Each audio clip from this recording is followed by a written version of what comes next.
Chapter 1. The Omnipotent Dream. Sumu awakened from the expansive 600 square meter bed, his vacant gaze fixed upon the grand crystal chandelier above. This chandelier, composed of 123,980 exquisite crystals, sparkled with a luxurious brilliance under the sunlight. As his eyes gradually focused, a hint of weariness mingled with the calmness in his gaze. Suddenly, he felt a tightness in his chest, as though an immense weight pressed upon him.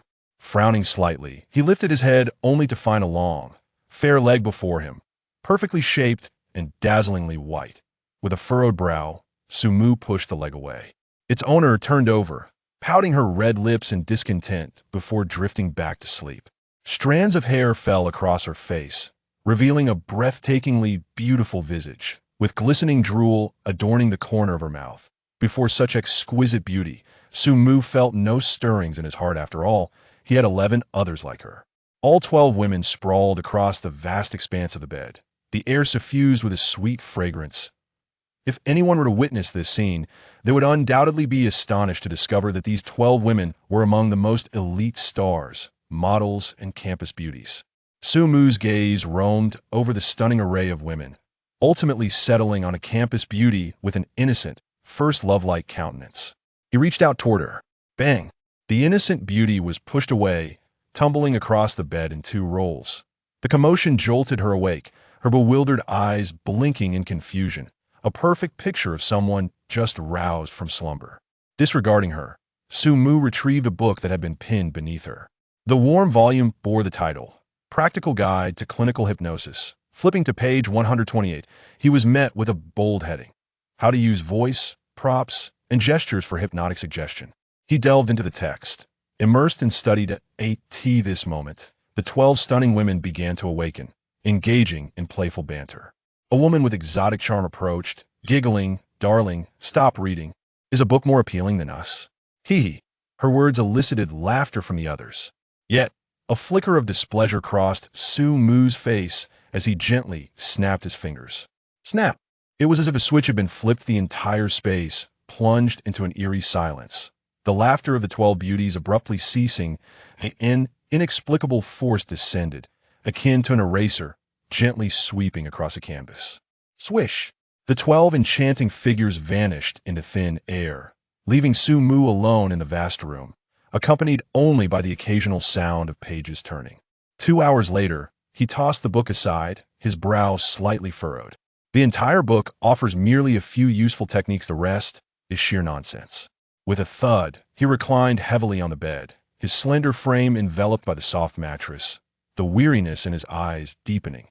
This fatigue was peculiar, not born of exertion, but rather a subtle exhaustion akin to that of an extravagant aristocrat, having indulged in every desire. Such a life, truly tiresome beyond measure. Sumu sighed. Am I destined to die such a mundane death? The empty room offered no response. After a lengthy pause, he decided, well then, I might as well watch a show. He rose and approached the grand floor-to-ceiling window beside the television. The bright glass mirrored a face of striking elegance, with well-defined features and deep, black eyes that shimmered with a captivating hue reminiscent of black gemstones, as if he had stepped out of a painting. The only flaw was his overly slender physique, his skin exhibiting a pallid hue of ill health, and coupled with the faint weariness lurking in his gaze, lingering trace of desire. Fulfilled bore a striking resemblance to a vampire aristocrat. Standing by the window, Sumu gazed down from the towering height, surveying the bustling city below, alive with traffic and pedestrians moving like ants. He casually picked up the remote control, resting beside the television, and pressed the red button. Click! Time seemed to freeze at that moment, yet the next second, the television remained dark, while the outside world was illuminated as if the sun had descended upon the earth with blinding brilliance. Boom! Boom! Boom! The thunderous sound of explosions resonated through the air as the once thriving city appeared to be struck by a dozen atomic bombs in an instant. Mushroom clouds rising. Majestically, the searing white light sweeping through like a tsunami, erasing the entire city from existence. Sumu watched the apocalyptic scene before him with calm appreciation, the soaring white light reflecting in his eyes, slightly dissipating the weariness within.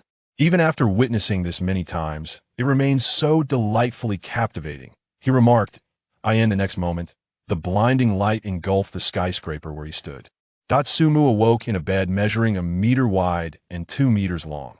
Gone were the 12 stunning beauties by his side. He was instead greeted by slightly yellowing walls, an antiquated wardrobe, and a wooden table strewn with books.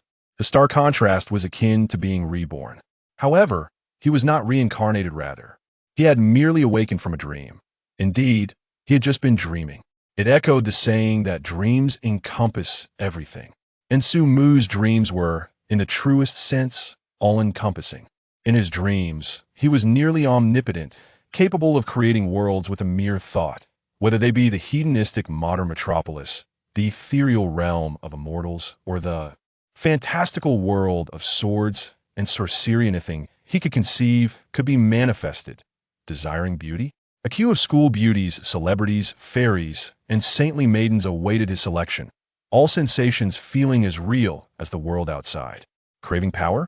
He could embody the Speaker of the Federation, an ancient emperor, the celestial emperor of the immortal realm, or a supreme deity, alternating amongst them at will. Yearning for wealth? That was a desire he did not harbor, for he had no need to spend money a year ago. When Sumu first began to dream, he reveled in the experience. In reality, he was merely an ordinary student, an orphanot destitute, but barely scraping by. The intense impact of the dream world offered him unparalleled exhilaration, allowing him to indulge his desires and relish in all the beauties of existence, even those fabricated. Within fictional realms, such as becoming the protagonist of an exhilarating novel, he had indulged in this pursuit countless times, exploring various novels, yet none captured his affection quite like the one titled Until Death Do Us Part. He had traversed its narrative no fewer than 10 times, yet he remained enraptured. Moreover, he possessed the peculiar ability to manipulate the passage of time within his dreams, extending it up to a year. A single slumber could equate to experiencing an entire year within the confines of his dreamscape. However, humanity is a curious creature, tormented by unfulfilled desires and ennui when such desires are satiated. For over a century, Sumu reveled in blissful days, yet gradually, the allure waned, leading to a sense of tedium and even inexplicable irritation. It was akin to a player wielding invincibility in a game for over 100 years. Initial exhilaration inevitably gave way to monotony. Particularly, he discerned the stark distinction between reality and dreams. The inhabitants of his dream realm were, in essence, mere NPCs, automatons birthed from his imagination. That in this dream world, unexpected occurrences were non-existent. He was acutely aware of every word and action anticipated from each character. With only himself as the sole sentient being in the dream, all others existed solely as projections of his thoughts, amplifying his sense of boredom.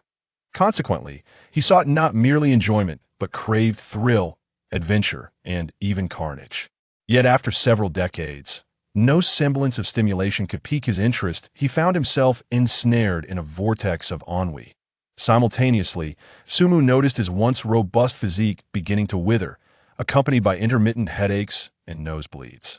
Paradoxically, his mental acuity sharpened, with memory and cognitive abilities burgeoning at an alarming rate. Initially, he paid little heed to these changes, immersing himself daily in dreams, yearning for a hint of extraordinary thrill, deeming reality far more tedious. Until one fateful day, he awakened to a searing headache, as though a power drill were boring into his skull, followed by a cascade of blood from his orifices, leading him to faint. It was in that moment of unconsciousness that he recognized the anomaly. A medical examination yielded no discernible issues. The doctor merely suggested a lack of exercise, mild anemia, and low blood sugar. Consequently, he endeavored to reduce his time spent in dreams, attempting to revitalize his body through exercise. Yet, nothing bore fruit. Every remedy, exercise, medication, dietary supplements, proved futile as his physical condition deteriorated daily and the pain intensified.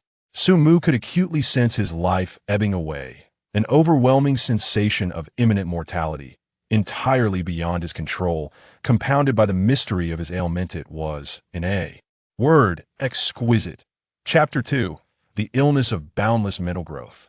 Awakening, Sumu sat at his desk, crimson droplets cascading from his nostrils onto the pristine pages of his notebook, the splattered patterns evoking an unexpected aesthetic. His cheeks bore a pathological flush, and the violent throbbing in his head compelled his body to tremble involuntarily, yet he smiled, as if he had stumbled upon a delightful new prey. He seized his pen and swiftly inscribed in the blood-stained notebook, 7 days. My lifespan is reduced to a mere 7 days. After awakening from my dream for the 368th time, my mental fortitude has once again intensified, precisely as I had previously conjectured.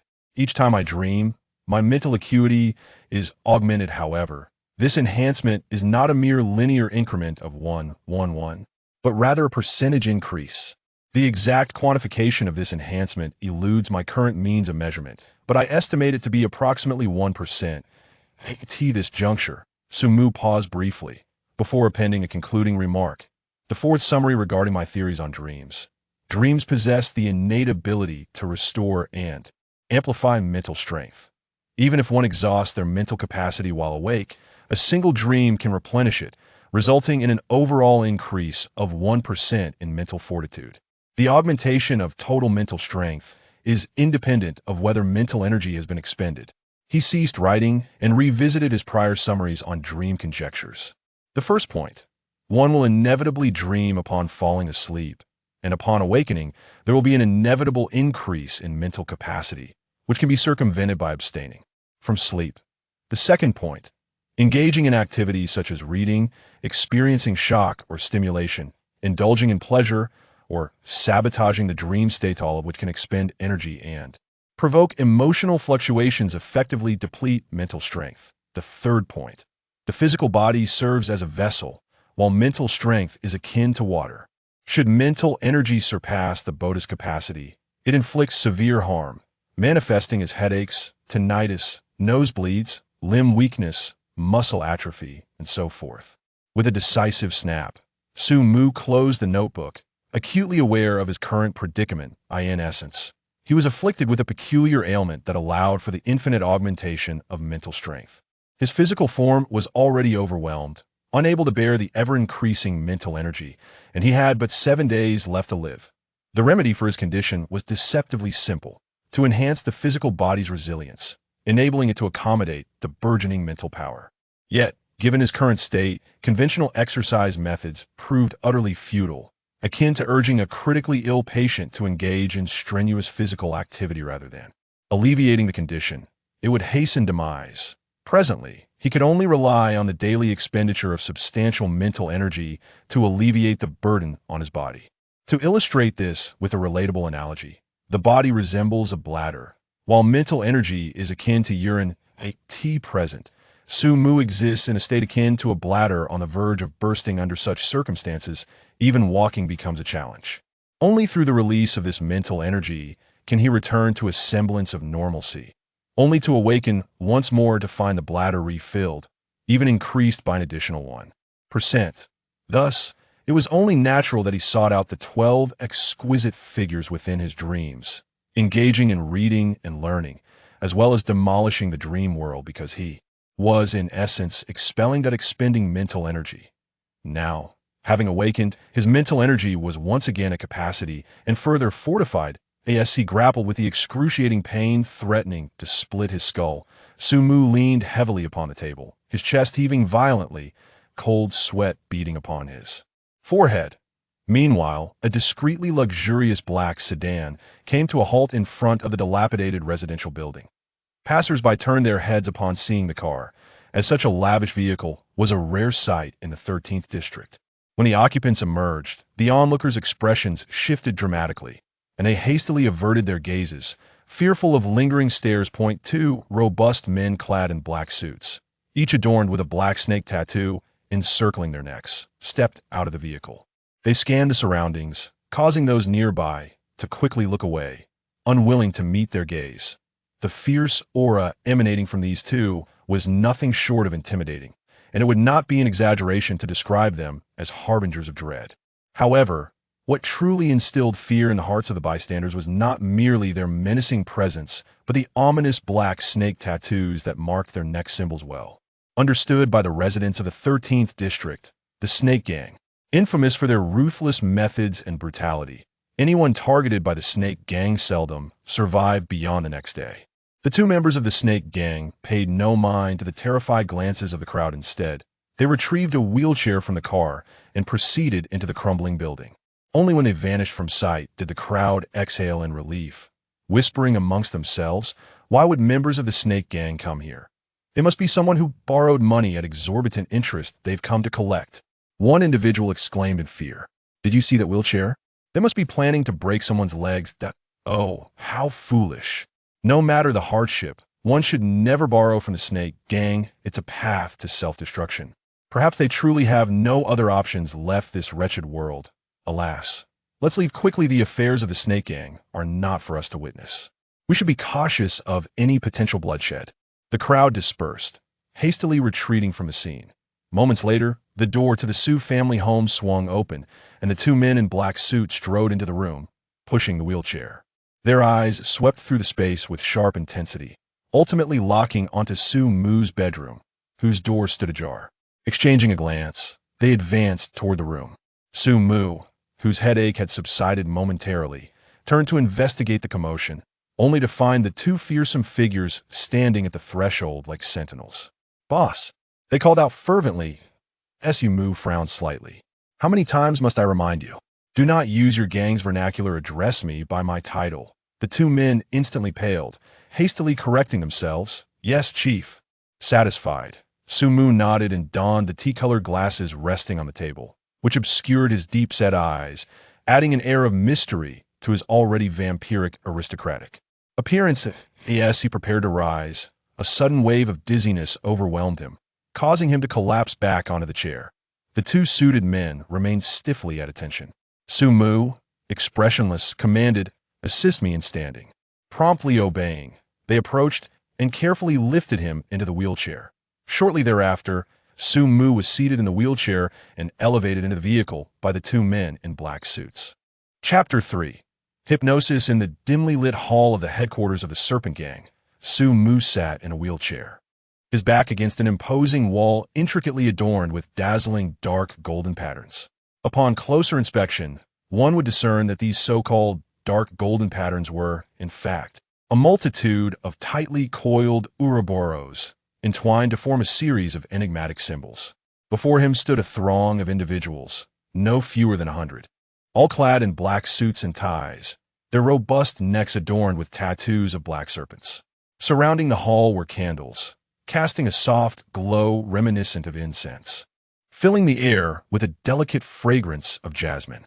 "Leader," the assembly of men in black suits proclaimed in unison, their fierce and robust faces illuminated with fervor, gazing at Sumu with reverence akin to that reserved for deities.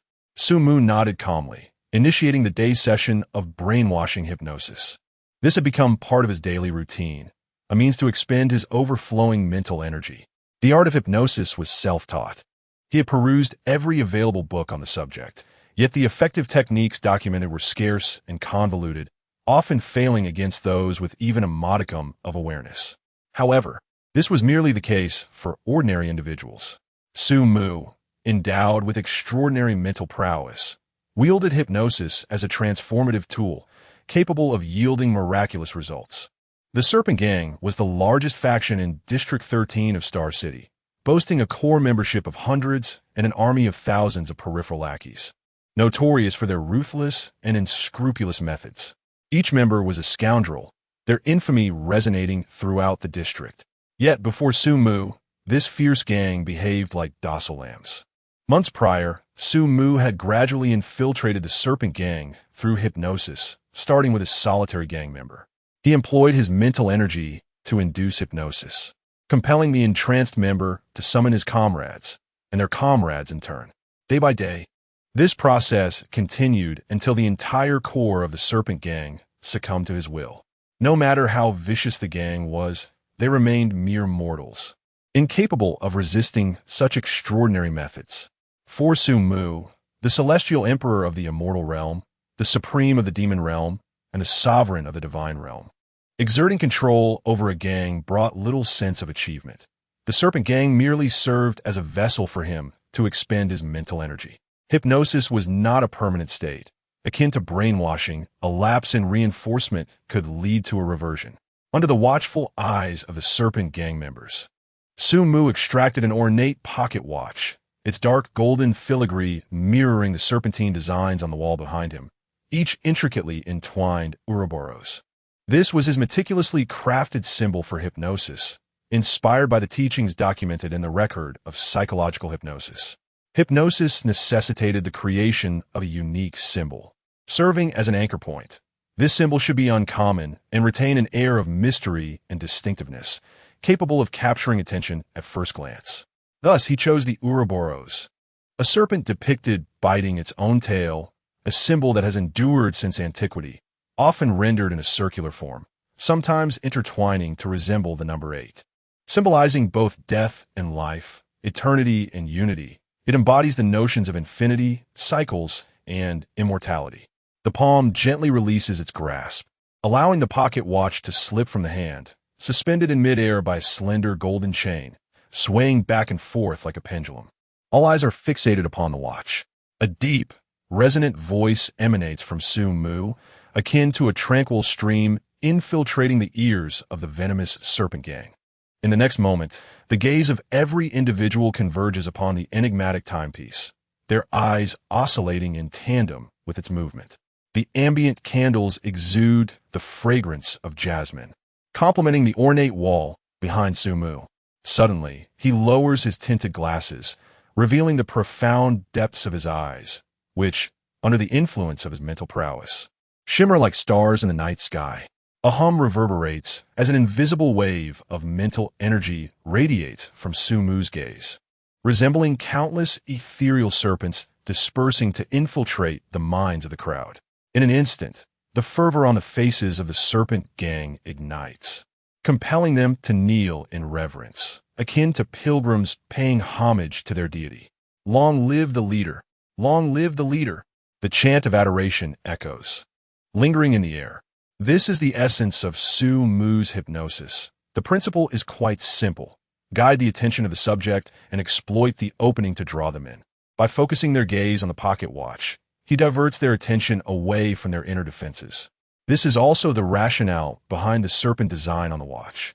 A mundane timepiece might easily be overlooked, yet the mysterious pattern captivates attention. The choice of a pocket watch, in an era dominated by wristwatches, serves to further intrigue. Additionally, the surrounding aromatic candles are specially crafted to induce a mild calming effect, promoting relaxation without harm to the body.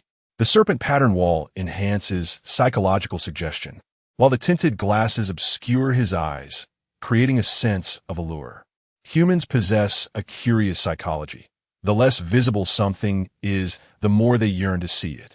For instance, a woman clad in a bikini, revealing much, paradoxically draws attention to the concealed parts.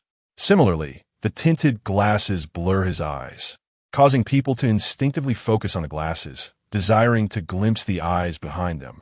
Thus, when Sumu removes his glasses, it naturally captivates attention, directing others to his gaze. All these strategies converge towards a singular objective, to guide the attention of the hypnotized subjects, allowing for an unguarded entry into their consciousness. Such hypnotic techniques are relatively common, often ineffective, as ordinary hypnotists lack the ability to wield mental power. Even when they manage to direct attention, they can only rely on verbal cues to implant psychological suggestions. In contrast, Sumu employs his mental energy to penetrate directly into the mental realm of the subject, creating a fundamental difference between the two approaches. As Sumu exhaled a sigh of relief, the emptiness brought on by the intense depletion of his mental energy left him feeling remarkably refreshed, as if a weight had been lifted from his body. This newfound lightness enabled him to rise from his wheelchair with success. He gently raised his hand, and the fervent cheers abruptly ceased. All eyes were fervently fixed upon him, as though they awaited a divine decree. "You there, remain, the rest may disperse." Upon receiving his command, the crowd promptly scattered, leaving behind a solitary figure, a burly man with a scarred face and slanted eyes, his bald head gleaming, clad in a loose black suit that clung to his robust physique. His bulging muscles threatened to burst the seams of his attire. This man was Zhao Chaoyao, a name that rolled awkwardly off the tongue, and one that Sumu seldom uttered directly, referring to him merely as that one. Zhao Chaoyao held the position of a dual-flowered red stick in the poisonous snake gang. Since the unexpected demise of the gang's upper echelon, he had been tasked with overseeing daily affairs, effectively making him the second in command. Chief, Zhao Chaoyao addressed respectfully. Have there been any updates regarding the matter I entrusted to you? Reporting to the chief, he replied, the two subordinates sent to keep an eye on Yang Dongqing have gone completely silent. Yesterday, we discovered their bodies in a refuse site near Yang Dongqing's residence.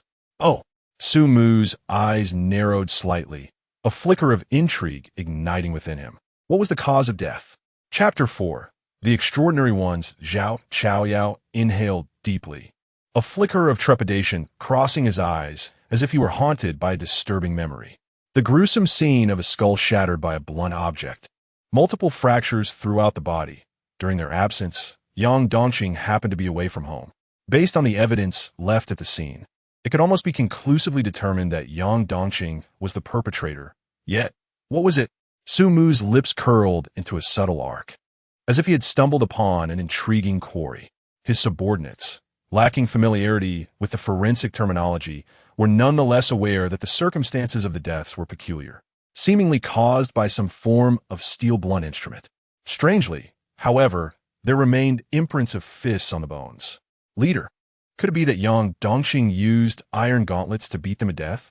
Upon hearing this, Sumu silently chuckled, the dark lenses of his glasses failing to conceal the glimmer in his eyes. At last, I have finally found him. Zhao Chaoyao's expression shifted. Are you suggesting that Yang Dongqing is the legendary Extraordinary One? But my subordinates have investigated his background. He is merely a destitute student, an orphan, and moreover, his voice dwindled, a hint of fear creeping into his expression as he hesitated to meet Sumu's gaze. For he suddenly recognized the unsettling similarities between his own description and that of the leader. The leader, too, was an orphan, a poor student, and an extraordinary one. Why then could Yang Dongqing not be? Wait, could it be? Zhao Chaoyao seemed to uncover a blind spot. It appeared that the criteria for becoming an extraordinary one were. Sumu disregarded his unease and turned away, reaching for a crystal wine bottle on the table. The deep crimson liquid swayed within the bottle as he moved. Clink! The sound of the bottle's mouth meeting the rim of a goblet was crisp and melodious, as the fragrant red wine flowed gently into the glass. Sumu lifted the goblet, taking a delicate sip, a faint blush appearing on his pale face. His eyes half closed, as if savoring the moment. After a brief pause, he opened his eyes, his brow furrowing slightly, as always finding the taste unpalatable. He was unaccustomed to the flavor of red wine. He preferred the refreshing crispness of beer and the rich aroma of white spirits. Yet, regrettably, given his current physical condition, he could only indulge in red wine, using the alcohol to numb his nerves and alleviate his headache. Continue, he gestured with his wine glass. Zhao Chaoyao quickly redirected the conversation. By the way, leader, should we continue to monitor Yang Dongqing? Not necessary, Sumu replied. The surveillance was merely to ascertain whether he is an extraordinary one, and it is now nearly confirmed.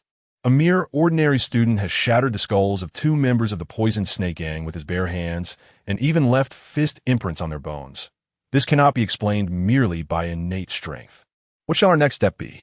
Sumu raised his wine glass, the crystalline surface reflecting the enigmatic smile at the corners of his mouth. He then downed a wine in one swift motion, parting his lips slightly as he spoke languidly, his words mingling with the aroma of alcohol. Hunt. The extraordinary. Zhao Chaoyao trembled, his expression a mixture of exhilaration and anxiety. Hunting the legendary Extraordinary One? That was something he had never dared to imagine. A black sedan traversed the dilapidated streets, flanked by lowly dwellings. Behind the rows of houses, several chimneys belched forth dark smoke, releasing minute black particles into the air. Seated in the rear of the car, Sumu quietly gazed out at the scenery. The passers-by were predominantly clad in deep gray or navy work attire, hurrying along with a vacant demeanor. Occasionally, The flickering glow of small pink lamps illuminated the exteriors of some homes, where vibrant and alluring women stood, adorned in bright and breezy attire, primarily short skirts of yellow and red, resembling blossoms in a world of gray and white. Sumu pondered whether he could be considered one of the so-called extraordinary individuals. Even prior to his control of the Serpent Gang, he had been unaware of the existence of such beings in the world. After all, he was merely an ordinary citizen residing in one of the 72 cities under the Crimson Flame Empire, specifically in the 13th district of Star City. In Star City, districts 1 through 10 comprise the upper city, home to societal elites, dignitaries, celebrities, affluent individuals, and imperial nobility. Conversely, districts 11 through 20 constituted the lower city, where a multitude of workers and farmers lived amidst rampant gang activity, with beggars and thieves lurking in every corner. The lower city was dotted with factories and vast tracts of farmland, where livestock were raised and refuse collected, all intended to supply food and goods to the upper city while managing its waste. The upper city basked in abundant resources, relegating pollution, backwardness, and barrenness to the lower city. The divide between the two was akin to a chasm, forcibly stratifying society and separating the realms with walls, as if they were two disparate worlds. Perhaps in the upper city, extraordinary individuals were not shrouded in secrecy. However, in the lower city, they were synonymous with enigma, entirely inaccessible to the ordinary populace burdened by their arduous daily toil. Through the information network of the Serpent Gang, Sumu learned of the existence of such individuals, who wielded powers beyond the imagination of ordinary folk. This power was known as the extraordinary. He remained oblivious to the means of becoming extraordinary, the origins of their powers, and even whether he himself could be classified as one. Nevertheless, this did not deter him from his impending pursuit of an extraordinary being named Yang Dongqing. Presently, his physical condition was deteriorating at an alarming rate, unresponsive to conventional medical interventions, yet the prospect of Yang Dongqing offered him a glimmer of hope. With mere fists capable of shattering skulls, leaving imprints on bones, such formidable physical prowess required no elaboration. Should he attain this strength, he could temporarily harness the boundless surge of mental energy and, thus, survive. Half an hour later, the black sedan came to a halt near school, its entrance adorned with a weathered brass plaque, the engravings of elite high school having faded over time. True to its name, the institution cultivated only elites, individuals who, upon graduation, required no financial expenditure or connections to secure employment in factories. Truly a prodigious foundation for success. Chapter 5. Sumu, I adore you. Dressed in all-black casual attire, Sumu stepped down from the car, instantly capturing the attention of numerous students. For it was rare to see someone of his stature arriving at school in such a luxurious vehicle in District 13. Ah, the latest model of the Thunder X600. Whose chariot could this be? Such extravagance. Who else but the affluent Sue from Class 2, Grade 3? Someone scoffed, their words laced with palpable envy. Sue, the one afflicted with narcolepsy, they say. I've heard he frequently takes leave. Some have even witnessed him fainting during class. What brings him to school today? Hush, lower your voice. Are you courting danger? A classmate has seen him associating closely with the Serpent Gang. Rumors abound that he is their heir apparent. At the mere mention of the Serpent Gang, the students fell into a hushed silence, none daring to speak further or even glance at Sumu again. Sumu, leaning on a serpent-patterned cane, ambled through the school gates. The cane's handle, crafted from gold and encrusted with diamonds, concealed a small clock at its center, with the dial discreetly adorned by an enigmatic Ouroboros. He walked slowly with his cane, akin to a sovereign surveying his realm. His handsome visage, slender and tall frame, pallid complexion, and the enigmatic gaze hidden behind his brown glasses enveloped him in an aura of exquisite mystery. Among the students, several girls who admired him whispered that his ancestry was noble, having fallen from grace due to certain circumstances, thus earning the moniker the Lost Aristocrat. Yet, the truth of his condition was known only to him. The cane was not merely a show of ostentation, but a necessity due to his current health afflictions, which would likely require him to rely on it for the remainder of his life. As he approached the academic building, a petite girl with short, ear-length hair, clad in a deep blue school uniform, hurried towards him. She abruptly halted, her fair face flushed with a rosy hue, tightly clutching a pink letter. Sumu. The girl's large eyes flickered like stars, unwilling to meet his gaze. She seemed to be well known among the students, as their attention noticeably shifted towards her upon her arrival. Could this be Jiangyu, the class beauty from grade 3, class 2? Is that a love letter in her hand? Is she about to confess to Sumu? How can yet another girl be declaring her affection for Sumu? This is utterly outrageous. A boy lamented. If you had a luxury car to escort you every day and looked that handsome, naturally, you would attract confessions, too. The surrounding whispers deepened Jiangyu's blush, and if the weather were any warmer, one might think she would burst into flames. Sumu, are you feeling better? Jiangyu summoned her courage to inquire. Sumu smiled gently, his voice warm and magnetic. Much improved. Thank you for your concern. In that moment, the girl's face turned an even deeper shade of crimson, unable to lift her gaze, fixated instead on her toes. That is good, I. Her hands fidgeted with the pink letter, her words stumbling as she struggled to articulate her thoughts. Fortunately, Sumu came to her rescue, pointing at the letter. Is this for me? Jiangyu's petite frame trembled slightly, akin to a spring as she lifted her head, mustering the courage to glance at Sumu. Upon seeing the gentle smile playing at the corners of his mouth, her newfound bravery ebbed away like a receding tide, and her head quickly bowed once more. However, the last remnants of courage compelled her to raise her hands, presenting the letter before Sumu. Sumu, I like you. After much hesitation, Jiangyu finally voiced her true feelings. Yet, unlike before this time, as she lowered her head, her gaze did not solely rest upon her own toes. Instead, her eyes fell upon a slightly slanted, serpentine wooden cane. The golden watch face at the top of the cane gleamed with a unique luster in the sunlight. The Ouroboros seemingly coming to life, burrowing into the depths of the girl's mind. In an instant, the shyness that adorned Jiangyu's face dissipated entirely, replaced by an expression devoid of emotion. Subsequently, a cold, robotic voice whispered, "Leader, Yang Dongqing arrived at the school 10 minutes ago." After speaking, Jiangyu momentarily lost her focus, reverting to her prior state of nervousness and shyness. The smile on Sumu's lips grew even more tender, a glimmer of light appearing beneath his tea-colored glasses. I understand. Jiangyu, anxious, lifted her head. You understand? Then Sumu, do you? Thank you for telling me, Jiangyu. However, as students, I believe we should prioritize our studies, don't you think? Jiangyu trembled slightly, a wave of emotion washing over her eyes as crystalline tears began to pool. Biting her lip, she raised her head, trembling.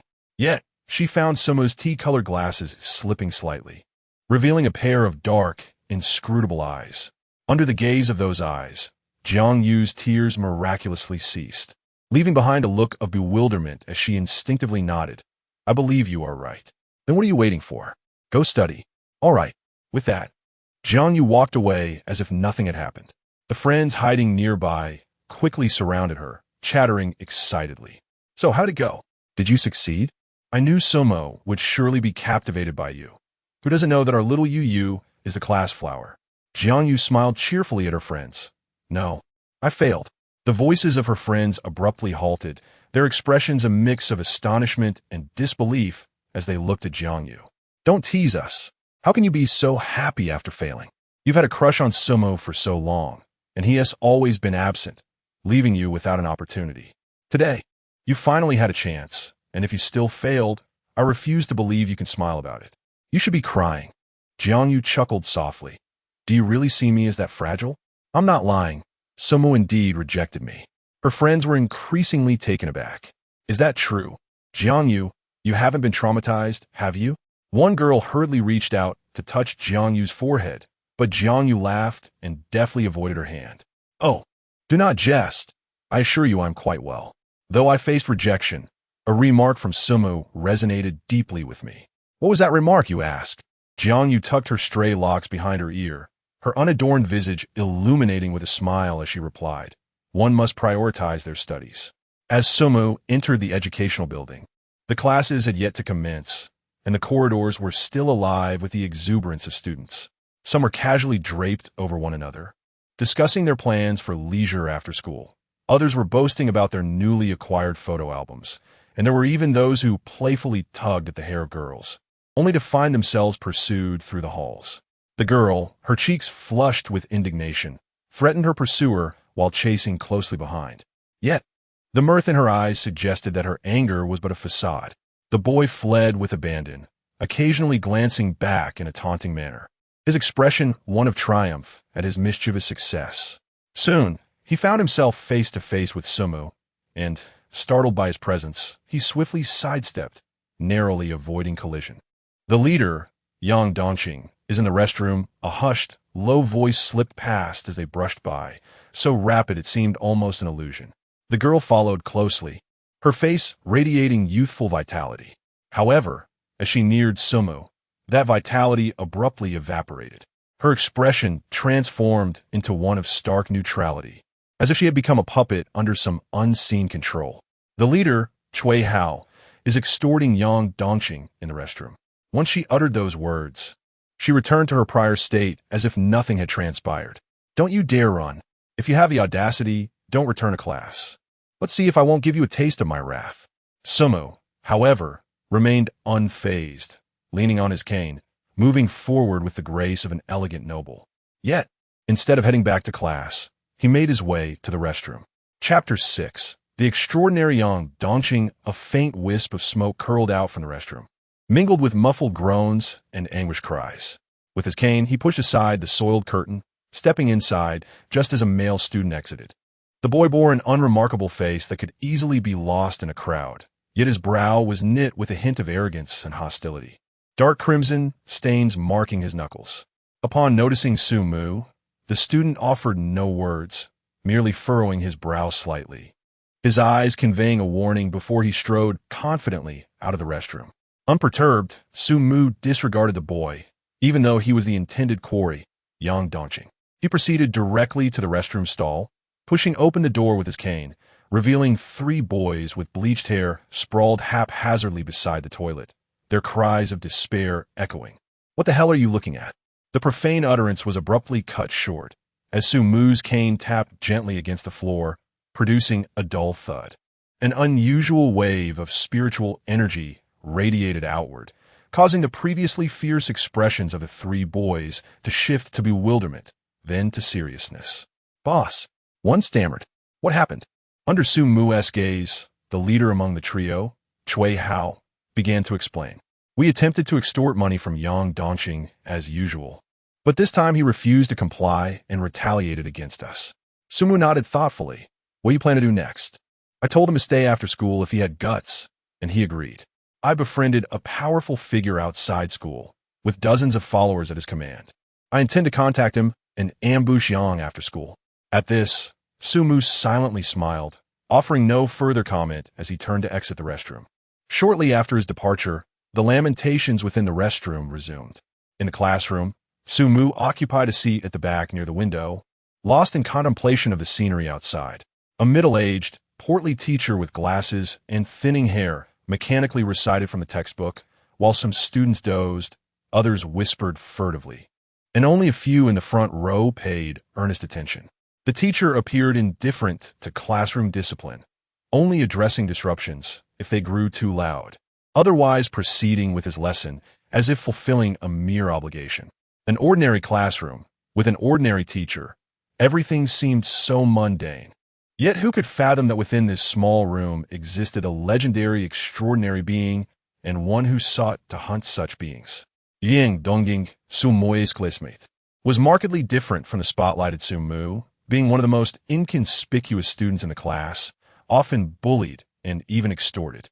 However, a transformation had taken place. The once timid Yang Dongqing now bore a glimmer of pride in his demeanor, an air of distinction that made others appear small and insignificant. At this moment, Yang Dongqing was lost in thought, gripping his pen, occasionally lowering his head to scribble notes in his notebook, leaving others unaware of his musings. As time ticked by, nearly half the lesson had passed when Yang Dongqing's expression suddenly shifted. Instinctively, he clutched his chest, a flicker of fear crossing his features. "Teacher Wang, I need to go to the restroom." He abruptly raised his hand. As Teacher Wang softly cast a glance at him during the lecture, he waved his hand dismissively. "You may go." Yang Dongqing swiftly obscured the words in his notebook with strokes of his pen, then promptly stood up and departed from the classroom. The management at Elite High School was notably lax. Nonetheless, this institution remained the foremost school in District 13, which, of course, boasted only a handful of secondary schools. Tulp, tulp, tulp. As the footsteps outside the classroom gradually faded into silence, an eerie scene unfolded. Teacher Wang's voice came to an abrupt halt, and the previously whispering students ceased their murmurs as if orchestrated by an unspoken agreement. The classroom seemed to have been paused, descending into an instant of profound stillness.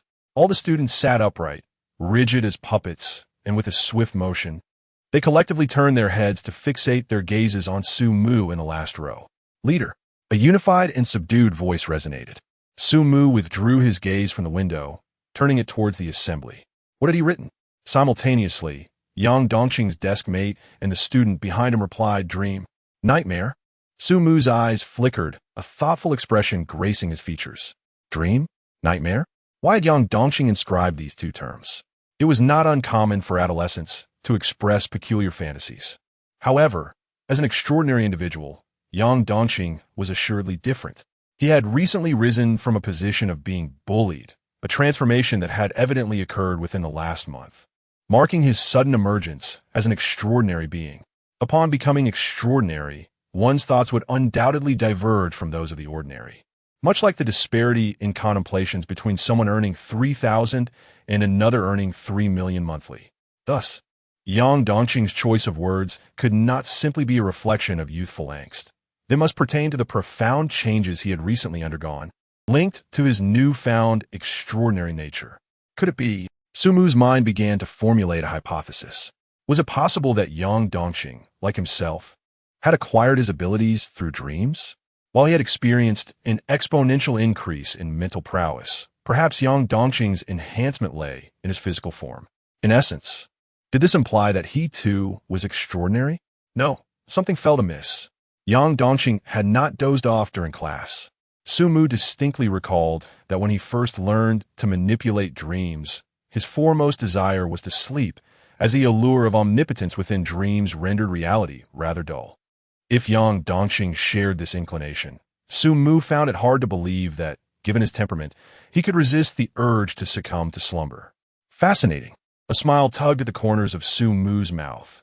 He relished the thrill of the unknown, for it heralded surprises. He had long grown weary of the omniscience that dreams offered. Bang! The tip of his cane struck the floor, and in an instant, the classroom erupted back into its previous clamor. The students flipped their books to page 138. The monotonous lecture resumed, and Sumu's thoughts began to drift. In truth, he had already hypnotized everyone in the school, including the security guard and his loyal watchdog. To dissipate his ever-increasing mental energy, he could hardly overlook his classmates. This is also the reason why he was able to discern that Yang Dongqing was an extraordinary individual. Half a month ago, on a certain day, he discovered that Yang Dongqing had managed to break free from hypnosis. In other words, everyone in the school was like puppets on strings, and then the strings attached to Yang Dongqing were severed. It was from that moment onward that Sumu realized Yang Dongqing had become an extraordinary being. Approximately a week prior, Yang Dongqing had been absent from class, and upon his return to school, Sumu intended to reinforce the hypnosis. He inadvertently waved the Ouroboros design on his cane before Yang Dongqing's eyes, only to find that the latter exhibited no reaction whatsoever. Subsequently, in order to test this anomaly, Sumu conducted a series of hypnotic suggestions, leading him to two conclusions. First, Yang Dongqing had undergone some transformation that rendered ordinary hypnosis ineffective against him. Second, this transformation was primarily physical rather than mental. Otherwise, the hypnosis would have been discovered long ago. It was based on this premise that subsequent developments unfolded. Chapter 7. The gambling father and the ailing mother. The school bell rang, signaling the end of classes, much to the delight of the students. Finally, school is over. Let us go play games. There's a new arcade opened on Shishan Road. I'm so hungry. I need to head home for a meal. Amidst the cacophony of voices, Yang Dongqing silently exited the classroom, preoccupied with his thoughts. Ever since he raised his hand to request a bathroom break during the first lesson, his demeanor had remained dismal. As Yang Dongqing approached the school gate, he was met by Cui Hao, whose face bore the marks of a recent beating, flanked by a throng of dozens who had been waiting. He was promptly pulled away by Cui Hao and his entourage. Sumu, indifferent to the unfolding drama, entered his luxurious car and departed. Soon, the opulent vehicle halted before a residential building. Under the leadership of Zhao Chaoyao, the second in command of the Serpent Gang, Sumu ascended to the top floor. The room was sparse, containing only a single chair and a telescope by the window. Additionally, two burly men in black stood guard, alongside a timid-looking girl clad in a cheap dress, her innocent face betraying a sense of apprehension. The presence of these intimidating figures alongside the vulnerable girl conjured unsettling images. Disregarding the company, Sumu took a seat. Zhao Chaoyao hastily raised the telescope and carefully positioned it to his eyes. Lower it a bit, he instructed. Yes, Chief. Zhao Chaoyao quickly adjusted the telescope's angle. Sumu gazed through the lens, his sight landing on a narrow, crowded alley where Cui Hao and Yang Dongqing were confronting each other. Cui Hao, brimming with arrogance, pointed at Yang Dongqing and unleashed a torrent of insults, his followers echoing his vitriol, some wielding baseball bats. Yang Dongqing, you were quite the hotshot before, weren't you? Now that my brother is here, let us see you act tough again. Surrounded by dozens, Yang Dongqing displayed no fear. Instead, his brow furrowed, revealing a flicker of anxiety as if he were troubled by something. Hey, don't scare the classmates, rat, chided a man clad in ripped jeans and a denim jacket, a cigarette dangling from his lips as he patted Cui Hao's shoulder. Brother, this is the guy who hit me, Cui Hao exclaimed, his agitation palpable. The man, referred to as brother, smiled faintly, nodding with an air of authority, reassuring Cui Hao. He then swaggered over to Yang Dongqing, avoiding eye contact, nonchalantly taking a puff of his cigarette before dramatically patting Yang Dongqing's shoulder. You are Yang Dongqing, correct? He inquired. Keep your hands off me, Yang Dongqing retorted coldly. The man's hand, clutching the cigarette, faltered slightly, a sinister smile creeping onto his lips. Ah, the youth today are so spirited, reminiscent of my own days. However, Yang Dongqing, let me impart a truth. Youthful exuberance can be perilous, especially, Ouch! Let go of me. Suddenly, Yang Dongqing seized the man's hand and twisted it behind his back. With a sharp crack, he snapped it in two. A piercing scream echoed through the alley. As the man crumpled to the ground, his face ashen with pain. What the hell are you waiting for? Finish him off. A group of ruffians momentarily froze before charging towards Yang Dongqing, hurling insults. Faced with the onslaught, Yang Dongqing chuckled coldly. You are quite unfortunate, for my mood today is rather foul. He plunged into the throng like a human tank, effortlessly dispatching opponents with powerful blows that left them bleeding and incapacitated.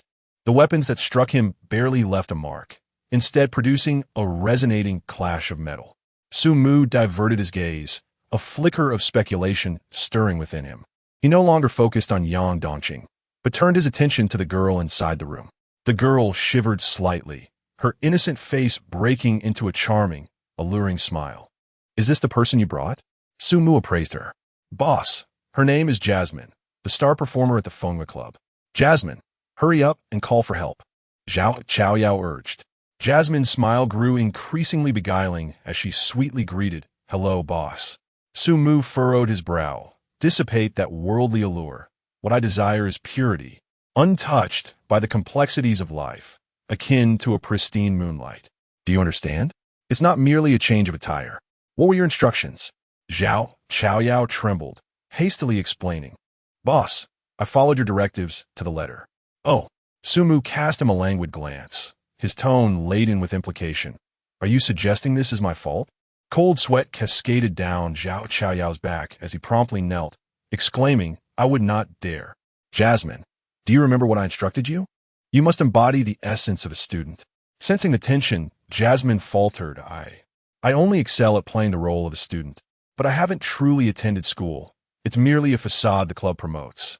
You, Zhao Chaoyao blurted out, as if feeling deceived. Ah, forget it, Sumu sighed. I should have anticipated that your muscle-bound intellect might struggle to grasp my directives fully. Jasmine, are you aware of your mission? Jasmine nodded eagerly, like a chick pecking a grain. Yes, yes. My assignment is primarily to gain Yang Dongqing's trust, ideally making him fall in love with me. Trust me, I prepared thoroughly, even crafting a persona, backstory, and script. Intrigued, Su Mu prompted, share your story with me. I'm a good girl who dropped out of school to work, harboring a lifelong dream of singing. However, my father became addicted to gambling and squandered all our money. My mother fell ill, and I have a younger brother in school. To repay debts, cover medical expenses, and support my brother, I had no choice but to work in a bar, singing and serving drinks. Then, a customer forced alcohol upon me and took me away. But on the way, I encountered Yang Dongqing, whom I pleaded for help. He saved me, and then— Stop! Su Mu interrupted, resting his forehead in exasperation. Such a Clichdine narrative. An addicted father, ailing mother, a school-going brother, and shattered girl. Utterly devoid of originality. Faced with such a critique, Zhao Chaoyao cast a disapproving glance at Jasmine, whose complexion began to pale. She was acutely aware of the formidable entity she confronted, the local tyrant of the 13th district, the Serpent Gang, particularly the young man before her, who commanded such reverence from the second-in-command of the Serpent Gang, indicated an identity that was already abundantly clear. Should he be displeased, her demise would be as effortless for the Serpent Gang as crushing an ant. However, Su Mu's sudden shift in tone sent Jasmine's heart racing. As the adage goes, classics endure through time. Since you all utilize the same template, it is evident that it proves effective enough to deceive a naive student. With a sigh of relief, Jasmine recognized she had passed this hurdle. Although the script had been successfully navigated, her demeanor required transformation. She needed to embody the role of a girl who, despite facing numerous tribulations, remained steadfast in her dreams and dared to confront the adversities of life. There needed to be a sense of tenacity, resistance, and an essence of fragility within her character. I understand. I have no issues with that, she replied, taking a deep breath and closing her eyes tightly. When she reopened them, it was as if she had undergone a complete metamorphosis. The air of worldliness evaporated. She resolutely bit her lip, her distinctly dark and bright eyes, though glistening with unshed tears, no longer shied away. Instead, they boldly met Su Mu's gaze, resembling a blade of grass bravely facing the lash of a tempest. Though diminutive, it persistently resisted, showcasing an indomitable vitality. Gradually, her eyes sparkled with a newfound light, symbolizing her struggle against fate and her yearning for a brighter tomorrow, akin to the brightest star piercing the inky night sky. Indeed, Su Mu remarked, his admiration evident. Jasmine's spirits soared, her face blossoming with a charming, beguiling smile. Su Mu furrowed his brow, maintained that state. You there? Take her down for arrangements. Yes, Chief. Zhao Chaoyao, as if granted a reprieve, promptly led Jasmine away for rehearsal. Chapter 8. The art of seduction night enveloped the world as Yang Dongqing emerged from his abode, clad in dark attire, adorned with a cap and mask. His choice of disguise stemmed from a relentless pursuit for vengeance that brooked no delay. During the day, Cui Hao had dared to provoke him on 2 occasions, thus striking at his most tender spot. He could not abide the thought of sharing the same air with such a foe. Had it not been for the throngs of people surrounding him, he would have surely dispatched him then and there. His spirit was one of unyielding retribution. Since the last incident, his mindset had undergone a profound transformation. Clenching his fists, the sound of hardened flesh colliding resonated like steel clashing, and a fervent glow flickered in his eyes. Power! This was the exhilarating sensation of possessing strength, yet it was insufficient. He yearned for more. It was only through greater power that he could survive in the abyss and seize control over his destiny. His gaze burned with a frenzied ambition as he donned his hood, shrouding his face in shadow before stepping into the night. With remarkable swiftness, he moved like a specter through the darkness, racing through the shadows. Upon reaching a secluded alley, he came to an abrupt halt, his brow furrowed in concern. "Help! Please let me go." "No, no." The cries of a young woman, mingled with the lewd laughter of men, echoed from the depths of the alleyway. Yang Dongqing's expression remained impassive. In the outer districts, lawlessness reigned supreme. He shook his head indifferently. One reaps what one sows. In his mind, it was evident that any girl who chose to linger in a bar at such a late hour, fully aware of the dangers of the outer district, was hardly virtuous. Just as he resolved to depart, he heard the taunting voices again. "Hey, this girl is quite a catch. She's not still a student, is she? Huh. I've never seen such beauty before. Today is my lucky day."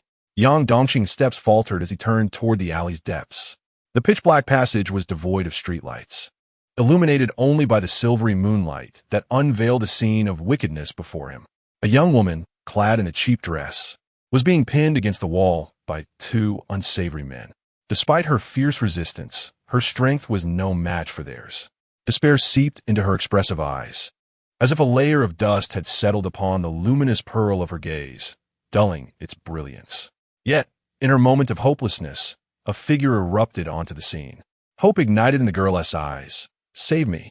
The newcomer was none other than Yang Dongqing. "Stop! Release that girl," he bellowed, charging forward like a locomotive, catching the two men off guard. With a thunderous impact, two fists struck out, sending them hurtling like kites with severed strings, crashing against the walls on either side. As they struggled to rise, they felt as if their bones had shattered. "Ah, it hurts. Who dares to ruin my fun?" they cried out. Their answer came in the form of two swift kicks, propelling them backward once more, blood spilling from their mouths. "Get lost," Yang Dongqing retorted coldly. The two individuals, aware that they had encountered formidable opposition, dared not utter harsh words and hastily fled in disarray. The girl, who had finally escaped, seemed somewhat overwhelmed by shock, collapsing onto the ground without uttering a word, burying her head between her knees and sobbing softly. "Are you all right?" Yang Dongqing inquired as he stepped forward. The woman's form trembled slightly, quaking for a while, before she finally lifted her head. At that moment, the cool moonlight illuminated her face, leaving Yang Dongqing momentarily stunned. Although he possessed extraordinary abilities, as a student, his mindset and perspective had not completely transformed, much like during his school days, where everyone was drawn to the same visage for a reason, as their social circles predominantly revolved around the school. An exceptional boy or girl invariably garnered the admiration of many. However, upon entering society, one would realize that a 698 would still hold greater value. Under the moon's glow, Yang Dongqing beheld a tear-streaked face, a delicate figure, reddened eyes, disheveled hair, and a gaze that, while steeped in despair, bore a flicker of defiance. The entire scene exuded a sense of poignant fragility. Yang Dongqing had never witnessed such a sight before, and an uncontrollable surge of protective instinct welled up within him. Sensing Yang Dongqing's gaze, the girl instinctively curled her body, hastily reaching for a fallen shoulder strap. "Thank you for saving me," she stammered as she struggled to rise, though it seemed her injuries rendered her movement laborious. Yang Dongqing instinctively reached out to assist her, but she flinched away like a startled fawn. "No, don't misunderstand," he began to stutter unexpectedly. "I am not like them. I won't harm you." Perhaps his words had a calming effect for the girl's heart, which had been in suspense, gradually relaxed. She raised her head, meeting Yang Dongqing's gaze with a resolute and earnest expression, the bright moonlight reflecting in her eyes. "Thank you. What is your name? I shall repay you in the future." "Yang Dongqing," he replied without a moment's hesitation, the name spilling forth effortlessly. "Dongqing?" The girl blinked, her anxiety visibly alleviating. If I recall correctly, Dongqing refers to a flower as well as a medicinal herb, symbolizing life and embodying resilience, integrity, and vitality. Yang Dongqing was taken aback. It was the first time he realized the profound significance behind the name his late parents had bestowed upon him. The girl smiled gently. "It's a lovely name, and it suits you well. I must head back now. Allow me to escort you," he exclaimed almost reflexively, momentarily forgetting his intention of seeking revenge on Cui Hao. The girl's gaze revealed a hint of wariness. "There's no need. I can return on my own." Yang Dongqing felt a wave of disappointment wash over him as he watched her prepare to leave. Yet his clumsy tongue could not find the words to persuade her to stay. Perhaps fate had heard his silent plea. Unexpectedly, just as the girl had taken 2 steps, she suddenly gasped in pain and began to falter towards the cold ground. As an extraordinary being, Yang Dongqing's reflexes kicked in, and he swiftly stepped forward, wrapping his arms around her delicate frame. In that moment, he finally understood the sensation of cradling something as exquisite and tender as fragrant jade. A stir surged within him. How petite she was! Are all girls so delicate and fragile? Just as he was lost in thought, a faint voice, reminiscent of a mosquito's hum, broke the silence. May I be released now? Yang Dongqing snapped back to reality, his cheeks flushing with embarrassment as he hastily let go of the girl. Thank you. She expressed her gratitude once more before attempting to limp away. It was then that he noticed her slender ankle was already swollen and bruised. Your foot is injured. Walking like this may exacerbate your condition. Allow me to escort you home. Without a glance back, the girl replied, No need. I've troubled you enough already. I can manage on my own. Her balance faltered once more, and she began to tumble towards the ground, yet instead of the cold earth, she was met with a chest as solid as steel. In an instant, she found herself being lifted. Do not be stubborn. I will take you. Yang Dongqing's resolute voice resonated near her ear. The girl, feeling a sense of shyness, curled up slightly and murmured a soft "Emma." The boy carried the girl under the moonlight, enveloped in an atmosphere both serene and enchanting. Nan Mo, the girl suddenly broke the silence. Chapter 9. What does uniqueness entail? Yang Dongqing was initially perplexed by the meaning. My name, he finally realized. Yang Dongqing was momentarily distracted. Nan Mo. He savored the name, finding it melodious and seemingly poetic. Yet his lack of knowledge left him unable to articulate its significance as gracefully as Nan Mo could. It's a lovely name. Is there a story behind it? Is it pleasing? This is the first time someone has said my name is beautiful. My friends often find it peculiar, so they usually call me Jasmine. Not all. I think it's quite lovely. Nan Mo smiled, her expression softening with a hint of joy. The banana trees sway gracefully, while jasmine blossoms rain over myriad flowers. What? Yang Dongqing was taken aback once more. Oh dear, I was just sharing the origin of my name. Didn't you ask? Nan Mo replied playfully. Is that so? Ha ha ha. Yang Dongqing chuckled awkwardly, stealing a glance at the profile of the girl nestled in his arms. Indeed, she was like a flower among many. What did you just say? Nothing. You must have misheard. But I distinctly heard you mention something about flowers. In the distance, a resident building. Sumu slowly lowered his night vision binoculars, a mysterious smile playing at the corners of his mouth. What an intriguing Nan Mo. What a jasmine. Indeed, reality is far more fascinating than dreams. Even the most unremarkable individuals possess their own glimmers of brilliance. To be precise, what captivates is not reality itself, but the people within it. He concealed himself in the shadows, witnessing a splendid performance starring Jasmine, every line of dialogue clear to him. He could read lips, thus there were no barriers.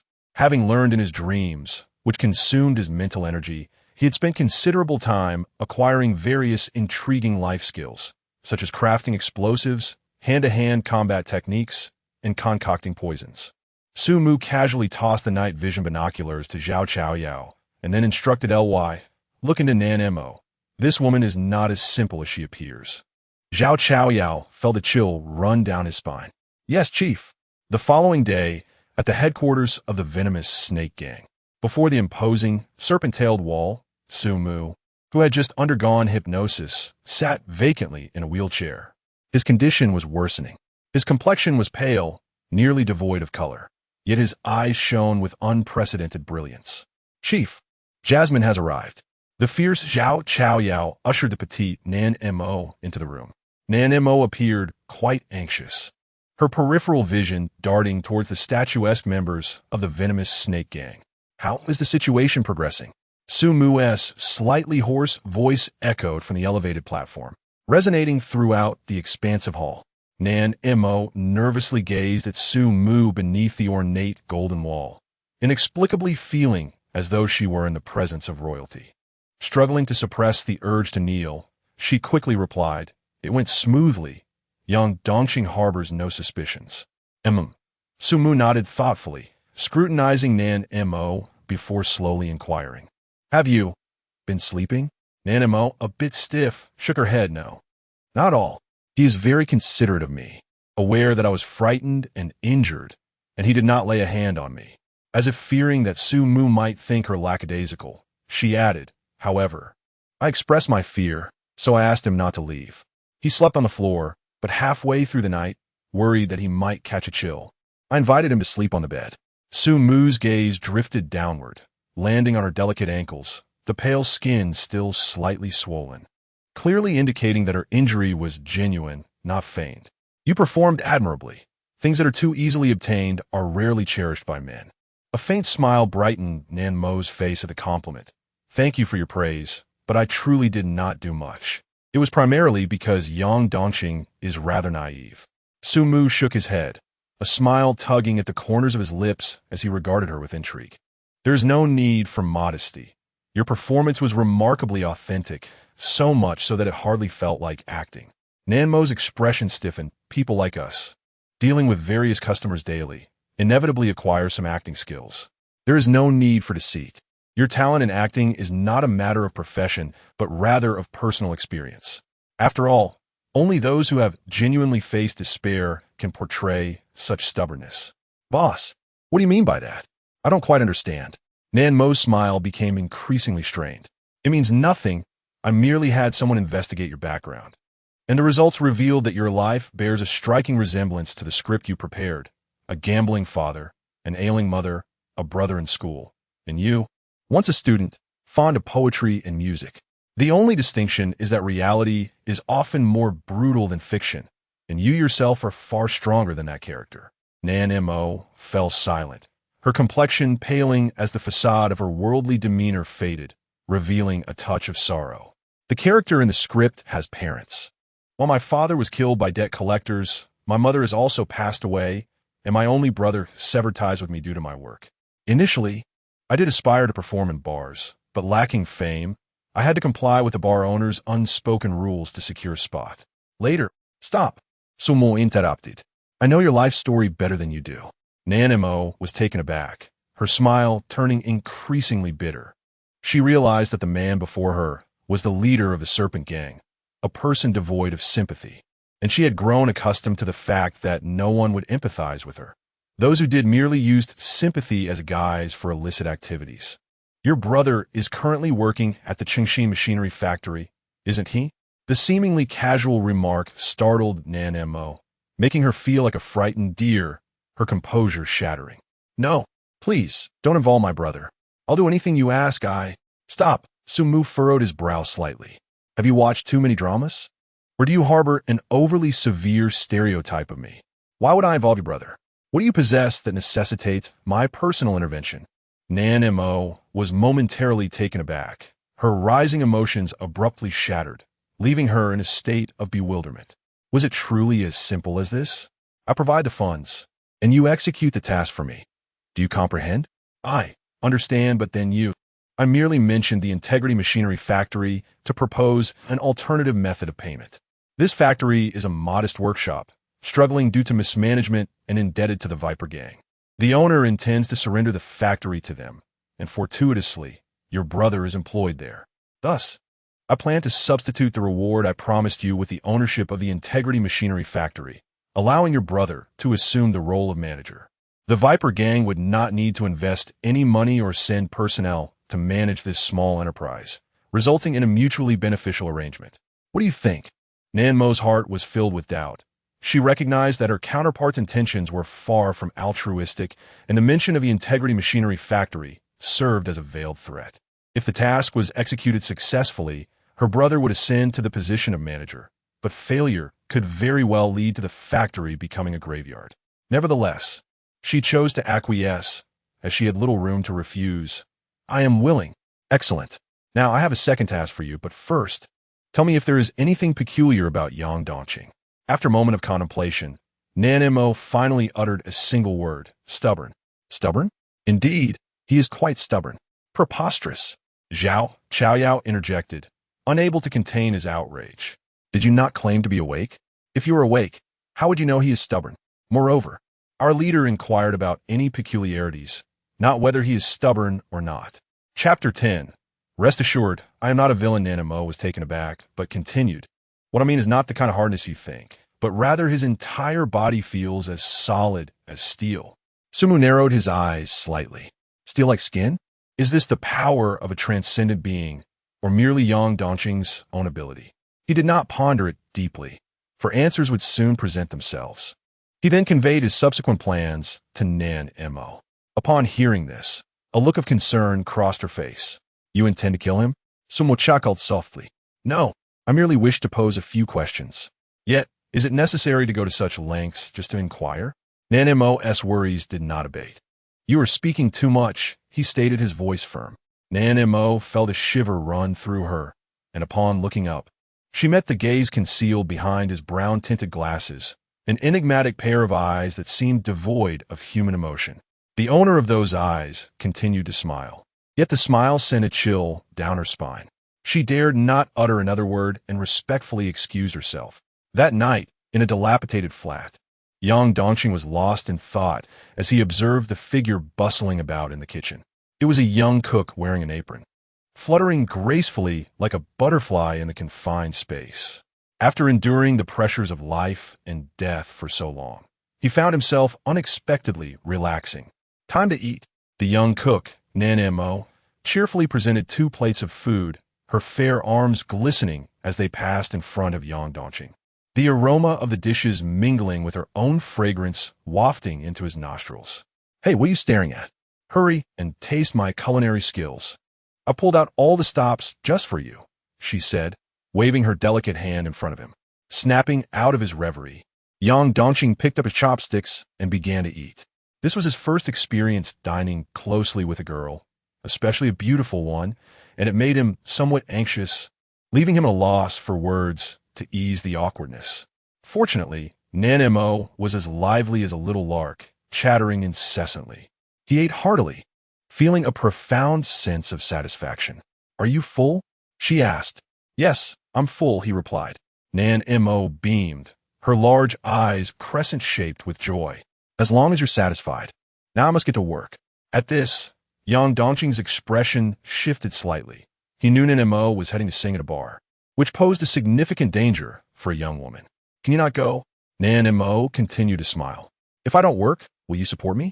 Yang Dongqing felt a surge of blood rush to his chest, those words nearly escaping his lips. Oh dear, I'm just joking. What could you possibly use to support me? For people like us, merely managing to survive is already quite an achievement. I'm off now, Yang Dongqing. With a loud bang, the rickety door was shut and the petite figure vanished, leaving behind a silence that felt almost surreal.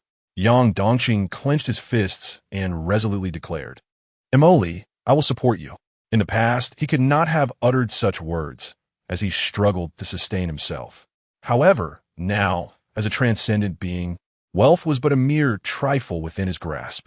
Subsequently, he stepped outside, intent on earning some money. The method was rather straightforward. Rob the wealthy to alleviate the plight of the poor, seizing from the affluent to support his own impoverished state. In the 13th district, the number of wealthy scoundrels was abundantly plentiful. After a considerable time, Yang Dongqing returned triumphantly to the moonlit bar, the place where Jasmine worked. This time, he had earned approximately 50,000, a sum sufficient for a period of comfortable living. Reflecting on the inexpensive dress Jasmine wore, which she had mended after it was torn by those 2 brutes instead of discarding, he resolved to buy her a new one. Yet, as he approached the moonlit bar, he was abruptly jolted by the sight of the bar's entrance, which had been shattered. With urgency, he dashed inside, only to find the interior in disarray, broken glass scattered everywhere, and spilled drinks creating a chaotic scene. The waitstaff bore injuries, and a man resembling the owner lamented despondently. Frantically searching, he found no trace of Jasmine, and a wave of panic washed over him. Where's Jasmine? He bellowed, veins bulging on his forehead. The onlookers were startled into silence, no one daring to respond. In a fit of desperation, he seized a server by the collar, lifting him off the ground. Where is she? She, She was taken. The server stammered in terror. Yang Dongqing es furi ignitet. Taken by whom? By two customers wrapped in bandages, accompanied by a group. They barged in, smashing everything, claiming that last time someone saved you. But this time, who would save you? Realization struck Yang Dongqing like a thunderclap. It was those two brutes who had previously attempted to harm Jasmine. Regret flooded him. He wished he had eliminated them when he had the chance. Where did they go? I don't know. The server whimpered, nearly in tears. At that moment, the owner interjected, the Viper Gang. I saw their black snake tattoos. They belong to the Viper Gang. With a sudden release, Yang Dongqing let the server collapse to the ground and dashed out without a backward glance. The infamous reputation of the Viper Gang was well known throughout the 13th District, their headquarters situated at the chaotic edge of the dilapidated area. His heart raced with anxiety, unable to fathom the fate that awaited such a delicate and beautiful girl like Jasmine should she fall into the hands of these serpents. Once Yang Dongqing departed, the bar, which had been filled with lamentation, fell into a profound silence. Everyone ceased their actions, fixated on his retreating figure. The previously despondent owner now wore a stoic expression. He retrieved his phone, holding it to his ear, and respectfully stated, "Boss, the prey has been caught." Understood came a deep, magnetic voice from the other end of the line. Is it enjoyable? In a surveillance room, a man clad in a black suit, holding a glass of red wine, inquired. Seated at a grand mahogany table. Opposite him sat Jasmine. Nan M.O. cautiously savored the exquisite red wine in her hand, inevitably leaving delicate lip marks on the rim of the transparent glass. It is delightful. I have never tasted such a fine wine before. Sumu smiled slightly.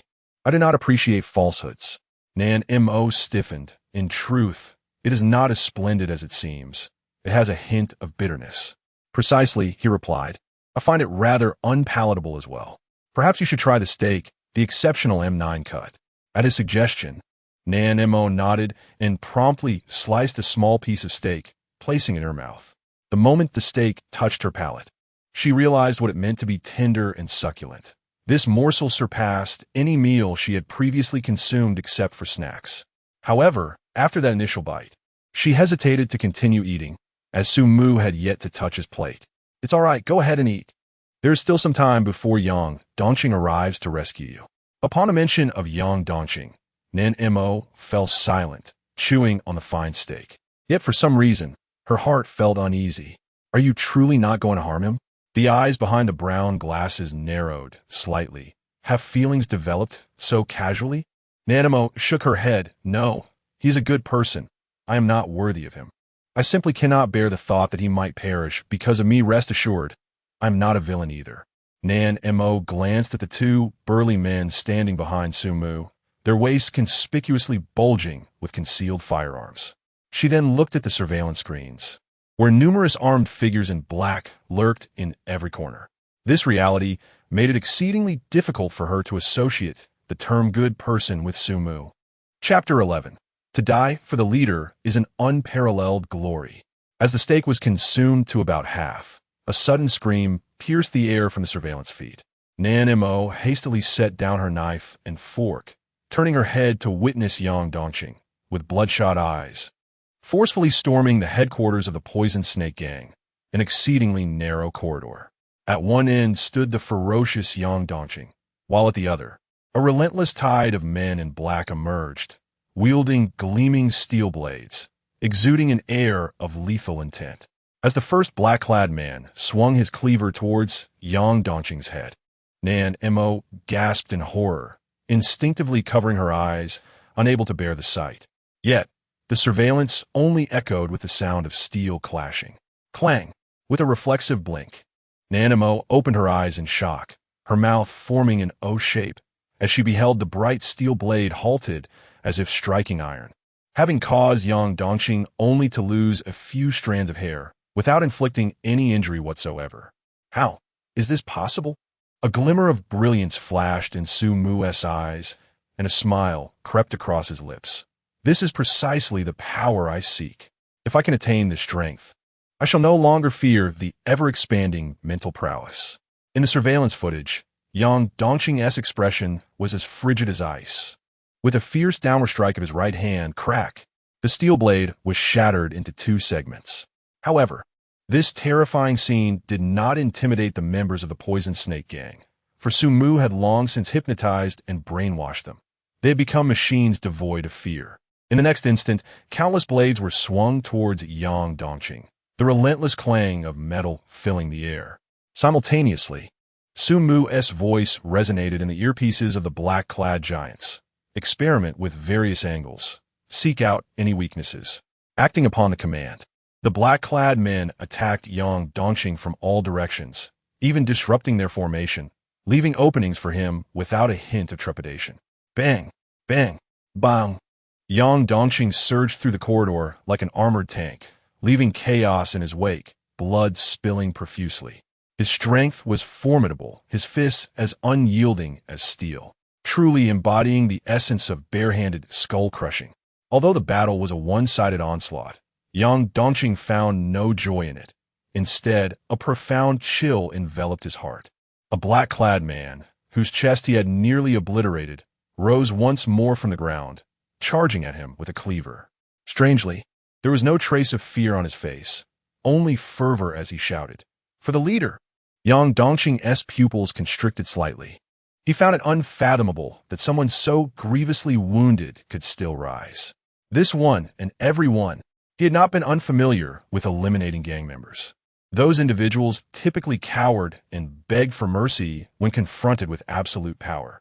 Yet now, the faces of all the Poison Snake gang members were filled only with fanaticism. Faced with the fearless members of the Poison Snake gang, Yang Dongqing's chill deepened.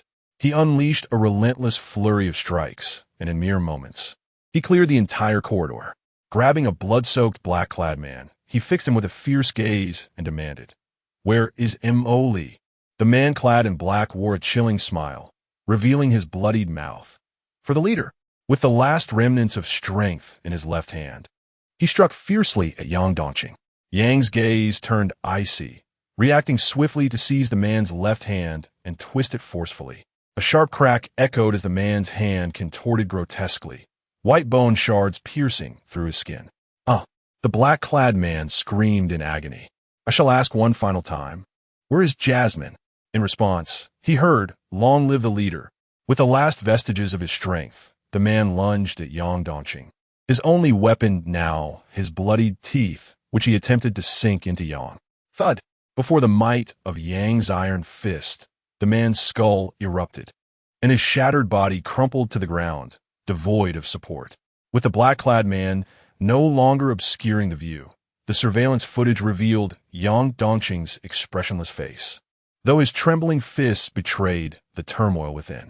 In the monitoring room, Nan Mo was violently retching, her complexion pale, her body shaking uncontrollably, clearly shaken by the harrowing images.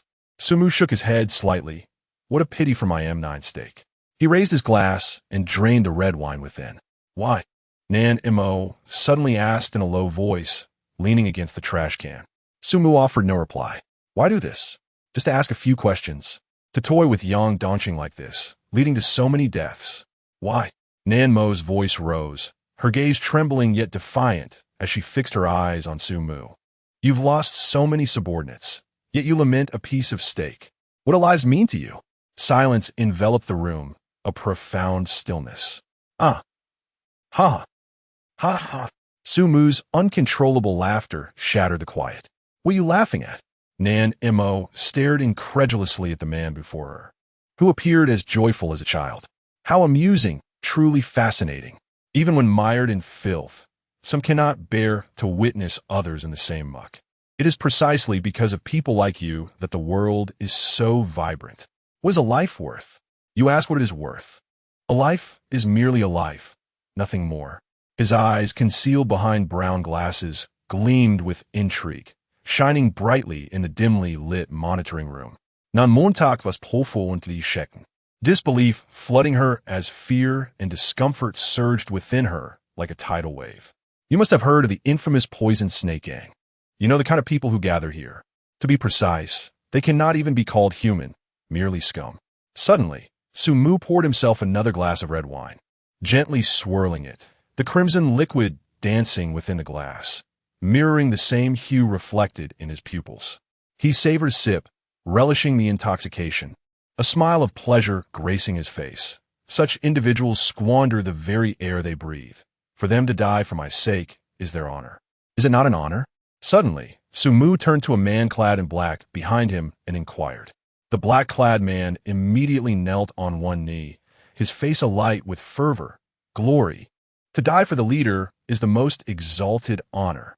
For wretches like us, societal outcasts, you, our leader, have bestowed upon us the meaning of existence and granted us a rebirth. We shall devote our very lives to fulfilling your will. Such fervent declarations only intensified Nan Mo's trepidation. She sensed an overwhelming arrogance emanating from Sumu, a disdain for life itself and for everything around him. An arrogance that seemed to elevate him above the world as though he were the sole genuine being, while others existed merely as instruments for his amusement, mere NPCs. At this moment, Yang Dongqing had already ascended to the second level of the venomous serpent gang's headquarters, which consisted of 5 levels, each intricately laid with ambushes and traps. Chapter 12. It must be quite fascinating. Upon reaching the second level, the first sight to greet him was the wall adorned with an intricately carved dark golden Ouroboros, its patterns so vivid that they seemed almost alive. Surrounding it were rows of white candles, exuding the delicate fragrance of jasmine. However, Yang Dongqing paid little heed to these details. His focus was entirely drawn to the ominous black muzzle of a gun not far away. Before him stood 2 members of the poisonous snake gang, each wielding dual pistols, serving as formidable sentinels blocking his path. Where is Jasmine? The only response he received was the sharp crack of a gunshot. Bang! A fleeting spark erupted from the dark muzzle, and a brass bullet hurtled forth with a piercing shriek. Yang Dongqing did not flinch. He knew he could not outpace the bullet. Clang! The bullet struck him, sending a shower of sparks as it tore through his clothing, revealing skin that gleamed with a metallic sheen. His expression remained impassive as he fixed his gaze on the 2 men. Such toys! But before he could complete his bravado, a barrage of gunfire interrupted him. Clang, clang, clang. The relentless bullets struck him like raindrops against a fortified wall, leaving merely tattered fabric in their wake without inflicting any significant wounds. In the monitoring room, Sumu observed the display of power with increasing satisfaction, noting Yang Dongqing's vulnerability, his eyes. When the bullets flew, Yang Dongqing instinctively shielded his eyes with his hands. In that case, let us resort to grenades, Sumu instructed coolly through the intercom. As the command was issued, the 2 black-clad gunmen retrieved grenades from their pockets. Witnessing this, Yang Dongqing's composure visibly faltered. His expression shifted as he charged towards the 2 men with such swiftness that they barely had time to throw the grenades. However, if they could not throw them, then they would not. For the leader, the 2 men shouted, raising the grenades high as they recklessly advanced toward Yang Dongqing. Boom! A thunderous explosion erupted, shattering the surrounding walls. When the smoke cleared, only 2 mangled corpses remained, while Yang Dongqing stood unscathed. Sumu's gaze intensified. Was the extraordinary truly this powerful? Yang Dongqing had only been an extraordinary being for less than a month, yet he could disregard bullets and withstand grenades? The next moment, a violent coughing fit interrupted his thoughts. Yang Dongqing was seen coughing uncontrollably, blood gushing from his mouth. Yet he did not falter, merely wiping the blood from the corner of his lips before continuing onward. Was his weakness within his organs? It appeared his insides were not made of steel. On the 3rd level, the same Ouroboros pattern and white candles awaited him. The difference, however, lay in the 2 formidable foes clad in heavy firefighting gear, wielding massive flamethrowers. Upon spotting Yang Dongqing, they wasted no time and began their assault. A torrent of flames surged forth like a tidal wave, engulfing the corridor and consuming Yang Dongqing's form. Yet, in the next instant, a charred figure burst forth from the inferno, sprinting towards the 2 men like a swift cheetah. The 2 individuals appeared to have anticipated their fate, casually discarding their flamethrower before producing the grenades they had prepared in advance, charging towards Yang Dongqing. For the leader, boom! They were obliterated in an explosion, but Yang Dongqing did not fare much better. His internal organs were once again damaged, causing him to spew blood profusely. His hair and eyebrows had been completely singed away, and his clothing had been reduced to charred remnants, clinging tightly to his form, evidently made of plastic. Nevertheless, his speed of movement indicated that he was not significantly impaired. Within the surveillance room, Nan Mo's mouth fell agape in astonishment, and only now did she grasp the true nature of the man who had held her through the night. Invulnerable to blades and bullets, impervious to fire and water. He was nothing short of superhuman. Was this what they called an extraordinary being? The term extraordinary was one she had learned from Sumu. It was no wonder he had gone to such lengths to capture Yang Dongqing. If it were indeed Yang Dongqing, perhaps he could. Nan Mo stole a glance at Sumu from the corner of her eye, yet she saw no hint of fear in him. Instead, there was a certain amusement, akin to that of a hunter who had stumbled upon an intriguing prey. For reasons unknown, she suddenly felt that this man before her was far more formidable than Yang Dongqing, the extraordinary one. Are you not the least bit concerned? Nan Montag in Kvilet apoptli. Worried? About what? Sumu replied. Considering your blatant targeting of an extraordinary being, once he discovers that you are the mastermind behind it all, what do you think he will do? It is evident that your subordinates cannot withstand him. Sumu slightly tilted his head, his penetrating gaze fixed intently upon her. Are you probing me? Nan Mo's expression stiffened. I'm merely curious. With a gentle smile, Sumu responded, rather than worry, I would say I am filled with anticipation.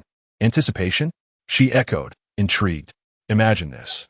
When Yang Dongqing finally stands before me, only to find his beloved woman unscathed, perhaps even enjoying a sumptuous M9 steak. What might his reaction be? Nan Mo's complexion drained of color as the implications of Sumu's words dawned on her. When Yang Dongqing learns that she is actually aligned with the Serpent Gang, what fate would await her? She was reluctant to contemplate and dared not envision it. It should be quite entertaining, came his calm voice, though it sent chills down Nan Mo's spine. Relax. It won't be easy for him to find me. The fourth level is filled with toxic gas, and prior tests have confirmed that while he may be impervious to blades and bullets on the surface, his internal organs are relatively fragile. This means he cannot be immune to the poison, which is a specially concocted gas I procured at great expense from the black market. I believe even an extraordinary being would struggle against it. What if he withstands it and ultimately reaches you? At this question, Sumu's smile broadened. It would be even more amusing. I suppose. I would likely be torn to shreds. Ha ha ha. He seemed to envision the scene with a sense of eager anticipation. Nan Mo found herself at a loss for her current emotions, her mind drifting to unrelated thoughts. She reminisced about her childhood, a time when her father had yet to succumb to gambling, and their family was enveloped in happiness. After she achieved a perfect score on her exam, her father rewarded her with a promise of a trip to the amusement park that weekend, a prospect that filled her with joy for an entire week. The sheer anticipation of that bliss was enough to bring a smile to her face, even in reflection. She realized that the current state of Sumu mirrored that very sentiment. Chapter 13. Nan Mo is truly the fourth challenge. Shall we engage in a game? Sumu suddenly directed his gaze towards Nan Mo instinctively. She felt a surge of panic, fully aware that Sumu harbored no benevolent intentions. What game? Nan Mo inhaled deeply, striving to project an air of calmness. It is a game of choices. Who do you believe will emerge victorious? Is it I who have captured Yang Dongqing, or will Yang Dongqing triumph over me? Nan Mo fell into silence, bewildered by how the man before her could so nonchalantly treat life as a mere game. I do not know, nor do I wish to choose. No, you do wish to. Sumu gently tapped his fingers against the table, the dull thuds resonating rhythmically against the mahogany surface. I now grant you the opportunity to depart. You may inform Yang Dongqing of the toxic gas on the fourth level. In that instant, Nan Mo's pupils constricted sharply. She had indeed contemplated such an action, feigning a trip to the restroom in hopes of discreetly warning Yang Dongqing. The danger emanating from Sumu was palpable. She could not trust that he would act honorably upon capturing Yang Dongqing. A man who disregarded his own life would surely have no regard for the lives of others. She could not bear the thought of Yang Dongqing perishing because of her. A test. He is testing me. Realizing this, Nan Mo feigned composure and replied, It would be futile to tell him. Upon seeing me unharmed and freely moving about the serpent gang, he would undoubtedly sense something amiss and, in a fit of rage, would kill me. Sumu smiled slightly. That is not necessarily the case. You could easily concoct a tale, perhaps claiming that your brother was coerced by the serpent gang, and that you, in a moment of clarity, risked your life to escape and warn him of the poisonous gas trap ahead. You could even add a touch of sincerity with a heartfelt apology and a passionate kiss. After such theatrics, what do you think Yang Dongqing's reaction would be? Nan Mo remained silent, a chilling dread enveloping her. This man, he was toying with her, treating both her and Yang Dongqing as mere puppets to manipulate at will. At that moment, Sumu continued, of course, Yang Dongqing would choose to forgive you. Now, he is soon to venture to the 4th level, so make your choice swiftly. Will you remain by my side, or seek out Yang Dongqing? With the conversation reaching this critical juncture, Nan Mo found her voice again. Though fear lingered in her gaze, a flicker of defiance persisted.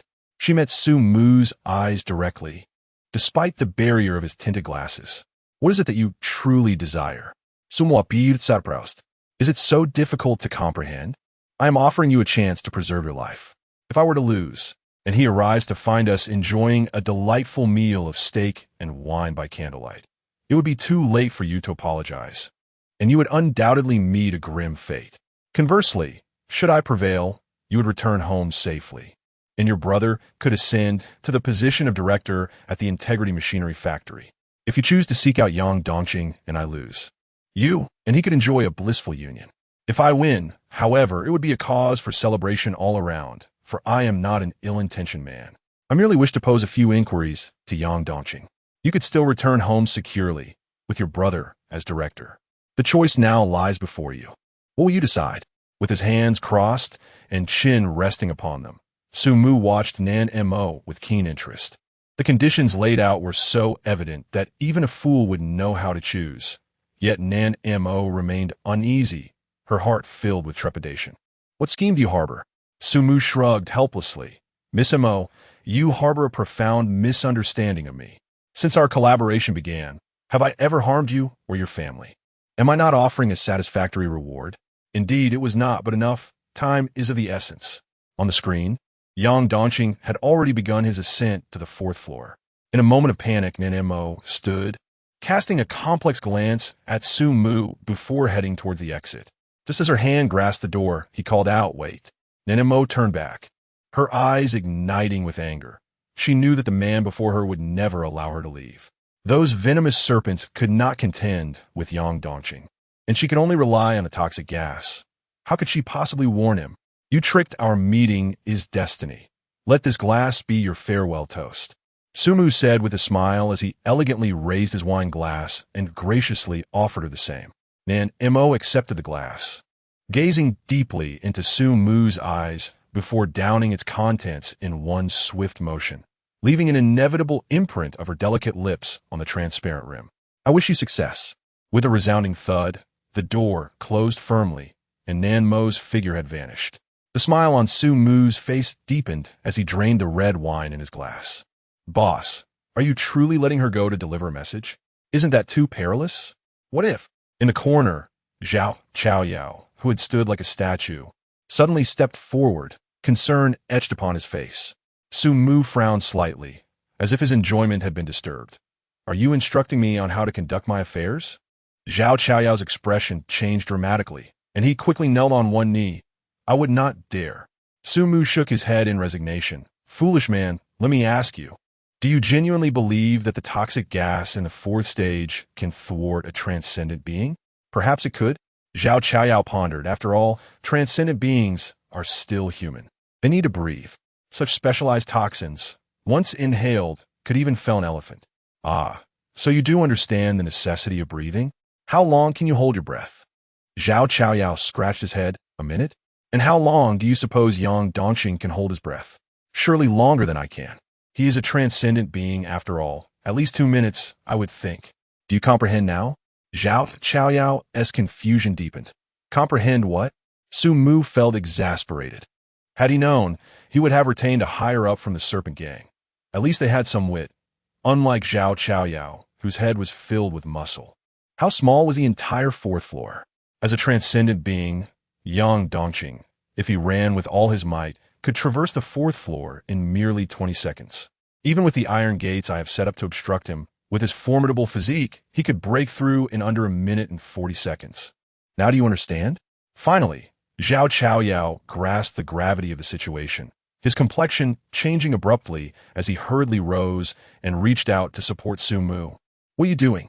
My lord, since even the fourth barrier cannot impede him, we ought to depart swiftly. The demise of a mere subordinate is of little consequence, but your well-being is of utmost importance. Bang! In a moment of frustration, Sumu struck Zhao Chaoyao's bald head with his serpentine wooden staff. Get away! Do you truly believe I allowed Nan Mo to pass for no reason? Zhao Chaoyao paused, bewildered. Why? Of course, it is for... Never mind. Sumu Saut. It is futile to explain this to you. All you need to grasp is that Nan Mo is the true embodiment of the fourth barrier. Chapter 14, the one to flee, is Yang Dongqing with his entire body charred and bereft of hair and eyebrows. Yang Dongqing hastily ascended to the fourth level. This extraordinary individual, who had previously faced the onslaught of dozens with unwavering composure, despite blades, bullets, and flames, now found his expression altered. The reason for this change was the sight of a graceful figure at the end of the fourth level. Moly! Yang Dongqing exclaimed with delight. At that moment, he stood at the entrance of the fourth level, where a vast and empty hall awaited him. South Moly stood at the exit of the fourth level, separated from him by the expanse of the hall. Moly, that's wonderful. Are you unhurt? Yang Dongqing, filled with excitement, instinctively rushed towards South Moly, only to be met with a sudden change in her expression. Don't come over. Yang Dongqing Baoset, bewildered. What is wrong, Moly? Rest assured, I'm here to protect you. Please don't approach. Retreat quickly, there is toxic gas. South Moly shouted desperately, her beautiful face flushed with urgency. Toxic gas? Yang Dongqing's expression shifted as he halted, the joy of seeing Moly dissipating. As his excitement waned, he quickly sensed that something was amiss. Why was Moly alone in this place? Was she not captured? She appeared completely unharmed. Moly, what on earth is happening? Yang Dongqing. Sorry. I deceived you. Please don't come over. It's a trap. South Moly's voice quivered, her lovely face marred by guilt. You deceived me? Yang Dongqing's countenance darkened as he realized the truth. He was no fool and began to grasp the gravity of the situation. I'm sorry. I was coerced by Sumu. Sumu. Yang Dongqing's expression froze. You mean my classmate Sumu? Yes. He is the leader of the Poison Snake Gang. He threatened my brother, compelling me to stage this charade to lure you here. His goal is the extraordinary power you possess. I had no choice but to comply. But after getting to know you, I realized you are a good person. I do not wish for your demise. Sorry. Woo-woo. Tears glisten like a cascade of pearls, falling freely. Yang Dongqing remained silent, his head bowed, shadows obscuring his face, rendering his emotions unreadable. In the next moment, thud, his footsteps resonated as he boldly entered the fourth level. South Moly panicked instantly. No, don't come over. Please don't approach. Yang Dongqing, as if impervious to her pleas, stepped forward with unprecedented determination into the hall of the fourth level. Bang! As he entered, the iron door behind him automatically closed, sealing shut, along with the iron door at South Moly's exit. The cold, unyielding iron doors separated the passionate pair. Frantic, South Moly pounded on the iron door. Yang Dongqing. Yang Dongqing. Hiss! A faint purple gas began to seep into the enclosed hall, gradually engulfing Yang Dongqing's figure. Yet, surrounded by toxic gas, Yang Dongqing exhibited no sign of panic. Instead, a cold smile crept upon his lips as he lifted his gaze to the camera and nestled in the corner of the hall. You know nothing of the extraordinary. He spoke silently, then held his breath as he suddenly accelerated, transforming into a fleeting shadow that dashed toward the iron door at the exit of the fourth level. Molly, stay back. Bang! Bang! Bang! He relentlessly collided with the iron door, his steel-like body producing a thunderous roar against the metal. The The seemingly indestructible iron door began to deform and collapse at a visibly rapid pace under his onslaught, until, bang, the entire door was knocked off its hinges.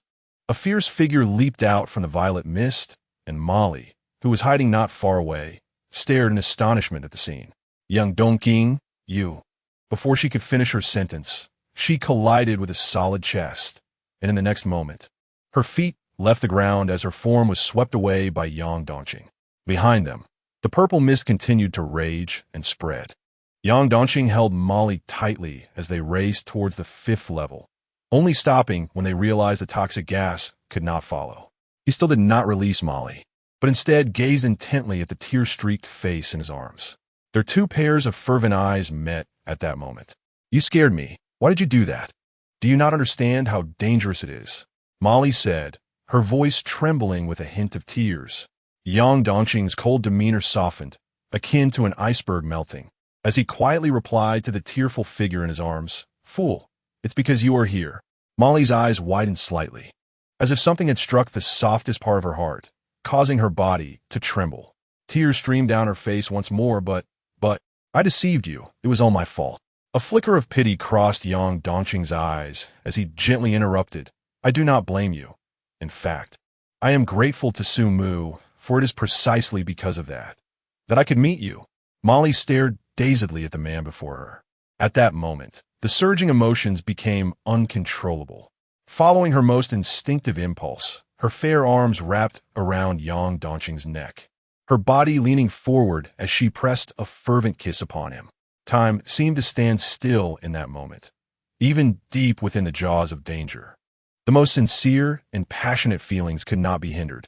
Of course, the members of the villainous Poison Snake Gang, recognizing the gravity of the situation, wisely refrained from causing any disruption.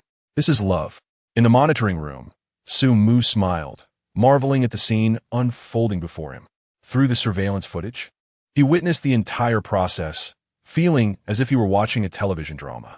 Leader, you are truly remarkable. The plot unfolds exactly as you described. Realization of one's mistakes. Daring escape, warning of traps, heartfelt apologies, and a passionate embrace, topped off with a little pearl of wisdom. Chaoyao flattered him, but in the next breath, he expressed concern. However, leader, considering the time, shouldn't we be making our exit? He has already passed the 4th level. Sumu smiled mysteriously. You are mistaken. He has not passed it. Rather, he has stumbled. Zhao Chaoyao was taken aback, glancing at the screen where the couple remained locked in their kiss. How could it appear to be a grand reunion of the protagonists? Prepare yourselves. It is time to meet our leading man for this performance. The two shared a kiss for a minute before parting ways. It was somewhat salty. Yang Dongqing savored the memory of his first kiss. You're insufferable. That was tears. Nan Mo playfully struck his chest a few times. I haven't even criticized you yet. What a foul stench. As she spoke, she seemed to recall something and quickly grasped Yang Dongqing's arm, scrutinizing him. You're not hurt, are you?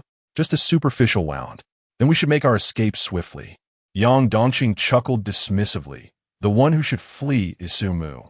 Nan Mo's expression shifted slightly. Are you still planning to confront him? Of course. How dare Sumu exploit you? I shall make them aware of the consequences of provoking an extraordinary being. But, rest assured, Emoli, I shall protect you. Yang Dongqing declared with resolute conviction. Nevertheless, Nan Mo remained deeply troubled as the image of that man lingered in her mind. His calm madness and the aura of unwavering confidence instilled in her a profound sense of unease. Chapter 15. If negotiation fails. There is no need for discussion, by the way. Jasmine, how did you manage to escape? Na Moskausa flicut momentarily. The members of the Serpent Gang were all occupied dealing with you. Only one person was left to guard me. I pretended to go to the restroom and then came to find you to deliver the news. You've endured much. Yang Dongqing grasped Nan Mo's hand and steadily advanced deeper into the 5th level. Before long, a vast wall adorned with dark golden patterns came into view.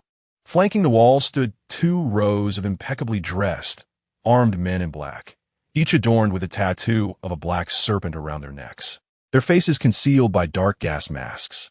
Yang Dongqing shielded Nan Mo behind him, his eyes radiating a chilling aura as he scrutinized the group. Suddenly, the two rows of men shifted, stepping back in unison to clear a path down the center. Their heads bowed in fervent anticipation as if they awaited the arrival of a significant figure. Yang Dongqing narrowed his eyes, realizing that the mastermind was indeed arriving.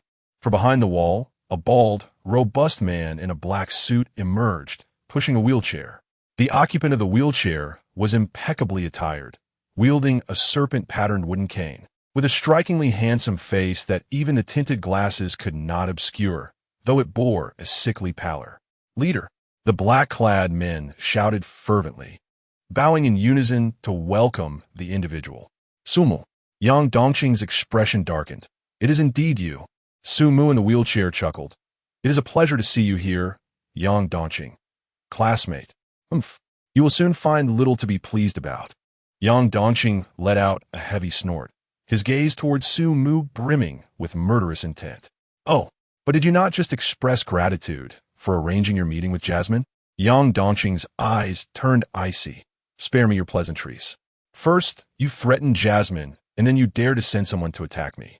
Speak. How do you intend to die?" Sumu remained unfazed by the threat posed by the extraordinary being before him, even taking pleasure in toying with his serpent-patterned cane. Yang Dongqing's gaze instinctively flickered to the dark golden patterns at the top of the cane. "Before we resort to violence, perhaps you should hear my terms. Your power is indeed formidable, but have you considered Jasmine's safety? Bullets are indiscriminate. If one were to inadvertently pierce this beautiful body, the consequences would be dire." Upon hearing this, Yang Dongqing's expression darkened. "You dare threaten me?" Nanmo's face also turned pale as she finally grasped why Sumu had allowed her to escape. He must have known from the beginning that the gas on the 4th level was ineffective, allowing her to become Yang Dongqing's Achilles heel, thus rendering him unable to act freely. Yet, upon further reflection, she found it strange. If he wished to restrain Yang Dongqing, he could have easily taken her as a hostage. Sumu shook his head. "Let us not speak so harshly. This is merely a kind reminder. After all, you wouldn't want anything to happen to Miss Jasmine, would you?" At his words, Nan Mo trembled slightly, instinctively retreating behind Yang Dongqing. Yang Dongqing sensed the lady's trepidation, momentarily feeling a sense of restraint. At this juncture, Sumu continued, "It seems I can now articulate my terms. In truth, there exists no animosity between us. My invitation was merely to pose a few inquiries." "What inquiries?" Sumu smiled faintly and replied, "For instance, how does one attain extraordinary power?" Yang Dongqing let out a cold laugh. "What makes you think you are worthy of coveting the extraordinary?" Sumu, unperturbed, wore a gentle smile. "Let us not be so absolute. If you can achieve it, why should I not?" A flicker of anger crossed Yang Dongqing's face before dissipating. Abandon that thought. First, listen to my terms. 1 million for the clues to extraordinary power. In the 13th district, that amount was astronomical, as most wealth was concentrated in the upper town. Not sufficient. Sumu seemed to have anticipated this, raising the offer to 10 million. Yang Dongqing sneered coldly. "Sumu, I once thought you to be a clever man. Yet here you are demonstrating folly. Killing you would grant me the money regardless." Sumu shrugged indifferently. "If we cannot reach an agreement, then there is no need for further discussion." With a series of clicks, the sound of numerous handguns being readied resonated, as the members of the poisonous snake gang flanked Sumu, raising their weapons. Yang Dongqing's expression grew grave, a palpable aura of malevolence radiating from him, as tensions escalated between both parties. "Moly, do not fret. As long as you remain behind me, I shall shield you from every bullet. Their ammunition is not infinite, and once they exhaust their clips, it will be Sumu's demise," he whispered reassuringly to Nanemo. With keen interest, Sumu observed the two, then waved his hand.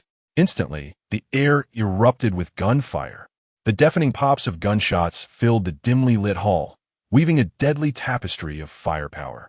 Simultaneously, Yang Dongqing erupted in a flurry of sparks, the bullets striking him and bursting upon impact. His robust physique staggered slightly with each impact.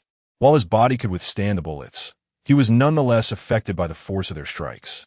The barrage continued for a full half-minute, until the sound of empty chambers echoed, prompting Yang Dongqing to finally raise his head. Breathing heavily, he surveyed the unarmed crowd and coldly declared, "Now, it is my turn." Just as he prepared to act, he noticed Sumu, unfazed, reaching into his breast pocket. Yang Dongqing's expression tightened, and he halted abruptly, nearly forgetting that Sumu had yet to fire a shot. In the next moment, Yang Dongqing was taken aback, for Sumu produced not a handgun, but rather an antique, dark golden pocket watch adorned with intricate filigree. With a light flick, the watch sprang open with a crisp sound. Yang Dongqing beheld the intricate patterns, which densely intertwined to form an Ouroboros. "The time is nigh," Sumu remarked casually. Following this, he rose from his wheelchair, supporting himself with a serpent-patterned cane, and began to stride towards Yang Dongqing. Such a peculiar scene instilled a sense of trepidation in Yang Dongqing. "What exactly do you intend to do? Seek death?" Sumu smiled faintly. "Classmate Yang Dongqing, have you not yet perceived it?" "Perceived what? Do you not sense a slight dizziness?" "Dizziness?" Yang Dongqing's expression shifted subtly. Ever since he arrived on the 5th floor, he had indeed felt somewhat lightheaded, yet he dismissed it as a consequence of his earlier injuries. "Could it be? Do you not feel your limbs growing weary? Your vision blurring?" Upon Sumu's inquiry, he recognized an undeniable fatigue and a haze before his eyes. He abruptly shook his head, attempting to rid himself of this sensation. "Yang Dongqing," Nanemo exclaimed anxiously, "are you all right? What on earth is happening?" Yang Dongqing began to feel a sense of panic. At this moment, Sumu, akin to an elegant antagonist from a film, strolled gracefully while commencing his triumphant proclamation. Chapter 16, "Are you certain that I am the one being held hostage? You are poisoned." "Poison?" Yang Dongqing stared intently at Sumu. Disbelief etched across his face. "That is impossible. I have not inhaled the toxic gas from the 4th level at all. How could I be poisoned?" Sumu chuckled amiably. "Who said? You are afflicted by the poison of the 4th level?" Yang Dongqing was taken aback, unable to fathom when he could have been poisoned. However, behind him, Nan Imo shuddered violently, her pupils dilating in realization. Yang Dongqing sensed her unusual reaction and began to piece it together. Was it the meal that Imo Li prepared? At that moment, a myriad of emotions flickered across his face. Disbelief, rage, and profound sorrow all intertwined. "Imo Li, you... No, it's not true." Nan Imo, pale and trembling, protested. "It wasn't me. I didn't poison anyone, and I ate it too." "Miss Imo Li, it appears you have forgotten that you vomited earlier." Sumu offered a benign reminder from the side. "But I did not poison anything." "Yang Dongqing, you must believe me. I truly did not do it. It must have been Sumu who secretly poisoned while I was cooking." Yang Dongqing's mind was in turmoil. The sense of weakness enveloped him, his breathing becoming increasingly labored as he felt the world spinning around him. Thud! He stumbled and fell to the ground. Yang Dongqing, nan montak gaspit in horror, rushing to assist him. But as a frail woman, how could she support a man of iron strength? "Enough, enough. In fact, that meal contained no poison." Sumu's words offered a glimmer of relief to Nan Mo, though it was swiftly dashed. However, the poison was indeed applied by Miss Imo Li. "You are speaking nonsense." "I did not," Nan Mo shouted, her composure slipping. "No, you did. The poison lingers on your lips. Oh, I almost forgot. It must have all been consumed by Yang Dongqing by now. Perhaps the flavor is still a tad salty?" Nan Mo was rendered speechless, frozen in place for a full 2 seconds before regaining her senses, staring at Sumu in horror. "It was that glass of red wine." "No, that's not right. You drank it too. It was the wine glass. You coated the rim of the wine glass with poison, which then touched my lips. I understand now. No wonder. When you left, you insisted that I drink a glass of wine for my send-off. It was because I had previously vomited and wiped off the poison from my lips. So you wanted me to drink again. It was you. Dongqing. Dongqing. Did you hear that? I did not poison anyone. It was Sumu. It was his doing." Yang Dongqing seemed oblivious to her words, lost in a daze, his eyes dull as he gazed at Nan Mo. His voice hoarse. "Did you not say earlier that you sneaked out? Why then are you sharing wine with him? Just now, you were able to pinpoint my location accurately, which means you were watching the surveillance, correct? So, you had been sitting with him in front of the monitors all along." enjoying the sight of my disarray while laughing and drinking wine? Montak li. Which of your words are true and which are false? Nan Mo was taken aback. Her hands, which had been supporting Yang Dongqing, fell helplessly to her sides. The once vibrant hue of her beautiful face had drained away, leaving her as dazed as a marionette bereft of its soul. It is worth mentioning that she had not only indulged in red wine, but also relished a sumptuous M9 steak. Sumu, standing nearby, kindly reminded her. Double kill. The phrase shattered the psychological defenses of both individuals simultaneously. Observing the two, who appeared as if they had lost their very essence, Sumu felt a pang of reflection. Love is indeed a curious phenomenon. Mere moments ago, the pair had been fervently locked in an embrace, only to become as strangers the very next instant. Now, may I pose my inquiry? Sumu inquired, standing 3 meters away from Yang Dongqing, his face adorned with a gentle smile. Yet, to Yang Dongqing and Nan Mo, that smile appeared as malevolent as that of devil. You, may I ask, Yang Dongqing murmured, his head bowed. Thank you for your cooperation. My first question. Go to hell. A sudden transformation occurred, and Yang Dongqing, who had seemed so powerless, surged forth with a ferocity akin to a ravenous tiger pouncing on its prey, summoning the last vestiges of strength from within. At that moment, the 3-meter distance between them became a chasm of life and death. With Yang Dongqing's ironclad physique, even in his weakened state, a mere touch could spell doom for Sumu. However, Sumu appeared to have anticipated this, nimbly leaping backward. Effortlessly evading Yang Dongqing's desperate counterattack. Thud! Yang Dongqing fell painfully to the ground, the hard surface giving way beneath him, creating several indentations. He had exhausted his final ounce of strength and could rise no more. Defiance, fury, hatred, a maelstrom of negative emotions filled his eyes as he glared at Sumu, wishing to rend him to pieces. I had anticipated you would not comply willingly. After all, isn't that how dramas unfold? Sumu remarked, brushing off the dust that had been stirred up when Yang Dongqing fell. Now, I ask, and you shall answer. In your dreams, I would rather die than divulge anything about that despicable scoundrel. Yang Dongqing showed that defiantly. Sumu remained unfazed, shrugging his shoulders in resignation. It seems I shall have to resort to some special measures. No. The despondent Nan Mo rushed forward, grasping Sumu's garment, her delicate face streaked with tears. Please, I beg you, do not harm him. Mo. Yang Dongqing's eyes blazed with emotion, a tempest of feelings swirling within him. Do not plead for him. Dongqing, it is my fault. I cannot allow him to hurt you any further. A poignant gaze was exchanged between the man and woman, their eyes brimming with unshed tears. Sumu, caught between them, sighed deeply. You both are making me truly appear as the villain here. I merely wish to ask a few questions. Why must you compel me? In that case, I have no choice but to... Whoosh! A flash of silver glimmered through the air. Immediately, Sumu felt a chilling sensation around his neck, a sharp and piercing discomfort as a glinting dagger pressed against his skin. The owner of this dagger was none other than Nan Mo. Chief, protect the chief. Zhao Chao Yao and the others' expressions changed dramatically as they prepared to rush forward. If you dare to come closer, I will take his life. Nan Montak Oalet, resembling a furious kitten. Instantly, Zhao Chao Yao and the others hesitated, deterred by the threat. Sumu, release Yang Dongqing at once, or I will kill you. Though her hand trembled, Nan Mo's gaze remained resolute, for she understood that she was defending the one she cherished. Emoli, do not concern yourself with me. You must escape. Yang Dongqing implored, prioritizing Nan Mo's safety over his own. TSK, you two truly are like fleeting shadows, reconciling so swiftly? Is there not even a minute? Sumu mused, feeling a touch of melancholy in his predicament. Sumu, you must swiftly command a release of Yang Dongqing. Unlike Sumu's nonchalance, Nan Mo was fraught with anxiety and tension. However, Sumu appeared oblivious, continuing to speak.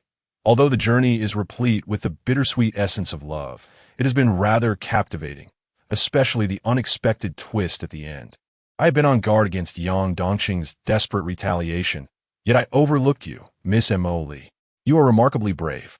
For not everyone possesses the courage to conceal a dagger within the serpent's gang and seize the opportunity to take me hostage. But Sumu's tone abruptly shifted, growing somber. Miss Emoli, are you truly certain that you have taken me captive? Chapter 17. The substitute upon uttering those words. An inexplicable chill surged within Nanmo's heart. Yet she feigned calmness and retorted, "What nonsense are you speaking? It is impossible that it is not." For the leader, suddenly, Afravant Visper escaped Sumuestrot. In an instant, he seized Nanmo's hand and viciously dragged the dagger across his neck. The sound of the blade piercing flesh echoed, followed immediately by a gushing torrent of blood. Nanmo was splattered with a warm crimson liquid, her gaze fixated in shock upon the fallen Sumu, whose face bore an indelible fervor. I have killed someone. Why? She stared at her blood-soaked hands, the dagger slipping from her grip, clattering against the ground with a sharp sound. At that moment, a series of abrupt applause resonated through the empty hall. Marvelous. Truly marvelous. I thank you both for presenting such a splendid performance. Among the group of black-clad members of the poisonous snake gang, a slender man, seemingly frail, stepped forward, clapping his hands. He gradually emerged from the crowd and removed his gas mask, revealing a pale and handsome face. Sumu, how? Is this possible? Nanmo's voice trembled. Disbelief etched across her features as she gazed at the figure before her. If you're Sumu, then, who is he? With trembling hands, Nanmo turned over the lifeless body of Sumu, and upon recognizing the face, she was instantly struck dumb, a chilling terror coursing through her being.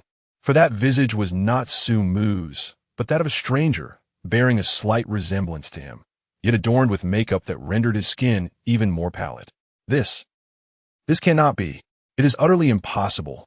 Yang Dongqing shouted in disbelief. Though weakened, his eyes were keen enough to discern the truth. The one who had been abducted was Sumu. How could he now have transformed into another individual? Even if this person bore some resemblance to Sumu, it was not to the degree of mistaken identity. He was not face-blind. Wait, Yang Dongqing suddenly realized something amiss. In his recollection, Sumu had always been a frail figure, prone to sudden nosebleeds during class, reliant on crutches or a wheelchair, as if a mere breeze could topple him. How could such a frail constitution have evaded his near-fatal counterattack just now? The agile backward leap was beyond the capabilities of a sickly individual. You are also an extraordinary being, Yang Dongqing exclaimed in disbelief, lifting his gaze to the newly appeared Sumu, his stare unwavering. Sumu smiled silently, turning to command, "Bring these two startled gentlemen and lady away for some rest." "Yes, leader." Two henchmen promptly advanced, dragging away the incapacitated Yang Dongqing, resembling a lifeless dog, along with the puppet-like Nanmo. He would not indulge in the villainous trope of lengthy exposition, thereby granting his adversaries a chance for a comeback. Previously, the substitute had been so audacious, primarily to test whether Yang Dongqing still possessed any hidden cards. He was wary of a sudden violent outburst during the interrogation. However, he did not anticipate that instead of probing Yang Dongqing, he would encounter Nanmo. "Chief, you nearly frightened me to death. I previously thought you Zhao Chaoyao," still shaken, glanced at the lifeless body of the substitute on the ground and hurriedly approached Sumu. "A gentleman does not stand beneath a precarious wall. I understand this principle." Sumu's voice unexpectedly resonated from behind Zhao Chaoyao. Instantly, Zhao Chaoyao felt a chill run down his spine. How could the chief, who was right before him, have a voice emanating from behind? He swiftly turned around, only to see a robust man among the black-clad figures removing his gas mask, revealing a pale yet handsome face. It was indeed Sumu. At that moment, Zhao Chaoyao's scalp tingled. What is happening? He hurriedly glanced back at Sumu in front of him, only to find that the face was becoming increasingly unfamiliar, resembling an entirely different person. Meanwhile, the Sumu behind him was leisurely unbuttoning his black suit, revealing the bulging bulletproof armor beneath, piece by piece. This was the reason for his imposing physique. Zhao Chaoyao stood there in a daze, looking as though he had seen a ghost. Sumu remarked nonchalantly, "What is there to be astonished about? Did I not mention that a gentleman does not stand beneath a precarious wall?" In a state of shock, Zhao Chaoyao instinctively retorted, "But you have deceived, ambushed, poisoned, and even exploited emotions. That does not seem very gentlemanly." Sumu cast a faint glance at Zhao Chaoyao, causing him to hurriedly shift the topic. "Chief, your two substitutes are remarkable. They bear an uncanny resemblance to you, a rarity in this world." He suddenly paused, scrutinizing Sumu with caution. "By the way, Chief, this one before you, is he not another substitute?" Sumu paid him no heed, instead retrieving a pair of brown-tinted glasses from his pocket and donning them. His exceptionally deep-set eyes gradually obscured. Whether one resembles another is of little consequence. What truly matters is the hypnosis. Each floor of the Serpent Gang's headquarters is adorned with calming candles, and he had inhaled their essence throughout his battles. Coupled with countless hints from the Ouroboros symbol and the information Nan Mo had disclosed in advance, he had formed preconceived notions. All these elements were meticulously laid out to facilitate this hypnosis, and the choice of a somewhat similar substitute was merely a precaution, as he had never hypnotized a superhuman before. "Impressive, truly impressive, Chief." Zhao Chaoyao's expression grew increasingly fervent, yet a shadow of doubt soon crossed his face. "By the way, Chief, what was the deal with the poisoning? I was astounded when your substitute mentioned it, but upon reflection, it seems somewhat problematic. If Nan Mo's lips were poisoned, what if she licked them midway? Furthermore, what if she did not kiss Yang Dongqing? Wouldn't that mean my plan will not falter?" Sumu replied with a mysterious smile. "Because there was never any poison." "What?" Zhao Chaoyao was taken aback, feeling a sudden warmth emanating from a CPU. "Have you ever heard of the water drop sound experiment that purportedly induces death? There was once an individual who conducted such an experiment. A condemned prisoner was blindfolded and informed that his blood would be drawn. Subsequently, a slight sting was administered to his wrist, while a faucet dripped water, producing a persistent sound of dripping. After a period of time, the prisoner indeed perished. However, the truth is that he did not bleed at all. He was merely subjected to the sound of dripping water. This exemplifies the power of psychological suggestion." As Sumu spoke, a look of rapture crossed his face. He seemed to revel in the manipulation of the human psyche. Chapter 18. Jasmine. So delicate, the power of psychological suggestion is formidable, so much so that when one believes they are dead, they truly perish. Similarly, when Yang Dongqing thought he had been poisoned, under the influence of mental hypnosis, he manifested symptoms of poisoning. Zhao Chaoyao's mouth gaped wide in disbelief, utterly shocked by the revelation. Sumu furrowed his brow slightly, questioning, "Is it truly so difficult to comprehend?" "However, Chief, the premise of Yang Dongqing's poisoning lies in his belief that he has been poisoned. But what about the initial symptoms of dizziness and fatigue? That cannot merely be psychological suggestion, can it?" Sumu, increasingly exasperated, responded, "If you were to rush here in a state of desperation, enduring a fierce battle and sustaining multiple grenade explosions, followed by being engulfed in flames, while your calming candles melted entirely, releasing an abundance of soothing fragrance that you inhaled, and ultimately holding your breath for a minute in a gas chamber, followed by a kiss for another minute. After such an ordeal, do you not think you would feel dizzy?" Zhao Chaoyao fell silent for a moment, a flicker of contemplation crossing his eyes. After a serious reflection, he arrived at a conclusion. "I would die." "You fool." Bang! Sumu struck Zhao Chaoyao's bald head with his serpent-patterned wooden cane, exclaiming, "I truly waste my breath explaining this to you." Zhao Chaoyao clutched his head in pain, grimacing, yet his face remained obsequiously eager. "Chief, I am but a dullard, yet I am earnestly striving to grasp your profound words. Your demeanor, strategizing with such finesse, is nothing short of divine. Please enlighten me further." He strained his mind to conjure two idioms, enthusiastically presenting them in a single breath.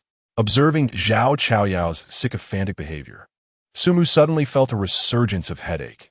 Previously alleviated by a sip of red wine, the discomfort now returned. Oh, how I wish hypnosis could render one more intelligent. Yet he understood the impossibility of this. A poor student, even under hypnosis, could not solve mathematical problems they had never grasped. Mathematics is inherently fair. What one cannot comprehend remains incomprehensible. To put it plainly, I did indeed poison him. Huh. Zhao Chaoyao appeared bewildered, confused by the sudden shift from poisoning to denial. Chief, is there poison or not? Sumu continued. Seemingly lost in thought, the meal Jasmine prepared for Yang Dongqing was indeed poisoned, yet the toxic components do not take effect until a chemical reaction occurs. The red wine glass Jasmine drank from was also laced with poison. This toxin is harmless in itself, but serves as a catalyst for the first poison. Thus, when the two kissed, the poison within Yang Dongqing reacted with that on Jasmine's lips, leading to genuine poisoning. Zhao Chaoyao gasped in astonishment, but soon discovered a flaw in the logic. Wait, Chief, Jasmine also consumed the meal. She vomited once. So, are you suggesting that her earlier vomiting while watching the surveillance was also due to your hypnosis? At this moment, he felt a tingling sensation at the back of his head. Then, Sumu chuckled and asked, would you like to hear a third version? What? There's a third version? The third version is a blend of the extraordinary and the ordinary. I have been poisoned and subjected to psychological suggestion. The reason Yang Dongqing succumbed to the poison lies in a dual effect. Otherwise, how could an extraordinary individual be so easily defeated? Upon hearing this, Zhao Chaoyao was utterly bewildered, feeling an itch in his head as if he were about to gain intellect. Leader, which version is the truth? Sumu smiled silently and, leaning on his cane, walked away, leaving Zhao Chaoyao scratching his head in confusion. He could not be the only one tormented by such thoughts. Leader, please wait for me. Which version is authentic? Just tell me. Leader, may I pose another question? Why not hypnotize Jasmine directly to carry out your orders instead of making her choose? This ultimately led to the death of the substitute. Sumu gradually halted his steps. In the dim corridor, he did not turn back. His calm voice echoed in Zhao Chaoyao's ears. Because I delight in surprises. Zhao Chaoyao was taken aback, staring blankly at the shadow cloaked in darkness, failing to comprehend the meaning of those words. Do you not find the struggle of humanity fascinating? A life devoid of control is simply too mundane. Sumu's ethereal voice receded into the distance. In the dungeon of the Serpent Gang, Yang Dongqing was ensnared by iron chains as thick as a baby's arm, fixed to a steel chair that was welded to the ground, immovable.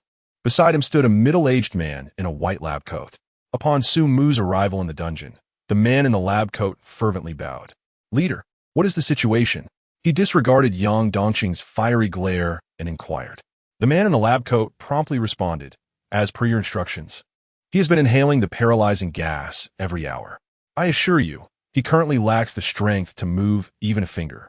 Sumu added, then turned his gaze toward the imprisoned Yang Dongqing. Sumu, you despicable villain. Even in death, I shall never answer your questions. Oh, Sumu pushed up his tinted glasses, a playful smile curling at the corners of his mouth. You are not afraid of death. What a Miss Jasmine. Yang Dongqing's body stiffened, and fury erupted within him, his eyes blazing red as his muscles bulged. In the next moment, the iron chains binding him clanked ominously under his immense strength. If you dare to lay a finger on Jasmine, I will ensure your dismemberment. Sumu regarded the man in the lab coat with an impassive expression. The man immediately broke into a cold sweat. This is impossible. He has just inhaled the paralyzing gas. Even an elephant could not move in such a short time. Leader, I shall increase the dosage immediately. Please don a gas mask. Moments later, both donned gas masks, and as the man in the lab coat pressed a button, a hissing sound filled the air. A substantial amount of white smoke poured from the room's pipes. Minutes later, the violently struggling Yang Dongqing was completely drained of strength. Through the haze of his gas mask, Sumu scrutinized Yang Dongqing with a contemplative gaze. It seemed that his strength was intricately linked to his emotions or perhaps his willpower. Upon the mere mention of Nan Mo, a surge of anger ignited within him, reviving the previously numb body with newfound vigor. In pursuit of further experimentation, Sumu approached Yang Dongqing slowly, observing the faintly dazed pupils of his companion. Leaning closer, he whispered softly in his ear, Jasmine. So refreshing. Chapter 19. The Cruel Punishment. Suddenly, Yang Dongqing, whose gaze had been vacant, lifted his head abruptly, his eyes bloodshot, as a terrifying power surged forth from his body. I will kill you. The sound of chains rattling echoed as he struggled violently, the iron links trembling frantically even causing the very dungeon to shudder. "Chief, we must flee. He is about to break free." The man in the white coat turned pale with fear. In his eyes, Yang Dongqing resembled a ferocious beast on the verge of escape. Yet, Sumu remained unperturbed, calmly observing Yang Dongqing. In an instant, a colossal wave of mental energy surged forth, attempting to hypnotize him. But it encountered immense resistance upon entering Yang Dongqing's mind. A flicker of realization crossed his eyes. Indeed, Yang Dongqing's strength seemed intertwined with emotions, willpower, and other intangible elements. The angrier Yang Dongqing became, the stronger his power grew, along with a significant increase in his mental fortitude. "Bring Miss Jasmine here," Sumu commanded. The man in the white coat hurriedly complied. Before long, the impeccably dressed Nan Mo appeared in the dungeon. At the moment Nan Mo stepped in, the furious Yang Dongqing gradually calmed down. "Jasmine, are you all right? Did they harm you?" Yang Dongqing asked urgently. "No, they did not hurt me. They merely confined me." "Dongqing, are you okay?" Nan Mo's eyes glistened with tears upon seeing her beloved shackled by heavy chains. Seeing that Nan Mo was unharmed, the power within Yang Dongqing seemed to subside. "Jasmine, rest assured, I will rescue you," he declared, turning sharply to Sumu. "You wish to interrogate me, correct? Very well. I will divulge everything if you release Jasmine." However, Sumu shook his head. "I do not favor that which comes too easily. Hold your tongue for now." Yang Dongqing was taken aback, regarding Sumu as if he were mad. "Too easily? After all this plotting, with so many of your subordinates perishing, you dare to claim it is too easy? You must be insane." Sumu ignored him and instructed his subordinates, "Escort Miss Jasmine back to her quarters. No one is to approach without my permission. Oh, and please send her a bottle of red wine and a premium M9 steak." Nan Mo. Ultimately, Nan Mo was taken away, and Sumu departed the dungeon. He was not the lunatic Yang Dongqing imagined. He simply did not trust him. Could one truly believe the words of someone who harbored such deep-seated hatred? If the adversary fabricated information regarding extraordinary powers, or even merely concealed a few key terms, the consequences will be dire. Therefore, he preferred to pose his inquiries in his own manner. When all had departed, Yang Dongqing found himself alone in the dungeon, surrounded by an oppressive silence. However, it was not long before the dungeon was filled with joyful laughter, accompanied by a delightful fragrance. "Sumu, what on earth do you want?" Yang Dongqing roared with eyes wide in fury. Beside him stood a row of voluptuous, alluring young ladies, clad in revealing attire. "Oh, handsome boy, your expression is rather frightening. How about you smile for sister?" "No, smile? Then let me smile for you." One of them teased. "Darling, I don't know why, but my heart races the moment I see you. Just listen." Another chimed in, "Wow, sisters. This handsome lad has a splendid physique, all hard muscles. Hee. Is it really that hard? I don't believe it. Let me touch." Under the siege of these ladies, Yang Dongqing could no longer maintain his furious demeanor and even felt a hint of blush creeping onto his face. Meanwhile, in the monitoring room, Sumu quietly observed the spectacle. Zhao Chaoyao beside him was utterly captivated. "Chief, is this what you refer to as torture?" he inquired. "What? Do you want to give it a try?" Sumu replied nonchalantly. Zhao Chaoyao swallowed hard. "Well, I suppose it wouldn't hurt to consider." No, I was just joking. I can't withstand such temptation. Merely watching is torturous enough." He added, "This form of torture is quite different from what I had imagined." Yang Dongqing possessed a body of steel, making ordinary punishments ineffective against him. His strength seemed intricately linked to his fury. Thus the challenge lay in punishing him without inciting his anger. Zhao Chaoyao gazed enviously at the monitor. "But Chief, what use is this? It doesn't cause him any harm. Do you really think he will yield? What I seek is not submission, but to leave him in a state of mental disarray, diminishing his willpower." Hours passed, and Yang Dongqing's eyes were bloodshot, breathing heavily, his throat parched to the point of feeling scorched. To prevent him from growing weary of the same spectacle, Sumu had deliberately rotated several groups of ladies. "Let them all withdraw. Yang Dongqing has nearly acclimated. Proceed with the next punishment," Sumu instructed via intercom. Soon, the ladies departed, leaving behind a disheveled Yang Dongqing, marked with lipstick stains. "Sumu, you bastard. You think such tactics will make me yield? Come at me again if you dare." Yang Dongqing gasped, Jurasing. With a snap, the dungeon door swung open once more, this time revealing a stern-faced man clad in a black suit, holding a box of powder. Yang Dongqing's face turned pale instantly. Why was a man this time? Before he could react, the man poured the powder over him. Immediately, Yang Dongqing felt an insatiable itch. Is this itching powder? Ha ha ha! Sumu you! Ha ha! Laughter echoed through the cold dungeon, resonating with Yang Dongqing's mirth. Hours later, he was utterly exhausted, his throat hoarse from laughter. It is well known that sustained, ecstatic laughter is immensely draining. At this point, Yang Dongqing was completely spent and could curse no longer. He acknowledged his youth, never anticipating that the reality of punishment would starkly contrast with its portrayal in television dramas, a struggle not easily surmountable by mere willpower. However, what he did not foresee was that even more brutal penalties awaited him. With a sharp crack, the dungeon door swung open once more. A look of terror spread across Yang Dongqing's face as he fixed his gaze intently at the entrance. There, Sumu slowly emerged, clutching a thick stack of books in his hands.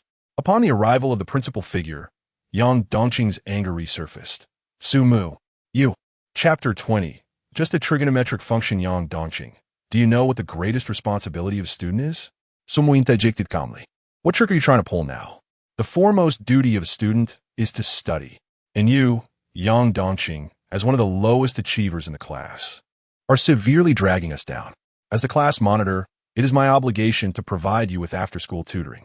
Sumu adjusted his glasses, cradling a heptitome, almost as if the words exemplary student were inscribed upon his forehead. Sumu, you are utterly insane. What do I care about studying? Sumu shook his head in disappointment. Your attitude towards learning is gravely inappropriate. It appears I must motivate you. With that, he produced a mathematics workbook and placed it before Yang Dongqing. Now, solve this trigonometric function. The necessary formulas are all in the textbook. I'll solve it. Yang Dongqing was about to unleash a torrent of curses when Sumu's next words caused his expression to shift dramatically. If you cannot solve it within 15 minutes, I shall sever a finger from Miss Jasmine. Sumu smiled. Yang Dongqing's head snapped up, anger flooding his face. You dare, if you lay a finger on Jasmine. Shoo, calm down. I'm a man of my word. If I say I will take one finger, I will not take two. Now, the opportunity to save her lies before you. If you truly care for her and wish to avoid her suffering, then solve this trigonometric function. It's merely a trigonometric function, something you learned in class, and the textbook is right in front of you. If you cannot manage this, do not blame me. Now, let the timer begin. With a smile, Sumu retrieved a pocket watch from his coat, its subtle floral engravings glimmering under the light. He set on a nearby table and then departed. Yang Dongqing cursed incessantly, but after a while, he turned his gaze to the trigonometric function. Deep down, he understood that Sumu was capable of anything. It's just a trigonometric function, quite simple. He took a deep breath and carefully analyzed the problem. In triangle ABC, given a 60, a 3, B3, determine the size of B. Time slipped away, 1 minute, 2 minutes, 3 minutes. What on earth is the value of B? There is a saying that when pushed to the limit, one can accomplish anything, but this was evidently false, as mathematical problems remained insurmountable. If one didn't know how to solve it, one simply could not. 15 minutes later, Sumu sauntered into the room, leaning on his cane, elegantly holding a crystal goblet filled with deep red liquid. Yang Dongqing, have you arrived at an answer? Enthralled by the complexities of mathematics, Yang Dongqing abruptly looked up. His mental state was far from stable. Bloodshot veins radiated across his eyes, and he muttered incessantly, Sin B Sina, which equals 3 multiplied by Sin 60. The 15 minutes are nearly up. Be quiet. I'm almost there.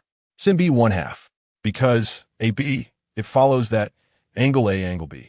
Furthermore, given that Sin B frac, Yang Dongqing suddenly gasped, and an answer escaped his lips, angle B 30 circ. I figured it out. Applause erupted from Sumu, his face beaming with satisfaction. Congratulations, Yang Dongqing, you have saved one of Miss Jasmine's fingers. However, before Yang Dongqing could revel in his triumph, Sumu presented another mathematical conundrum. You have 15 minutes. If you cannot solve it, I shall sever one of Miss Jasmine's toes. Sumu, you scoundrel. What do you truly intend to do? A slight smile graced Sumu's face as he noted Yang Dongqing's spirits were still undaunted. He required several more mathematical challenges. 15 minutes, mind you. With that, he leaned on his cane and departed. On the brink of mental collapse, Yang Dongqing, after venting his frustration, reluctantly shifted his gaze to the new mathematical problem. A fleeting glance left him feeling as though the world had darkened. 1, 3, 8, 20, 48, 112, 256. 1. Please identify the general term of this sequence. 2. Determine the 20th term of the sequence. 3. From which term does the sequence exceed 10, 0, 0, 0? Sumu. The following day, Yang Dongqing endured a sleepless night. He had spent the entire night grappling with mathematical problems, significantly enhancing his mathematical prowess and now adept in trigonometric functions, arithmetic sequences, geometric sequences, and simultaneous equations, among other profound mathematical secrets. At this moment, his mental state was on the verge of collapse. His eyes were sunken, his face numb, and his gaze vacant. The group of young ladies from yesterday returned. Yet no matter how they danced, they could not coax even a flicker of attention from Yang Dongqing. Within the monitoring room, Sumu sensed that the time was ripe to initiate hypnosis. Everything he had done previously was aimed at tormenting Yang Dongqing's psyche, particularly the final mathematical problem, which only a struggling student could comprehend, the agony of racking one's brain without arriving at an answer. Coincidentally, Yang Dongqing was such a struggling student. The mental resilience of extraordinary individuals is remarkably high. Thus, it was imperative to weaken his psyche to the utmost to ensure the success of the hypnosis. This time, he aimed for deep hypnosis as opposed to the earlier psychological suggestion. Psychological suggestion is merely a form of superficial hypnosis, wherein the subject retains their thoughts, yet responds to the suggestion with corresponding choices or reactions. In contrast, deep hypnosis completely distorts the subject as thoughts. Akin to the hypnosis employed on serpents, though this deep hypnosis is not enduring. It requires reinforcement at intervals. Perhaps once his mental strength increases, he could achieve a permanent hypnosis akin to a mental brand. Bang! The dungeon door swung open once more. Yang Dongqing, his eyes already glazed, reacted to the sound of the door as if by reflex, his face contorted in sheer terror.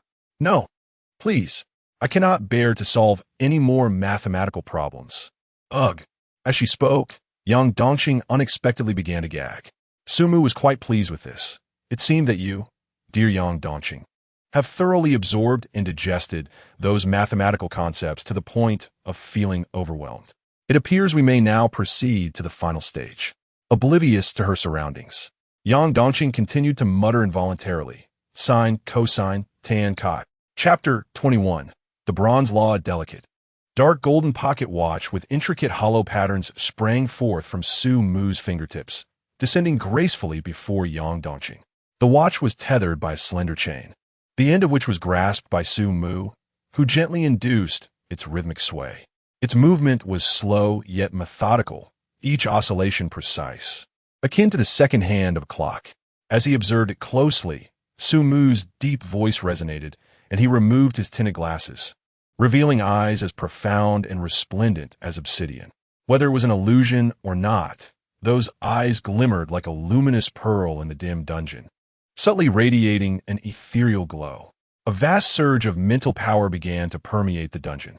Instinctively, Yang Dongqing's gaze fixated on the dark golden pocket watch, his eyes unwittingly following its gentle oscillation. His mind gradually became entranced, slowly, until all that remained in his vision was the watch.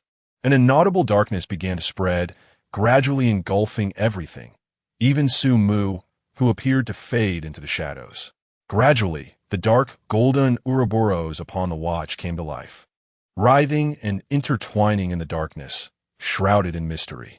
Now, Sumu's eyes shimmered with brilliance as an immense wave of mental power surged into Yang Dongqing's mind, silently imprinting the symbol of the Ouroboros within. The dark golden serpent seemed to imprint itself into Yang Dongqing's pupils, ultimately fading away. With a sigh, Sumu felt a wave of lightheadedness wash over him, as if his very essence had been siphoned away. Truly a formidable individual, even after enduring such inhuman torment. Yang Dongqing exhibited considerable mental resilience. Thankfully, success had been attained. He turned his gaze toward Yang Dongqing, who now appeared vacant and dazed, resembling a soulless puppet. Yang Dongqing, Sumu spoke slowly. His words seemed to activate the puppet's directive, and in that instant, the vacant gaze of Yang Dongqing began to shimmer with color, igniting a fervent zeal within him. Leader, Sumu silently smiled, yet he refrained from indulging in joy, for he needed to acquire extraordinary power swiftly. After all, his time was limited. How did you become an extraordinary being? I became extraordinary in the nightmarish world. The nightmarish world? Sumu furrowed his brow, discerning the connection to dreams. He recalled his own experiences. Each time he succumbed to slumber, he entered a dreamscape where his mental prowess flourished. What is the nightmarish world? He posed his second inquiry. The nightmarish world is the realm that exists in slumber, a world composed of countless nightmares, teeming with bizarre, terrifying, and unfathomable nightmarish creatures.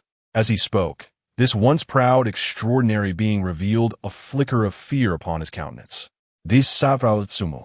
The emergence of fear while in a hypnotic state indicated that the nightmarish world had instilled a profound terror within Yang Dongqing's very core. Yang Dongqing took a deep breath and said once more, I cannot discern when the boundary between reality and dreams was breached, leading to the intrusion of dreamlike entities into our world, while the denizens of reality may inadvertently stumble into the realm of dreams. Sumu recalled the various rumors he had heard, those absurd and unfathomable horrific events that were often the subject of lively discussions among students. However, at that time, he had been so engrossed in dreams that he paid little heed to reality. Indeed, if one can enter the realm of nightmares, then the creatures of that world can surely invade our reality. Can you fathom such terror? The nightmares lurking deep within you, the very essence of your fears. One day, emerging from the depths of your dreams, or perhaps you find yourself ensnared in a genuine nightmare, confronting the phantoms of your heart. The sensation is simply overwhelming. Fear intensified on Yang Dongqing's countenance. How delightful! Sumu suppressed his excitement, dispelling Yang Dongqing's dread. He suddenly felt a burgeoning anticipation for the realm of nightmares, having long forgotten the essence of fear. After over a century in dreams, he had experienced the entirety of existence, and later, in a bid to expend mental energy, he relentlessly conjured terrifying monsters or vivid scenes to stimulate himself. The consequence of this was that his emotional thresholds had become infinitely elevated. No matter how intense the fear, it was challenging to impact him. To be candid, this sensation was profoundly tedious. When all external stimuli failed to stir your inner being, it felt akin to a castrated monk in seclusion. This was not a transcendental detachment from joy and sorrow, but rather a wearisome ennui after having grown weary of everything. How does one enter the realm of nightmares? Through sleep. Only in slumber can one access the realm of nightmares. It is like an everlasting nightmare from which one cannot awaken. A month ago, I found myself in the realm of nightmares upon awakening from a deep slumber, discovering others like me who had also entered in their dreams. We encountered a host of terrifying monsters. They devour humans, dead, all dead. Yang Dongqing's expression became increasingly fearful, seemingly on the verge of breaking free from his hypnotic state. Sumu narrowed his eyes, swiftly shifting the subject. How does one become extraordinary in the realm of nightmares? Through the Bronze Law.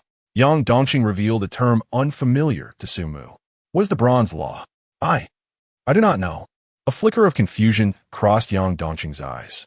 It is akin to an immense net concealed within the endless dimensions of the nightmare realm, all-encompassing and omnipresent. Once one connects with the Bronze Law, they may attain extraordinary status. Sumu's brow furrowed deeper. He understood each word Yang Dongqing uttered, yet the connections eluded him. The Bronze Law? An expansive net? How does one connect with the Bronze Law? There is no fixed method. It entirely depends on individual talent. Those with greater aptitude will sense the Bronze Law upon their initial entry into the nightmare realm and subsequently establish a connection. And what of those with lesser talent? Those of lesser aptitude may require multiple forays into the realm of nightmares to establish a connection with the Bronze Laws. Conversely, there exists a category of individuals devoid of talent, perpetually unable to forge such a connection. How many times have you ventured into the world of nightmares? Once. Sumu. So, you're saying you're a genius? Do all extraordinary beings possess a physique as resilient as yours? Yang Dongqing shook his head. My extraordinary power is known as iron will, a relatively common form of extraordinary strength. Upon acquiring iron will, my physical capabilities were significantly enhanced across all dimensions, rendering my body akin to iron. This physical fortitude can also experience temporary augmentations in response to willpower and emotional fluctuations. Chapter 22 Yang Dongqing. You wouldn't wish any harm upon Miss Jasmine, would you? Sumugandut. Realizing that Yang Dongqing's earlier paralysis and the subsequent surge of strength upon hearing Jasmine's mellifluous voice were undoubtedly interconnected. The concept of steel heart? The term steel alludes to a robust physique, while heart signifies willpower. Emotions serve to enhance this ironclad body. In simpler terms, the more fervent one's emotions, the stronger the ironclad body becomes, or the more resolute the will, the more formidable the body. The laws of bronze encompass a myriad of phenomena, and, correspondingly, the extraordinary powers are diverse. However, I lack comprehensive knowledge of their specifics.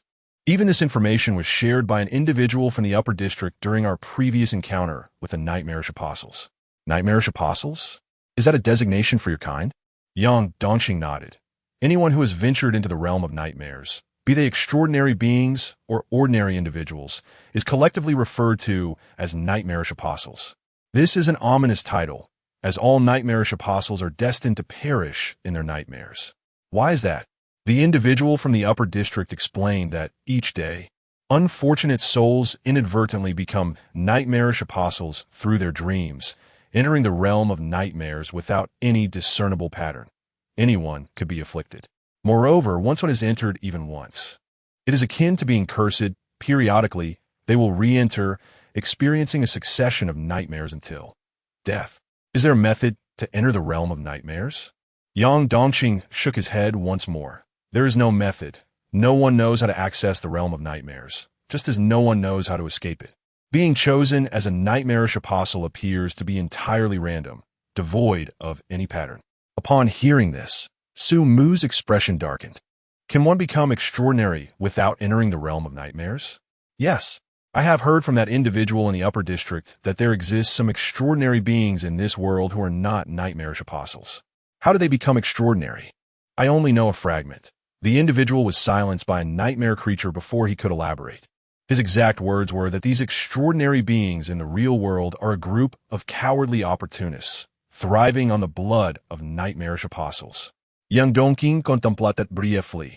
The tone he had used was filled with indignation, seemingly in vehement opposition to the identity of the nightmarish apostles. This resistance appeared not only to stem from confronting nightmare creatures, but also suggested that individuals from the real world might harbor animosity towards nightmarish apostles. Sumues asglimmert. The blood of nightmarish apostles? Is it to be taken literally, or give me a bit of your blood? Yes, Chief. Without hesitation, Yang Dongqing extended a finger and, with a nail as sharp as a blade, made a decisive incision on his wrist. In a room filled with medical equipment and experimental apparatus, a man in a lab coat held a test tube filled with blood, conducting various experiments with a dropper. How does it appear? Sumu inquired, leaning against the wall. Chief, this blood shows no significant difference from that of an ordinary person, perhaps just a bit more robust. Drink it. Yes, Chief. The man clad in a white coat consumed the blood in his hand in one swift gulp. Sumu waited patiently for an entire hour. Yet no changes occurred. It appeared that the previous statement regarding blood-sucking was not to be taken literally. Now, he found himself at a crossroads. One path led to the upper city, where he could investigate the extraordinary beings and learn their methods to attain supernatural powers, while the other offered a means to enter the nightmare world and become an extraordinary being himself. Without much deliberation, he chose the latter option. Accessing the upper city was not merely a matter of wealth. It required connections and pathways to obtain a residence permit. For Sumu, this posed no significant challenge, merely a matter of time. However, once inside, gathering information on extraordinary beings would also demand considerable time, something he was in short supply of. In pursuit of capturing Yang Dongqing, He had already expended 3 days, leaving him with only 4 days of life remaining. Yet, these reasons were not the crux of his decision. The true impetus behind his choice was the allure of the nightmare world, a realm filled with mystery and terror, fraught with peril and excitement. Upon hearing Yang Dongqing's vivid description of this world, his long-dormant heart stirred once more. But how could he enter the nightmare world?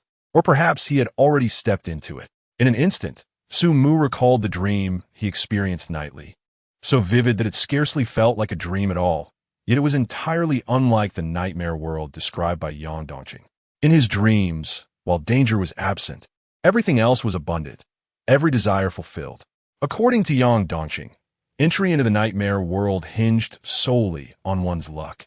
If fortune favored one poorly enough, they might dream of the nightmare world and thus gain access. The dilemma lay in the fact that as soon as he fell asleep, he entered that omnipotent dream, effectively shielding himself from the nightmare world. After a moment's contemplation, a notion began to crystallize in his mind. Once more, Sumu found himself in the dungeon. To his astonishment, upon encountering Yang Dongqing, he discovered that the latter had freed himself from hypnosis. Remarkably, only an hour had elapsed. "What the hell did you just do to me?" Yang Dongqing shouted in a mix of rage and fear, clearly shaken by the recent experience of hypnosis.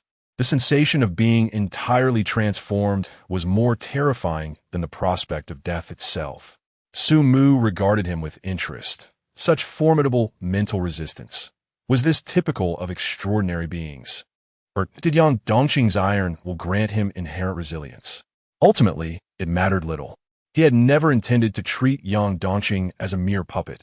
In his view, individuals of intrigue were rare, yet these very individuals enriched the world's vibrancy. He had grown weary of the urge to control everything, as evidenced by his lack of complete domination over Nan Mo previously, and he had no intention of fully subjugating Yang Dongqing's thoughts now. However, while he was reluctant to exert control, it did not imply that he would let Yang Dongqing off the hook. With their enmity established, releasing a foe would be an act of folly. Thus, Sumo began to adopt a different approach: psychological suggestion. In contrast to the coercive nature of hypnosis, psychological suggestion is undoubtedly subtle, elusive, and capable of circumventing mental resistance. In simple terms, hypnosis forcibly controls another's mind, provoking a psychological backlash. Conversely, psychological suggestion is a covert form of indoctrination, distorting one's thoughts and leading to an unbidden acceptance. Consider the workplace scenario where a superior assigns you a task beyond your usual responsibilities. Your instinctive reaction is one of resistance. At this juncture, the superior has two methods of addressing your reluctance. One approach employs their authority to compel compliance, threatening repercussions if you refuse. The other, however, employs a more nuanced tactic, persuading you that acquiring new skills is advantageous, framing it as an opportunity for growth, asserting that only through such development can one realize greater value in higher positions. The resultant rebellious sentiments from these two approaches differ markedly in their intensity and effectiveness. Consequently, Sumo now intended to engage in psychological suggestion with Yang Dongqing. He sat composedly in a nearby chair, hands interlaced upon his serpentine-wood cane, calmly gazing at Yang Dongqing, and slowly remarked, "Yang Dongqing, you surely do not wish for anything to happen to Miss Jasmine, do you?" Chapter 23. A pleasant collaboration. Yang Dongqing's expression suddenly changed. "What are you plotting now?" The iron chains that bound him trembled violently. "Nothing much. Just a trivial compensation is all I seek." Yang Dongqing's chest heaved with intensity as he suppressed the urge to curse. Gritting his teeth, he demanded, "What compensation? You have captured me, and yet you dare to ask for compensation?" Sumu's face displayed a hint of astonishment. "I invited Miss Jasmine to my residence for a delightful evening of red wine and steak, yet you barged in uninvited, wreaking havoc. Tell me, should you not compensate for this? That was not an invitation. It was an outright abduction. I merely made a phone call to invite Miss Jasmine. Yet you did so through intimidation. Enough of these trivial details. Just answer me. Will you compensate or not?" "Fine." Yang Dongqing's face turned ashen. Though he was academically challenged, he understood the grim reality of being at the mercy of another. Sumu nodded with satisfaction. "Considering your financial limitations, The only thing you can offer is your own flesh. Thus, you shall work for me for 3 years as compensation. For Sumu, 3 years was more than adequate. He could already manipulate Yang Dongqing, and one could only imagine the extent of his mental prowess 3 years hence, provided he survived. Work for you? Yang Dongqing's expression softened slightly, meaning he would not meet an untimely end, and Jasmine would remain unharmed. He intended to feign compliance and await a chance for revenge. Sumu seemed to penetrate his thoughts, remarking coolly, "You are well aware of my abilities. Dealing with an ordinary person like Jasmine is a trivial task. To be frank, I have already implanted a thought in her mind, a suicidal thought. Should you harbor any ill intentions, Jasmine will take her own life at my behest." Yang Dongqing's face paled. "You bastard. Do not harm Jasmine. If you have any courage, come for me." What a touching display of love, Sumu marveled. Given this, you should think of Jasmine. She loves you so dearly that she would dare to betray me for your sake. Such a wonderful girl. Her life hangs by a thread. Dependent on your will. All I ask is that you agree to work for me for 3 years, and after that, I shall grant you both your freedom. Yang Dongqing's face darkened with uncertainty. He remained silent for a long moment before finally responding, "I agree to your terms. But should you fail to uphold your promise or harm Jasmine, I swear that I will make you pay dearly, even if it costs me my life." Sumo smiled faintly, a pleasant collaboration. Meanwhile, the pair of eyes concealed behind the tinted glasses glimmered subtly. An invisible mental force began to radiate waves. He was subtly implanting psychological suggestions in Yang Dongqing's mind, reinforcing the notion of genuine collaboration. At this juncture, Yang Dongqing faced 2 choices: to believe in the promise of freedom after 3 years, thereby committing wholeheartedly to the collaboration, or to disbelieve and feign cooperation, biding his time for betrayal. The purpose of the psychological suggestion was to strengthen the inclination towards sincere cooperation, nudging Yang Dongqing towards the former option. Who do you wish me to eliminate? Your rival? Do not resort to violence. Who decrees that a gang leader must inevitably take lives? I remain an advocate for peace, and your duties do not entail murder. Such words hardly seem to originate from your lips. Your foremost task is to assist me in entering the realm of nightmares. Yang Dongqing shudred, momentarily rendered speechless. Setting aside whether I am capable of such a feat, do you grasp the implications of entering the nightmare world? There is no need for excessive chatter. I have my own plans. If I am not mistaken, during class earlier, your sudden palpitations were a premonition of your imminent return to the realm of nightmares. Were they not? Yang Dongqing silently nodded, and after a prolonged pause, he remarked, "As a nightmare apostle approaches entry into the nightmare realm, a sensation occurs. Typically, one enters within 2 to 3 days following this awareness. You previously mentioned that entry into the nightmare world occurs through sleep and dreams. What if one does not sleep? Abstaining from sleep can delay the onset, but who can remain awake indefinitely? A person who never sleeps would eventually perish." Sumu refrained from commenting.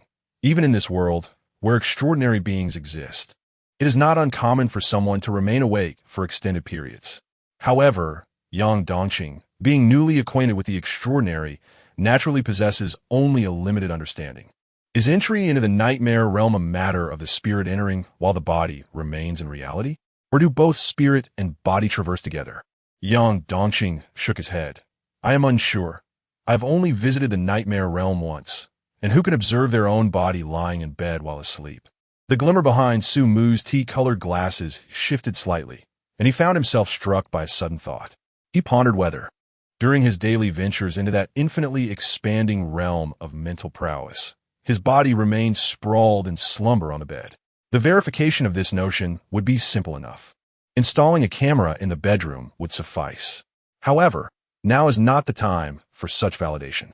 Yang Dongqing continued, "I believe both spirit and body enter together. For the nightmare realm is entirely real, akin to traversing dimensions. Any wounds sustained within will manifest upon returning to reality. You mentioned that entry into the nightmare realm occurs within 2 to 3 days. Today marks the 3rd day, does it not?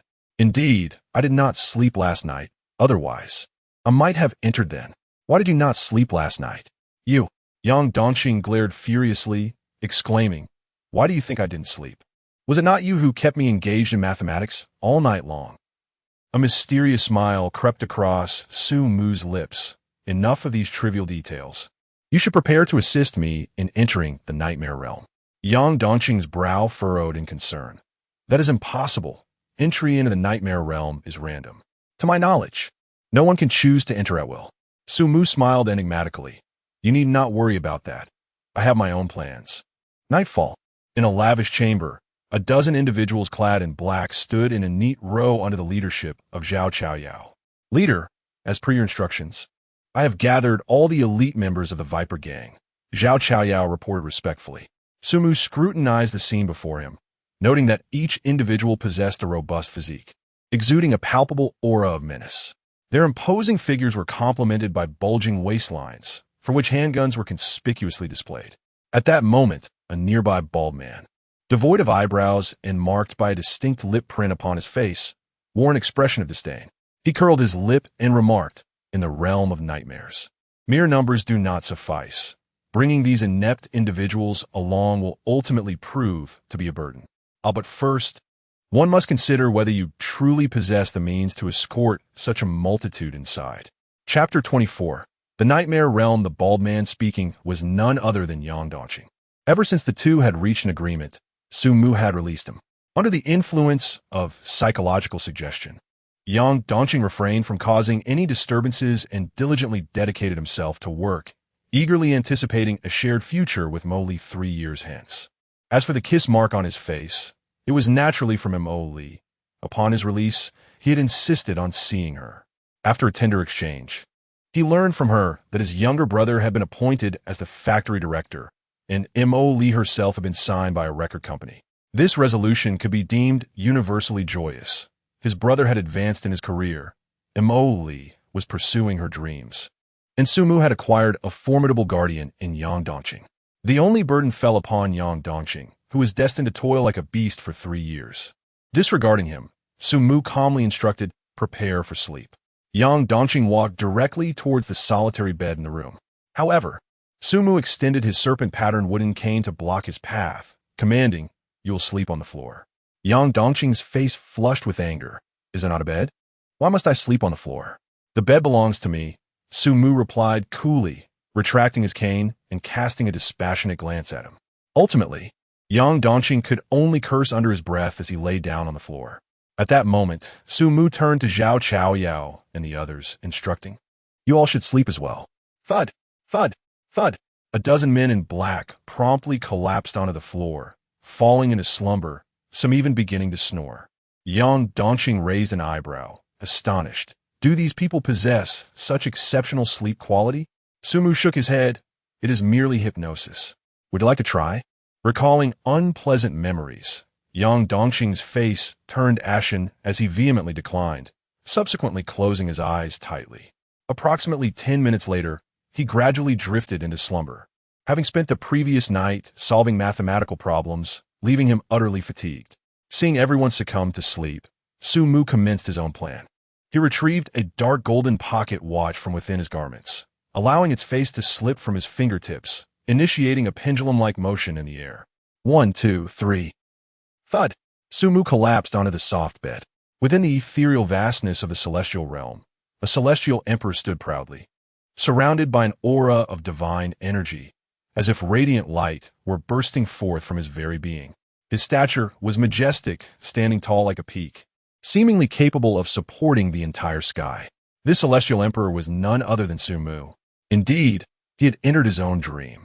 Transforming into a celestial emperor was merely a basic skill for him, a habit cultivated subconsciously.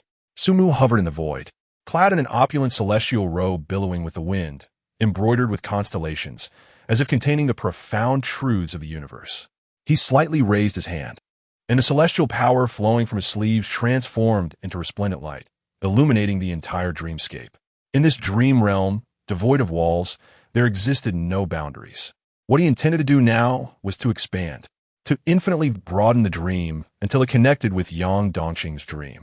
In his conception, if he was the master of the dream, why could he not control the connection between his dream and that of another?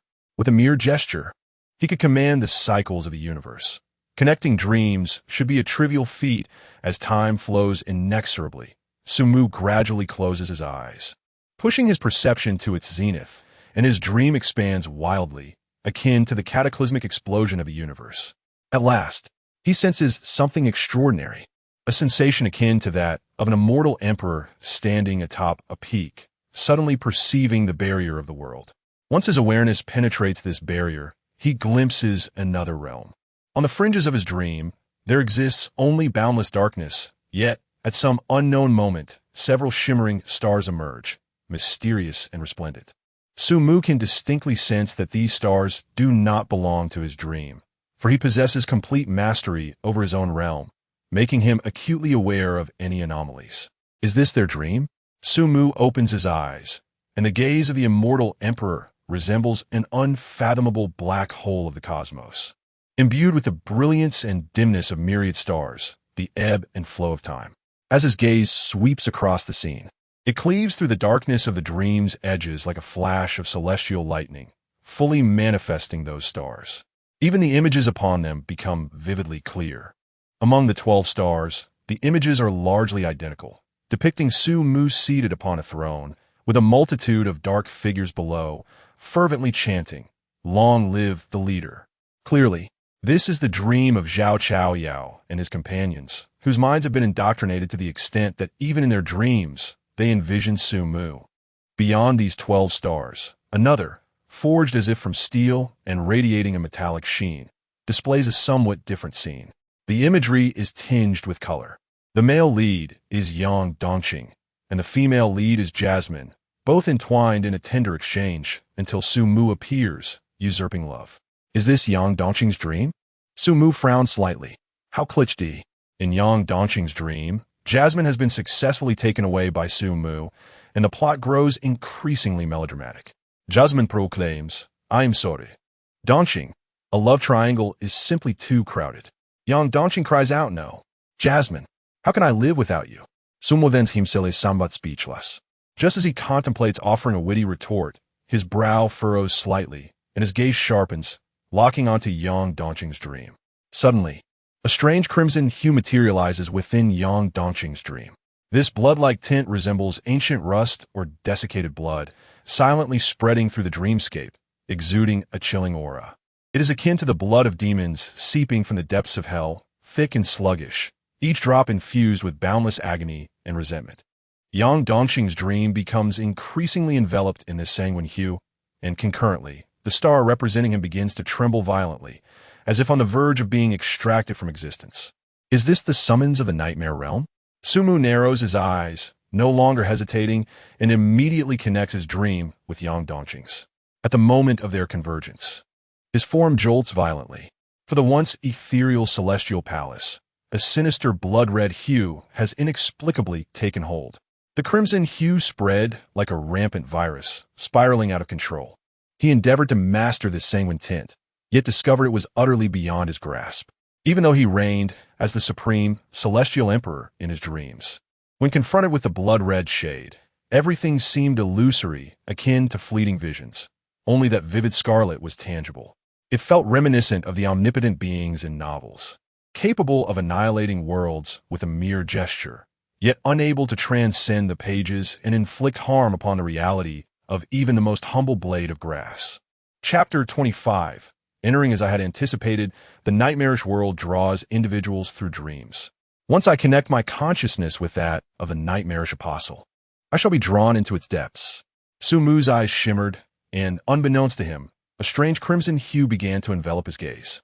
Given this, I can employ the same principle to ensnare those others as well. Sumu manipulated his dreamscape, intertwining it with the dreams of Zhao Chaoyao and his companions. When all dreams converged, it seemed to create a conduit for the crimson essence to spread, proliferating infinitely until every dream was stained in blood red. This sanguine hue resembled an immense net, ensnaring all within, rendering escape impossible. It was as if once one was ensnared, they would be consumed by boundless fear and despair. And this was precisely what Sumu desired. He sat upon the exalted throne, his dark golden starry robe now drenched in crimson. The blood surged violently, gradually coalescing into a sea of blood that threatened to engulf him. His abdomen, chest, and neck were already enveloped by this sanguine tide, leaving only his head visible. A faint, suppressed smile graced his pallid visage. How exhilarating! With those words, the blood sea completely consumed him. The inky blackness of night enveloped Zhao family village, rendering it desolate and barren, devoid of the warmth of flickering lights. Only one two-story house flickered with the glow of candles, standing out starkly against the darkness. Under the shroud of night, this dwelling appeared to be cloaked in an oppressive darkness, its mottled walls entangled with bizarre vines, while the rusty iron gate creaked ominously in the breeze, reminiscent of a tormented groan. Inside the house, 4 men and 1 woman sat anxiously around the candle, frequently glancing towards the impenetrable darkness that the flickering light could not reach, as if a terrifying creature might emerge at any moment. The night had fallen, and according to their original plan, they were to venture out in search of food and candles. "Are we truly going out?" asked a man in his 20s with a buzz cut, his voice low and serious. Despite his grave demeanor, he lacked the palpable fear exhibited by the others. "Brother Yi, what if there are nightmarish creatures outside?" A quivering voice emanated from a middle-aged man, dressed in a faded work uniform and worn-out rubber shoes. His dark skin and slightly hunched frame bearing the marks of a life of arduous labor. The buzz-cut man shot him a cold glance. "What do you propose we do instead? Wait here to die? We've been here for 3 days. 3 days without a morsel to eat. If this continues, we want Teeny to worry about those nightmarish creatures. We will perish from hunger ourselves. Moreover, our candles are nearly depleted. Once they extinguish, I need not elaborate on the consequences, do I?" The middle-aged man recoiled slightly, fear evident in his expression, and dared not voice another word, while the others remained silent. At this moment, the man with the surname Yu rose to his feet and declared, "Everyone, split up and scour the village for provisions. It is night, and those monstrous beings shall not appear. We merely need to be wary of the shadows. Furthermore, all food found must be returned to me for equitable distribution. Should anyone dare to hoard any, do not expect my mercy." With that, he boldly prepared to depart. The only woman among them hastily grasped Ye's hand, her striking visage adorned with a hint of a pitiful plea. "Brother Yi, I am frightened. May I accompany you?" she implored. Clad in a delicate silk nightgown that subtly traced her graceful curves, the neckline slightly opened to reveal a glimpse of her fair skin and alluring collarbone. The slender straps delicately resting on her rounded shoulders, as if they might slip away at any moment. The sight of her vulnerable demeanor caused the others to swallow hard, their protective instincts surging. Nevertheless, Ye's expression remained impassive, his tone frosty as he firmly rejected her. "I have said, split up. The more people there are, the easier it is to attract the shadow's attention." The woman persisted, biting her tender lips in desperation. "I beg you, Brother Yi. You are the only extraordinary one in our group. Only you can safeguard me. Please, take me with you. I am willing to do anything." Yi scoffed, amusement flickering in his eyes as he callously released her hand. "Since you are aware of my extraordinary status, you should also comprehend that there are countless like you who could easily be by my side. In the realm of reality, it might be inconsequential, but here, in the world of nightmares, I can barely ensure my own safety, let alone protect you. If you are so capable, why not eliminate the shadows lurking in the dark? Should you succeed, I would gladly protect you around the clock." The woman's complexion drained of color, as if all strength had been siphoned from her. He cast her a cold glance before picking up a lantern and turning away, his figure vanishing into the abyss of darkness. In despair, she turned her helpless gaze toward the others, yet none responded. The remaining individuals were not fools. None wished to carry an encumbrance. One by one, they took their lanterns and departed, leaving only a middle-aged man who hesitated before finally saying, "You may join me. At least we can look out for one another." A glimmer of hope illuminated the woman's face as she eagerly nodded in agreement, her delicate, fair arms wrapping tightly around the middle-aged man's arm. Together, they took up their lantern and left the dwelling. As they cautiously traversed the darkness, the pale paper lantern emitted a faint glow, their bodies pressed closely together, the rhythm of their heartbeats audible to one another. Time passed unmeasured until the woman's voice broke the silence. "Uncle Lee, do you think we will make it back alive?" Li Chong felt a stiffness in his body, but managed to offer a reassuring response. "Miss Wang, please call me Lily. Uncle Lee, you are a good man. You are different from the others. Lily, we will certainly return alive." Li Chong felt warmth envelop his heart, while the arm encircling his tightened just a little more. The soft touch momentarily dissipated the fear within. Yet, at that instant, a sudden crack pierced the stillness of the village, emanating from a narrow alley beside the two individuals. It was as if someone had stepped upon a brittle branch lying on the ground. Their expressions shifted instantly. They abruptly turned and raised their lanterns toward the alley, revealing an abyss of darkness, a gaping void that seemed to silently consume everything in its path. Who? Who is there? Li Chong inquired with trepidation. Is it Brother Yi? Or Wang Tao? In the flickering candlelight, a shadow appeared to stand motionless in the dark alley, devoid of any movement, tall and gaunt. Summoning his courage, Li Chong lifted the lantern, intent on discerning the figure's face. At that moment, the silhouette stirred. It seemed to take a step forward, deliberately entering the glow of the candlelight. Countless shadows, like tiny tideworms, receded from the figure's visage, revealing a pallid face. Features exquisitely handsome, adorned with sophisticated tea-colored glasses, it bore a polite yet elegantly composed smile. The ghastly pale skin shimmering even under the flicker of the candlelight. Chapter 26. Do I resemble un monster? Ah! Lily was the first to let out a piercing scream, for the visage before them was not that of any member of their party. Instantly enveloped by dread, Li Chong's mind descended into chaos. Why? Hadn't Brother Yi stated that humanoid monsters only emerged during the day? Before he could process this, he felt a pair of soft hands forcefully push him, and caught off guard, he fell to the ground. The owner of those hands fled in a frenzy. Lily understood all too well that with her stamina, she could never outrun the humanoid monster, nor could she surpass Li Chong beside her. To survive and not be devoured, she could only hope Li Chong would buy her some time. Thud! The white paper lantern in Li Chong's hand tumbled to the ground, and with that fall, he was nearly struck senseless, for the lantern rolled towards the pale face, illuminating the scene behind it. People, a dense throng of people. Behind that ghastly visage stood row upon row of figures clad in black, motionless like zombies, filling the dark alleyway. Monsters, please don't eat me. Li Chong's fragile psyche was subjected to a violent shock as he scrambled to his feet, only to fall again, and then rise once more, frantically crawling away into the distance. Sumu, somewhat resigned, adjusted his brown glasses. He had not anticipated that upon entering the nightmare world, he would be mistaken for a monster rather than encountering the nightmare creatures. After being engulfed by a sea of blood in his previous dream, he had arrived at this dilapidated village, devoid of light. Most critically, all his illumination tools had failed. To be precise, they still functioned, but the light they emitted could not dispel the darkness of this world. Turning to his subordinates, Sumu inquired, "Do I resemble a monster?" Zhao Chaoyao glared at Li Chong's retreating figure with fury. How dare he insult the leader? I shall slay him. Young Dongqing, contemplative, remarked. It seems this person is also a nightmare apostle. He likely entered before us, and may possess information about this nightmare. Sumu waved his hand. Capture him. Yes. Leader. Two burly figures in black leapt forth like cheetahs, charging directly towards Li Chong. Moments later, the panicked Li Chong was dragged back by the two black-clad men, as if he were a lifeless dog. No, please don't eat me. I beg you, don't eat me.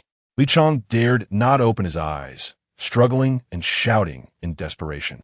After a considerable struggle, realizing that no one was attacking him, he paused, cautiously opening his eyes to behold the previously seen, pale and handsome face. The owner of that face smiled gently, radiating warmth devoid of any malice. Sir, are you also a nightmare apostle? Sumu inquired with politeness. Li Chong instinctively nodded, suddenly realizing, you are too? Indeed, like you. We are all individuals who have unwittingly wandered into the nightmare world. We are not monsters at all. Really? Li Chong gazed skeptically at the men clad in black before him. But why are there so many of you? And all dressed alike, could it be? You can form a group? Zhao Chaoyao's face contorted with anger, a vein bulging prominently, as he seized Li Chong by the collar and snarled, Form a group? Do you think this is a vacation? Our leader will ask you questions, and you are to answer honestly. Do you understand? I've told you countless times not to be so violent. One must exercise politeness, he added. Yes, leader. Zhao Chaoyao released Li Chong's collar, and stepped back behind Sumu. With a smile, Sumu regarded the panicked Li Chong, even taking the time to smooth out his wrinkled collar. Do not be anxious. After all, we are not inherently malevolent. By the way, may I inquire about your name? Li Chong, he stammered, feeling an inexplicable surge of fear. Very well, Mr. Li Qian. As fellow nightmares apostles, immersed in this terrifying dreamscape, should we not assist one another? Individual strength is limited. Only through unity can we overcome adversity. Would you not agree? The subtle glimmer in Sumu's eyes, hidden behind his tea-colored glasses, gradually soothed Li Chong's fearful heart. You are correct. We should help each other, he replied earnestly. Mr. Li Chong, you are truly a commendable person. Now, please share any information you possess. As the two engaged in this seemingly amicable exchange, Yang Dongqing, observing from a distance, felt a chill creep into his heart. The manner in which Sumu manipulated Li Chong's emotions instilled in him a profound sense of dread and wariness, no matter how many times he witnessed it. With Li Chong divulging every detail, Sumu began to grasp the nature of the current nightmare. Li Chong's group consisted of 10 individuals, 5 of whom had already perished, leaving 4 men and 1 woman. They had entered the nightmare realm 3 days prior, unlike Sumu and his companions who had ventured in together. These individuals had entered alone. Among the survivors, only a young man named Yi Fanyu was an extraordinary being, having entered the nightmare realm for the 3rd time, while the others were ordinary people experiencing this for the first time. Upon their arrival, they found themselves in a village known as Zhao Family Village. At night, the village was desolate, yet it harbored a creature called the Shadow, lurking in the darkness, extending its hand to drag people into the abyss. It was said that anyone ensnared would meet a certain death. Daytime proved even more perilous, as the missing villagers would reappear, but they were not villagers at all. Rather, they were monsters disguised in human skins, possessing immense strength and difficult to kill.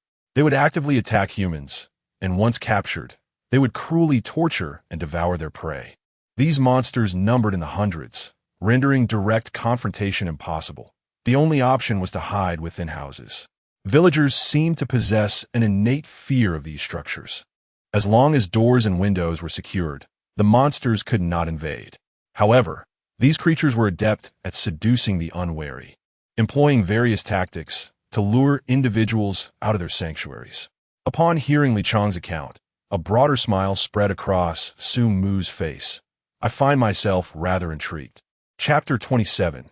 Misunderstanding. It seems that entering the nightmare realm late has its advantages. At the very least, some good souls have sacrificed their lives to provide you with crucial intelligence. For instance, villagers cannot forcibly invade houses, and the shadowy figures prefer to appear in crowded places. Such information may seem like mere words, but acquiring it often demands a life as the price of knowledge. Although the lives of the subordinates in the Serpent Gang may seem trivial, recruiting a new batch of hypnotized followers is an endeavor that consumes considerable time. Mr. Li Chong, please lead us to join the others, Sumu said with a smile. Li Chong nodded numbly. All right. Inside the 2-story house, Yi Fanyu and the others returned one after another. They exchanged glances, each bearing a grim expression. Zhao Gang, Wang Tao, did you two find any food? Yi Fanyu inwided. Both shook their heads. I searched the fields, but there are no crops. I also rummaged through the village's trash bins, yet found nothing, one replied. Yi Fanyu's countenance darkened further, though he was reluctant to readily believe their words. He scrutinized them carefully before reaching out to feel their gaunt bellies. Open your mouths, he commanded. The two, filled with trepidation, complied. Yi Fanyu examined them and found no remnants of food. He even leaned in to sniff, detecting no fragrance of sustenance. Only the foul odor of 3 days without brushing their teeth. It seemed their only hope lay with Li Chong and Wang Li. Each of the three held a lantern and settled into distant corners of the room. Before long, a flurry of hurried footsteps echoed from outside the house. Open the door. A violent pounding reverberated against the door, accompanied by Wang Li's terrified pleas, piercing the stillness of the night. The three exchanged alarmed glances and swiftly rose. Yi Fanyu dashed to the door, though he did not open it immediately. Instead, he asked, what is happening? Li Qiang. Li Chong has encountered a humanoid monster. Please, open the door quickly. Wang Li's once sweet voice had now morphed into a distorted cry, the terror of 3 days bursting forth. Yi Fanyu's expression shifted abruptly. Impossible. Humanoid monsters only appear during the day. It's night now. How could they emerge? To confirm the time, he approached the window and peered outside.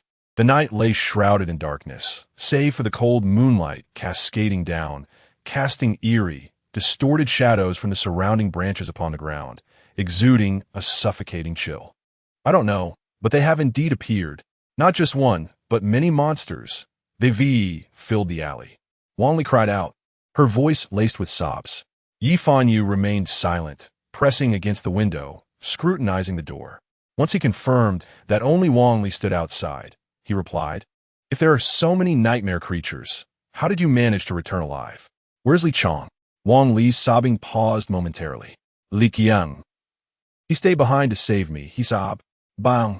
The door of the humble abode swung open, allowing a faint flicker of candlelight to spill forth and illuminate Wang Lijiao's delicate figure, casting a halo around her silhouette. Her pristine silk nightgown was soiled with mud, and her exposed long legs bore several abrasions. One of her plush slippers was missing, leaving her pristine feet tarnished by filth. Even the crevices between her toes filled with dark matter. She dashed into the room, enveloped by the candle's glow, and exhaled deeply, as if releasing a weight from her chest. Bang! Without a moment's hesitation, Yi Fanyu slammed the door shut. He offered Wang Li no respite, gripping her hand tightly. His voice urgent. Quickly, tell me what happened. His anxiety was palpable. Wang Li's words could indicate that the patterns of the nightmare creatures they had observed over the past 3 days were either erroneous or had shifted, a matter of life and death for all. I don't know, I'm terrified. Li Chong and I were searching for food when we passed through an alley and suddenly heard noise. Li Chong thought it was you all and shone the lantern, but Wang Li's breath quickened, her pupils involuntarily constricting as if haunted by a dreadful thought. What happened next? Yi Fanyu demanded, his frustration boiling over, wishing he could slap her for clarity. People. It was all people. The alley was filled with rows of figures in black. They stood motionless like zombies, and the one at the front was exceptionally pale, devoid of color, wearing tinted glasses. Tinted glasses? Yes, tinted glasses. That person just kept laughing, watching us silently, smiling. As her words echoed, a chill crept over everyone, their spines tingling with dread. They involuntarily conjured images in their minds, a pitch-black night, a white lantern illuminating the alley, and, in the candlelight's glow, rows of black-clad figures resembling zombies, their ghastly faces fixated on you, bearing sinister smiles. Knock, knock, knock. A series of sharp raps on the door jolted them from their reverie. Open the door, it's Li Chong, came a voice from outside. In an instant, their faces drained of color. Wang Li clutched Yi Fanyu in fright, seeking solace. Get away from me. Don't touch me. Yi Fanyu shovit, vank, li aside. His expression dark and uncertain. Open the door, I see light inside. Li Chong urged persistently from beyond the threshold. Zhao Gang swallowed nervously. Did Wang Li not say Li Chong was dead? Who is that outside? Silence enveloped the room, no one daring to respond to the question. It could be the villagers. Remember, they have the ability to alter their appearance and beguile the heart, Wang Tao suggested cautiously. Everyone be silent. Don't make a sound. I'll take a look. Yi Fanyu commanded in a low voice, stealthily approaching the window. Peering out, his heart raced with terror. The scene outside mirrored Wang Li's account perfectly. At the door, Li Chong was knocking, and behind him stood rows of black-clad figures. The individuals stood expressionless, akin to statues, while the leader, unmistakably distinguished by his brown-tinted glasses, leaned upon a serpent-patterned cane. Suddenly, the man with the glasses seemed to sense something, slightly turning his head in the direction of the observer. When their gazes met, he displayed a courteous smile. In that instant, Yi Fanyu felt a prickling sensation on the back of his neck and hurriedly stepped away from the window, pressing himself against the wall to evade that penetrating gaze. Damn it! How could such a multitude of nightmarish creatures appear so abruptly? Chapter 28. What are you really? At once, everyone scattered into the corners, blocking their ears. determined not to open the door regardless of what was said from outside. Without needing any prompting from Yi Fanyu, each person had already found their position, crouching in the corners with their hands clasped over their heads, trembling with fear. Over the past 3 days, they had endured numerous such encounters. Every day, they were besieged by villagers whose appearances could shift dramatically, even transforming into loved ones to lure them into opening the door. Thus, the most effective course of action was to see nothing, hear nothing, and respond to nothing. Outside, Li Chang knocked persistently on the door, yet received no reply. What could be the matter? Why were they not opening the door? Surely, there were people inside. It must be a misunderstanding. Sumu surmised the thoughts of those within. He glanced back at the rows of zombies behind him. Indeed, having been pursued by humanoid monsters for 3 days in the nightmare world, it was entirely reasonable for them to be terrified upon seeing a group of these cloaked figures, especially since these figures had all been hypnotized, their minds consumed by a singular thought: loyalty to their leader. They were utterly oblivious to the concept of fear, creating a discordant scene. "Leader, allow me to break down the door," Zhao Chaoyao volunteered. "Go ahead," Sumu nodded. However, at that moment, Yang Dongqing stepped forward. "No need, I will communicate with them." Recklessly breaking the door may lead to misunderstandings. With that, Yang Dongqing approached the door and called out loudly, "Do not misunderstand. We are not nightmare creatures, but fellow nightmare apostles, merely delayed by 3 days. I am an extraordinary being. Open the door, and let us discuss how to collaborate to survive this nightmare." Silence ensued, a profound stillness enveloping the room, with no response from within. Yang Dongqing, bang! He kicked the door open, the dilapidated iron door crashing to the ground with a jarring metallic clang. The moment the door swung wide, Yang Dongqing was greeted by a fiery projectile that resembled a bullet. The flame soared through the air, scorching and warping everything in its path, leaving a long, searing trail against the dark night sky. Yang Dongqing's expression changed drastically. He had no time to evade and could only extend his hand to withstand the impact. A sheen of iron appearing upon his palm. Boom! A violent explosion of fire erupted, and amidst the flames, Yang Dongqing was flung backward as if struck by a cannonball, his palm now charred and blackened. From within the room, Yi Fanyu's voice rang out in astonishment. "Iron Will, are you truly an extraordinary being?" He was now mimicking a gun with one hand, fingers forming a makeshift weapon, the index finger and thumb raised while the other 3 fingers curled in, reminiscent of a child playing pretend. Yet, the tip of his index finger burned with a fierce flame, casting an unusual brightness in the dim room. "Damn it!" Yang Dongqing scrambled to his feet, exclaiming, "Did I not just say we are not nightmare creatures? It's a misunderstanding, a misunderstanding." A look of surprise washed over Yi Fanyu's face, yet his right hand remained poised with the pistol, the flicker of flame at his fingertips unwavering. "Unbeknownst to you, within this nightmare lurk many creatures clad in human guise, who will resort to any means to deceive us into opening the door. Hence, my skepticism. Nevertheless, the ability you just displayed is indeed Iron Will, and those monsters are incapable of breaching doors or windows. My prior reaction was purely instinctual, but now I am certain. You are an extraordinary being, not a nightmare creature." Yang Dongqing brushed off the dust from his attire, his expression softening slightly. Then, Yi Fanyu's gaze swept over Sumu and the others, his demeanor cautious. "While I can ascertain you are not a nightmare creature, what about them? Why do they don identical attire?" Leaning on his serpentine wooden cane, Sumu stepped forward slightly, a smile gracing his lips. "What is this? Do nightmare apostles have standards for clothing? It is not about attire.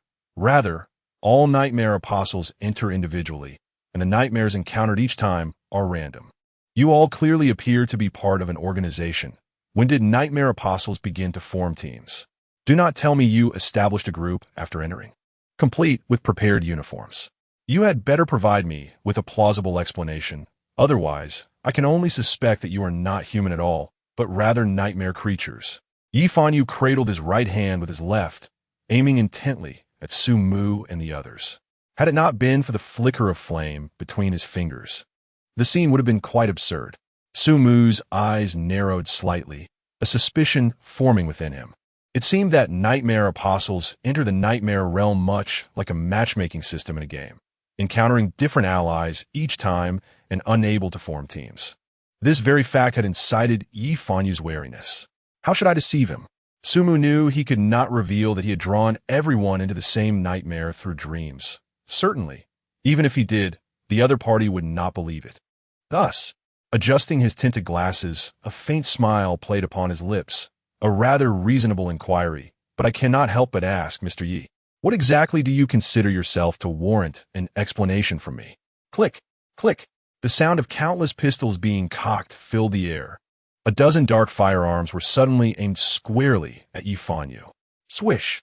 Cold sweat instantly cascaded down Yi Fanyu's face, the flame on his fingertip nearly extinguished. The rigid sensation of being targeted by guns creeping over him. Undoubtedly, he was extraordinary, yet he lacked a body of steel. Being so closely aimed at by a dozen guns meant certain death. Especially upon witnessing the gaze of those wielding the firearms, fear gripped his heart. The rows of figures in black stood straight as statues, their faces devoid of expression, their eyes brimming with coldness, muscles taut, poised to pull the trigger at any moment. The faint moonlight cast shadows upon their faces, rendering their expressions all the more chilling and terrifying. Chapter 29. The Bronze Law, Fiery Finger Bullets. Mr. Yi, are you satisfied with my explanation? The gentle voice of Sumu resonated. Yi Fanyu stood rigidly, unable to move.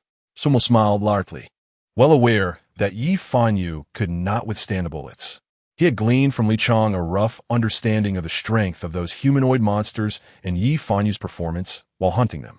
The might of those creatures was several times that of an ordinary person, with formidable regenerative abilities. Even a shot to the head would hardly suffice to bring them down. Against an average individual, they would undoubtedly dominate, yet in a one-on-one confrontation with Yang Dongqing, the latter would surely emerge victorious. Alas, humanoid monsters seldom acted alone. They often descended in droves. In the past 3 days, Yi Fanyu had encountered these monsters multiple times, usually resorting to distant gunfire, unleashing fiery bullets from his fingertips. And he did not dare to let them close in. The moment they approached, he would turn and flee, indicating that during most of this time, they had been hiding indoors. It was evident that Yi Fanyu's extraordinary power was likely fire-related, lacking the bullet-defying resilience of Yang Dongqing. The tense standoff lingered for a moment until Yi Fanyu abruptly extinguished the flames at his fingertips, forcing a smile as he said, I was indeed presumptuous. Those humanoid monsters do not wield firearms. Please do not take offense, sir. I am merely straightforward, lacking the finesse of conversation. The oppressive atmosphere of a nightmare world has left me somewhat tense. Upon reflection, if you were indeed a nightmare creature, you would have eliminated us the moment you opened the door. If my assumptions are correct, you too must be an extraordinary being, likely possessing powers related to puppetry.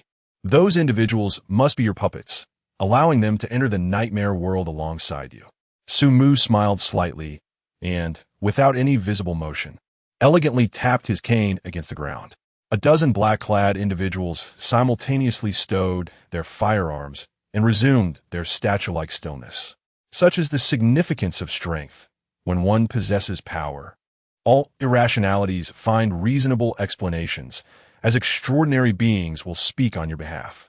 At this moment, even a need for excuses was rendered unnecessary, for the answers had already been provided.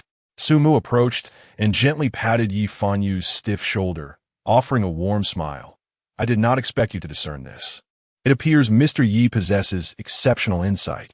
Yi Fanyu forced a few awkward laughs, his peripheral vision occasionally darting towards Sumu's hand resting on his shoulder. Apprehensive of sudden aggression.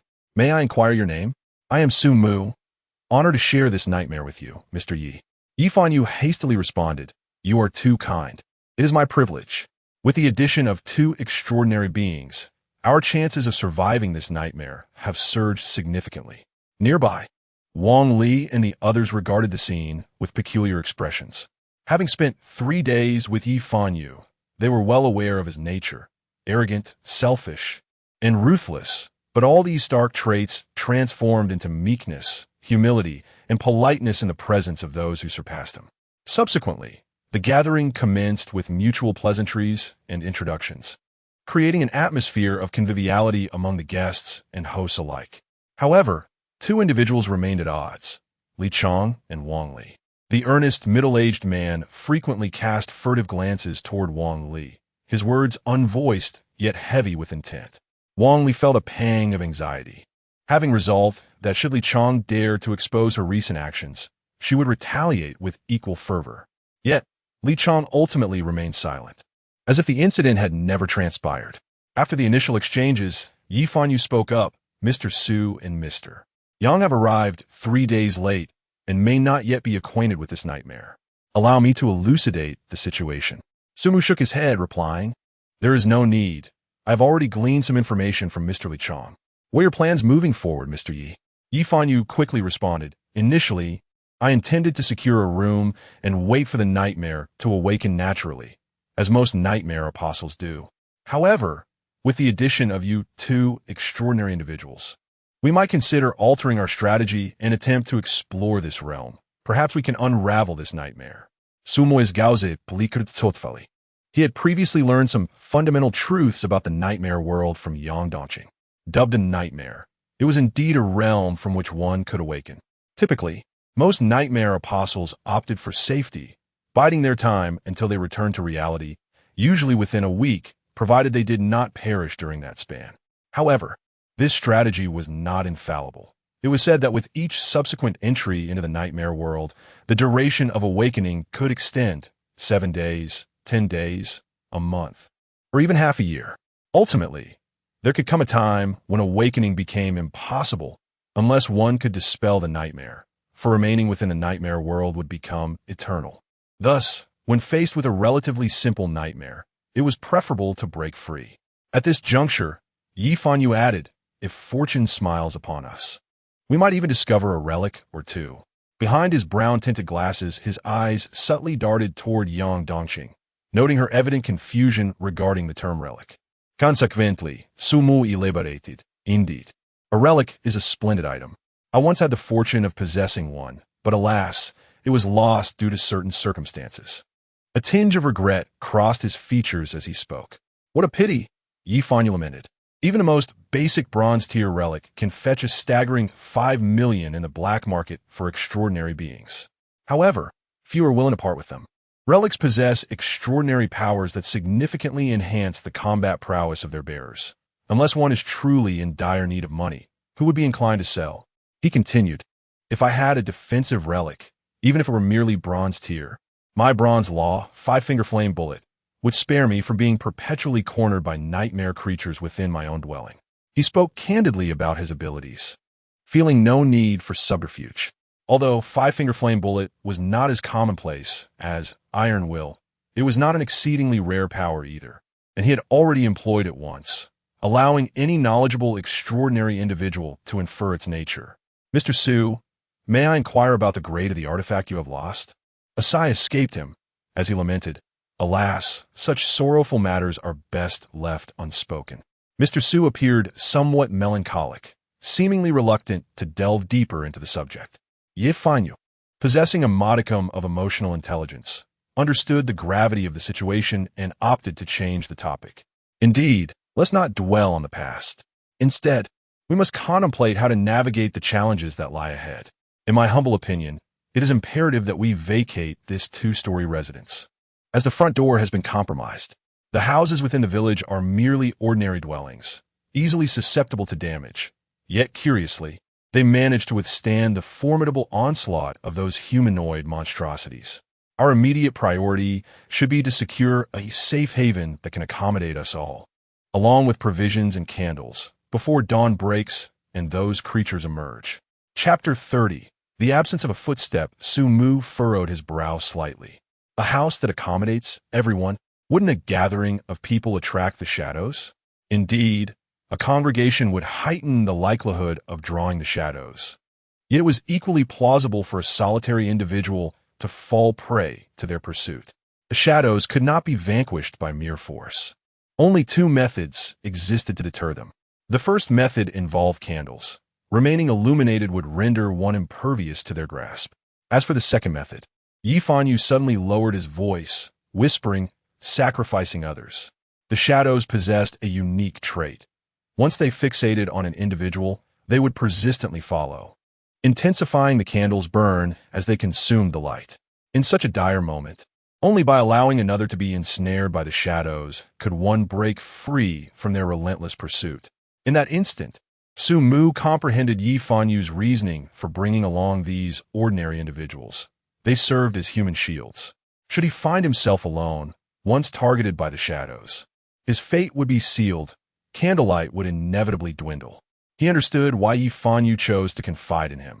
His own group also comprised numerous ordinary people, and Yi Fanyu had deemed him an extraordinary being, seeking to join forces against the nightmare creatures. The role of the ordinary was merely to act as expendables. Understood. Let us proceed as you suggested. Sumu nodded in agreement. With just a few exchanged words, the two established their forthcoming strategy, without seeking the opinions of others. The ordinary had little voice before the extraordinary.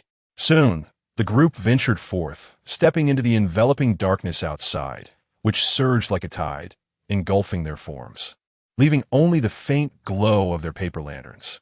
They moved cautiously and at a slow pace, the silence punctuated solely by the sound of footsteps and the occasional anxious breath. Not far into their journey, Sumu abruptly halted. Yi Fanyu and Yang Dongqing, noticing his unusual behavior, quickly came to a standstill as well.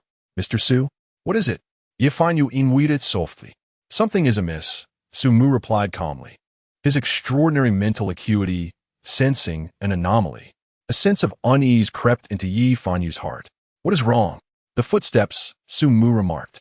Footsteps? Indeed, one person's footsteps are absent. A peculiar smile played on Sumu's pale face, taking on an eerie quality against the backdrop of darkness. What? The group was taken aback. He turned to survey the group, his eyes narrowing as he meticulously counted the number of individuals. The figures in dark clothing stood motionless like statues. Who among you can tell me how many we brought? Zhao Chaoyao's expression tightened as he quickly responded. Leader, we brought a total of 13. As soon as the words left his lips, realization dawned upon the group. They all cast their gazes towards the cluster of dark figures at the rear. Yi Fanyu began to count aloud. 1, 2, 3, 10, 11, 12. There were only 12 individuals remaining. The shadows. It must be the shadows. His expression shifted dramatically. Damn it, scatter. The more we congregate, the more we will attract their attention.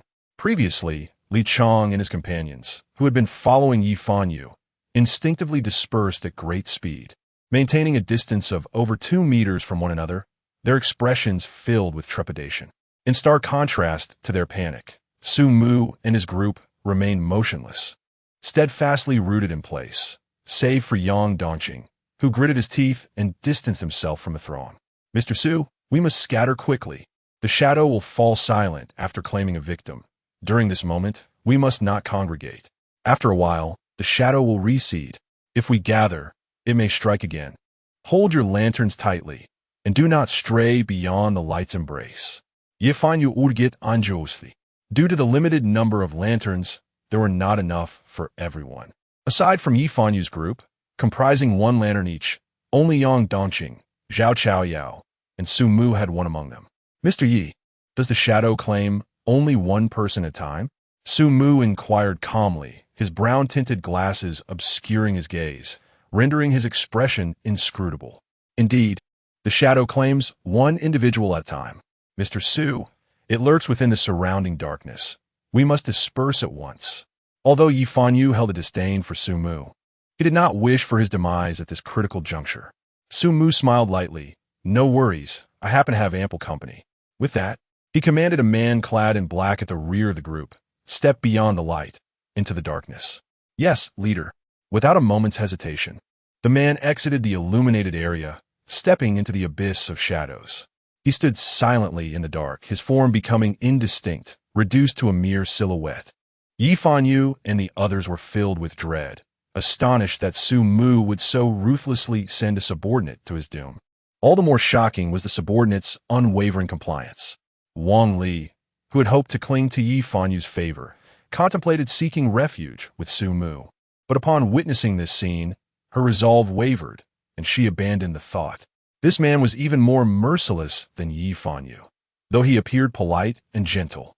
Beneath the surface lay an unyielding coldness.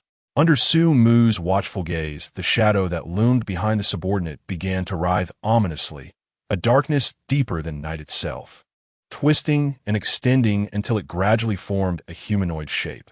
This figure was exceedingly thin, yet towering, resembling a skeletal giant over 2 meters tall, with elongated arms nearly grazing the ground.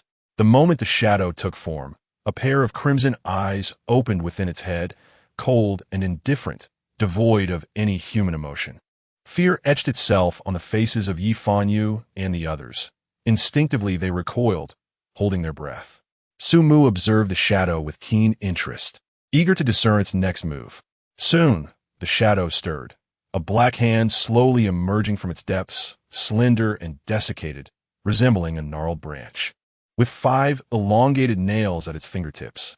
Strangely, Sumu perceived a hint of uncanny elegance in its approach, akin to a gentleman extending his hand to a lovely lady at a grand ball, inviting her for a waltz. Atek, Sumu commended. Without the slightest hesitation, the young man drew a handgun from his waist and unleashed a flurry of shots toward the twisted silhouette lurking in the shadows. Bang, bang, bang. The sparks flew. The shadow, struck by the bullets, rippled like water, yet swiftly regained its composure, unharmed. Sumu's eyes flickered as he unexpectedly removed his brown-tinted glasses, revealing a pair of profound orbs that glimmered with an ethereal light in the darkness. An invisible wave of mental energy surged forth, enveloping the shadow. He intended to experiment, hoping to induce a hypnotic state upon the figure. However, the outcome was disheartening. His mental force penetrated the shadow's essence, only to find itself immersed in an abyss, stirring not even a single ripple. Chapter 31. The nightmare creature, is it truly hopeless? At that moment, the slender, withered black hand stirred, seizing the small follower's wrist before abruptly yanking him into the darkness. The young man thrashed violently, yet all efforts proved futile. The encroaching darkness engulfed him like a relentless tide. The shadow dragged him forth, moving slowly yet resolutely deeper into the abyss.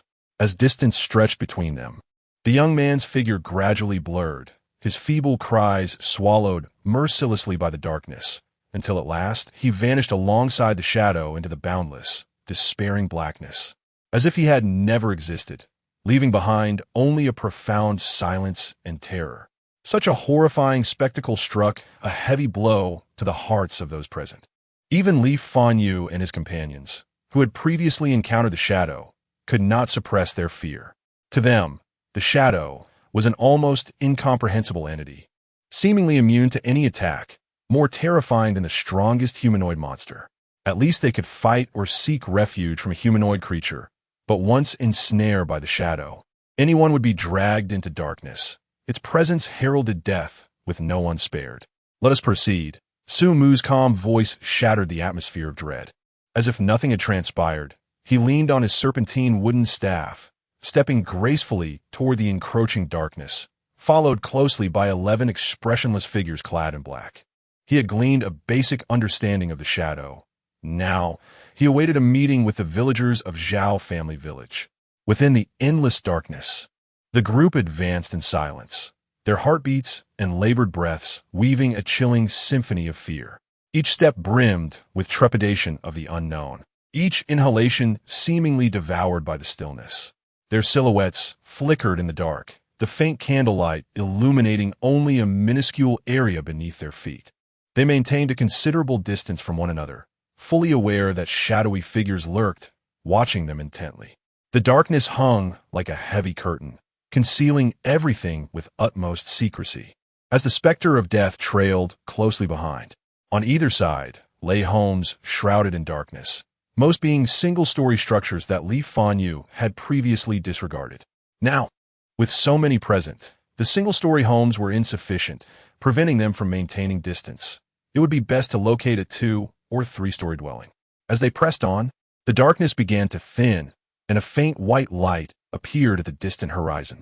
Dawn was approaching. Li Fanyu and his companions were jolted into awareness. Oh no, it's almost dawn. Mr. Su, we must hasten our pace. Once the sun fully rises, the villagers will emerge. Sumu gazed at the distant horizon, a slight frown creasing his brow. The time is not right. He retrieved a dark golden pocket watch from his pocket. With a crisp click, the watch opened to reveal the time. 3 o'clock. The dark golden watch gleamed under the candlelight, capturing the attention of Li Fanyu and the others, revealing an engraving of a mysterious Ouroboros. Time within dreams is volatile and capricious. Checking the watch is futile. We must run swiftly. Yi Fanyu's tone grew increasingly urgent, clearly indicating that the villagers had left a profound impression on him. Sumu discreetly tucked away his pocket watch and subtly signaled to Zhao Chaoyao, who immediately understood and hastily unbuckled his backpack, retrieving a small, lightweight folding stretcher. After unfolding the stretcher, Sumu calmly sat upon it, while 2 men clad in black lifted him up. I apologize, everyone. I'm not fond of running. Let us depart, he declared. Yi Fanyu and the others exchanged glances, incredulous at his audacity to behave so nonchalantly in such dire circumstances. In truth, Sumu was not merely posturing. He genuinely lacked the stamina to run. If he were to attempt it, he would succumb long before the villagers could catch him.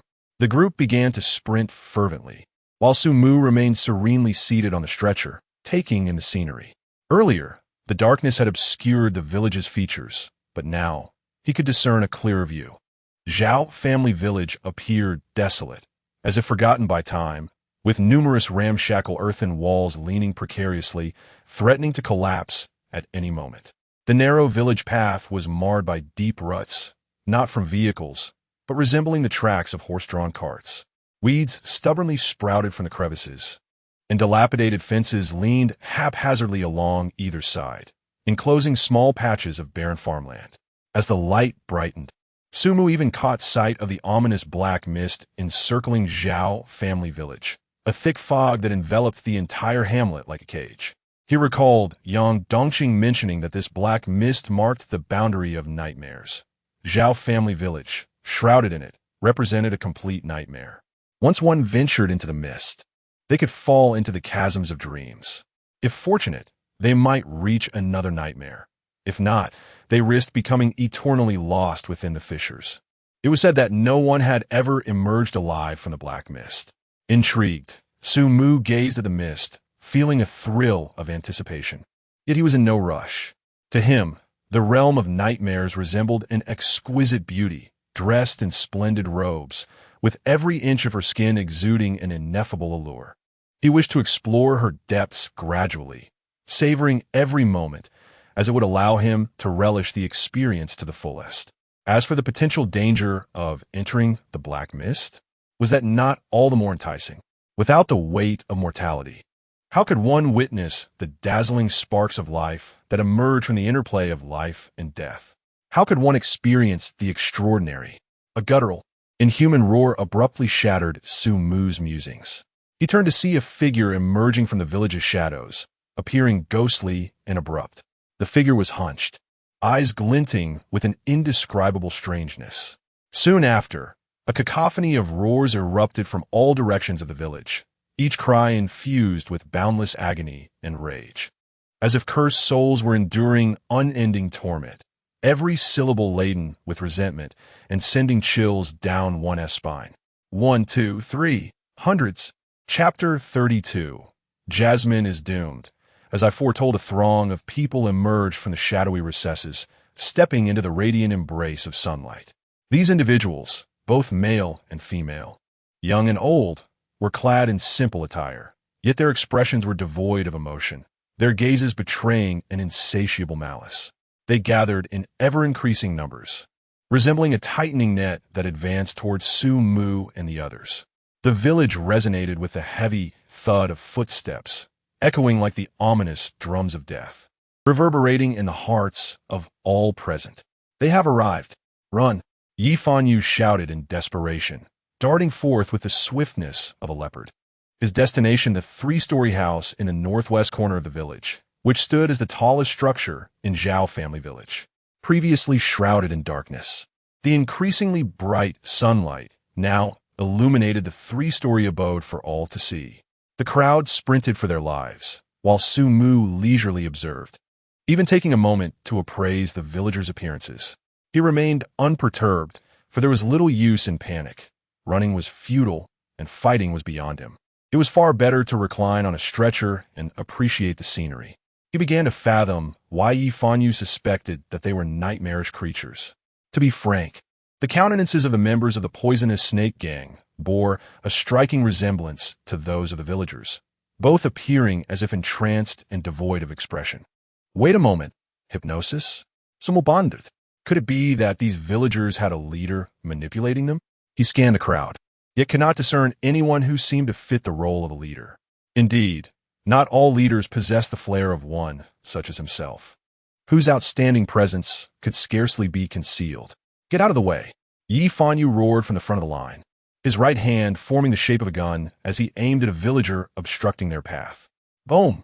The highly compressed flame bullet shot forth from his fingertips, striking the villager directly and erupting in a blaze of intense light.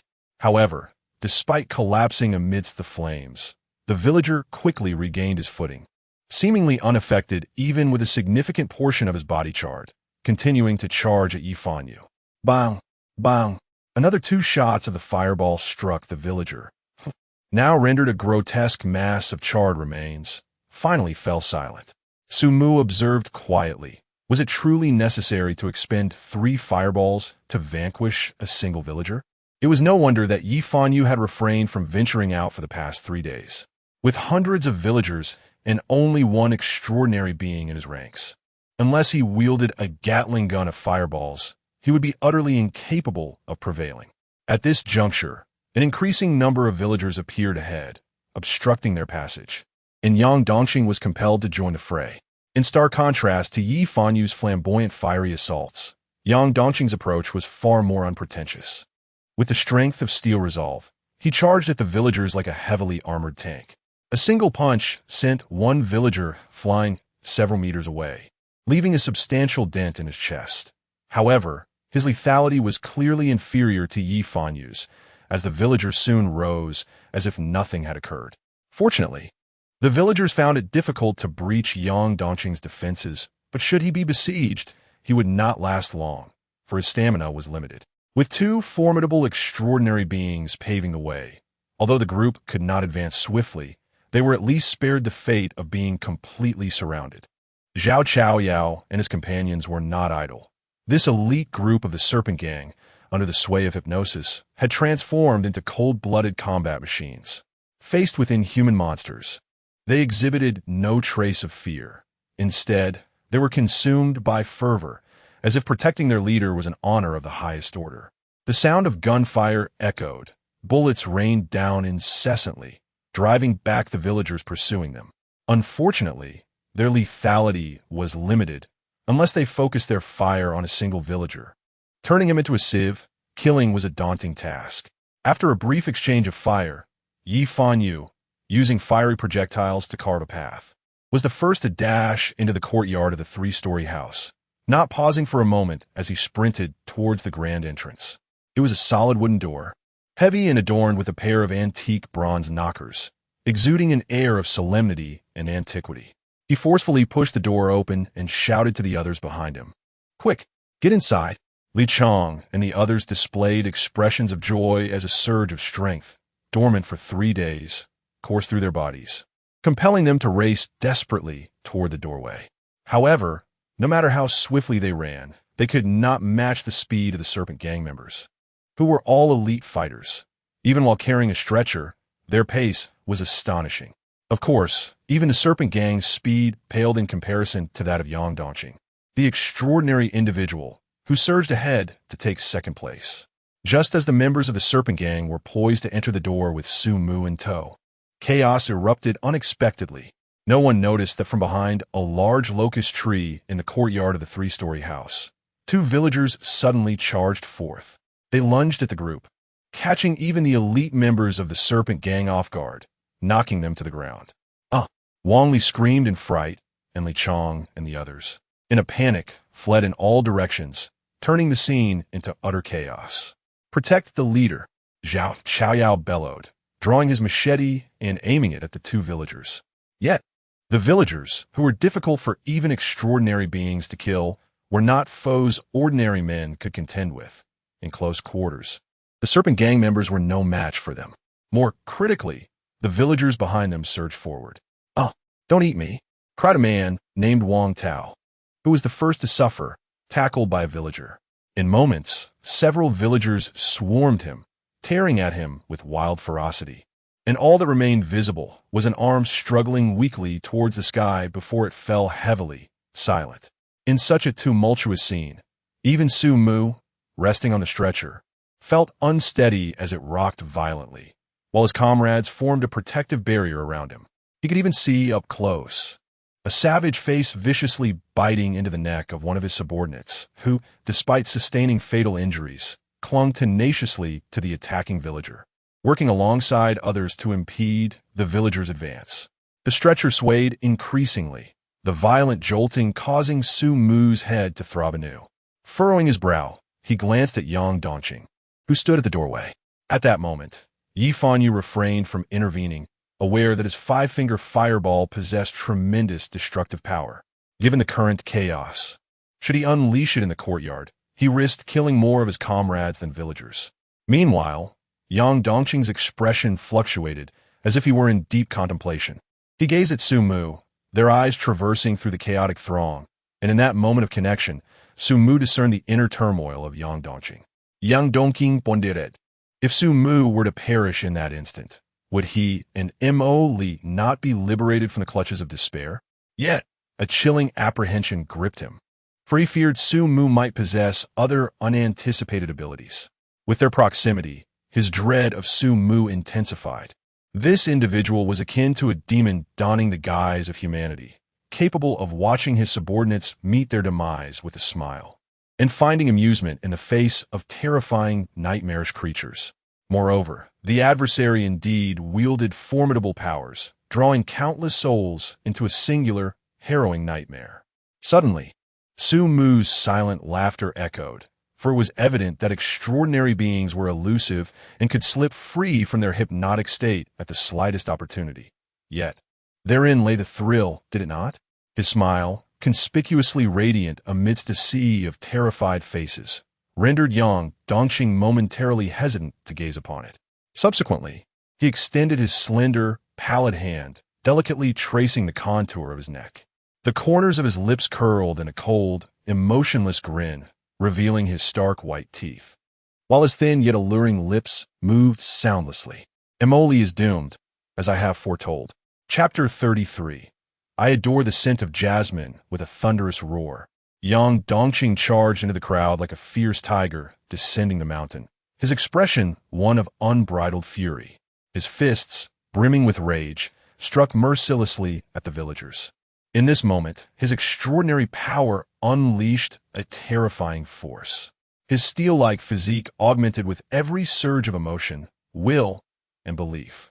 Under his explosive display, two villagers were swiftly brought down, yet he pressed on, single-handedly blocking the courtyard entrance against a throng of villagers. At that moment, Su Mu, escorted by his subordinates, stepped through the main gate. Observing Yang Dongqing's wrathful silhouette, a deeper smile crept upon Su Mu's lips. Could he truly be subdued? In truth, he aimed to intimidate Yang Dongqing. Hypnosis was not as miraculous as it seemed. Even within the realm of nightmares, he could still control Nan-Mo and to deal with the scum of the Serpent Gang. He had to incessantly employ mental fortitude, brainwashing for months to cultivate unwavering loyalty. How much more challenging would it be with someone like Nan-Mo, with whom he had only exchanged a few fleeting encounters? In other words, should he truly perish, Nan-Mo, unbound by long-term hypnosis, would break free from his grasp, and nothing would ensue. Yet, Yang Dongqing dare not gamble. Sumu, however, was willing to take the risk. If he lost, it would merely suggest that this world was indeed teeming with exceptional talents. Once all those alive had entered the gate, Yi Fanyu suddenly extended his right hand, fingers splayed wide, gripping his wrist with his left hand. "Quick, take cover." As his words fell, flames ignited at the tips of his fingers in succession. With a whoosh, As 5 flames blazed at his fingertips, young Dongqing sensed the air behind him grow unbearably hot. He forcefully broke free from the villagers before him and dove toward the side. 5-finger flame bullet. 5 highly compressed fireballs shot forth, trailing long tails of flame as they twisted and intertwined in midair, ultimately merging into a fireball the size of a fist. Like a meteor, it blazed across the sky, scorching the air within the courtyard to the point of distortion, illuminating the astonished faces of the crowd with a brilliant trail of flames. Boom! The sound of a miniature cannonball explosion reverberated, a brilliant light shooting into the sky, illuminating everything around. The shock wave generated by the explosion and the fire surged forth like an invisible hand, sweeping the villagers aside, scattering countless sparks that transformed into a magnificent, surging miniature inferno. Young Dongqing, who had just risen, was struck by a fleeting look of horror. This strike was formidable. Had Yi Fanyu unleashed this attack against him earlier, even his steel-like body would have sustained injuries. Truly, he was a transcendent being who had endured 3 realms of nightmares. If a real confrontation ensued, this newly emerged extraordinary individual would still be at a disadvantage unless he could close the distance. This thought flitted through his mind as he dashed swiftly into the house. Bang! The heavy wooden door slammed shut behind him. Only then did the others exhale a collective sigh of relief, as if they had narrowly escaped disaster. Yi Fanyu panted heavily. As long as we remain indoors during the day, we shall be safe. The shadow has never appeared during daylight, and there is little danger within the houses. He took a considerable time to catch his breath, clearly drained from the exertion of that last strike. Inside the room, young Dongqing glared fiercely at Sumu, his anger still simmering. Sumu rose from the stretcher, leaning on his cane as he approached young Dongqing. With a smile, he gently patted the man's shoulder and whispered in his ear, "Congratulations, you have saved Miss Jasmine once again." Young Dongqing clenched his fists, the veins on his forehead bulging, and silently retreated to a corner. Yi Fanyu observed this unusual scene, his eyes narrowing slightly, lost in thought. The room fell into a heavy silence once more. Having just endured such perilous events, the group clearly lacked the desire to converse, each individual striving to calm their turbulent emotions, especially those who had witnessed numerous deaths firsthand. The more fragile Wang lay curled up in a corner, burying her head between her legs, weeping quietly. In the aftermath of this encounter, Yi Fanyu's team had suffered the loss of 2 members, Wang Tao and Zhao Gang, while Sumu's side had experienced 3 casualties. However, Sumu showed no signs of grief. Instead, he was keenly observing the villagers outside. The flames conjured by Yi Fanyu seemed unable to persist for long. Or perhaps they were counteracted by some mysterious force from the nightmare, failing to ignite a significant fire within the village and dissipating quickly. The villagers who had intended to surge and were likely repelled by the flames. Under Sumu's watchful gaze, mere moments later, the villagers began to gather once more, steadily flooding into the courtyard.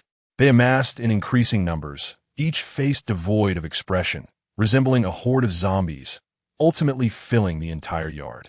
Intriguingly, upon entering the courtyard, these villagers fixated intently on the gate, yet not a single one attempted to breach the seemingly sturdy wooden door, as if held back by an invisible and formidable force.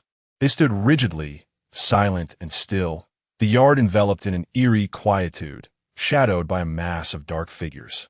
Through the window, Sumu locked eyes with them, slightly bowing his head as his glasses slipped down, revealing eyes that shimmered with an ethereal glow. A surge of his mental energy erupted, honing in on a male villager of 17 or 18 years. He attempted to hypnotize the villager, but regardless of how his mental force surged, it proved futile. As though we're entering the body of a corpse rather than a living being. The villagers remained in the courtyard for approximately 5 minutes before they began to withdraw, each turning slowly and heavily, vanishing from Sumu's sight. This was the nature of these villagers. Once they entered the house, they would not launch an attack. Yi Fanyu had somehow moved beside the window. However, now was not the time to open the door. They may appear to leave, but they were merely hiding around the house. The moment the door was opened, they would rush in. And indeed, the curtains must be drawn. Regardless of what commotion occurred outside, one must not look. Previously, a member of the team fell prey to this, claiming to have seen their loved ones, insisting on opening the window to let them in. It was because of that incident that we lost many lives. Sumu turned back, adjusting his tinted glasses to shield his eyes once more. He rummaged through his pocket, and to Yi Fanyu's astonishment, he produced a pack of cigarettes adorned with jasmine flowers, skillfully extracting one to place between his lips. Care for smoke? Yi Fanyu was taken aback as he gazed at the cigarette in the other person's hand, feeling an irresistible urge. He, too, was a smoker, but since arriving in the nightmarish realm, he had long exhausted his supply. All right then. Sumu then produced another cigarette and offered it to Yi Fanyu. Yi Fanyu accepted the cigarette but did not bring it to his lips. Instead, he scrutinized it closely. What brand is this? I have never seen it before. Sumu smiled and replied, I have a fondness for the aroma of jasmine. So this is a custom-made, jasmine-flavored cigarette. In the corner, Yang Dongqing trembled slightly, his fists clenched tightly. Chapter 34. The Seller, as Sumu spoke. He took out a lighter to assist Yi Fanyu in lighting a cigarette. Yi Fanyu's face instantly reflected a look of alarm. Mr. Su, you are too gracious, allow me. He insisted, taking the lighter from Sumu's hand and presenting it back to him. With a soft flick, a faint flame flickered to life between them. Please, go ahead. Sumu smiled, fully aware of Yi Fanyu's reluctance, which stemmed from a fear of the cigarette's quality. He chose not to expose this hesitation and allowed Yi Fanyu to light his smoke. After taking a deep drag, Yi Fanyu finally lit his own, exhaling in a cloud of smoke. Yet, upon closer inspection, one would notice he had not genuinely inhaled. Could I have one as well? Li Chang's voice trembled slightly, tinged with a hint of trepidation towards the two men. Of course, Sumu replied with a gentle smile, imbued with courtesy and devoid of any arrogance towards the ordinary folk. He handed Li Chang a cigarette, and soon the air was suffused with the fragrance of jasmine. Li Chang took deep puffs, but the more he inhaled, the more he sensed something amiss, for the cigarette bore no trace of tobacco flavor, only an overwhelming essence of jasmine. Yet, he dared not voice his concerns, reasoning that perhaps the influential individuals preferred such exotic smokes. Enveloped in a jasmine aroma, the group's spirits inexplicably lightened. Wang Li, who had been silently weeping, was now peacefully asleep, though none could recall when she had succumbed to slumber. Mr. Su, I suggest you take a moment to rest, Yi Fanyu remarked, exhaling smoke. Since we cannot leave the house during the day, we have been living in a state of reversed hours, sleeping by day and venturing out by night in search of food and candles. Norus, I have just arrived and would like to explore the surroundings. Perhaps I may uncover some clues regarding the nightmare. Sumu declined with a smile, his gaze subtly shifting to the grand hall. The spacious living room was furnished with simple yet functional wooden furniture, with a pair of blue and white porcelain vases adorning the counter. The floor was laid with polished pattern tiles. In the corner of the northern side of the hall stood a wooden staircase leading to the second floor. Though the decor was modest, it was evidently superior to the previous dwellings they had encountered. This seemed to be the only three-story building in the entire village, and it was reasonable to assume that the owner might be the village head of Zhao family village. Yi Fanyu's eyes brightened. The village head's household may have provisions. To be frank, we have not eaten for 3 days and have scoured several houses under the cover of darkness without success. This place appears relatively prosperous. Perhaps there is food to be found. Then let us explore together, Sumu agreed. All right, he said, taking a few steps before pausing and calling to Yang Dongqing in the corner. You should join us as well. Yang Dongqing rose silently, following Sumu without uttering a word. The trio swiftly traversed the 3-story building, yet discovered nothing of note, merely a standard residence.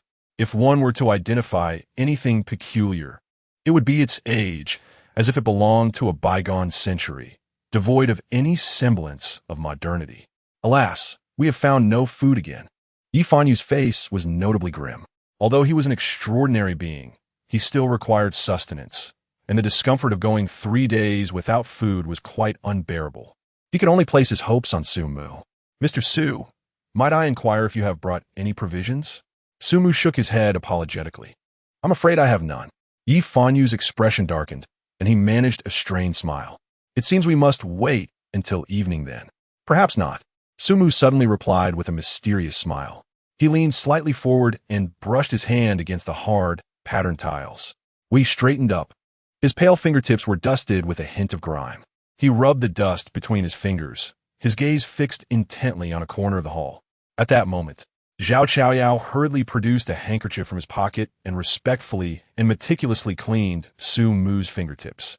Yifan Yu couldn't help but twitch at the corners of his mouth and tentatively inquired, "Mr. Su, are you of noble descent?" "Oh, what leads you to that conclusion?" "I simply perceive that your demeanor and aura bear a striking resemblance to that of nobility." Sumu merely smiled balartly, refraining from answering. Living in the lower city, he had never encountered nobility and found it difficult to conceive that there were individuals in this world who resembled him. Was this what one referred to as nobility? Noticing that Su Mu remained silent, Yifan Yu swiftly changed the subject. "By the way, Mr. Su, you mentioned earlier that perhaps we need not wait.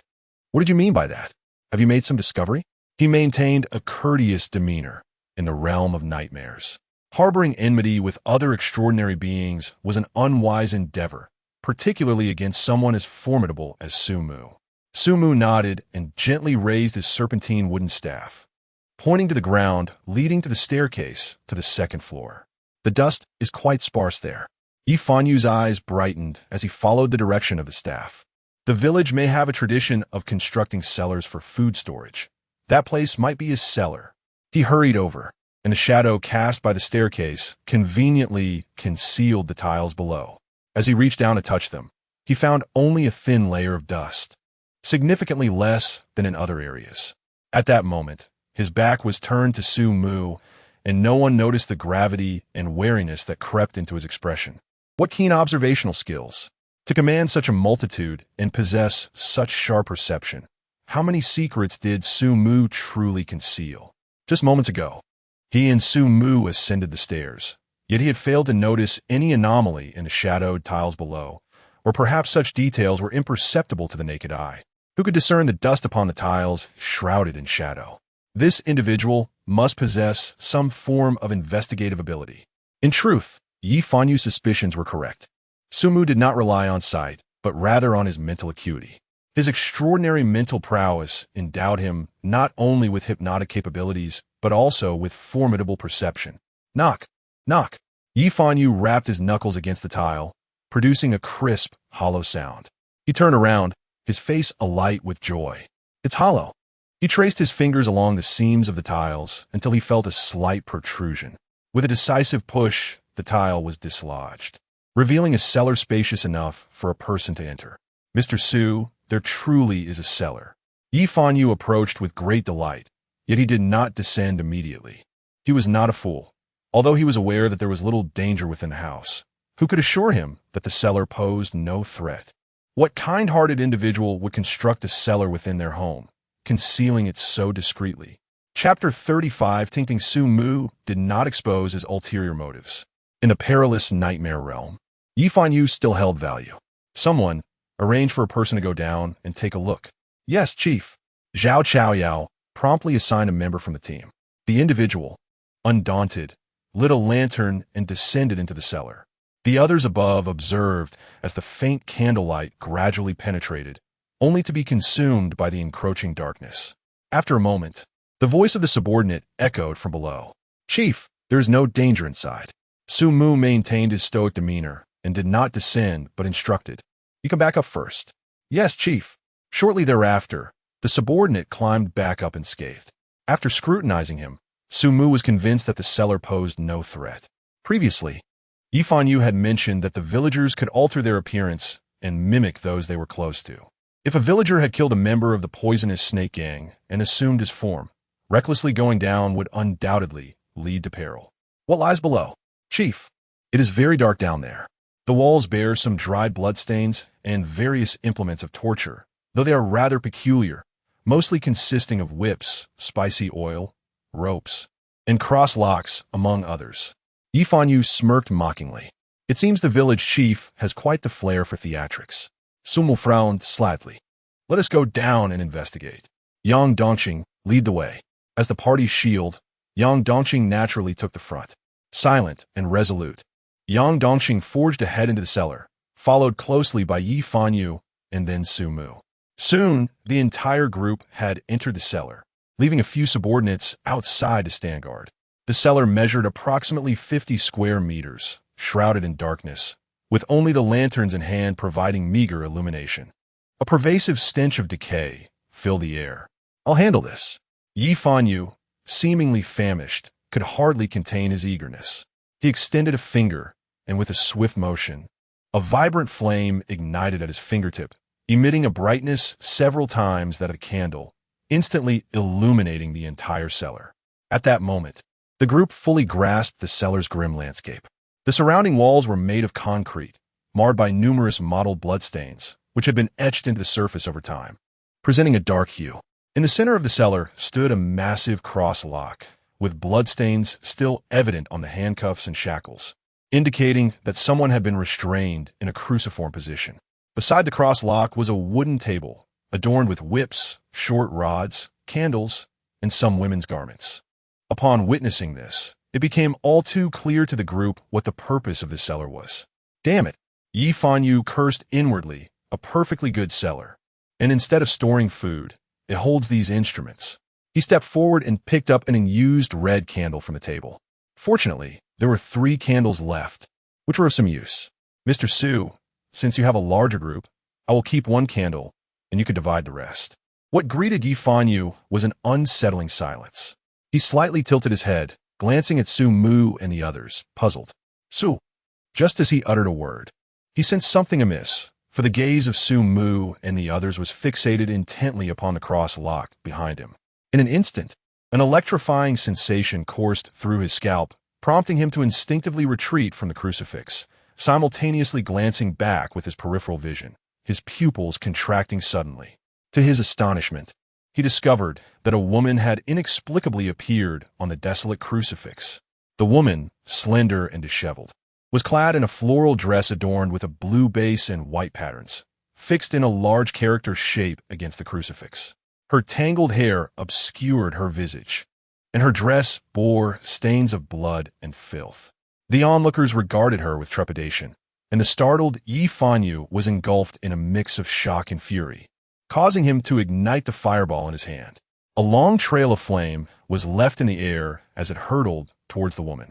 Yet, the fiery projectile passed through her form as if traversing mere air, ultimately crashing into the corner of the cellar, erupting in a brilliant display of sparks. The impact reverberated through the entire cellar, dislodging a considerable amount of dust from the ceiling.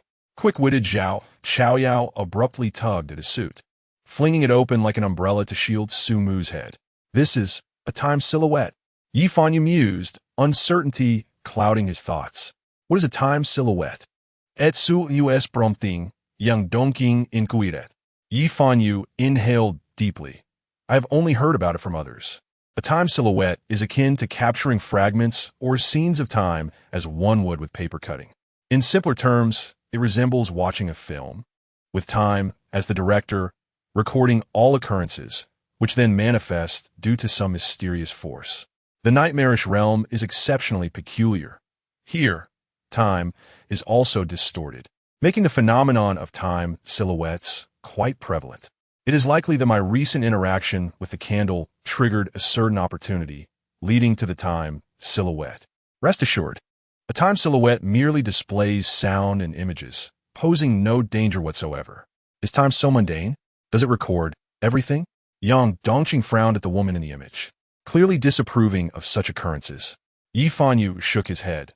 Not everything is recorded, only those individuals or events of particular significance, or when the focal character is in an extreme emotional state resonating with time, will they be captured.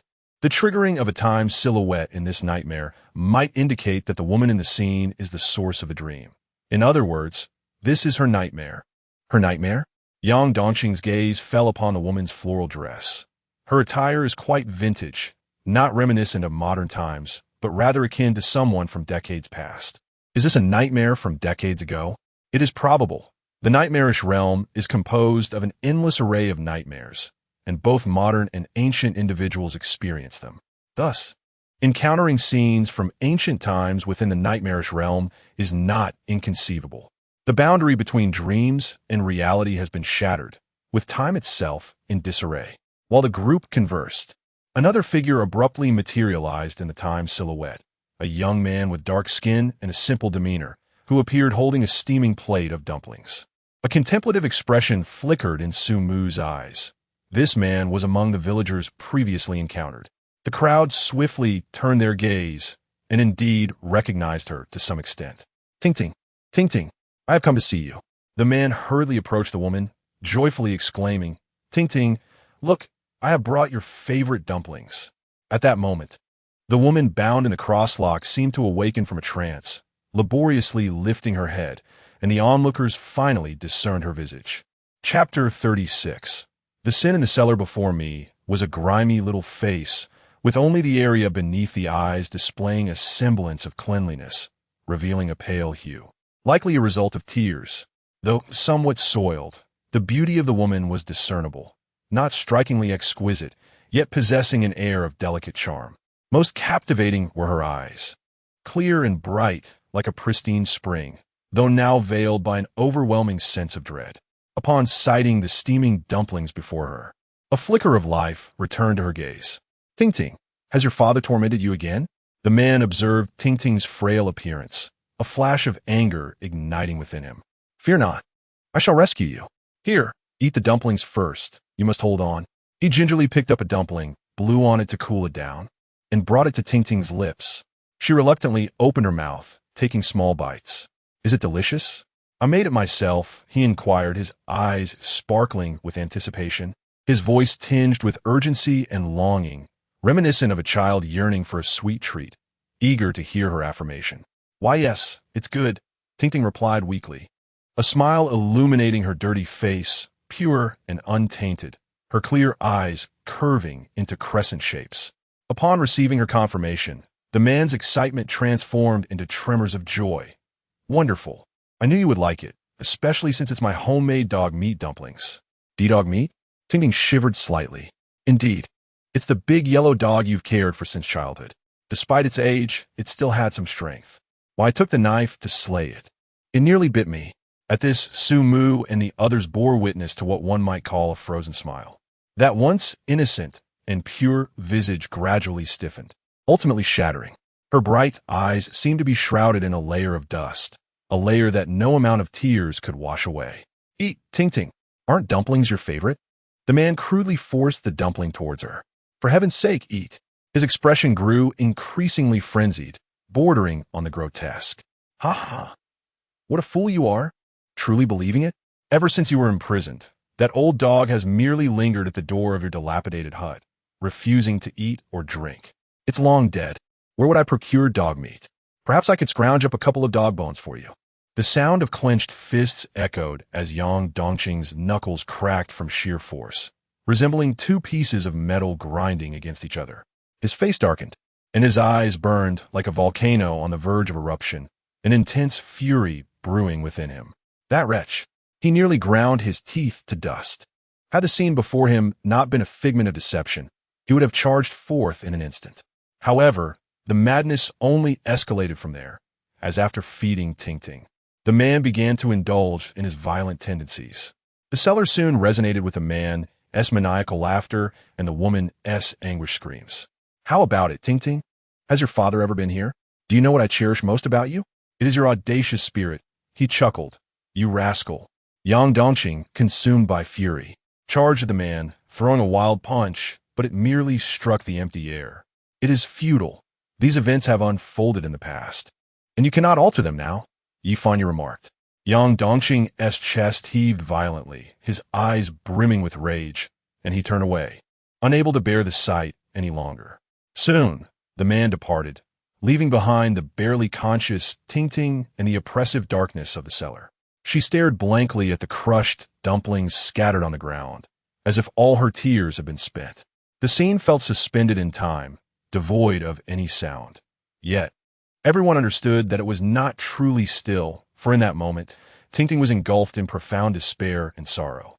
Suddenly, the astute Sumu noticed a change in the scene and pointed toward a shadow in the corner. The shadow emerged. The crowd recoiled in alarm, instinctively dispersing, only to quickly realize that the so-called shadow did not manifest in the physical realm, but in the scene itself. In the corner of the cellar where Ting Ting stood, a shadow began to undulate silently, twisting and elongating until it gradually took on a humanoid form. It resembled the shadow that Sumu and the others had encountered before, emaciated, as if merely a collection of bones, with elongated arms nearly grazing the ground. The shadow approached Ting Ting with a light step, and she gazed at it, her heart heavy with despair, devoid of fear at the sight.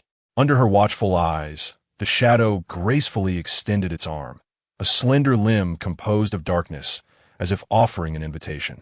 "Are you the nightmare my grandmother spoke of?" Ting Ting asked weakly. The shadow remained silent, instead extending its arm forward, stopping just beside Ting Ting's hand. Without hesitation, her small hand, shackled by handcuffs, grasped the shadow's hand firmly. The scene abruptly halted. The onlookers fell into a contemplative silence, Ting Ting's plight weighing heavily upon them. Sumu pondered. If this is Ting Ting's nightmare, then what is the nature of the shadow? Logically, it should be a monster within the nightmare. However, according to the time's silhouette, the shadow had also appeared in Ting Ting's reality. Yifanyu suddenly suggested, perhaps the shadow is a creature from another nightmare that has invaded reality, seeking out Ting Ting, resulting in some interaction that birthed this current nightmare? Or maybe this is not Ting Ting's nightmare at all, and the shadow is the source of the nightmare. Regardless of the possibility, the shadow held paramount importance. Perhaps the key to unraveling the nightmare lay within it. The group engaged in a brief discussion, yet none could reach a conclusion, ultimately returning to the surface. "Mr. Su, I shall rest in a room on the second floor for a while. Having failed to find food, I must conserve my strength through sleep. I will trouble you during the day," Yifanyu said wearily. Sumu nodded, permitting him to rest, after 3 days without food or proper rest. Even a titan could not endure. He swiftly organized the others, instructing Zhao Chaoyao and the rest to recuperate. He then took Yang Dongxing to the room on the 3rd floor. Yang Dongxing, his personal bodyguard, was not someone he could simply leave to handle things foolishly while he pretended to sleep in a room. Inside the room on the 3rd floor, Yang Dongxing's expression was grim, seemingly still immersed in the suffering of Ting Ting. Indeed, he was an extraordinary individual. Yet he was also a young man, one filled with passion, whose worldview could hardly accept such tragic events. Sumu lay on the bed, calmly gazing at the ceiling, contemplating the relationship between Ting Ting and the shadow. As he pondered, he suddenly felt a warmth in his nose. Upon reaching up to touch it, he found a streak of crimson blood. Chapter 37. Pick it up. Retrieve the clothes. He chuckled softly, producing a handkerchief to wipe away the bloodstains. He found himself ever closer to death, having entered the realm of nightmares. Yet, contrary to Yang Dongqing's assertions, he felt no perception of the bronze laws, nor had he transcended to an extraordinary being. It seemed he truly lacked any talent. Closing his eyes, he attempted to harness his senses in search of the omnipresent bronze laws, but to no avail. Knock knock. The sound of knuckles against glass echoed. Sumu opened his eyes, and Yang Dongxing sprang to his feet, his expression grave as he gazed towards the sole window in the room, shrouded by curtains, from which the knocking originated. It appeared they had a visitor. Intrigued, Sumu rose slowly and approached the window, parting the curtains with his cane, revealing a woman, one both he and Yang Dongxing were intimately familiar with. "Jasmine. Jasmine?" Yang Dongqing exclaimed in sulk. How could you? His words faltered abruptly as he recalled the villagers' descriptions from Li Chong and Yifanyu. These villagers could assume the forms of loved ones to deceive one into opening the door. Damn it! Yang Dongqing clenched his fists, fury surging within him. He had already been unsettled after emerging from the cellar, but now, seeing the nightmare creature had taken on Jasmine's appearance, his rage intensified. Outside, Jasmine's delicate face was etched with fear and urgency as she repeatedly knocked on the window. Yang Dongqing. Yang Dongqing. I'm so scared, where am I? Silence. You monster. Yang Dongqing roared, his voice a low growl. Jasmine's complexion paled, heartbreak evident on her face. What are you saying, Yang Dongqing? I'm not a monster. I am Jasmine. Don't you recognize me? I came to find you and saw that you all had fainted. I intended to wake you, but somehow I passed out too, and upon awakening, I found myself here." Yang Dongqing was taken aback, his gaze snapping to Sumu, an almost palpable intent to kill radiating from him. "You brought Jasmine here too?" In the face of a transcendent as murderous intent, Sumu smiled with interest. "How intriguing. Not only does she possess the ability to transform, but she can also, to a certain extent, read thoughts.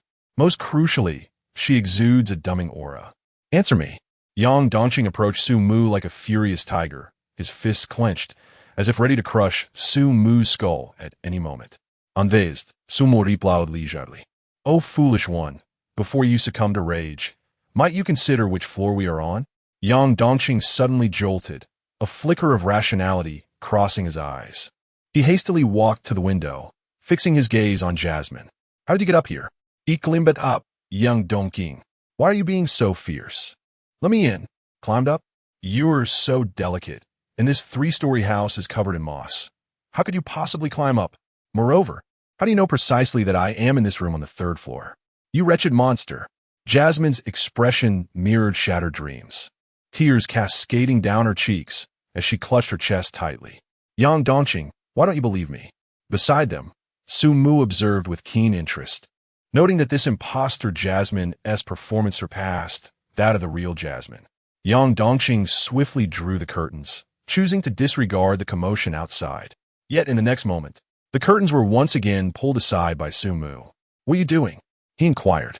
"I am quite intrigued by the behavioral patterns of these creatures, and I wish to observe just how far she would go to persuade me to open the door," Sumu replied with a faint smile. Yang Dongqing cast a cold glance in his direction before turning away in annoyance, adhering to the adage that out of sight, out of mind. "Yang Dongqing, Yang Dongqing." Jasmine called out anxiously. "Miss Jasmine, this man's heart is as ironclad as his physique, unlike mine, which is tenderhearted, especially when it comes to the sight of a woman in tears. Why not try pleading with me?" Sumu's expression bore a smile, as he was fascinated by the enchanting allure that this creature possessed, an ability he yearned to learn. Perhaps Sumu's words captured Jasmine's attention, for she ceased her concern for Yang Dongqing and shifted her gaze towards him, though a hint of confusion flickered in her large eyes. Sumu narrowed his eyes, pondering whether she had failed to comprehend his thoughts. It seemed that possessing a stronger mental fortitude was indeed advantageous. Jasmine's bewilderment lasted only a brief moment before she wiped away her tears, her face lighting up with a beguiling smile, her delicate teeth nibbling at her lip as she began to flirt. "Am I beautiful? What the hell?" Yang Dongqing bellowed. "Pick up the clothes. Get them off the floor." With a swift motion, the curtains were drawn shut once more.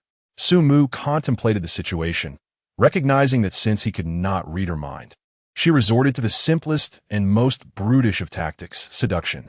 As his gaze shifted, a cunning idea struck him. Addressing Jasmine behind the curtains, he declared, "I yearn for the extraordinary. If you can assist me in becoming exceptional, I shall grant you entry."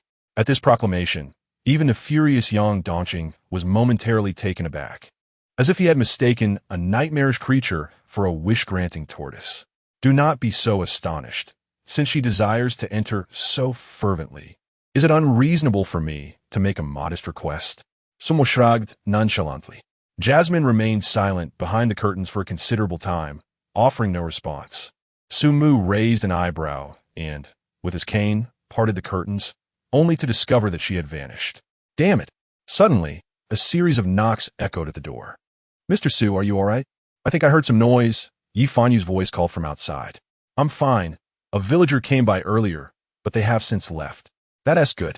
By the way, Mr. Su, regarding this nightmare, I have made some new discoveries. May I come in to discuss?" "Of course."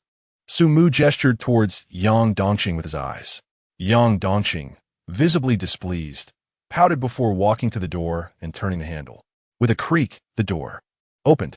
A monstrous roar erupted, and the partially opened door was violently forced aside, creating a thunderous noise as a grotesque figure lunged at Yang Dongqing, its immense strength knocking her to the ground, its sharp teeth poised to sink into her neck.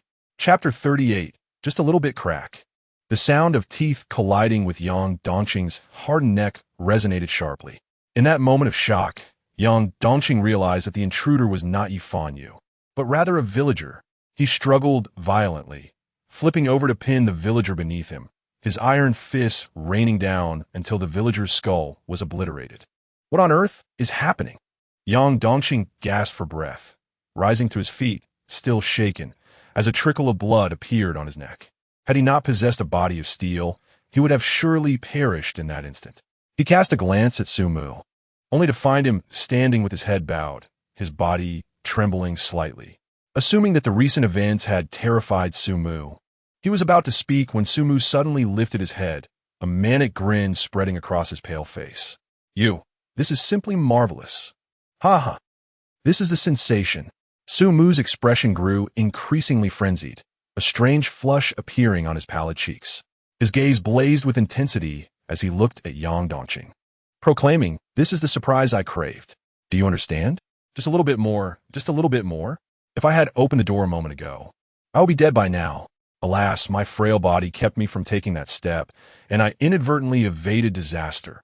How splendid. Simply ineffable. Ha ha ha. A lunatic. A thoroughly deranged lunatic." A shiver ran down Yang Dongqing's spine. He suddenly felt that he would rather confront those nightmarish monsters than share a room with Sumu.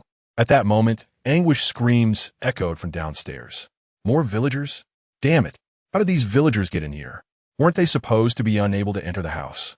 Yang Dongqing's expression shifted dramatically as he cursed.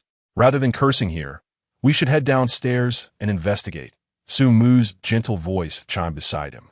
Instinctively, Yang Dongqing turned to look, only to find Sumu standing there with a serene smile, leaning on a serpentine wooden cane, exuding the elegance of a nobleman. The earlier madness seemed like a mere illusion. Damn, this lunatic, he muttered under his breath before making his way downstairs. Gunfire and screams mingled together. The ground below was already in disarray, with approximately 5 villagers having breached the house, engaged in battle with members of the Poison Snake Gang. Several corpses of gang members lay sprawled across the floor. Boom! Boom! A barrage of fiery projectiles seared through the air, continuously repelling the villagers. Yet, it was to no avail. An unceasing tide of villagers continued to pour in. Sumu followed the direction from which the villagers emerged, discovering they had come from the restroom on the first floor. "Mr. Su, and Young, be careful. The window of the first-floor restroom has been shattered by someone." Yifan Yu shouted urgently, catching sight of Sumu and Yang Dongqing descending the stairs. Yang Dongqing's face darkened further as he charged forward, using his steel physique to fend off the villagers and clear a path. Inquiring, "Are you certain it wasn't missed during the previous inspection?" "I am certain," Yifan Yu exclaimed. "I have thoroughly inspected every window in the rooms, including the bathrooms, and all the windows are undeniably shut. The villagers are incapable of breaching the doors and windows, so there must be someone among us who has clandestinely tampered with them. This is inconceivable. Who in their right mind would willingly invite danger into their abode, risking their own life?" As he spoke, Yang Dongqing instinctively cast a glance at Sumu. Frankly, had he not been in constant company with Sumu, he would have wholeheartedly believed that Sumu could commit such a reckless act. Sumu's smile deepened. "It appears we have a traitor in our ranks. Mr. Su, this is not the time to seek out the traitor.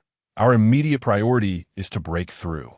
This place is no longer safe," Yang Dongqing interjected. Sumu nodded in agreement. "Yang Dongqing, lead the way." Yang Dongqing's expression darkened, yet he did not defy the order. With a fierce roar, his muscles rippled, and he charged toward the villagers. His ironclad strides caused the corridor to tremble, each footfall resonating with a thunderous echo. He plunged into the throng of villagers, his steel frame impervious to their assaults. His arms swung like colossal hammers, and any villager unfortunate enough to be struck by him faced the grim fate of crushed chests and shattered limbs. Nevertheless, the villagers disregarded their injuries and pain. Even with their skulls caved in and necks broken, they continued to shriek and lunge at Yang Dongqing. In mere moments, he was besieged by a multitude of villagers, who clawed and bit at him with frenzied abandon. Yifan Yu and the members of the Poisonous Snake Gang showed no regard for Yang Dongqing's humanity. unleashing a barrage of gunfire upon him. Through their collective effort, the villagers clinging to Yang Dongqing were shot down, the only cost being a few additional bullet wounds and burn marks on his body. He was a man of steel, yet this did not render him immune to pain. After the onslaught, he winced and gritted his teeth. "Let us move," Sumu ordered as the villagers were repelled. Zhao Chaoyao quickly approached him, producing a foldable stretcher, and lifted Sumu to carry him away, with the others hastily following suit. Amidst the chaos, no one noticed the seemingly honest middle-aged man, Li Chong, stealthily picking up a handgun from the corpse of a poisonous snake gang member. As the group burst outside, they were immediately engulfed by a chilling atmosphere. For outside lay a throng of villagers surging like a relentless tide. Their expressions remained blank, their eyes fixated on the group, brimming with malevolent intent. Unbeknownst to them, a light drizzle had begun to fall from the sky, adding a touch of desolation to the scene. Upon witnessing this, even the extraordinary Yi Fanyu and Yang Dongqing could not suppress their despair. The sheer number of villagers was overwhelming. Against such odds, it would be nearly impossible to prevail, even if it exhausted the two of them. However, in that moment, Sumu felt a long-lost sensation, the beating of his heart. In his dreams, he had sought thrills far more exhilarating than the dire predicament before him. Yet he had felt no heartbeat, understanding that dreams were mere illusions, were no matter the recklessness. One would not perish, but this was different. Death was a genuine possibility now. A sense of exhilaration began to bubble within him. Chapter 39. The Traitor Retreat. Came Sumu's calm voice. As they returned to the room, Yi Fanyu was taken aback. "If we retreat now, we'll be besieged by the villagers both inside and outside. Wouldn't we be like fish in a barrel?" Sumu had neither the time nor the inclination to elaborate. While Yi Fanyu chose to disregard his command, others were more compliant. Yang Dongqing and the members of the Poison Snake Gang promptly followed Sumu's instruction to retreat indoors. Seeing this, Yi Fanyu's expression darkened. Yet he could not confront the throng of villagers alone and reluctantly retreated as well. Just as he prepared to close the door, Sumu halted him. "Do not close the door. Let them in. Head upstairs." Yi Fanyu was momentarily taken aback, but soon realized Sumu's intention as he witnessed him ascend stairs, escorted by the others. The villagers could only enter through the front door or the window of the first-floor restroom. By luring them into the ground floor, the group could escape through the windows on the upper floor, facilitating a successful breakout. Yi Fanyu cast a deep glance at Sumu's back, refraining from closing the door, and promptly followed him upstairs. Conceiving such an escape plan was not particularly challenging. However, the true difficulty lay in maintaining composure and devising a response under the pressure of being surrounded by hundreds of villagers, a feat not everyone could accomplish. Most individuals falter in the face of danger, finding it arduous to make accurate judgments promptly. Soon, they rushed to the third floor, while the villagers who surged into the house could only pursue them via the narrow staircase, which could accommodate no more than 2 individuals at a time. The villagers' formidable numbers posed a challenge. However, in one-on-one confrontations, either Yi Fanyu or Yang Dongqing would prevail easily. Now, leveraging the advantage of terrain, the threat was significantly diminished. Yang Dongqing took up the rear as the others leapt from the windows. Sumu issued commands methodically. Without hesitation, Yang Dongqing positioned himself at the staircase entrance, facing 2 villagers at once. This posed little threat to him, making him the most suitable for this defensive role. His robust physique provided a formidable assurance of survival. One by one, members of the Poison Snake Gang jumped from the third-floor window, landing on the muddy ground outside. The infrastructure of Zhao Family Village was quite primitive, lacking concrete pathways. Aside from the main road, the majority were dirt tracks. Essentially, any physically healthy individual could leap from the third floor without harm, especially the elite of the Poison Snake Gang. If anyone in the group were to encounter danger from the jump, it would likely be Sumu and the lone female member, Wang Li. "I have acrophobia." The delicate Wang Li crouched at the window's edge, gripping the sill tightly. She glanced at the ground, feeling dizzy. "Get moving." Zhao Chaoyao behind her delivered a kick to her slender waist. With a piercing scream, Wang Li plummeted from the window, landing onto the muddy earth below. "Leader, Please, Zhao Chaoyao respectfully assisted Sumu to the window, then called out to the remaining members of the poison snake gang below, prepare to catch the leader. Yes. The remaining 8 members of the poison snake gang swiftly formed a circle, shedding their shirts and extending their arms to grasp one another, creating a human net. The garments were laid across the intertwined arms, creating a buffer. However, Sumu did not immediately leap down. Instead, he took a moment to admire the scenery from the window. Hurry up, I can barely hold on. It was only when Yang Dongqing's urgent shout reached him that Sumu removed his tinted glasses, grasped his snake-patterned wooden cane, and gracefully leaped from the window, landing safely on the human net below. Beside him, Wang Li, who had fallen and was dazed, could only watch in silent fury. Zhao Chaoyao and Yi Fanyu quickly jumped out to escape, followed by the bruised Yang Dongqing. As Yang Dongqing descended, several arms, bulging with veins, reached out from the window, with villagers crowding at the opening, shouting fiercely, "We must leave. This house cannot contain the villagers for long." Yi Fanyu, still shaken, pointed to a nearby 2-story building. "Let us take shelter there for now. Head to the east of the village." "What?" Yi Fanyu was taken aback. "I said to the east of the village." Sumu replied calmly. "Mr. Su, why venture so far when there's a place nearby to hide? Why not just stay there?" Yi Fanyu was perplexed. Sumu pinched the arms of his glasses and slowly adjusted them, concealing his eyes behind the lenses. "Mr. Yi, with your intellect, it is difficult for me to explain. You merely need to follow." Yi Fanyu's expression darkened, fists clenched, but considering Sumu's composure in the crisis, he ultimately chose to remain silent. The group hurried along, dispatching a few solitary villagers before reaching the eastern part of the village without incident. This area was remote and desolate, with only a small, dilapidated hut, its roof covered in a layer of dead grass. So rudimentary, it could not be more so. Standing before the thatched hut, Yi Fanyu's face was grim. "Mr. Su, is this truly the shelter you have chosen? Not to mention whether this house can accommodate so many people. Even the quality of the structure raises my doubts." "Mr. Yi, it is hard for me to imagine how you have survived 3 nightmare worlds," Sumu interjected coolly, standing beneath a black umbrella with Zhao Chaoyao, dressed in a black suit, holding another umbrella beside him. "It is only natural to use an umbrella when it rains." Yi Fanyu's expression grew increasingly somber. Sumu continued, "In the fleeting shadows of time, do you recall what the village chief's son said? Perhaps you have forgotten.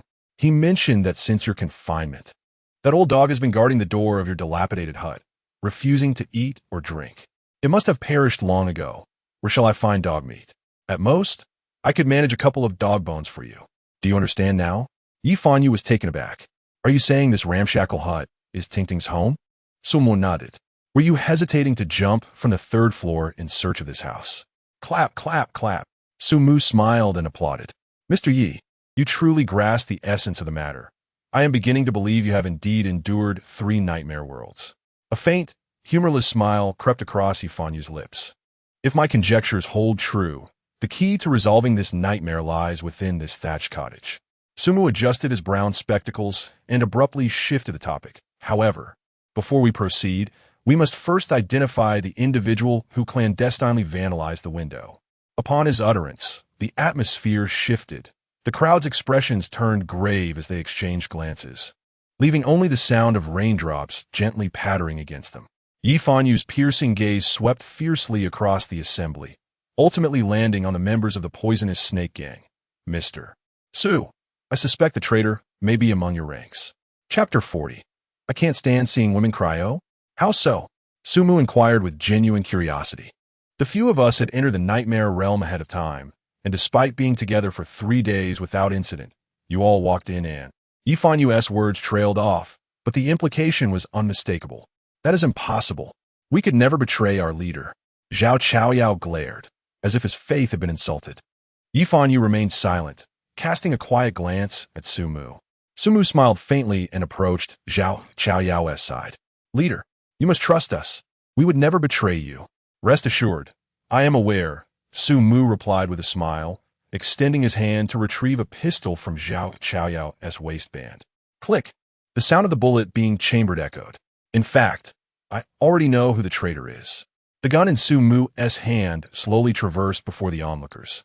finally settling in front of Yang Dongqing. Yang Dongqing's brow furrowed immediately. You suspect me? Huh. If it were me, step aside, Sumu interrupted, shaking his gun in dissatisfaction, indicating for Yang Dongqing to move away. Yang Dongqing was taken aback, sidestepping to reveal Yi Fanyu behind him.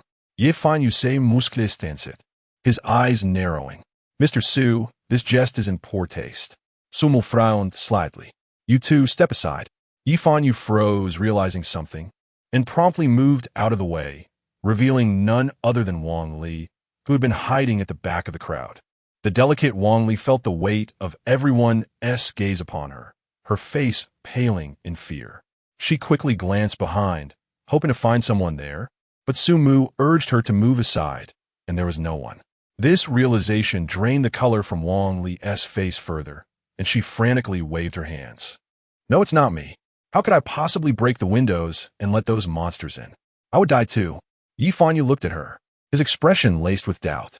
Mr. Su, are you certain? Given her timid nature, she could not have vandalized the windows. Indeed, why do you presume it is I? What evidence do you have? Wang Li cried out, as if seizing a lifeline. Sumu smiled, aiming his gun at Wang Li. Of course, I have evidence. He paused, then continued. The evidence lies in the fact that when you jumped from the building, you deliberately delayed by the window, obstructing my descent. Upon hearing this, everyone fell silent, bewildered. What kind of evidence was this? I did not intentionally delay. I simply have a fear of heights. Is that my fault? Bang lierga desparateli. You all must judge fairly. He is clearly blaming me for his delay, seeking revenge. Yi Fanyu remained silent, his heart growing cold. Sumu was truly deranged. Wanted to kill Wang Li over such a flimsy reason. Yet, he did not intervene. It would be irrational to oppose Sumu for the sake of an ordinary person. With Yi Fanyu's lack of support, it was evident that no one else would stand up for Wang Li. Her face turned ashen, and she looked at everyone in disbelief. You cannot treat me this way. Why? Why? I am afraid of heights. Isn't that enough? Yang Dongqing's expression revealed a hint of pity. Just as he was about to speak, Sumu continued. Wang Li is indeed afraid of heights, but you are not. Wang Li's expression faltered. What on earth are you talking about? I am Wang Li. Ah, Sumu's face broke into a mocking smile. What impressive acting skills you possess. Your performance is so remarkable that it almost makes me want to sign you. I happen to own a film company, but alas, a nightmare creature like you would hardly be recognized by the law, even with a contract, would it? A nightmare creature? Yi Fanyu's expression shifted. Mr. Su, are you suggesting that the real Wang Li is dead, and this person before us is a villager in disguise? Sumu shook his head. I am more inclined to believe she is Wang Li, merely transformed into a villager. Transformed into a villager? Have you not considered that the villagers were once human too, and now have become nightmare creatures? Wang Li was once human as well. Why could she not change? Wang Li, agitated, waved her arms frantically, as if to clear her name. I am not. I have been with you all along. How could I possibly become a nightmare creature? Do not slander me. At that moment, Li Chong seemed to recall something, his face suddenly darkening. You have not always been with us. When you encountered Mr. Su earlier, you returned alone. With this revelation, the atmosphere grew tense. Yi Fanyu and Yang Dongqing instinctively distanced themselves from Wang Li, their gazes fixed on her with suspicion. You all. I'm truly not a monster. Wang Li began to sob uncontrollably. Oh, I cannot bear to see a woman cry, Sumu said with feigned compassion.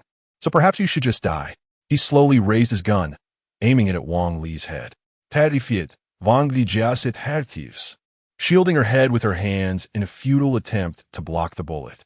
Do not kill me. This is merely your conjecture. You have no evidence to prove that I am a nightmare. No, ido, Sumu replied coolly. Let me fire a shot at you. If you die, then you are indeed Wang Li. If you do not, you must be a villager. Wang Li's expression was beyond words. Shock, anger, fear, disbelief. All these complex emotions mingled upon her delicate face, making it difficult to fathom how a human face could convey such a multitude of feelings. I, Ivildi, just for being Wang Li? What if you were wrong?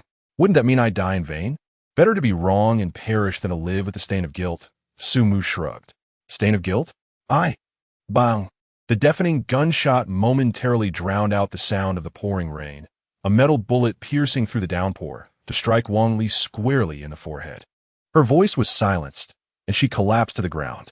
Yi Fanyu was startled, not by the gunfire itself, but by Sumu. He has traversed the realm of nightmares thrice, convinced that he has extinguished his conscience and cannot be deemed a good person. Yet at this moment, he inexplicably perceives himself as a good man, at the very least not one who would so callously disregard human life. Sumu, Dieu, Yang Dongqing gladet fierche. But the subsequent inhuman roar interrupted his words. Roar.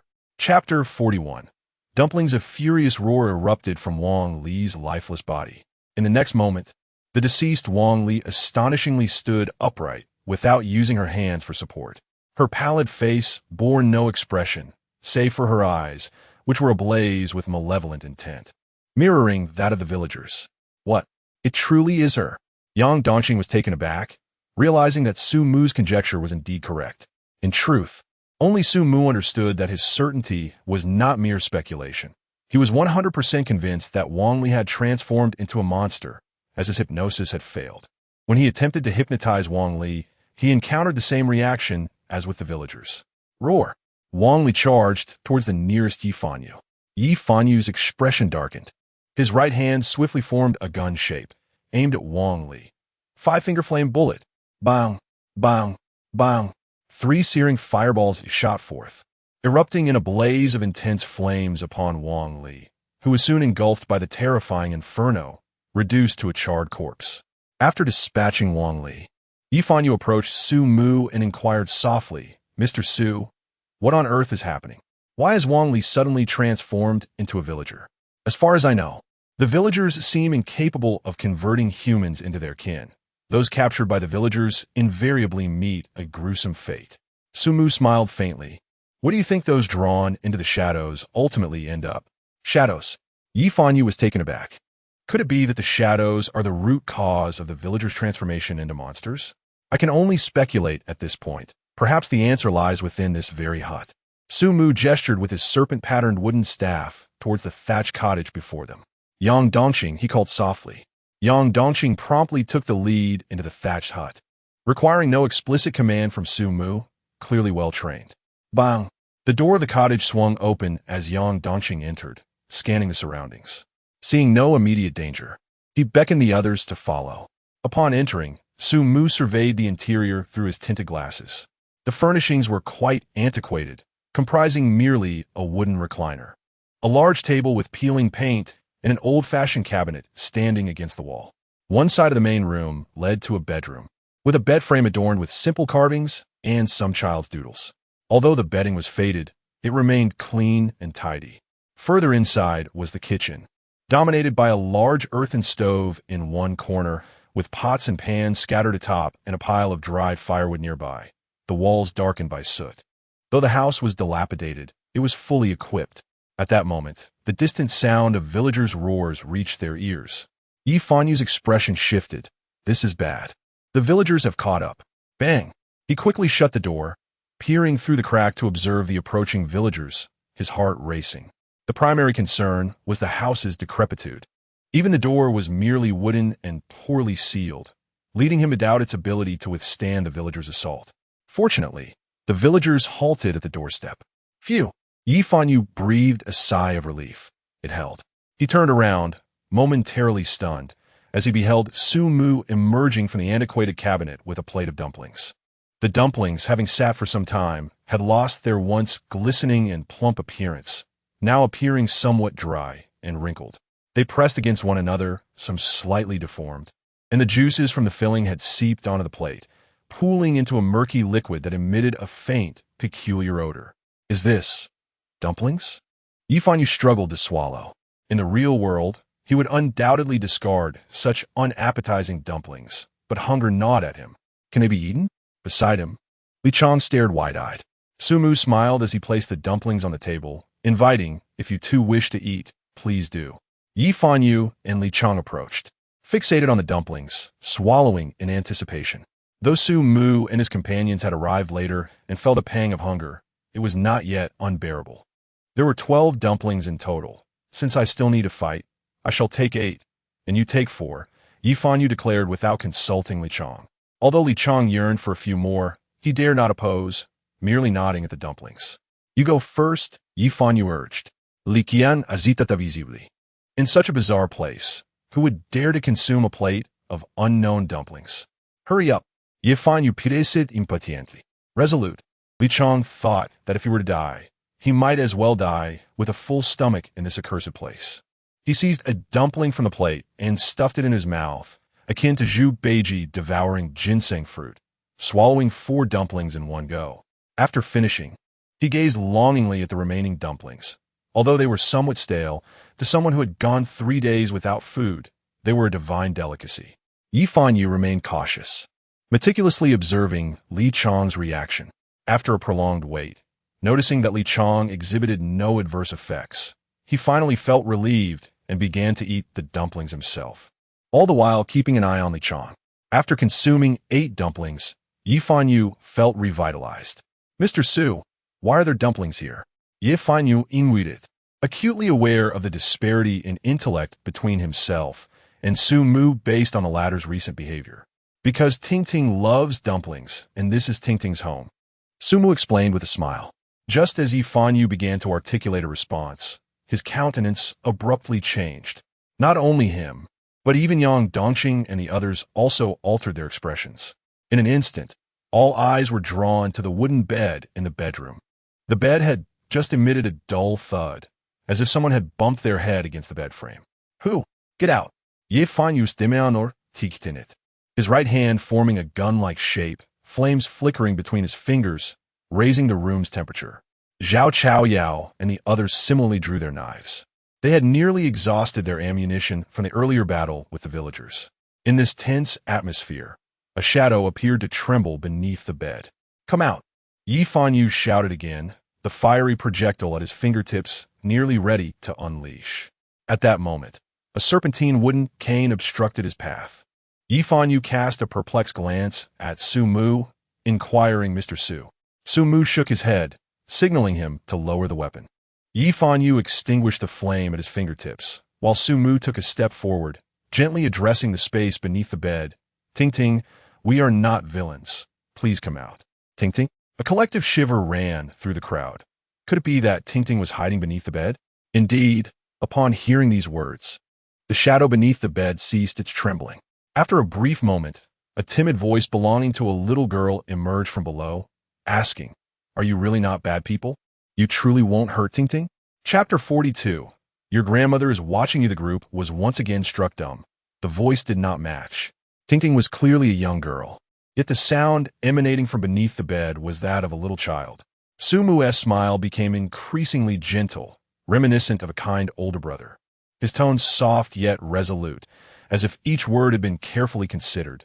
Tingting is a good child. We would never harm her. After a moment of hesitation, the shadow beneath the bed finally emerged.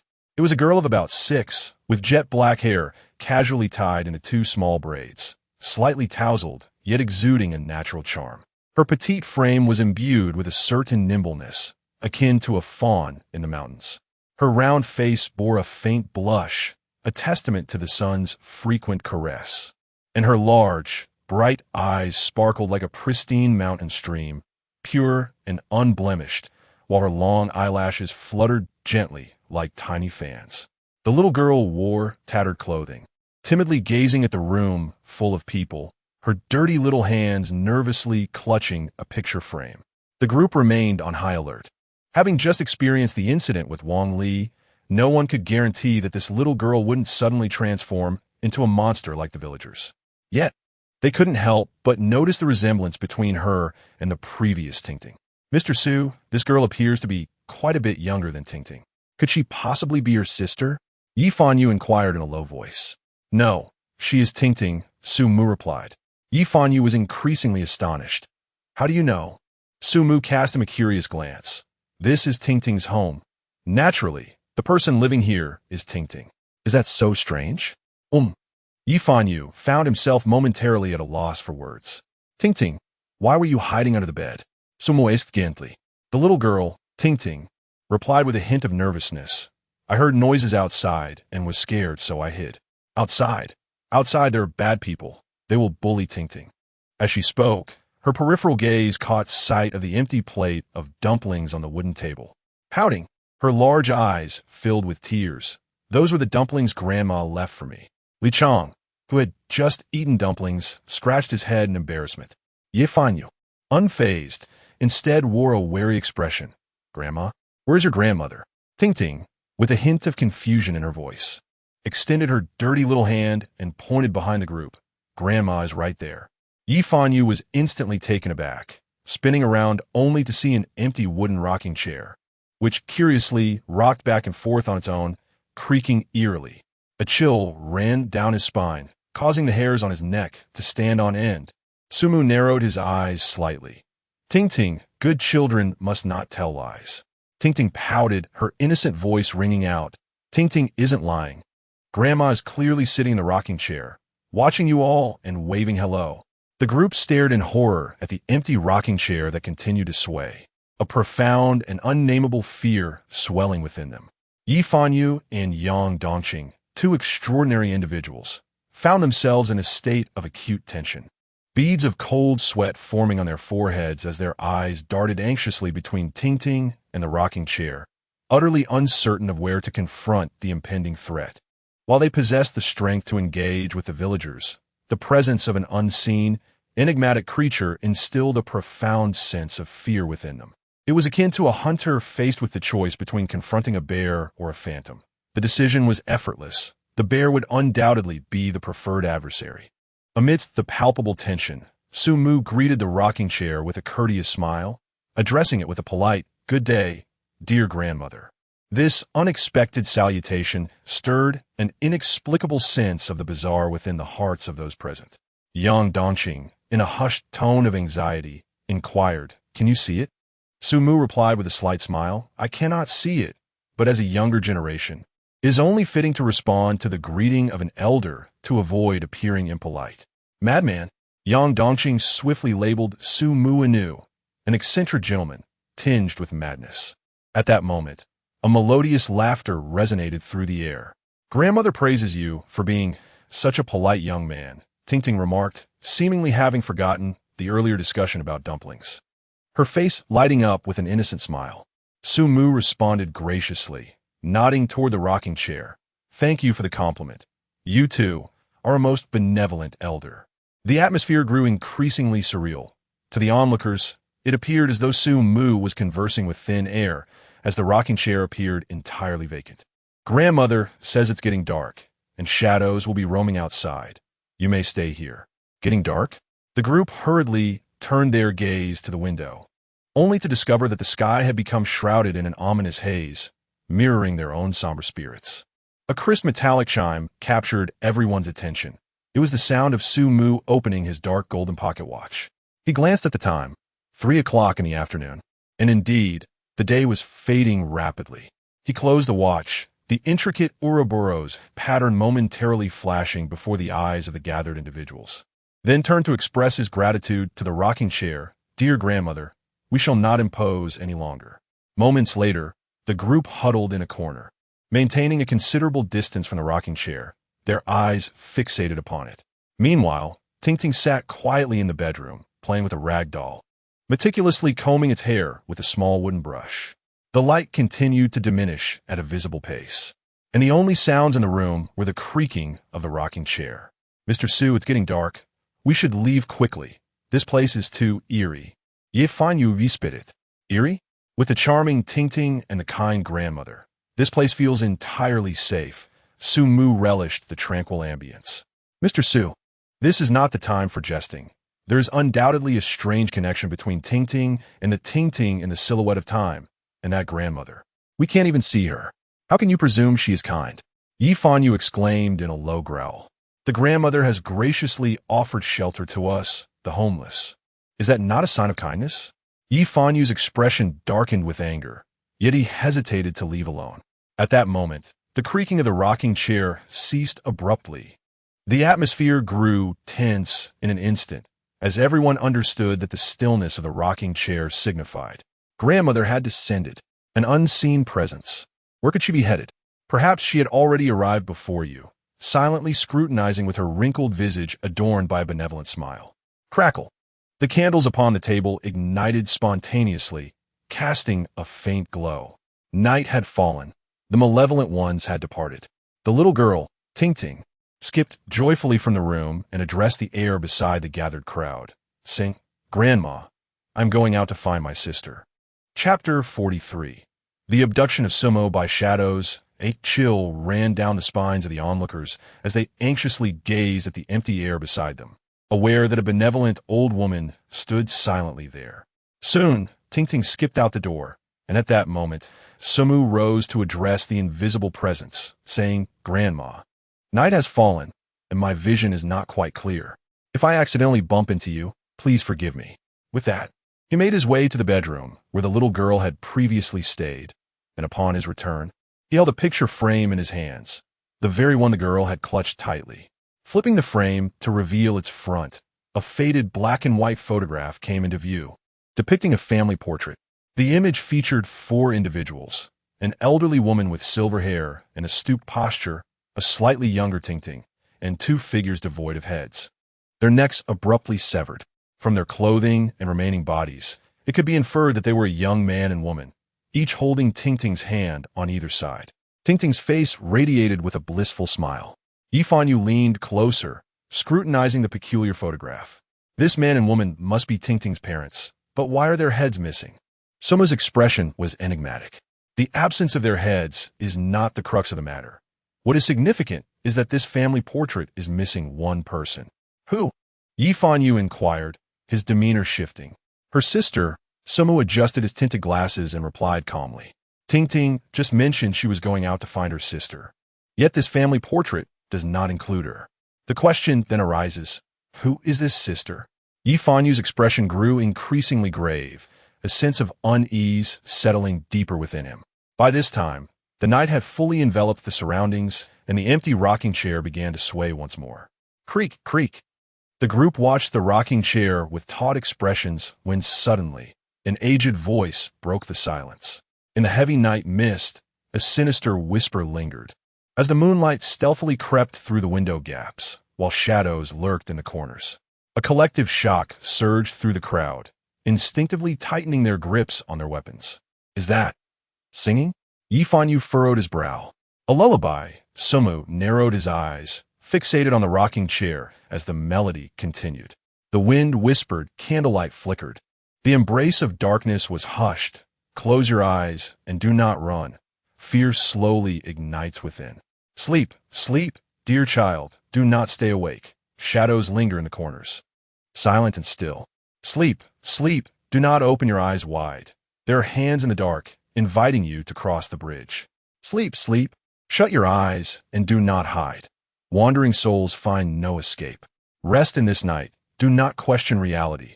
Until dawn breaks, the nightmare shall turn. The simple melody, accompanied by the aged voice, imparted an eerie quality to the dim evening. As the group listened to the haunting lullaby, an unsettling sensation washed over them, as if an invisible hand were brushing softly against their scalps. What went unnoticed was that as the melody resonated, a shadow quietly emerged from the dimly lit corners of the room, rising higher and higher until it gradually transformed into a human shape.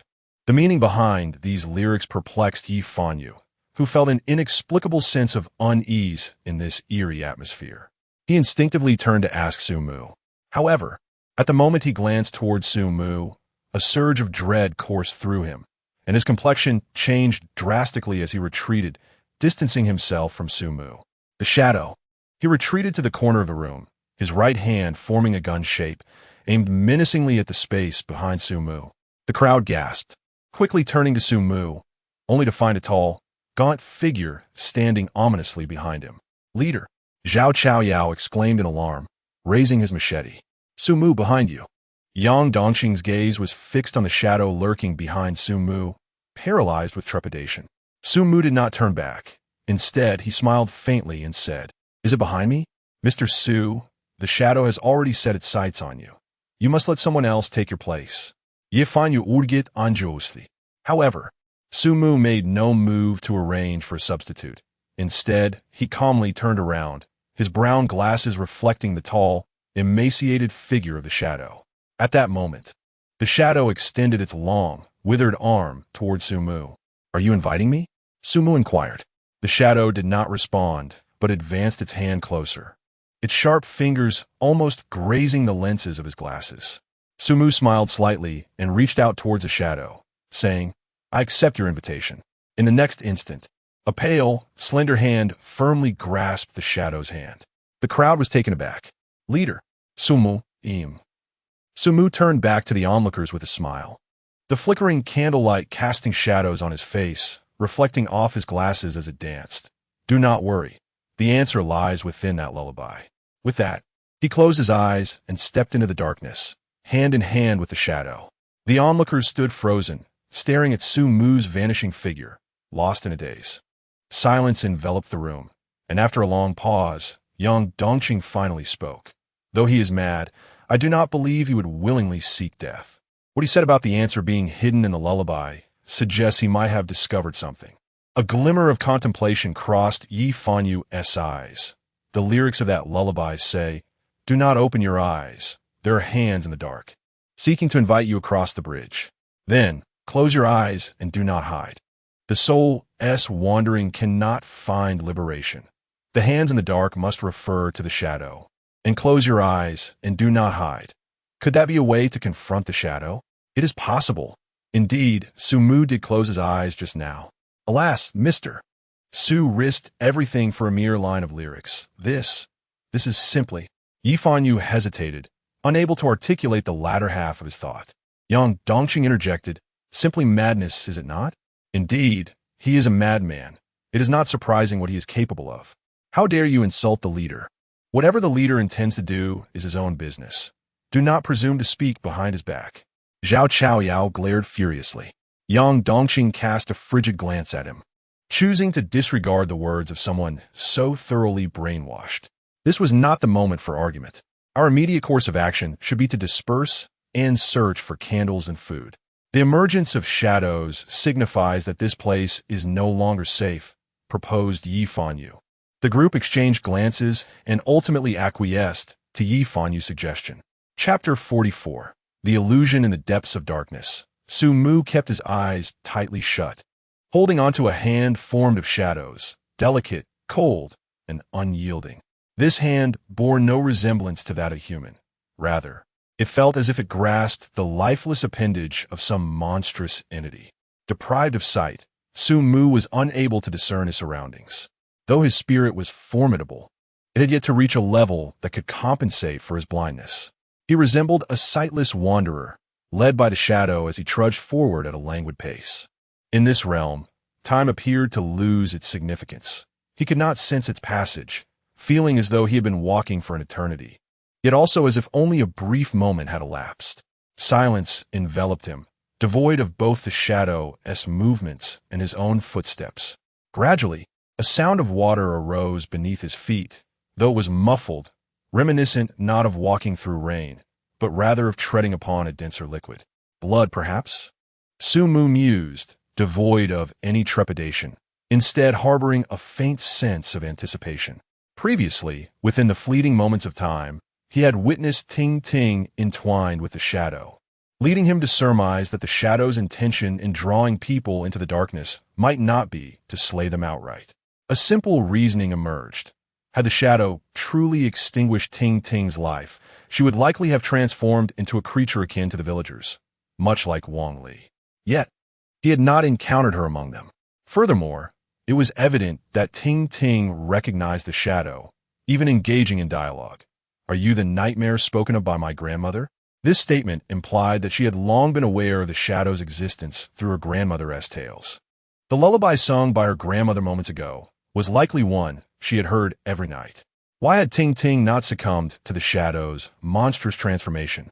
Perhaps it was because she had heeded her grandmother's guidance, closing her eyes and walking hand in hand with the shadow.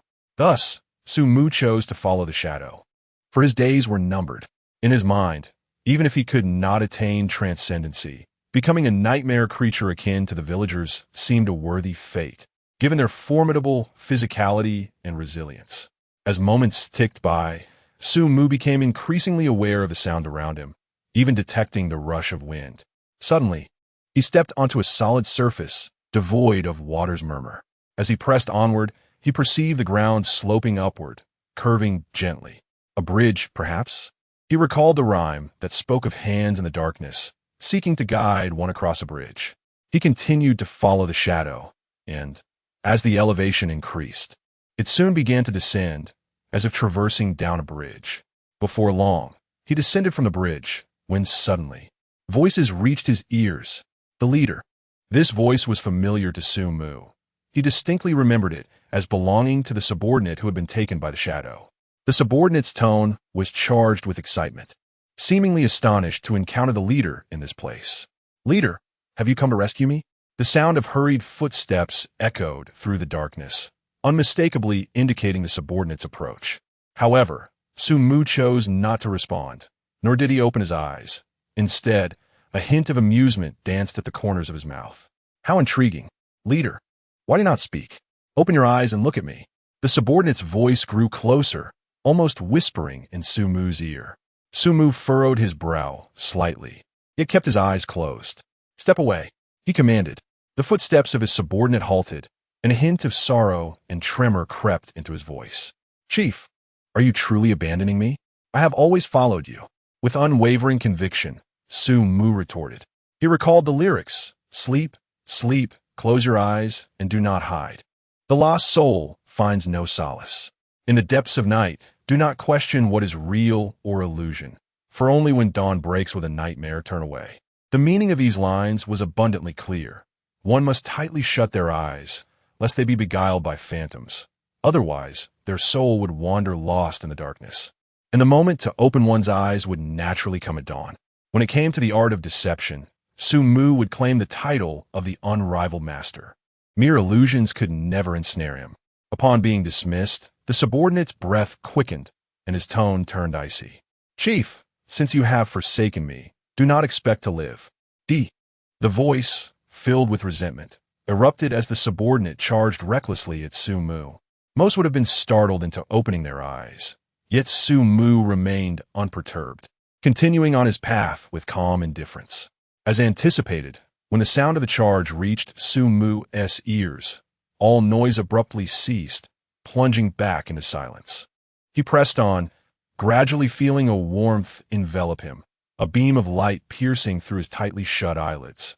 It felt akin to standing before the sun with one's eyes closed, the brilliance palpable even through closed lids.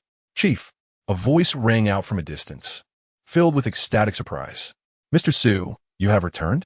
Yi Fanyu's voice also carried a note of delight. "Sumu, wake up. Why are you still keeping your eyes shut? What transpired after you followed the shadow?" The cacophony of voices surged around Sumu, yet he remained steadfast in keeping his eyes shut, a smirk forming at the corners of his mouth. How inept! Did they not consider their logic before attempting to deceive? Sumu was too weary to offer criticism. A typical person, upon witnessing their return to life, would not express welcome but rather suspicion, especially since Wang Li had transformed into a creature akin to the villagers. Moreover, it was known that the shadow only appeared at night or in darkness. Now, with the sun shining so brightly, how could the shadow still be holding his hand? This was inconceivable. The surrounding voices fell silent, and soon, Zhao Chaoyao and the others adopted a frigid tone. He had discerned the truth. "Kill him. Yes, kill him." A throng rushed toward Sumu, unleashing inhuman howls. Yet, as those sounds reached him, they too fell into silence. Sumu continued onward for a while longer, this time hearing a different kind of sound, children's voices. "Fool! He, big fool, Ting Ting is here. Hurry, hurry, we want to play with a fool." A group of children laughed. Amidst their mocking, Ting Ting's aggrieved voice rang out, "I am not a fool. Look, look, the fool is crying. Aren't you a fool? Your parents abandoned you because you are foolish. You speak nonsense. My grandmother says that my parents went out to work, and that is why they do not abandon Ting Ting." Chapter 45. Truth forever stands by my side. Sumu continued to stride forward, the innocent voices of the children evolving into a more mature timbre, as if they had grown up. "This fool is still playing in the mud. Of course, she is playing in the mud. After all, she is a fool. Look, this fool has grown quite large. Indeed, let's go take a look. Ting Ting, Let's play together. Really? Ting Ting exclamait. You all want to play with me? Sumu noticed that even Ting Ting's voice had transformed, increasingly resembling the Ting Ting of the past. Of course, we are from the same village. How about this, Ting Ting? Let us engage in a delightful game. All right, what game? You will find out soon enough. But you must promise not to tell your grandmother. Otherwise, we shall no longer play with you. Wah! I do not want to play games. This game is not fun. You are all bad people. You are bullying Ting Ting. Quick, catch her and don't let her escape. You beasts! An elderly voice resonated, soon accompanied by the sounds of a stick striking flesh and anguished cries. Sumu recognized that voice. It belonged to Ting Ting's grandmother. Ting Ting? Remember, when your grandmother is working in the fields during the day, you must stay at home, lock the door tightly, and do not open it for anyone. Your grandmother has made your favorite dumplings, which are placed in the cupboard. If you get hungry, you may take them out to eat.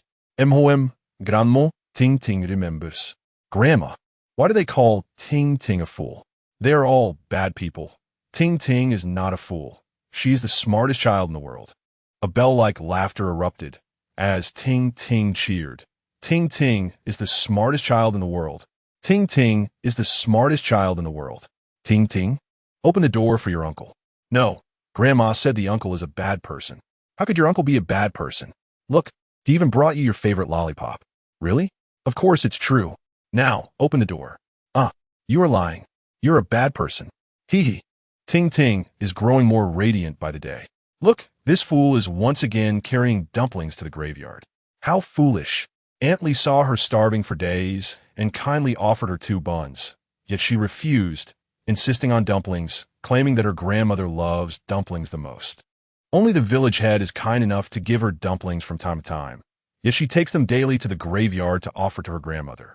Whoever told her that her grandmother is sleeping underground, she began going from house to house asking for dumplings. I heard that as long as you give her dumplings, she will. At this point, the voices abruptly ceased. The shadowy hand that had been grasped also vanished without a trace. Sumu opened his eyes to find himself in a dim, dilapidated room. The rocking chair inside remained still, while the sky outside was just beginning to brighten. A little girl named Ting Ting stood quietly in front of him, her head tilted inquisitively as she gazed at him. Big brother, were you just sleeping while standing? Sumu smiled gently and tousled Ting Ting's somewhat dry and unruly hair. Yes, big brother just dozed off while standing. Upon hearing this, Ting Ting laughed joyfully. Big brother, you're teasing me. Who can sleep standing up? Sumu feigned surprise. To think you saw through me. Ting Ting, you're truly clever. Ting Ting's smile widened, her large eyes curving into crescent moons, revealing a row of small white teeth. Of course, Grandma says I'm the smartest child in the world. Indeed, you are the smartest child in the world. Sumu nodded with a smile. At that moment, Ting Ting seemed to remember something and hurried to the cabinet, opening it and bringing out a plate of dumplings. Big brother, would you like to eat dumplings? They're delicious. Grandma and I love dumplings the most. Suddenly, voices from outside the house interrupted their moment. Damn this weather, it brightens up too quickly, young Donching complained. This place is too small. If we stay here any longer, we will surely attract shadows. Trust me, let us switch to another room. No way, Zhao Chaoyao insisted. What if the leader comes back and can't find us? You all, Sai Yifan Yu sighed. Do you really think Mr. Su can return? Even if he does come back, will he still be the same? While they were speaking, the door of the thatched hut creaked open. The group immediately halted, their expressions turning serious as they looked towards the entrance. Then, they saw a man in a suit, holding a serpent-patterned wooden cane and wearing brown-tinted glasses, slowly emerging from the room. The leader, Zhao Chaoyao, and the other members of the poisonous snake gang were ecstatic. Don't go over. Yifan Yu stopped them, his gaze fixed intently on Sumu. Mr. Su, may I ask, are you still you? Sumu smiled slightly, of course. I told you the leader would be fine. Zhao Chaoyao exclaimed excitedly, attempting to approach Sumu, only to be stopped by Yifan Yu. Wait, do you have any proof? Upon hearing this, Sumu's smile deepened. Mister, he seems to have forgotten. He gently adjusted his glasses, letting his smile fade slightly, as he said coolly, have you forgotten your own insignificance? Why should I prove myself to you? Do you even deserve it? Yifanyu's face turned ashen, while Zhao Chaoyao and the others resolutely stepped behind Sumu. After a moment's hesitation, Yang Dongqing also walked over. "Mr. Yang, even you." Yang Dongqing replied without looking back. "I just think the nightmare monster wouldn't team mimic so closely." Yifanyu's expression grew increasingly grim, with only the anxious Li Chong at his side. Sumu said lightly, "So, Mr. Yi, do you understand now? Whether I am a nightmare is insignificant. What truly matters is that the truth eternally resides by my side. What do you consider the truth when it is merely the consensus of the many?" Yifanyu said gloomily. Sumu smiled faintly, proclaiming that the multitude is merely a manifestation of power, and power indeed embodies truth. With that, he led the group into Tingting's abode. After a moment's hesitation, Li Chong followed suit, leaving only Yifanyu, whose expression fluctuated between shadows. He stood still for a considerable time before finally entering the house with a composed demeanor. Upon entering, Yifanyu's gaze was instantly captivated by Tingting, who sat at the table, indulging in dumplings. To be precise, it was the dumplings that drew his attention. He dashed over, seizing the plate of dumplings from Tingting's hands. "Those were given to me by Grandma." Tingting pouted on the verge of tears. Chapter 46. Methods of returning to reality. Yifanyu paid no heed to these matters. The dumplings were now his. Yang Dongqing, having received a command from Sumu, immediately rushed forward to seize them, much to Yifanyu's astonishment, as he had not anticipated Yang Dongqing's sudden aggression. He hastily dodged backward. At that moment, it was Tingting who frantically waved her hands, her small face flushed with urgency. "Please don't fight. Tingting dislikes fighting. If you want to eat dumplings, you can have them." Yang Dongqing hesitated, while Yifanyu retorted angrily, "Refrain from your excessive sympathy. We are human. And what about her? She is a creature from a nightmare. Perhaps even a nightmare monster. Please stop arguing. Tingting doesn't want them anymore," she implored, increasingly anxious, as her kind heart could not bear to witness the discord. "Did you hear that? She said she doesn't want them anymore." Yifanyu suppressed his anger and spoke softly. Ultimately, Yang Dongqing unclenched his fists, realizing that snatching the dumplings would only upset Tingting further. After this minor conflict subsided, Yifanyu picked up the dumplings and beckoned Li Chong to join him for a meal. For someone who had gone 3 days without food, the 8 dumplings from yesterday were hardly sufficient. "You eat first. This time, I'll give you 2, Yifanyu said coldly. Li Chong responded with a gruff agreement. But as he reached for the dumplings, he exclaimed softly, 11? That's 1 less than yesterday. Yifanyu focused his gaze and confirmed that indeed 1 dumpling was missing. He turned to Tingting and asked, "Why is there 1 less? Did you eat it or hide it?" Tingting shook her little head. "I didn't eat it, nor did I hide it. Grandma just made 11. Yifanyu scrutinized her for a moment, but chose not to press further, continuing to eat dumplings with Li Chong. Yang Dongqing, no longer paying attention to Yifanyu and Li Chong, directed his inquiry towards Sumu. "What has transpired since your departure?" Sumu did not intend to conceal anything and replied candidly, "Just as I anticipated, the shadow is not insurmountable.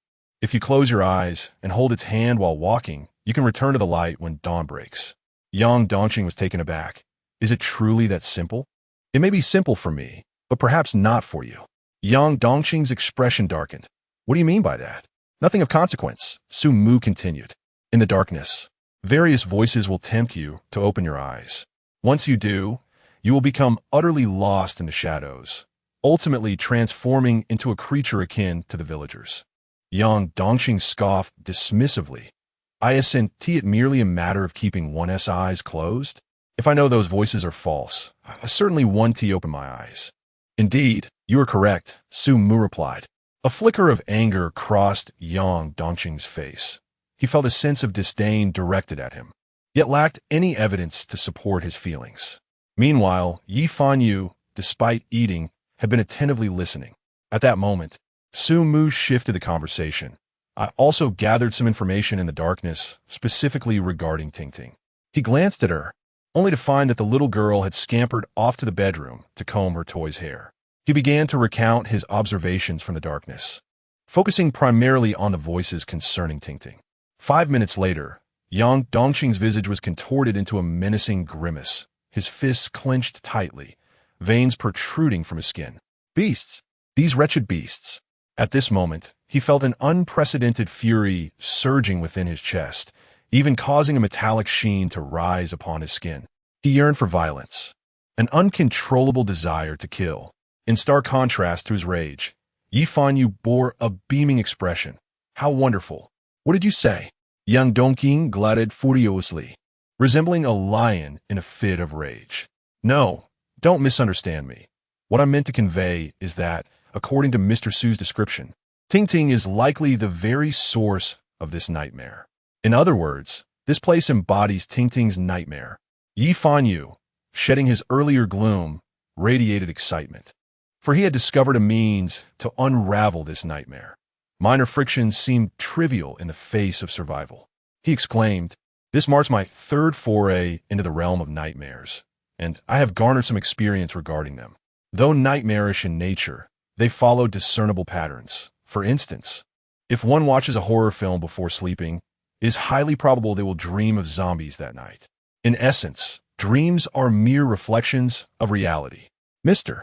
Su's narration illuminated the reason these monstrous villagers only manifest during the day, for in reality, Tingting is predominantly tormented by them in daylight. To her, these villagers are simply villagers, appearing in the light of day and retreating to rest under the moonlight.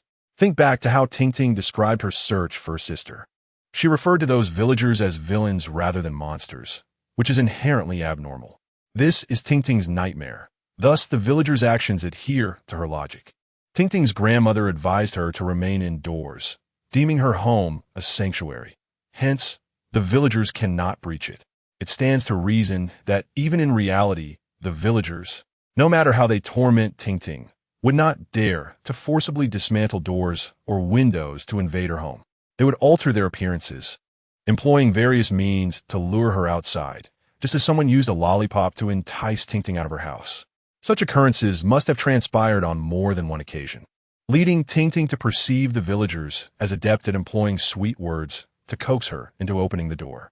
The more Yi Fanyu spoke, the more exhilarated he became. Yet Yang Dongqing's expression grew ever darker. Furthermore, in the fleeting shadows of time, that village chief's son called Tingting a fool. I initially thought it was mere banter, but I did not anticipate that Tingting would indeed be a fool. The reason she presently exhibits the demeanor of a young girl is that her intellect is stunted, given that a fool's intelligence is akin to that of a child. Enough! Yang Dongqing bellowed in fury, unable to tolerate Yi Fanyu's incessant labeling of Tingting as a fool. A kind-hearted girl with intellectual disabilities who has undeniably done nothing wrong is subjected to such treatment. She cherishes dumplings above all else, yet chooses to forego her own hunger to offer them to her deceased grandmother. Even now, when faced with Yi Fanyu's aggression, her concern is not for her own hunger, but rather for the possibility of a conflict arising. Yi Fanyu's smile gradually fades. "Mr. Yang, I comprehend your sentiments.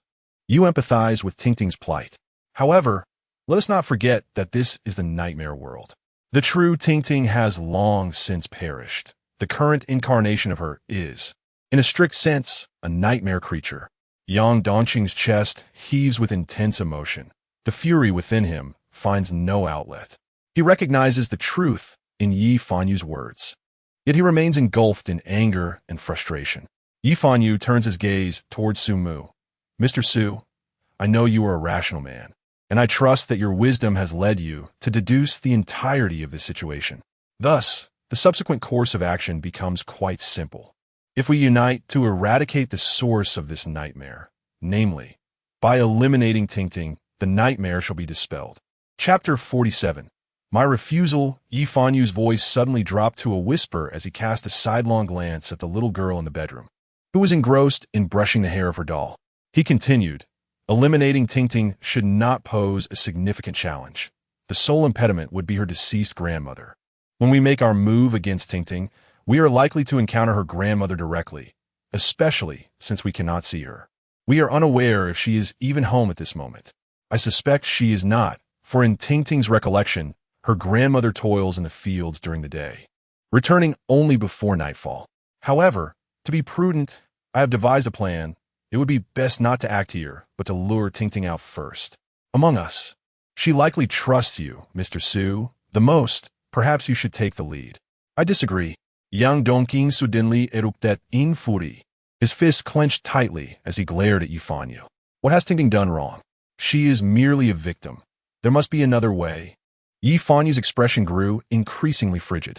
Mr. Yang, I implore you to remain calm. She is not human. She is a nightmare creature. By eliminating this nightmare, we can ensure the survival of everyone. Is that not a worthy cause? As you rightly pointed out, to dispel a nightmare, one must eliminate its source. Yet, there exists another method, to save the source of a nightmare.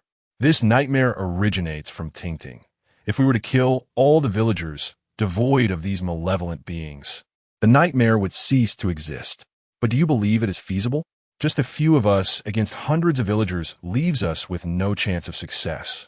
Furthermore, do not forget that we have no food. Even the extraordinary will perish from hunger and grow increasingly weak to the point where they can no longer wield their powers. What will you use to confront the villagers? Yifanyu laid out the pros and cons with clarity, yet Yang Dongqing's response remained steadfast. I disagree. This young man, recently transformed into an extraordinary being, exhibited an unprecedented resolve at this moment. His jaw was clenched, veins visible on his forehead, and his eyes burned with fury. I will kill all the villagers to avenge Tingting. Yifanyu, astonished and enraged, retorted, Have you lost your mind? Your actions would endanger us all. What do we have to combat? The hundreds of villagers. Avenge? What vengeance can there be? They're already dead. This is all a dream. A dream? Yang Dongqing's eyes blazed with an intense, bright fire, and the metallic sheen of his demeanor intensified. These scoundrels do not even deserve to exist in dreams. Why should they torment Tingting for eternity after their demise? Tell me, why? They deserve to die. You gone mad. You are truly insane. Yifanyu's anger flared. Mr. Su, I cannot reason with him. You are a wise man. If you follow my plan, we will surely return to reality. In that moment, both Yang Dongqing and Yifanyu turned their gazes toward Sumu. Yifanyu understood that Sumu was a cold-blooded and astute individual, capable of making the right choice. As Yang Dongqing clenched his fists, he was acutely aware of Sumu's cold-blooded and ruthless nature. Thus, he braced himself for a confrontation with both individuals. Yet a flicker of hope stirred within him, wishing that Sumu would decline Yifanyu's proposal. Under the gaze of the two, Sumu offered a subtle smile and stated, I refuse. Yang Dongqing was taken aback, a mixture of shock and joy flooding him, while Yifanyu wore a face of utter disbelief. You refuse? Yifanyu found it utterly inconceivable. A person like you. Do you truly care about the life or death of a nightmare creature? Sumu adjusted his tinted glasses, maintaining an air of elegance about him, as he replied, Mister. He seems to harbor a profound misunderstanding of my character. In truth, I've always been a good person. Yifanyu laughed in a strange and grotesque manner. You? A good person? You are all good people, and I alone am the villain. He pointed at himself. Caught in a frenzy, unable to comprehend how, so close to escaping the nightmare, he had found himself in such a predicament. The joy he once felt had dissipated into thin air. I merely wished to survive. What crime have I committed? Mr. Yi, you are mistaken. In this world, there exists no absolute right or wrong, only strength and weakness. I empathize with your desire to live, yet you must also respect my decision. Sumu could never opt to kill Tingting to return to reality. Even if he did return now, it would still lead to death. At this moment, Yifanyu's expression turned icy, his eyes filled with a terrifying murderous intent. His right hand spread open, and flames flickered to life at his fingertips. You are right. This world knows no right or wrong, only strength and weakness. But who says I'm the weak one? As his words echoed, the atmosphere in the room became taut. Yang Dongqing stepped forward to stand beside Sumu, while Zhao Chaoyao and the others drew their blades, their faces alight with grim determination. Sumu smiled lightly, addressing Yifanyu. If you were truly strong, you would have understood from the moment you encounter me that you have never stood a chance. A hint of derision crossed Yifanyu's lips. It seems my previous forbearance has led you to misjudge me. Earlier, There was no irreconcilable conflict between us, and given our shared existence in the nightmare realm, it would have been unwise to engage in mutual destruction. Thus I endured. But now, the key to breaking the nightmare has been found, and I have no more reservations. Moreover, I have long since assessed your strengths. Yang Dongqing is merely a newly minted extraordinary being, still mastering his own abilities. While you rely solely on your puppet powers to control a group of ordinary individuals, yet your true self is even weaker than they are. Most crucially, during our previous encounters, the bullets in your subordinates' guns have long been expended. Do you truly believe you pose any threat to me? Sumu's expression remained unchanged. Who says the bullets are exhausted? Yifanyu's countenance shifted slightly. His fiery finger bullets were primarily offensive and could not defend against bullets like Yang Dongqing could with his physical prowess. If the adversary still had firearms, he indeed faced a considerable danger. You need not try to bluff. I witnessed the bullets run out with my own eyes. You are indeed correct. My ammunition has been utterly exhausted, yet Mr. Li Chong remains unscathed. Upon this declaration, all eyes in the room converged upon the figure of Li Chong, who had been cowering in the shadows, reluctant to utter a word. This reticent, middle-aged man gradually extracted a sleek black pistol from his waist, his hands trembling uncontrollably. A wave of unease washed over Yifanyu. Although a single firearm posed little threat to him, this was contingent upon the absence of Yang Dongqing and others. In a one-on-one scenario, he harbored no fear of a mere gun. Li Chong, do you not wish to survive? The opportunity lies before you. If you eliminate that young girl, we can return to reality. The middle-aged man, burdened by the weight of life's tribulations, trembled even more violently. Chapter 48, Deceived. Fool. I wish to live. Mr. Su, I have always been an honest and straightforward person. I yearn to return alive. I have family, relatives, and friends waiting for me. I truly cannot die here. Mr. Su, I do not wish to take a life. I implore you, step aside. As a person of your stature, you have the capacity to champion justice for the monstrous. However, merely surviving has already drained all my strength, and my family is still waiting in reality. Stop, Sumu interrupted. No one desires to hear your lamentations. If you wish, join Yifanyu. Your presence will not be missed. At that moment, the middle-aged man's face flushed crimson, and he suddenly raised his gun, aiming it at Sumu. Inching closer to Yifanyu. I do not wish to kill. Do not force my hand. You must either agree to eliminate that monster, or you shall perish. No one anticipated Li Chong's sudden outburst at that moment. Yang Dongqing and Zhao Chaoyao hurriedly shielded Sumu. Yifanyu sneered coldly. Mr. Su, do you see? Not everyone stands with you. Oh, is that so? Sumu gently adjusted his tinted glasses, his eyes radiating an intangible glow. Bang! The abrupt gunshot startled everyone. Yet what astonished them further was that the bullet had struck Yifanyu. True to his experience in the nightmarish realms, Yifanyu, faced with a cold shot from behind, instinctively turned, causing the bullet's trajectory to veer. Nevertheless, he was still hit, a gaping wound appearing on his right side, blood gushing forth. Yifanyu let out a muffled groan, his form retreating sharply, distancing himself from the group, his countenance now marred by pain and fury. Li Chongyu, and no, it's not my fault. My hand. It's out of control. Li Chong was now thoroughly panicked, trembling violently, his dark face etched with terror, as if he had encountered something utterly unforeseen. Bang! Bang! Bang! A flurry of gunfire erupted, deadly bullets hurtling towards Yifanyu. Yet, as an extraordinary being, he exhibited phenomenal physical prowess, evading the onslaught. Like a swift serpent, he twisted and shattered the window, escaping into the night. Brother Yi, I truly did not mean to. My hand. It's beyond my control. Li Chong's maniacal laughter erupted as he pursued, firing his weapon. I deceived you. Fool! You dare defy the leader. You shall pay dearly. You madman. You all deserve to die. Outside the house, a furious Yifanyu was blinded by rage. Bang! A fiery projectile erupted from his fingertips, carving a blazing path through the air, striking Li Chong's body with devastating force. In an instant, Li Chong's maniacal laughter was silenced, consumed entirely by the flames. At that moment, several villagers, who had long been lurking outside, charged towards Yi Fanyu with furious cries. Enraged, he unleashed a flurry of fiery projectiles, swiftly dispatching the villagers. Yi Fanyu's gaze was fixed intently on the dilapidated thatched cottage. He understood that he must eliminate everyone before a larger number of villagers arrived. With a sudden flourish, he spread his arms wide, targeting the cottage. His voice icy and resolute. 10-finger fireballs.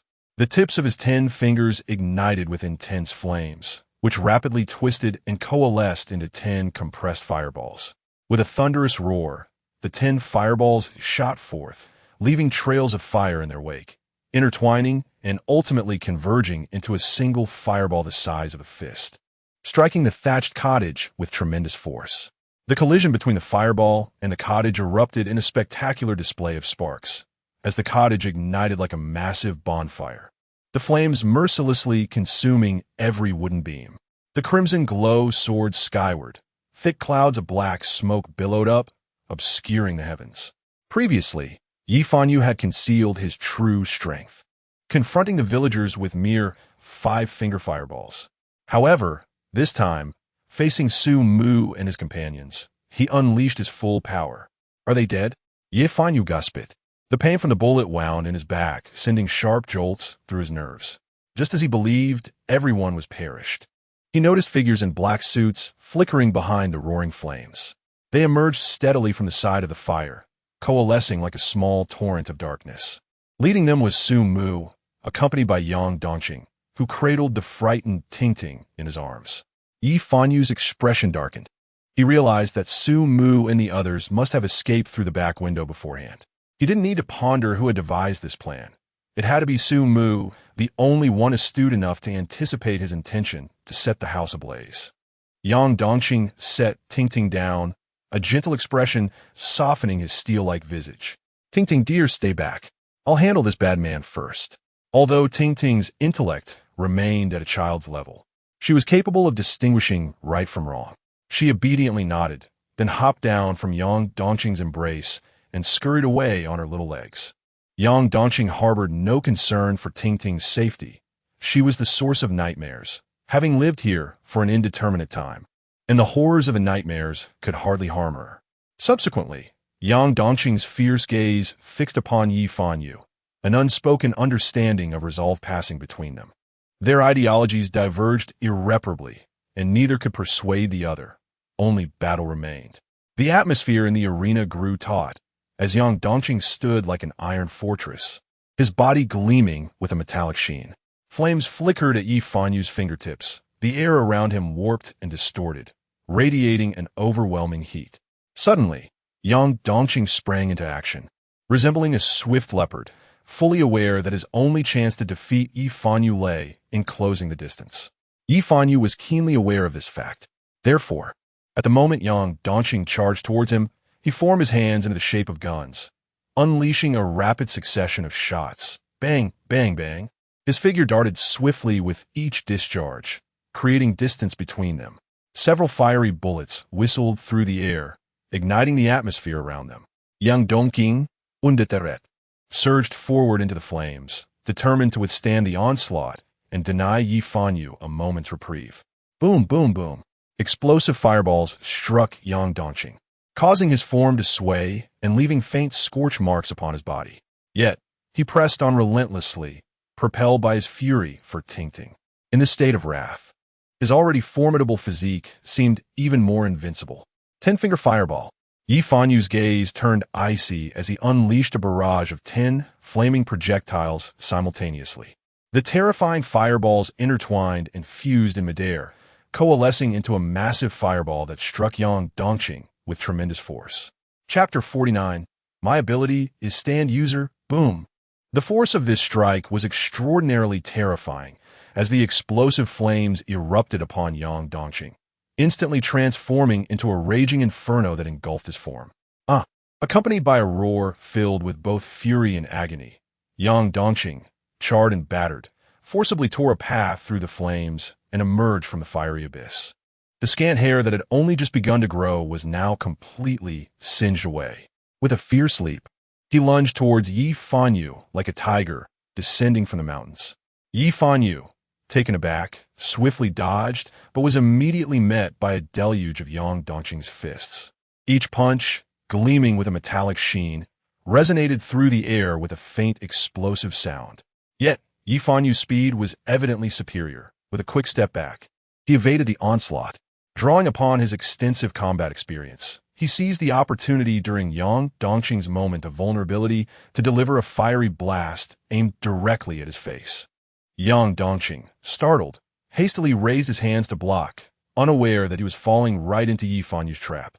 Ultimately, he was still too inexperienced.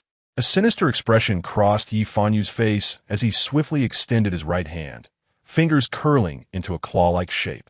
In an instant, flames flickered at his fingertips, morphing into 5 highly compressed fireballs. However, this time, instead of launching them, he clenched his fist tightly. What would happen when 5 highly compressed fireballs were grasped in his hand? The next moment, Yi Fanyu revealed the answer. His entire fist ignited as if set ablaze, burning with a fierce conflagration that was no longer merely vivid orange, but infused with a deep crimson. Flame fist. He struck out, landing a powerful blow to Yang Dongqing's exposed abdomen. Boom! A deafening explosion ensued, and the terrifying blaze nearly instantaneously consumed both combatants. A wretched scream echoed as a charred silhouette was propelled backward like a cannonball, tracing an arc through the air before crashing into a row of sturdy trees. With a series of cracking sounds, several trees toppled, their leaves swirling in the air. He crashed heavily to the ground, the tremendous impact carving a deep groove into the earth, sending dust and debris flying in every direction. The one who was hurled away was none other than Yang Dongqing.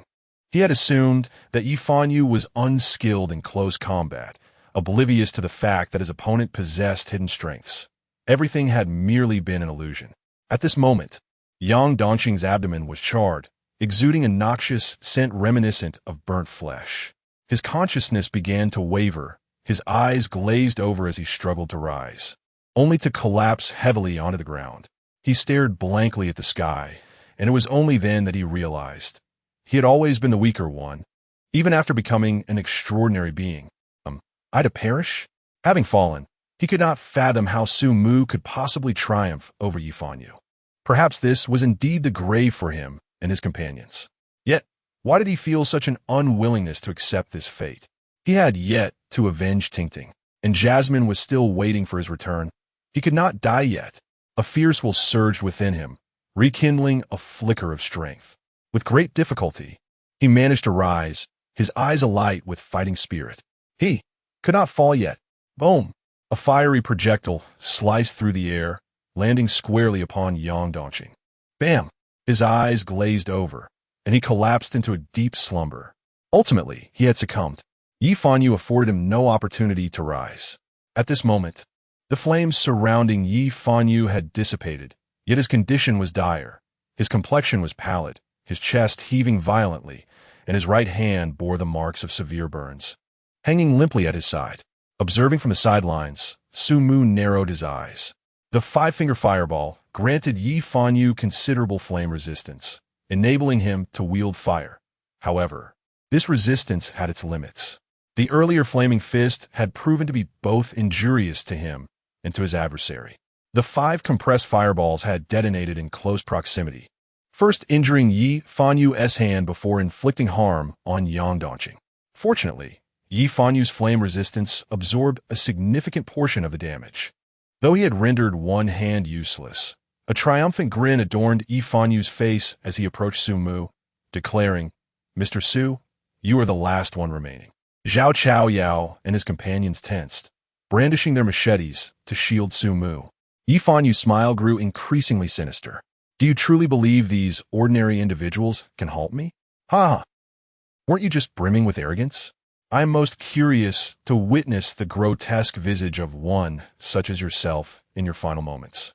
In response to Yi Fanyu's maniacal laughter, Sumu simply smiled, gesturing for Zhao Chaoyao and the others to disperse. Obediently, they complied, revealing Sumu, who had previously been shielded. Yi Fanyu paused, a wary expression crossing his features. "Mr. Su, in the face of absolute power, all your tricks are futile." At this, Sumu responded with a serene smile, his long, slender fingers delicately removing his tinted glasses. He leisurely folded them and placed them into his pocket. This air of omnipotence heightened Yi Fanyu's vigilance, leaving him with no room for complacency. Then, Sumu spoke with a smile. Mr. Yi, do you genuinely believe my ability is that of a puppet? Yi Fanyu's heart raced. What do you mean? How could your ability not be that of a puppet? How else could you lead so many subordinates into the nightmare realm? Sumu gently shook his head. My ability is stand user. A stand? I care not what your ability is. Perish. Yi Fanyu suddenly launched an assault, a searing fireball hurtling towards Sumu. Boom! Sumu lay lifeless, a charred corpse. Umph! What theatrics! Yi Fanyu scoffed. Mr. Yi, do be cautious. Sumu's voice suddenly resonated from behind Yi Fanyu. Startled, Yi Fanyu turned, only to see Sumu sprinting towards him with astonishing speed, a pace that seemed impossible for one purportedly frail. It surpassed that of an ordinary individual. How can this be? I refuse to believe it. Yi Fanyu, filled with rage and disbelief, bellowed, five-finger fireball. Bang! A blazing fireball sliced through the air, striking Sumu with precision and erupting into a brilliant inferno upon impact. However, in the next moment, Sumu surged forth from the flames, his body charred yet undeterred as he continued to charge towards Yi Fanyu. Yi Fanyu was increasingly astonished. How could a being of flesh withstand such a fiery assault? Moreover, if he had indeed slain Sumu moments ago, who was this figure before him? An inexplicable sense of dread enveloped him, compelling him to fire again. Bang! Bang! Two more fireballs were unleashed, ultimately bringing Sumu to his demise. Another charred corpse crumpled to the ground. Yet, within Yi Fanyu's heart, there was no sense of relief. His expression remained tense as he scanned his surroundings, and, as feared, the very thing that haunted his thoughts had come to fruition. Chapter 50. Kill me, then become me. Sumu. Surrounding him from all directions were Sumu. At this moment, he felt utterly absurd, bewildered by the fact that he was encircled by a multitude of Sumu. No, this cannot be. What on earth is happening? Yi Fanyu was in a complete panic. He had never witnessed such an eerie spectacle. Like a madman, he fired his weapon, flames bursting forth like a torrential stream. In an instant, the battlefield transformed into a sea of fire. Amidst the inferno, the Sumu, their forms contorted and skin charred, charged toward him fearlessly. Sumu! Yi Fanyu roared skyward, his eyes already bloodshot. I care not for your strange abilities. Come at me in numbers, and I shall slay you all. He had succumbed to madness. His emotions ignited as he recklessly lunged at the surrounding Sumu, killing indiscriminately. Kill me, then. Become me. The identical Sumu surrounding him echoed in unison. All of you perish. Fiery bullets. Flame fist. The sounds of explosions, crackling flames, and falling corpses intertwined to compose a symphony of chaos. 5 minutes later, only one figure remained standing on the battlefield, swaying unsteadily, gasping for breath, nearly on the brink of collapse. It was Yi Fanyu. He leaned forward, hands on his knees, inhaling the scorching air deeply, his vision speckled with snowflakes. Yet he laughed, a manic, cathartic laughter as he gazed at the bodies of the Sumu surrounding him. I have won. Ultimately, I have triumphed. Cough, cough, cough. He coughed violently, his back aching to the point of being unable to straighten. After a considerable time, he finally regained his composure. Just as he prepared to prop himself up, he suddenly froze, as if ensnared by an invisible force, rooted to the spot. His expression was one of sheer horror, as if he had encountered something profoundly unsettling, his pupils nearly constricted to pinpricks. What he beheld was a small puddle on the ground, remnants of the earlier rain, tinted with a mixture of dirt that rendered it murky. Yet, within that murky puddle, a face was reflected, one that filled Yi Fanyu with the utmost dread. The face of Sumu. That pale, handsome visage still bore a smile, polite and elegant. In the next moment, Yi Fanyu trembled as he reached for his own face, his expression teetering on the brink of madness. The Sumu in the puddle mirrored his actions, moving in perfect synchronization. No, this cannot be real. Yi Fanyu frantically clawed at his own face, as if attempting to peel away his skin. Suddenly, he recalled Sumu's earlier words, "Kill me, then become me." Yi aim Sumu. Yi Fanyu's mind shattered. No, this is wrong. I am Yi Fanyu. Sumu, show yourself. I will kill you. I have always been here. The gentle voice of Sumu echoed in Yi Fanyu's ears. I am you. Are you not here to kill me? Go ahead. Yi Fanyu, increasingly distraught, shouted, "You cannot deceive me. Show yourself." In the puddle, Sumu's face silently smiled. I have previously stated that my ability is stand user. Henceforth, I shall live in your stead, your power, your wealth, even your family, friends, and wife. All shall belong to me. You shall not succeed. Yi Fanyu bellowed frantically, his eyes bulging with fury. Even in death, I will not allow you to prevail. You wish to take my place? Ha ha ha. Then let us perish together. With a sudden motion, he raised his right hand, shaped like a gun, and without a moment's hesitation, he thrust his index finger into his mouth, his crimson eyes flickering with madness. He chose to pull the trigger. Five-finger flame bullet. He unleashed the final shot of his life, and the target of that fiery projectile was none other than himself. Bang! Yi Fanyu collapsed to the ground. See? He committed suicide. It has nothing to do with me. Sumu shrugged helplessly from deep within the woods, while Yang Dongqing stood by, utterly astonished. As a spectator of this bizarre battle, he possessed the most authority to speak. He had never witnessed such an uncanny confrontation. After being knocked unconscious by Yi Fanyu, he suddenly felt a searing pain in his lower body upon awakening, only to find Sumu striking him with a serpent-patterned wooden staff. Just as he was about to unleash a torrent of curses, Sumu shushed him and pointed at Yi Fanyu. Turning to look, he saw Yi Fanyu, as if possessed, mercilessly slaughtering the villagers, all the while shouting Sumu's name. In a final act, he shot himself in the head. What in the world? Yang Dongqing was utterly bewildered.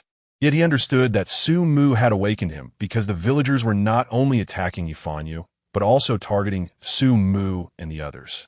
Upon waking, Yang Dongqing and Zhao Chaoyao coordinated to eliminate a wave of villagers, but at a heavy cost to their own ranks. Let's go. Remaining here will only lead to further attacks by the villagers. We must find Tingting, Sumu stated calmly. Injured and weary, Yang Dongqing limped behind Sumu, glancing at his own charred body and then at Zhao Chaoyao and the others, who were drenched in blood, feeling a sense of absurdity. Among the members of the Poison Snake Gang who had accompanied Sumu, only 5 remained, one being Zhao Chaoyao. The others were nameless and gravely wounded. Only Sumu remained pristine in his elegant suit, his demeanor graceful, as if preparing for a grand banquet. This made Yang Dongqing question whether they were truly participants in the same horrific nightmare. In a lowly dwelling, Sumu and the others sought refuge, surrounded by a throng of villagers outside. I never expected someone like you would choose to assist Tingting. Yang Dongqing scrutinized Sumu, seemingly attempting to discern the essence of his character. Sumu smiled faintly. What do you perceive me to be? You are a madman, utterly indifferent to human life. A gentleman who incessantly speaks of witnessing the thrilling madness. Yang Dongqing offered an objective assessment of the situation. Thank you for the compliment, he said. Yang Dongqing, in a fit of anger, retorted, I am not complimenting you. I simply cannot fathom why someone like you would assist Tingting. Sumu adjusted his glasses, his indistinct, shadowy eyes fixed upon him as he remarked softly, Classmate Yang Dongqing, what do you perceive as the brilliance I speak of? With a scoff, Yang Dongqing recalled his previous encounter with Jasmine and responded, You relish in manipulating human nature, observing the struggles of humanity to satiate your own morbid curiosity. Is that not the brilliance you seek? Chapter 51. The world should not be this way. Sumu slowly shook his head, stating, You are mistaken. The struggle of humanity is indeed captivating, yet the indomitable resistance against fate, the selfless pursuit of ideals, and the unwavering devotion to love, as well as the genuine emotions that manifest in the most ordinary moments of life, are equally remarkable. It is these elements that constitute a life of brilliance. Yang Dongqing appeared somewhat dazed, for he inexplicably discerned a fervent sincerity within Sumu's calm voice.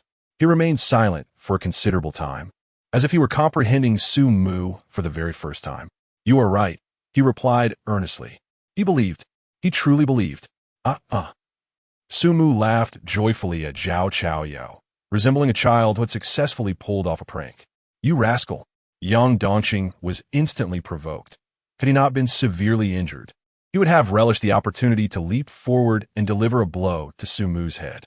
"Classmate Yang Dongqing, your expression is equally delightful," Sumu chuckled. Yang Dongqing's face darkened like coal. Unable to contain his frustration, he turned away, ignoring Sumu. "Chief, what should we do next? Are we to eliminate these villagers?" Zhao Chaoyao inquired anxiously, not out of fear for his own life, but out of concern for Sumu's safety. In his current state, it would be difficult for him to protect the chief. Sumu shook his head.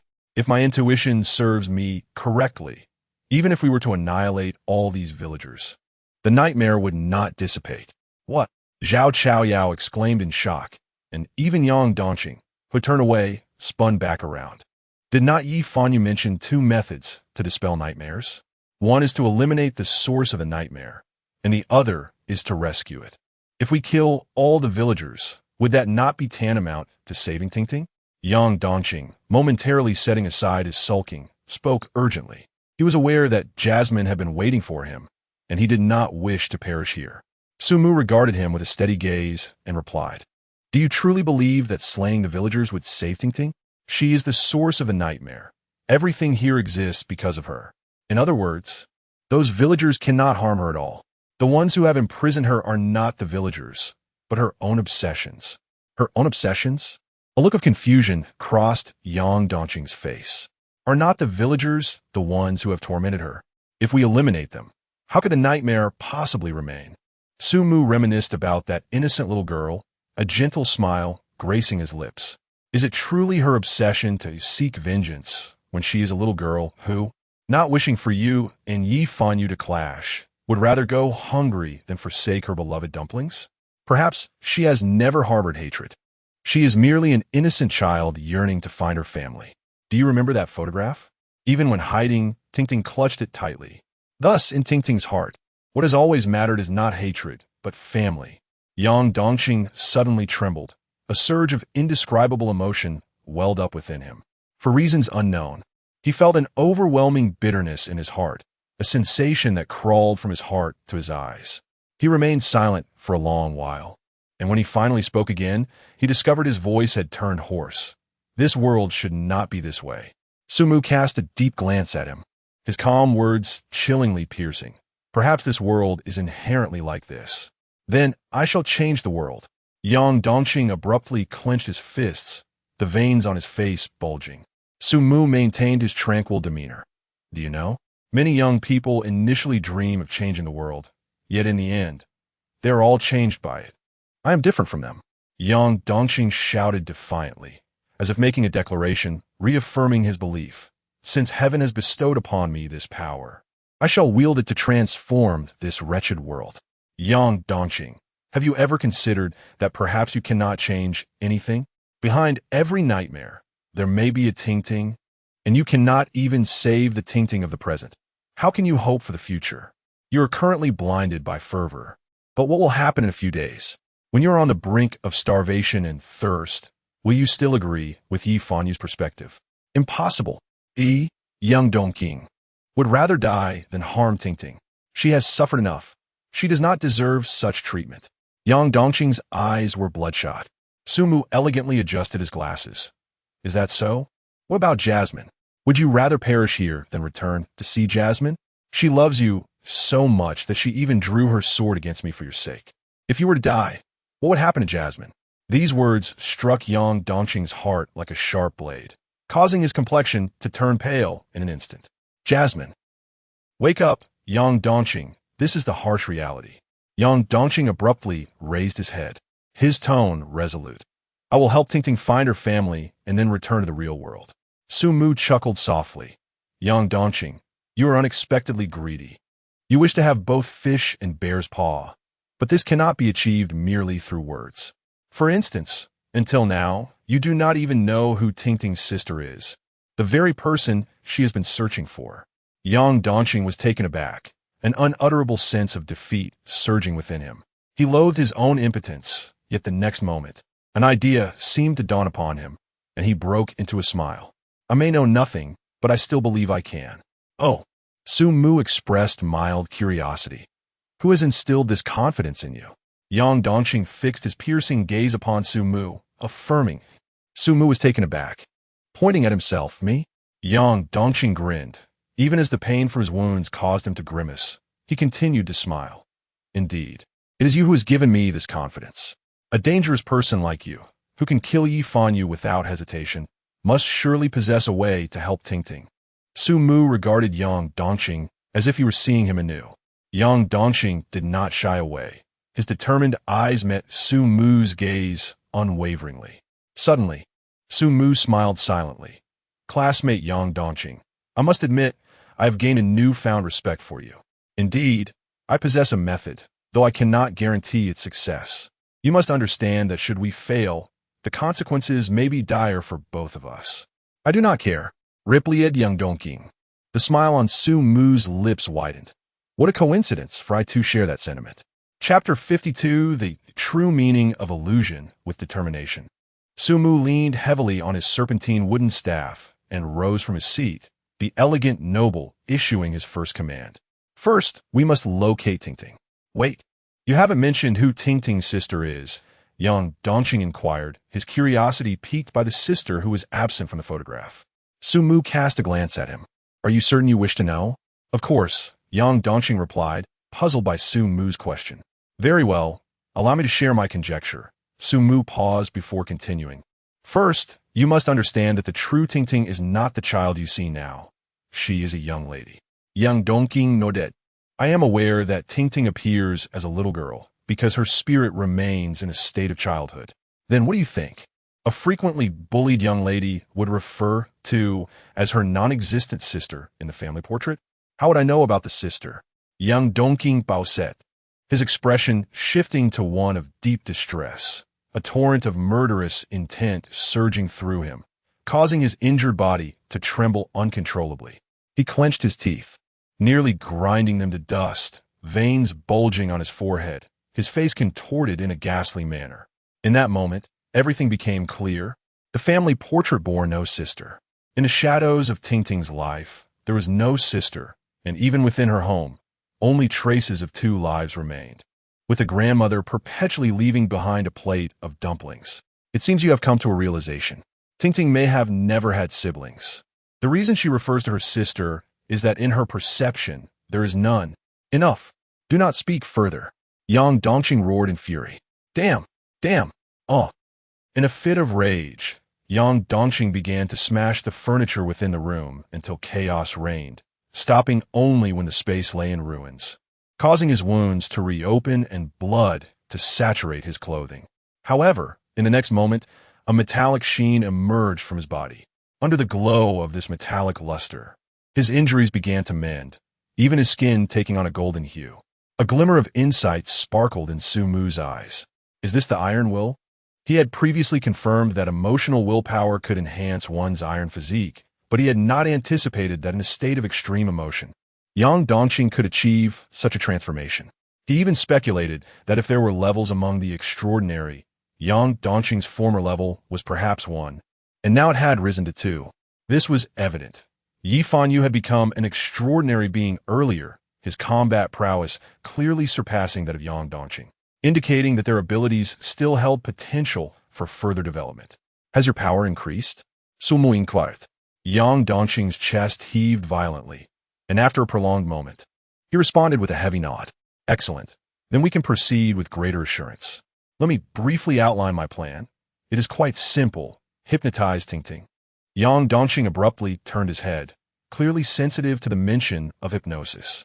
Ignoring his menacing expression, Sumu continued, it is impossible to locate Tingting's family, for they have long since passed away. Even Tingting herself exists solely within nightmares. Moreover, even if we were to find them, it would not lead to a satisfying conclusion, as Tingting's parents intentionally abandoned her. Therefore, the only course of action is hypnosis. Through this method, we can induce illusions in Tingting, allowing her to reunite with her family. What kind of solution is that? Yang Dongqing showed that angrily. Even if it were to succeed, what significance would it hold? It would all be a fade. Mia illusions. Sumu adjusted his tinted glasses, concealing his gaze behind them, and replied calmly, "You are mistaken. This is the true essence of illusion. Those whom you cannot encounter in reality can be met in the realm of dreams. The feats you cannot accomplish in the waking world can be achieved within illusions. Do you recall the final line of the lullaby? As you slumber through this night, do not question what is real or false until dawn breaks. Only then will nightmares turn away." Yang Dongqing fell into silence, his mind a whirlwind of confusion, so tumultuous that he could scarcely think. Do you believe the nightmare before us is real or false? Since the boundary between dreams and reality has been shattered, it signifies that truth is also false, and falsehood is truth. If Ting Ting can manifest such nightmares, why can I not employ illusion to construct the beauty she envisions, thereby liberating her from nightmares and conjuring sweet dreams? Is it truly achievable? Yang Dongqing respect. Sumu nodded. In theory, it is entirely feasible. Firstly, Ting Ting is the origin of the nightmare, which means everything stems from her. If we alter her perceptions, the nightmare will inevitably transform. However, there is one complication. I suspect that during the process of hypnotizing Ting Ting, the rules of the nightmare will also change, for hypnosis equates to modifying her cognition, and the nightmare is reliant upon her understanding. Furthermore, the villagers will undoubtedly attempt to obstruct me. After all, they exist because of the nightmare, and altering the dream would be tantamount to their utter demise. Therefore, leave it to me. Yang Dongqing bellowed, his metallic sheen growing even more pronounced at that moment. These damn beasts, even if they reside within a dream, I shall not permit it. Very well, then let us await the arrival of nightfall. With that, Sumu resumed his seat. Yang Dongqing, brimming with fervor, paused. Aren't we supposed to search for Ting Ting? Let's go. Sumu shook his head. This is Ting Ting's nightmare. If she does not wish to emerge, no one can find her. She will not appear during the day, as she must evade the villagers. Had Ting Ting's home not been destroyed, we could have sought her there, but for now, we must wait. I shall venture out and slay a few villagers, Yang Dongqing declared, unable to contain himself any longer. Wait. A serpent-patterned wooden staff blocked his path. What you need to do now is conserve your strength. A great battle awaits us tonight. But can you guarantee that we will find Ting Ting by nightfall? Sumo smiled mysteriously. Of course, but before that, I require a brief respite. Having spoken, Sumu leaned back in his chair and succumbed to slumber under Yang Dongqing's astonished gaze. His hands were elegantly folded across his abdomen, and despite being enveloped in deep sleep, he retained an air of exquisite grace. Sumu's repose was not born of fatigue, but rather the exhaustion of his mental faculties. He had expended a considerable amount of psychic energy in his earlier attempt to hypnotize Yifanyu. In truth, from the very moment he encountered Yifanyu, he had begun laying the groundwork for the hypnosis, employing subtle tactics such as frequently checking his pocket watch and smoking jasmine-scented cigarettes, all meticulously orchestrated to facilitate the hypnotic process. Chapter 53. Good friend, you have finally arrived during the battle with Yifanyu. I successfully altered his perception by leveraging the preparations made over the past few days, alongside a substantial amount of mental energy. In this world, there exists a condition known as prosopagnosia, wherein sufferers are typically unable to distinguish faces. To them, everyone appears remarkably similar. Sumu ingeniously exploited this principle to modify Yifanyu's cognition, causing him to perceive everyone as resembling Sumu. Hypnotizing an extraordinary being is an endeavor that demands considerable mental exertion. Fortunately, Yifanyu's mental resilience is evidently inferior to that of Yang Dongqing. This disparity is likely due to their differing capabilities. One possesses the ability of five-finger flame bullet, while the other wields steel heart. Each extraordinary ability confers a comprehensive enhancement to its bearer, albeit with specific emphases. For instance, while five-finger flame bullet augments Yifanyu's physical prowess and mental strength, it predominantly favors affinity with and resistance to flame. Conversely, Yang Dongqing's steel heart does not grant him the power to manipulate fire. yet it significantly enhances his physical attributes and mental resilience. Through my understanding of the extraordinary, I increasingly feel that I am not truly an extraordinary being, as my enhancements are far from comprehensive and are rather one-sided. Aside from the bolstering of my mental energy, I possess no other augmentations. At this moment, I have entered a state of slumber primarily to recuperate my mental strength, preparing for the hypnosis of Ting. Under ordinary circumstances, I would never choose to sleep, as it would only hasten my demise. Nightfall. At last, you have awakened, Yang Dongqing murmured. Sumu slowly opened his eyes, a sharp pain seizing his mind, prompting him to frown slightly. Suddenly, he felt a warm sensation in his nasal passages and eye sockets. Sumu, du, chief. Yang Dongqing and the others swiftly gathered around, astonished at Sumu's condition. His state was far from favorable. Blood streamed from his nasal cavity and eye sockets, rendering his already pale visage even more ghostly. He accepted the handkerchief offered by Zhao Chaoyao, removed his tinted glasses, and gently wiped the blood from his face, smiling faintly. It's nothing. After a brief rest, I feel much improved. You look anything but well. Rather, you appear on the brink of death, Yang Dongqing bluntly stated. Sumu replaced his tinted glasses. Indeed, the sensation of nearing death has oddly made me feel much better. Yang Dongqing paused before saying, Did you not mention that you would be able to locate Ting by nightfall? Let us depart. Sumu remained seated, not rising from his chair. There is no need to set off. We shall wait here. Wait? Yang Dongqing furrowed his brow. Are we to wait for Ting to appear on her own? Sumu slowly shook his head. No, we are waiting for the shadow. The shadow? Yang Dongqing exclaimed in sulk. What are we waiting for the shadow for? Do you wish to be taken by it once more? Have you not realized? Sumu adjusted his glasses, his dark, inscrutable eyes now fully concealed. Consider this. Has the shadow ever appeared simultaneously with Ting? Yang Dongqing was taken aback as fragments of the past resurfaced in his mind. He recalled the evening at Ting's home when she mentioned stepping out to find her sister after dark, followed by the emergence of the shadow. But what could this imply? Perhaps it was merely a coincidence? Ting left at dusk, and the shadow appeared at dusk. Could it be that their paths simply did not intersect? Sumo smiled faintly. Initially, I too considered it a coincidence. But do you know who the first person I saw upon emerging from the darkness was? Could it be? Yang Dongqing's expression darkened. It was Ting? Sumu nodded. So, you suspect that Ting is the shadow? Sumu sighed, resting his hand against his forehead. Oh, you stubborn fool. Did you not notice the fleeting moments of time? That was the only instance when Ting and the shadow appeared together. Thus it is impossible for Ting to be the shadow. Yang Dongqing felt a flush of embarrassment and retorted angrily. Then what do you mean? My meaning is quite simple. The shadow must have attached itself to Ting since that incident. When I emerged from the darkness, I sensed a faint connection between myself and the shadow, albeit weak and elusive. I surmise that anyone who passes the shadow's trial may gain its approval and subsequently become its host. It chose to inhabit Ting, which is why my connection to it is so tenuous.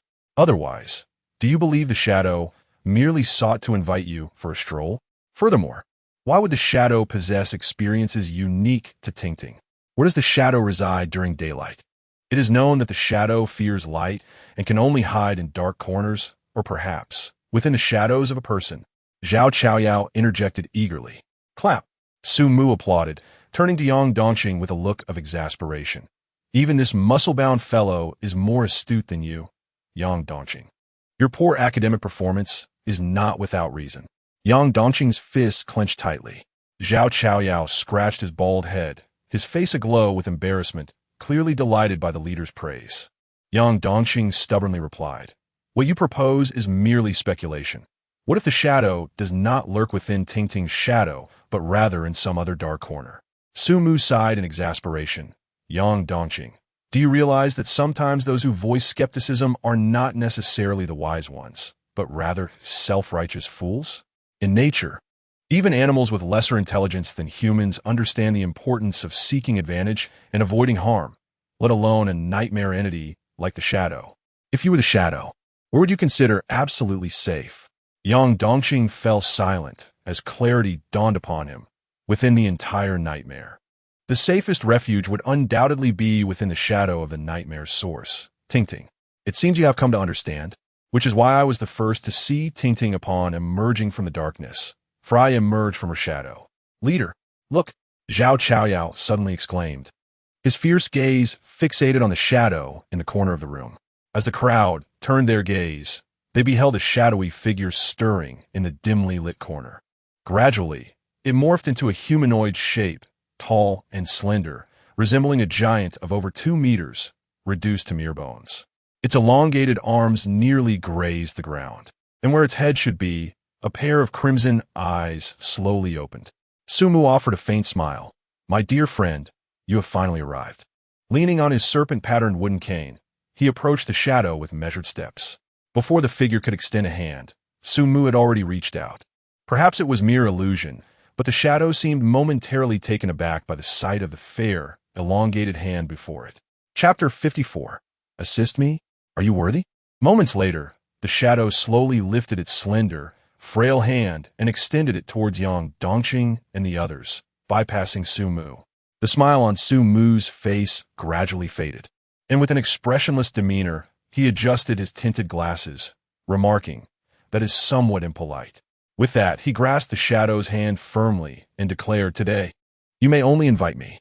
To be candid, Sumu was reluctant to permit the shadow to extend invitations to others, as it posed too great a risk. Yang Dongqing was rather impulsive. Once ensnared in the dark illusion, he would need little deception. At the sound of Jasmine's voice, this fool would undoubtedly open his eyes. Zhao Chaoyao and the others were similarly unfit. While he could hypnotize them to keep their eyes shut, there was a significant drawback. Should his voice resonate within the illusion, they would inevitably heed it. The shadow, with its crimson eyes, glanced at the hand it had surrendered to Sumu. After a moment of silence, it chose to grasp Sumu's hand and slowly venture into the darkness. You few wait outside. Once I locate Ting, I shall ignite the nearest dwelling. Sumu's calm voice faded into the void. Darkness enveloped them, a silence akin to death. With his eyes closed, Sumu was guided by his friend, traversing the abyss as a guide dog would lead a blind individual. Gradually, various voices began to emerge around him. Yifan Yu, Yang Dongqing, Zhao Chaoyao, Ting. The illusion was as consistently nonsensical as ever, and Sumu found himself too weary to critique it. His focus was solely on his own state. This time, in his endeavor to hypnotize Ting, he had refrained from exhausting his abundant mental energy, resulting in a tremendous burden on his body. Each step he took was accompanied by the creaking protest of his overstrained bones. Blood began to seep from his eyes, nose, ears, and mouth, streaming uncontrollably, yet he persisted, undeterred by the possibility of death. At times, he pondered the irony of not perishing at the hands of nightmare creatures or Yifan Yu, only to succumb to the act of walking. However, such thoughts had become inconsequential. Even if he survived this ordeal, returning to reality would lead to his demise, as he had yet to ascend to the realm of the extraordinary. Sumu, do you wish to become extraordinary? A foreign voice resonated in the darkness. A sardonic smile crept across Sumu's lips. He recognized that the illusion had detected his drifting thoughts and was now attempting to introduce new intricacies. Sumu, I am the only one capable of aiding you. Deep within this darkness lies the source of the shadow's power. Should you seize it, you will become extraordinary, and I shall be liberated as well. You may doubt me, but you are acutely aware of your own condition. Regardless, you are destined to perish. Why not take a gamble? If you win, a glimmer of hope remains. If you lose, what loss is there? After all, you are on the brink of death. Upon hearing this, Sumu smiled slightly, a most tempting proposal. In the darkness, the unfamiliar voice betrayed a hint of delight. You are a discerning individual. You will undoubtedly make the right choice. Sumu's smile widened. However, what right do you, a mere wretch unable to navigate the shadowy illusion, possess to assist me? Are you truly worthy? The voice in the darkness fell into silence. After a long while, it spoke. I merely found myself in this predicament due to a moment of negligence. If only, the inept will always find excuses, while the successful merely stand there and that is the only truth. Depart now, whatever you may be. Do not embarrass yourself further. At this, the voice in the darkness became utterly quiet. After some time, Sumu felt the shadowy hand dissipate and finally opened his eyes. As he had anticipated, upon reopening them, he beheld Ting Ting. He wiped the blood from his face with a handkerchief and approached her. They were in a graveyard, with numerous tombstones standing askew, and little Ting Ting was crouched before one, weeping. "Grandma, do you no longer want Ting Ting? I brought you your favorite dumplings." Her tender voice carried a sorrow so profound that even adults could scarcely bear it. Suddenly, as she cried, Ting Ting felt a large hand gently stroking her head. She turned to see a warm smile. "Big brother," Ting Ting exclaimed, her eyes red-rimmed with surprise. "Ting Ting, don't worry. Grandma has not abandoned you." "Sumuri susurit hergenti." "Big brother, do you know where Grandma's gone?" Ting Ting looked at Sumu with her big, expressive eyes, filled with expectation. Sumu smiled kindly. "Of course, I not only know where Grandma is, but also where your parents and little sister are." "Really? Big brother, that's wonderful," Ting Ting exclaimed joyfully, bouncing up with a beaming smile that radiated pure innocence. This was the first time Sumu had seen her smile so brightly. "It's indeed true. Big brother never tells lies," he said as he ruffled her hair. "Then please tell Ting Ting where they are," she urged eagerly. "Well, they are playing hide and seek with you. They will show up when the time is right. How long must we wait?" Ting Ting tilted her little head in inquiry. Sumu smiled slightly and retrieved a dark gold pocket watch from his pocket, the mysterious Ouroboros symbol catching Ting Ting's eye. "Do you see the hand? When it points to 12, they will all appear." Ting Ting clapped her little hands in excitement. "That's wonderful. I can't wait to see Daddy, Mommy, Grandma, and my little sister. Ting Ting, hold on to this watch. Big brother has some matters to attend to." "All right, big brother," Ting Ting replied sweetly. Then, Sumu approached a nearby tree, took out a cigarette and a lighter, ignited all the cigarettes, and tossed them onto the dry leaves, carefully guiding the flames until the entire tree was ablaze, fire and smoke soaring into the sky. "Ting Ting, shall we play a game?"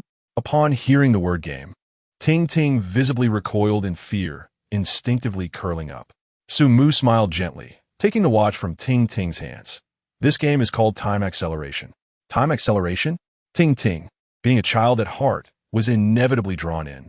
Indeed, the elder brother is a magician, capable of accelerating time. "Is that true, elder brother? If time is accelerated, will Ting Ting soon reunite with her parents?" "Certainly, it is true. Have you forgotten? The elder brother never tells lies. Now, the elder brother shall commence his performance." Sumu released the pocket watch from his grasp, allowing it to dangle freely, with the chain delicately clasped between his fingers. As he exerted a gentle force, the golden pocket watch began to sway rhythmically like a pendulum. Chapter 55, Death to the Elder. "Timmy, take a closer look. Does the hand of the pocket watch seem to be moving faster?" Timmy promptly widened her eyes, her pupils tracking the watch's movement. The crisp sound of the second hand ticking echoed in her ears. "It seems to be moving faster. That's wonderful, big brother. Then I must pay close attention to it. We can't allow time to be lazy," she replied earnestly, nodding vigorously. "I will keep a vigilant watch to ensure time remains diligent." As moments passed, unbeknownst to them, Sumu had removed his tinted glasses, his profound gaze emanating a barely perceptible, ethereal glow. An invisible surge of mental energy erupted forth. He was attempting to hypnotize Timmy, which was the most challenging aspect of this plan. Even he was uncertain of its success. After all, Timmy was not human, but a creature of nightmares. Previous attempts to hypnotize villagers and shadows had ended in failure, yet Sumu believed there was still a chance. The villagers were clearly mere puppets, lifeless and devoid of will, rendering hypnosis ineffective on them. The shadow, a formidable nightmare entity capable of conjuring dark illusions, was beyond his current mental prowess. However, Timmy was different. She was the essence of dreams, an entity with autonomous consciousness. Even if her mental strength surpassed his own, there remained a possibility of success, for her mind resembled that of a child, unguarded and trusting. The essence of hypnosis lies not in overwhelming one's spirit, but in guiding it, allowing the other's consciousness to synchronize with one's own rhythm. This was indeed a gamble. Victory meant returning to reality, while defeat would spell death in the realm of nightmares. Fortunately, Sumu emerged victorious. He discovered that his mental energy could penetrate Timmy's being. Her mental strength was robust, far exceeding his own, which was to be expected since she was the core of this dreamscape. Yet, her mental energy was tranquil, akin to a serene ocean, clear and pure. Sumu's task was to gently guide her mental energy, thereby altering the dream. Just as he was making progress, young Dongqing and the others finally arrived. Witnessing the fire that Sumu had ignited, they chose not to disturb Sumu and Timmy, fully aware of his plan, standing guard in silence at a distance. Gradually, young Dongqing and the others were astonished to observe that this realm seemed to be undergoing an indescribable transformation. The sky, Zhao Chaoyao stared, aghast at the heavens, his mouth agape, rendered speechless for an extended moment. Young Dongqing was equally astonished, his expression one of sheer disbelief. The sky's transformation was indeed alarming. The once azure expanse now bore cracks resembling a spider's web, akin to a shattered mirror.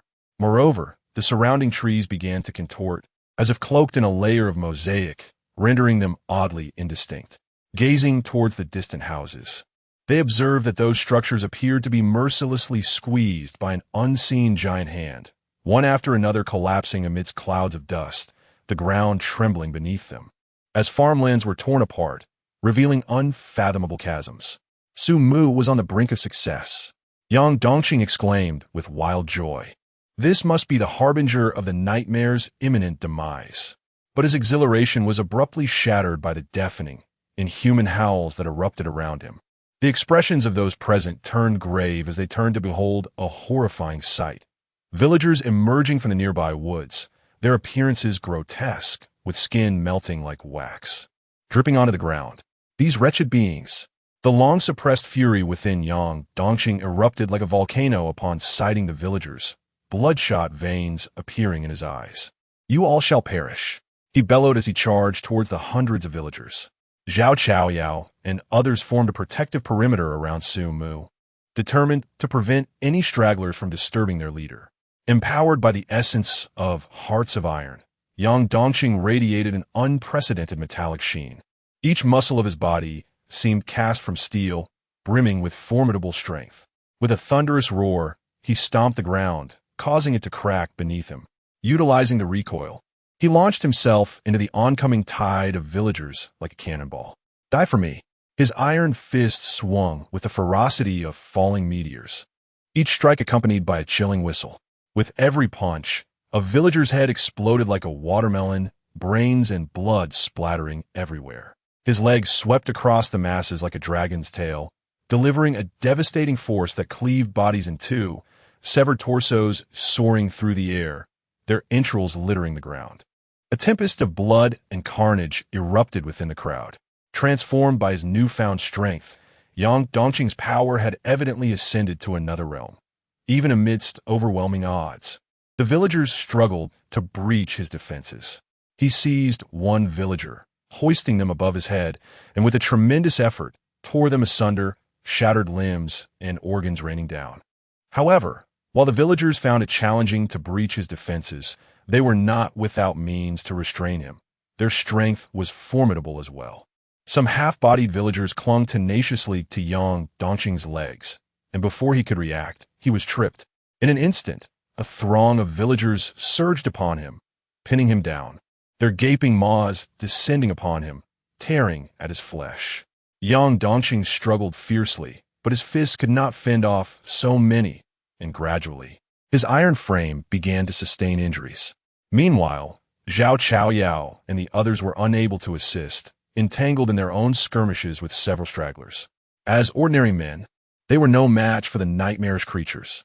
Within moments, Zhao Chaoyao and his companions were sent flying by the villagers, who paid no heed to the fallen, but instead charged straight for Sumu. Protect the leader, Zhao Chaoyao cried out desperately. At that moment, a fearless subordinate, fueled by the instinct to survive, surged forth despite his grievous wounds, shouting, "Long live the leader!" He then lunged at a villager, using his own weight to topple them, and together they plunged into the gaping chasm in the ground, disappearing from sight. The remaining subordinates, witnessing the scene, hurriedly emulated their leader. Though their mortal forms were no match for the nightmare creature, they chose to perish alongside it. For their leader, for the faith nestled within their hearts. These diminutive mortals, akin to ants, unleashed the final roar of their existence, charging relentlessly toward the villagers and dragging them into the chasms of the earth. Chapter 56. Father, Mother, Grandmother, and Sister. Ah, you wretched beings! Overwhelmed, young Dongqing's eyes bulged with fury as he beheld the villagers relentlessly gnawing at his body. Without hesitation, he opened his mouth, and those metallic glinting teeth sank deeply into the throat of one villager. In this moment of life and death, Sumu was on the verge of success. Big brother. The hand is pointed at 12. What about father and mother? Tingting's vacant eyes revealed she had succumbed entirely to hypnosis. Sumu tucked away his pocket watch and slowly rose. Behind him lay countless severed limbs, shattered earth, and a fractured sky. He offered a gentle smile amidst this apocalyptic scene and extended his hand, ruffling Tingting's small head. Tingting, close your eyes and listen carefully. Father and mother are calling for you. Obediently, Tingting shut her eyes. Tingting, father and mother have come to take you home. A tender male voice followed by a gentle female voice resonated, soon joined by the frail voice of grandmother. Tingting, you must be hungry. Come home with us. Grandmother will make you dumplings. Sister, come play with me. A chorus of voices flooded Tingting's ears, and her tiny frame trembled slightly. Even with her eyes tightly shut, tears glistened and escaped. Tingting, open your eyes. They have come to take you home, Sumu's soothing voice urged. Tingting opened her eyes, her small body quivering as she turned. In that void, father, mother, grandmother, and sister stood quietly, their faces adorned with gentle, affectionate smiles, beckoning to Tingting. Father, mother, grandmother, sister. Tingting was overcome with emotion. I miss you all so much. Without a moment's hesitation, this small being flung herself into the embrace of her family. In that instant, Tingting experienced pure happiness. She had finally found her loved ones. Sumu stood silently, his gaze fixed solely on the weeping Tingting. In truth, even the voices she heard were merely echoes of his mimicry, honed from his dreams. He was uncertain whether he had succeeded or failed. He had indeed hypnotized Tingting, yet the nightmare seemed eternally resistant to transforming into a sweet dream. Tingting, come home with father and mother. A strange man and woman lovingly caressed Tingting's hair. Tingting nodded vigorously, her innocent face blooming once more with a smile, akin to flowers blossoming in the spring, pure and resplendent. She followed her family, step by step, toward the void, gradually becoming indistinct, as if she too were merging with the emptiness. But at that moment, Tingting suddenly halted. Father, mother, grandmother, sister, please wait for me. With that, this little one turned and ran back, directly approaching Sumu with a sweet smile. Thank you, big brother, for helping me find them. No need for thanks. Go home now. Tingting, Sumu replied with a gentle smile. Tingting nodded earnestly, but soon a hint of hesitation appeared on her face. She leaned closer to Sumu and whispered, Big brother, I want to share a secret with you. Actually, I lied before. I secretly hid a dumpling. As she spoke, she extended her dirty little hand and pulled out a crumpled, spoiled dumpling from her pocket. Tingting knew that her big brother had not eaten, so she wanted to save this dumpling for him. Her voice grew softer, reminiscent of a child who felt guilty for having done something wrong. Big brother, am I a bad child for lying? Sumu took the dumpling and bent down, gently wiping away the remnants of tears on Tingting's face with his hand. He spoke slowly, his tone warm yet resolute, as if affirming an undeniable truth. Tingting is the best child in the world. Really? Tingting looked up, her big eyes sparkling with delight. A gentle smile spread across Sumu's face as he patted Tingting's small head. Of course it's true, because big brother never lies. That's wonderful. Tingting is the best child in the world. Let's go home now. We shouldn't keep mommy and daddy waiting. Goodbye, big brother. Goodbye, Tingting. As Tingting walked away, Sumu watched her become increasingly distant, her form growing more ethereal. Yet, even so, Ting continued to wave vigorously, her face adorned with a blissful smile as she was about to vanish. In a moment of daze, Sumu seemed to see several blurred shadows surrounding Ting, resembling the figures in that family photo. Suddenly, the world collapsed completely, engulfed by darkness. At the headquarters of the Snake Gang, Sumu opened his eyes. He looked around, realizing he was still lying on a soft bed, as if everything that had transpired was merely a dream. However, a distinct scent of blood permeated the air. Yang Dongxing suddenly erupted with a roar, springing up from the ground. Once he surveyed his surroundings, a look of confusion crossed his eyes. "We're back. Leader, are you unhurt?" Zhao Chaoyao, blood-soaked and limping, hurried to the bedside. Sumu slowly rose, scanning the room and discovering that only Yang Dongxing and Zhao Chaoyao remained from the previous assembly. At that moment, a man clad in a white lab coat rushed in, flustered. "Leader, you have finally returned. You have been missing for a full 3 days. Bring me the previous recordings," Sumu commanded. The man in the white coat quickly retrieved the footage. As Sumu focused on the screen, he witnessed the scene after everyone had fallen asleep. Approximately 2 minutes after they had drifted off, it appeared as if they had been erased by some force, vanishing into thin air. This indicated that the nightmarish apostle entered the realm of nightmares not through the soul, but rather the physical body. Sumu had already understood this concept.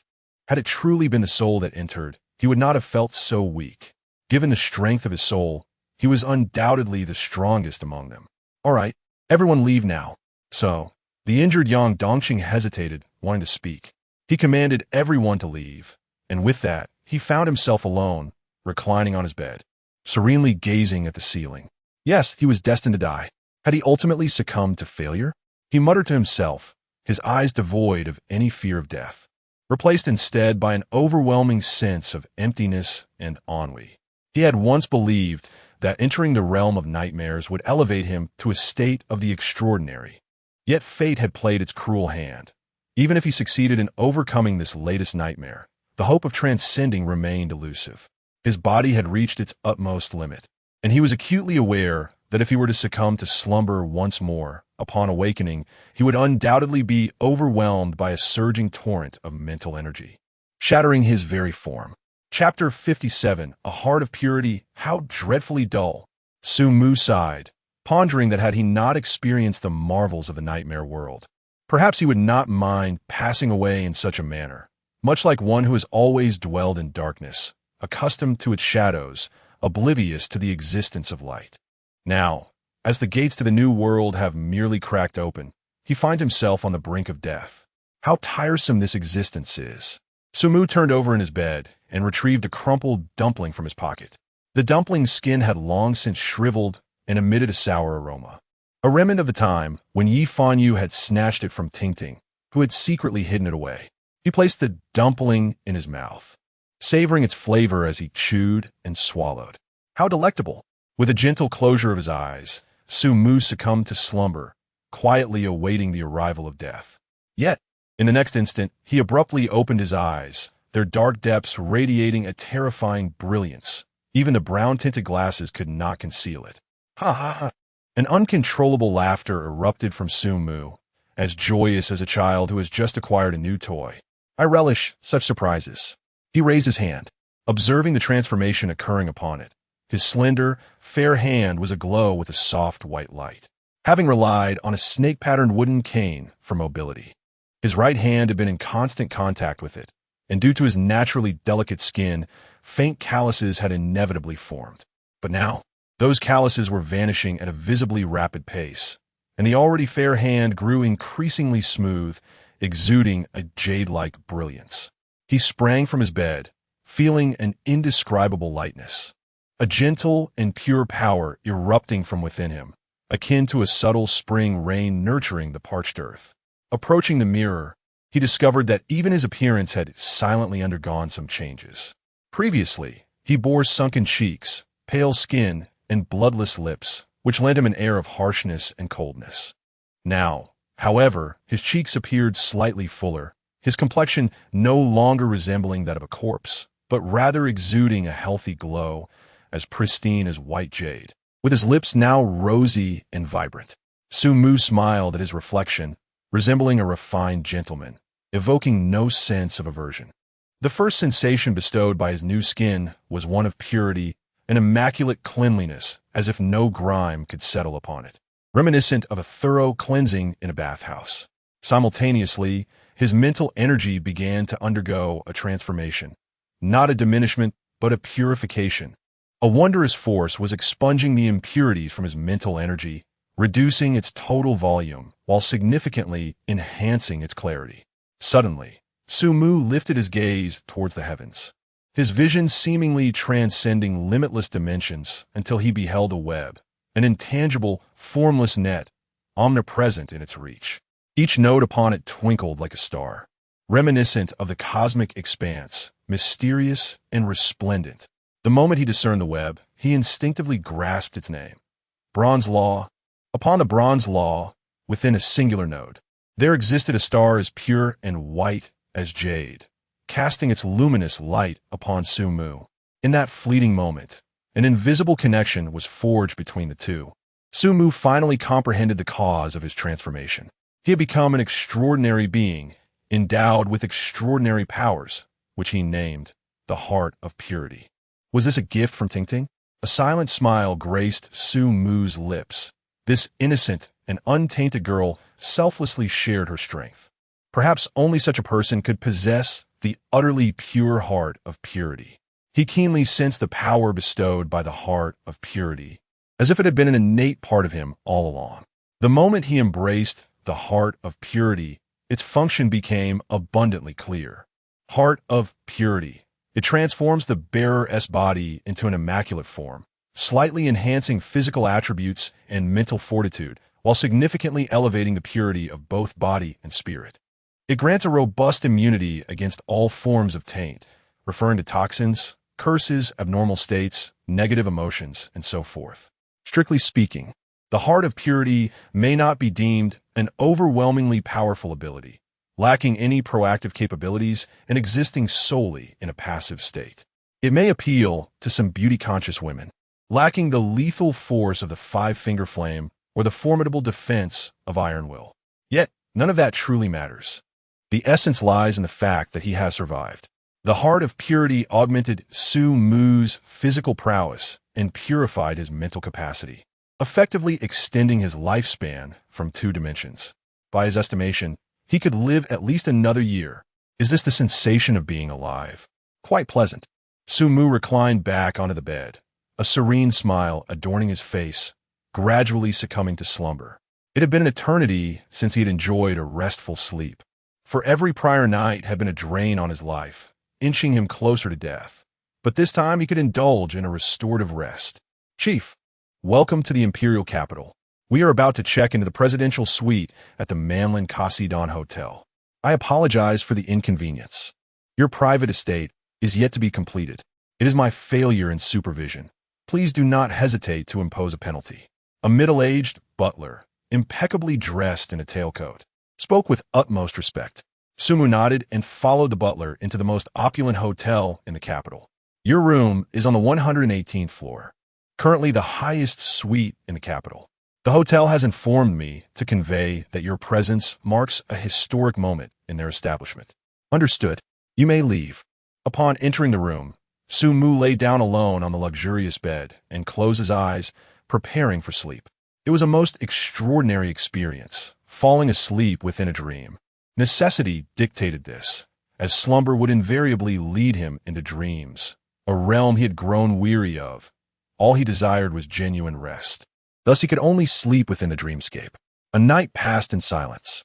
On the following morning, Sumu awoke from his dreams, stretching languidly, but his expression shifted slightly as he prepared to rise. Full again, to his astonishment, he discovered that his previously concentrated mental energy had replenished and enhanced by 1% after a single night's rest. If his prior total mental energy was 100, and it had been reduced to 50 through concentration, he had anticipated that after sleeping, it would increase by 1% of 50. However, to his surprise, the concentrated 50 was entirely restored, and moreover, it was replenished with a high purity of mental energy, ultimately resulting in a 1% increase back to 100. This revelation implied that compressing mental energy was utterly futile. Fortunately, the enhancement of physical attributes bestowed by pure heart had taken effect, preventing Sumu from teetering on the brink of death once more.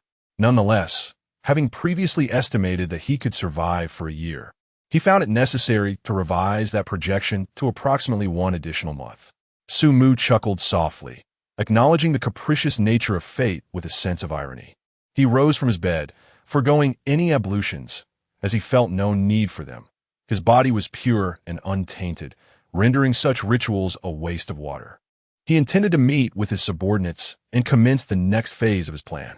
Just as he took a step, a sudden wave of dizziness washed over him, and his mental energy surged inexplicably. Even the eyes behind his brown spectacles transformed into a brilliant blue, clear and radiant, as if reflecting sunlight through sapphires. It was then that Sumu was astonished to realize that, moments ago, a new bronze law had manifested within him. Strangely, he had not consciously connected to this vast web of bronze law. It was as if it had always existed within him, emerging naturally once his mental energy reached a certain threshold. Chapter 58, The All-Encompassing Universe. Sumu, with a scant understanding of the extraordinary, was bewildered by the emergence of the additional bronze law, unaware of its origins. The only thing he knew was that this newfound bronze law was named the All-Encompassing Universe. The tumult of his mental energy subsided slowly after a brief while, and as tranquility enveloped him, Sumu began to organize his thoughts. One certainty emerged. The all-encompassing universe was a gift acquired during his slumber, akin to a power that stood apart from the bronze laws. For it was fundamentally detached from that intricate web. This was quite perplexing. As far as he knew, all extraordinary abilities were derived from the bronze laws. How could a power exist independently of them? Perhaps Sumu harbored a vague suspicion about the nature of his dream. Or was this enigmatic dream itself a wholly independent law? A law that pertained solely to the mind. The information at hand was scant, leaving him to conjecture only these possibilities. After reflecting for a moment, he decided to embrace the present. The thrill of such unexpected fortune was delightful. Sumu smiled, choosing not to burden himself with unnecessary worries. The secrets of the dream might only be unraveled when his strength was sufficient.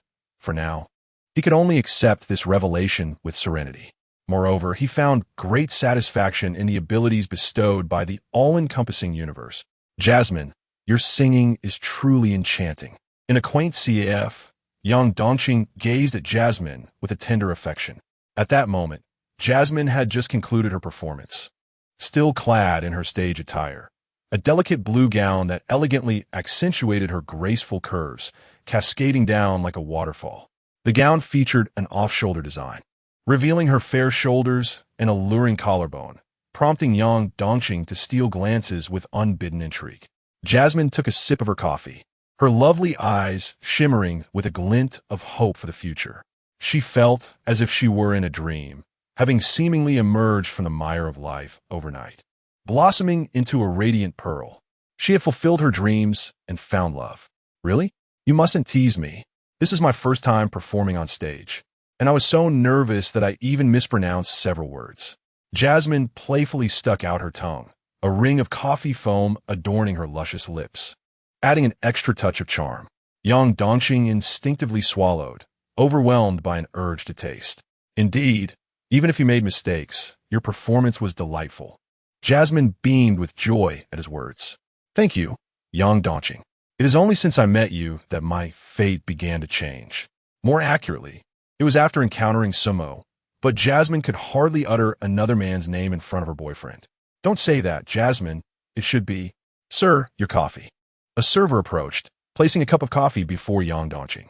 He frowned slightly, looking at the server. I did not order coffee. The server smiled, pointing to a lady in the corner of the CAF. She ordered it for you. Young Dongqing turned his head and was momentarily taken aback. In the corner of the CAF sat a woman, quietly exuding an aura of serene elegance, reminiscent of a quietly blooming orchid. She donned a simple white silk blouse, its collar slightly ajar, revealing her long, fair neck and delicate collarbone that peeked through. The cuffs of her blouse were gently rolled up, and a refined women's watch adorned her slender wrist, understated yet exquisite. Below, she wore black, straight-legged trousers, the shape of her legs difficult to ascertain. Yet it was evident that they were elongated, surpassing even those of Jasmine. Most striking of all was her flaxen long hair, which glimmered softly under the tender caress of sunlight, the ends slightly curled, enhancing her intellectual beauty. For reasons unknown, upon first sight of the woman, Yang Dongqing was reminded of Sumu, as they shared a similar air of elegant warmth. At that moment, the woman seemed to sense his gaze, slightly turning her head to reveal a delicate profile, a smile gracing her lips as she gently raised her pristine coffee cup in a subtle gesture. "Don't drink it," Jasmine pouted, resembling a protective little cat, casting a mournful look at Yang Dongqing. He offered an awkward smile, averting his eyes. "I don't know her. Please return this cup of coffee for me." The waiter appeared troubled. "Sir, I am only responsible for delivering the coffee.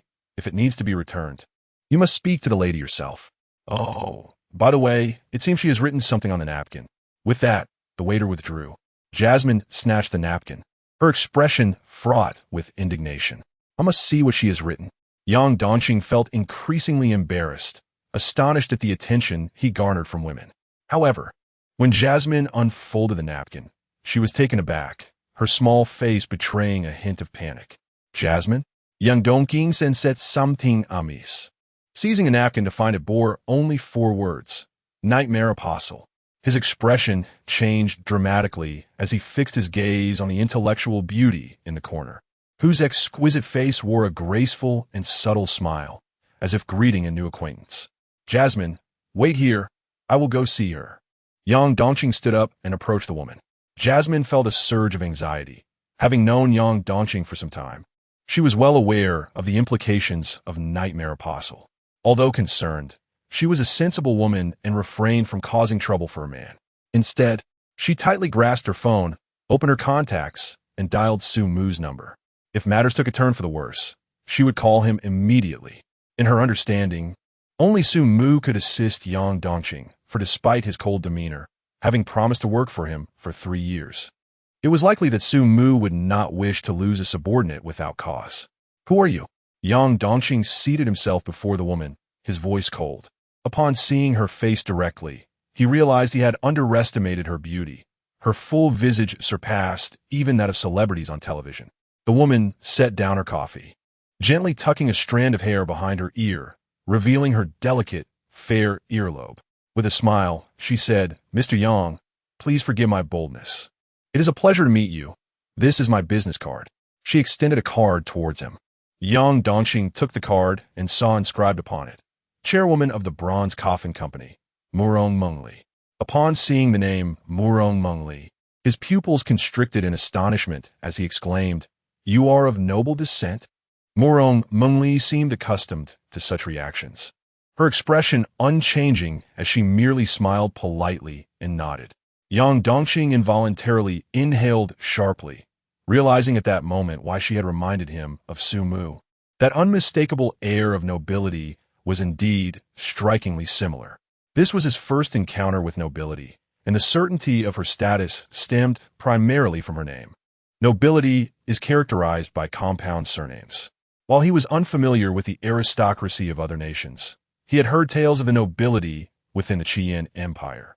It was said that the original nobles, unwilling to share surnames with commoners, deemed it a disgrace to their noble identity, thus opting for compound surnames to distinguish themselves from the populace. In the Qian Empire, only nobles bore such surnames. Chapter 59. The Imperial Nobility, Why do the nobles come to the lower districts? Murong Mengli smiled gently. It is, of course, to manage their enterprises. Yang Dongqing's gaze sharpened with suspicion. He held no favorable view of the nobility, whose reputation throughout the Crimson Flame Empire was dismal. They indulged in extravagance, placed themselves above the law, disregarded the common folk, and considered themselves superior, parasites of the empire. This sentiment, however, was shared only in whispers among the commoners, who despised the aristocrats, and even more so, their own lack of noble status. I do not recall any intersection with the nobility. What is your intent? Young. From your expression, I can discern your disdain for the aristocracy. I do not claim to be different from them. My purpose in seeking you is to extend an invitation to join my company, Bronze Coffin. Do not be hasty in your rejection. I recognize that you have recently become a nightmare apostle and are wary of your surroundings. However, it is quite common for nobles to establish companies and invite nightmare apostles to join. Indeed, most choose to align with such enterprises. Why? Yang Dongqing's brow furrowed. Mutual benefit. Murong Mengli stirred her coffee with a spoon, the utensil chiming melodiously against the porcelain cup. Mr. Yang, the dangers of being a nightmare apostle need not be elaborated upon. Each journey into the realm of nightmares carries uncertainty regarding one's survival. Thus, most apostles strive to amass sufficient wealth while they still draw breath, to provide for their families and friends. This is the very essence of a company's existence. Though the nightmare realm is perilous, crisis and opportunity coexist, alongside the monstrous nightmares. There exist invaluable artifacts and extraordinary materials, resources essential to a company. Yang Dongqing scoffed. Are you suggesting that we, the nightmare apostles, trade our hard-earned treasures for your benefit? Murong Mengli remained unfazed by Yang Dongqing's hostility, her demeanor consistently courteous, akin to a businesswoman conducting a formal negotiation. You must sell them eventually, mustn't you? Who, besides the nobles, can afford to pay a fair price in this world? Mr. Yang, I comprehend your concerns. Rest assured, I do not engage in coercive dealings. After all, these items are acquired at the cost of the apostles' lives. I seek only what you do not require. For instance, your bronze law is steel will, and the applicable artifacts and extraordinary materials must pertain to the power category. Should you acquire a psychic artifact or material that you cannot utilize, you may sell it to the company.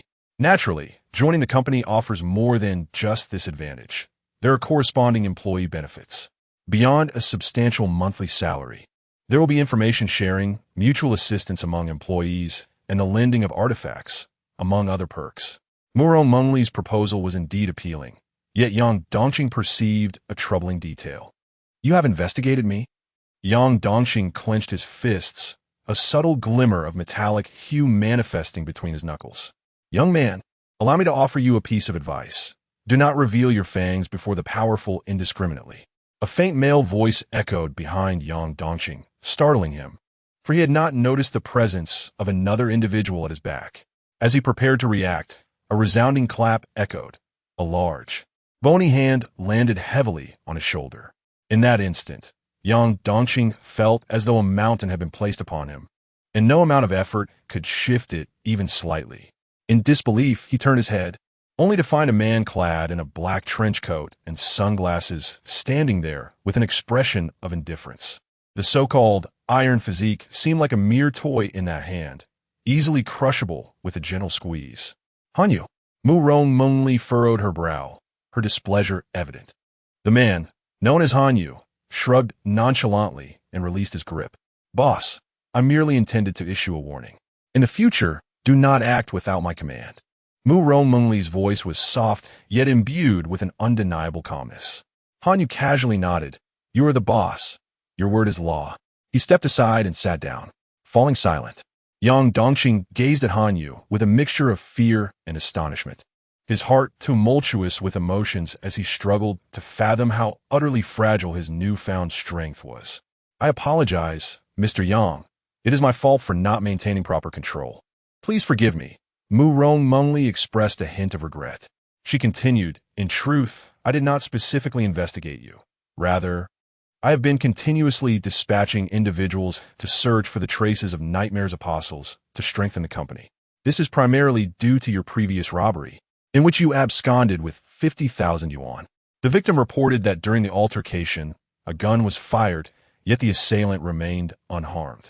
Coincidentally, I have some connections with the head of the District 13 Security Bureau and learned of this incident, which led to further inquiries. By the way, I also helped suppress the news of your robbery. Although you have acquired extraordinary powers, your methods remain rather crude. Yang Dongqing, failing Somelhat embarrasset. was taken aback by the revelation of his misdeeds being exposed and the unexpected assistance Mu Rongmengli had provided him. She continued, Mr. Yang, there's another reason I sought you out. What is it? Yang Dongqing lowered his guard slightly, acknowledging the favor he had received. Because you possess kindness. Mu Rongmengli smiled. Many ordinary individuals, upon becoming extraordinary beings, often engage in heinous crimes, but you are different. Your targets have been unscrupulous employers who cheat their workers out of wages, and you have not resorted to murder. While I do not advocate such actions, your moral standing is relatively elevated in comparison.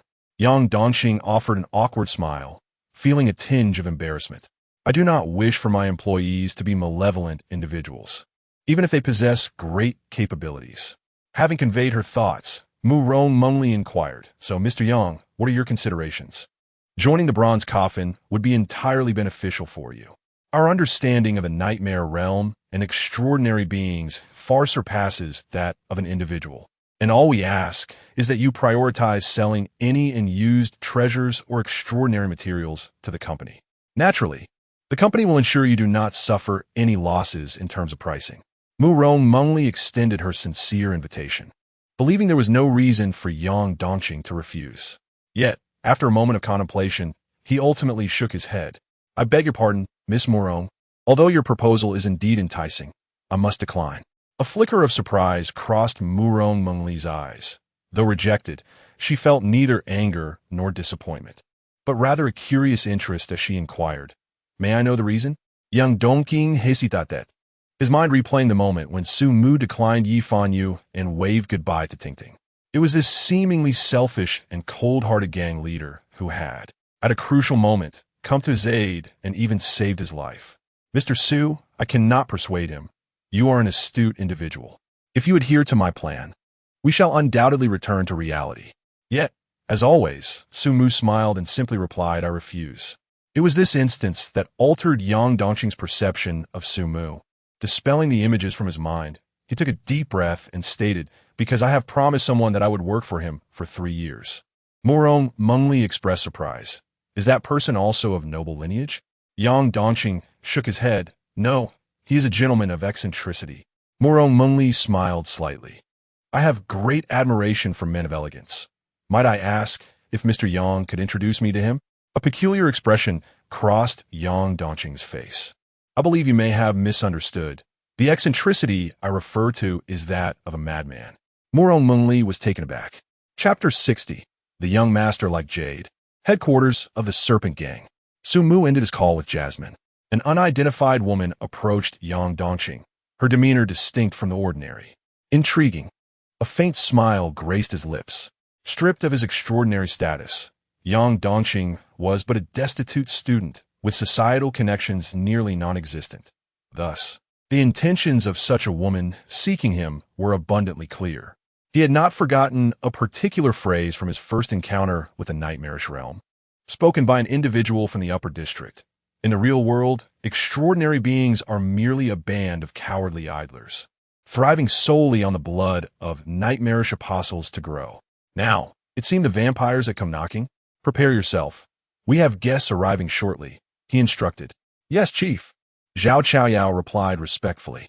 Approximately an hour later, a low-key yet opulent black sedan pulled up in front of the Serpent Gang headquarters, driven by Han Yu. He surveyed the headquarters with disdain. A gang? An extraordinary being employed by a gang? Yang Dongqing's expression turned slightly sour as he discerned the derision in the man's tone. But he remained silent, clearly shaken by the man's power. At that moment, Mu Rongmengli's calm voice resonated.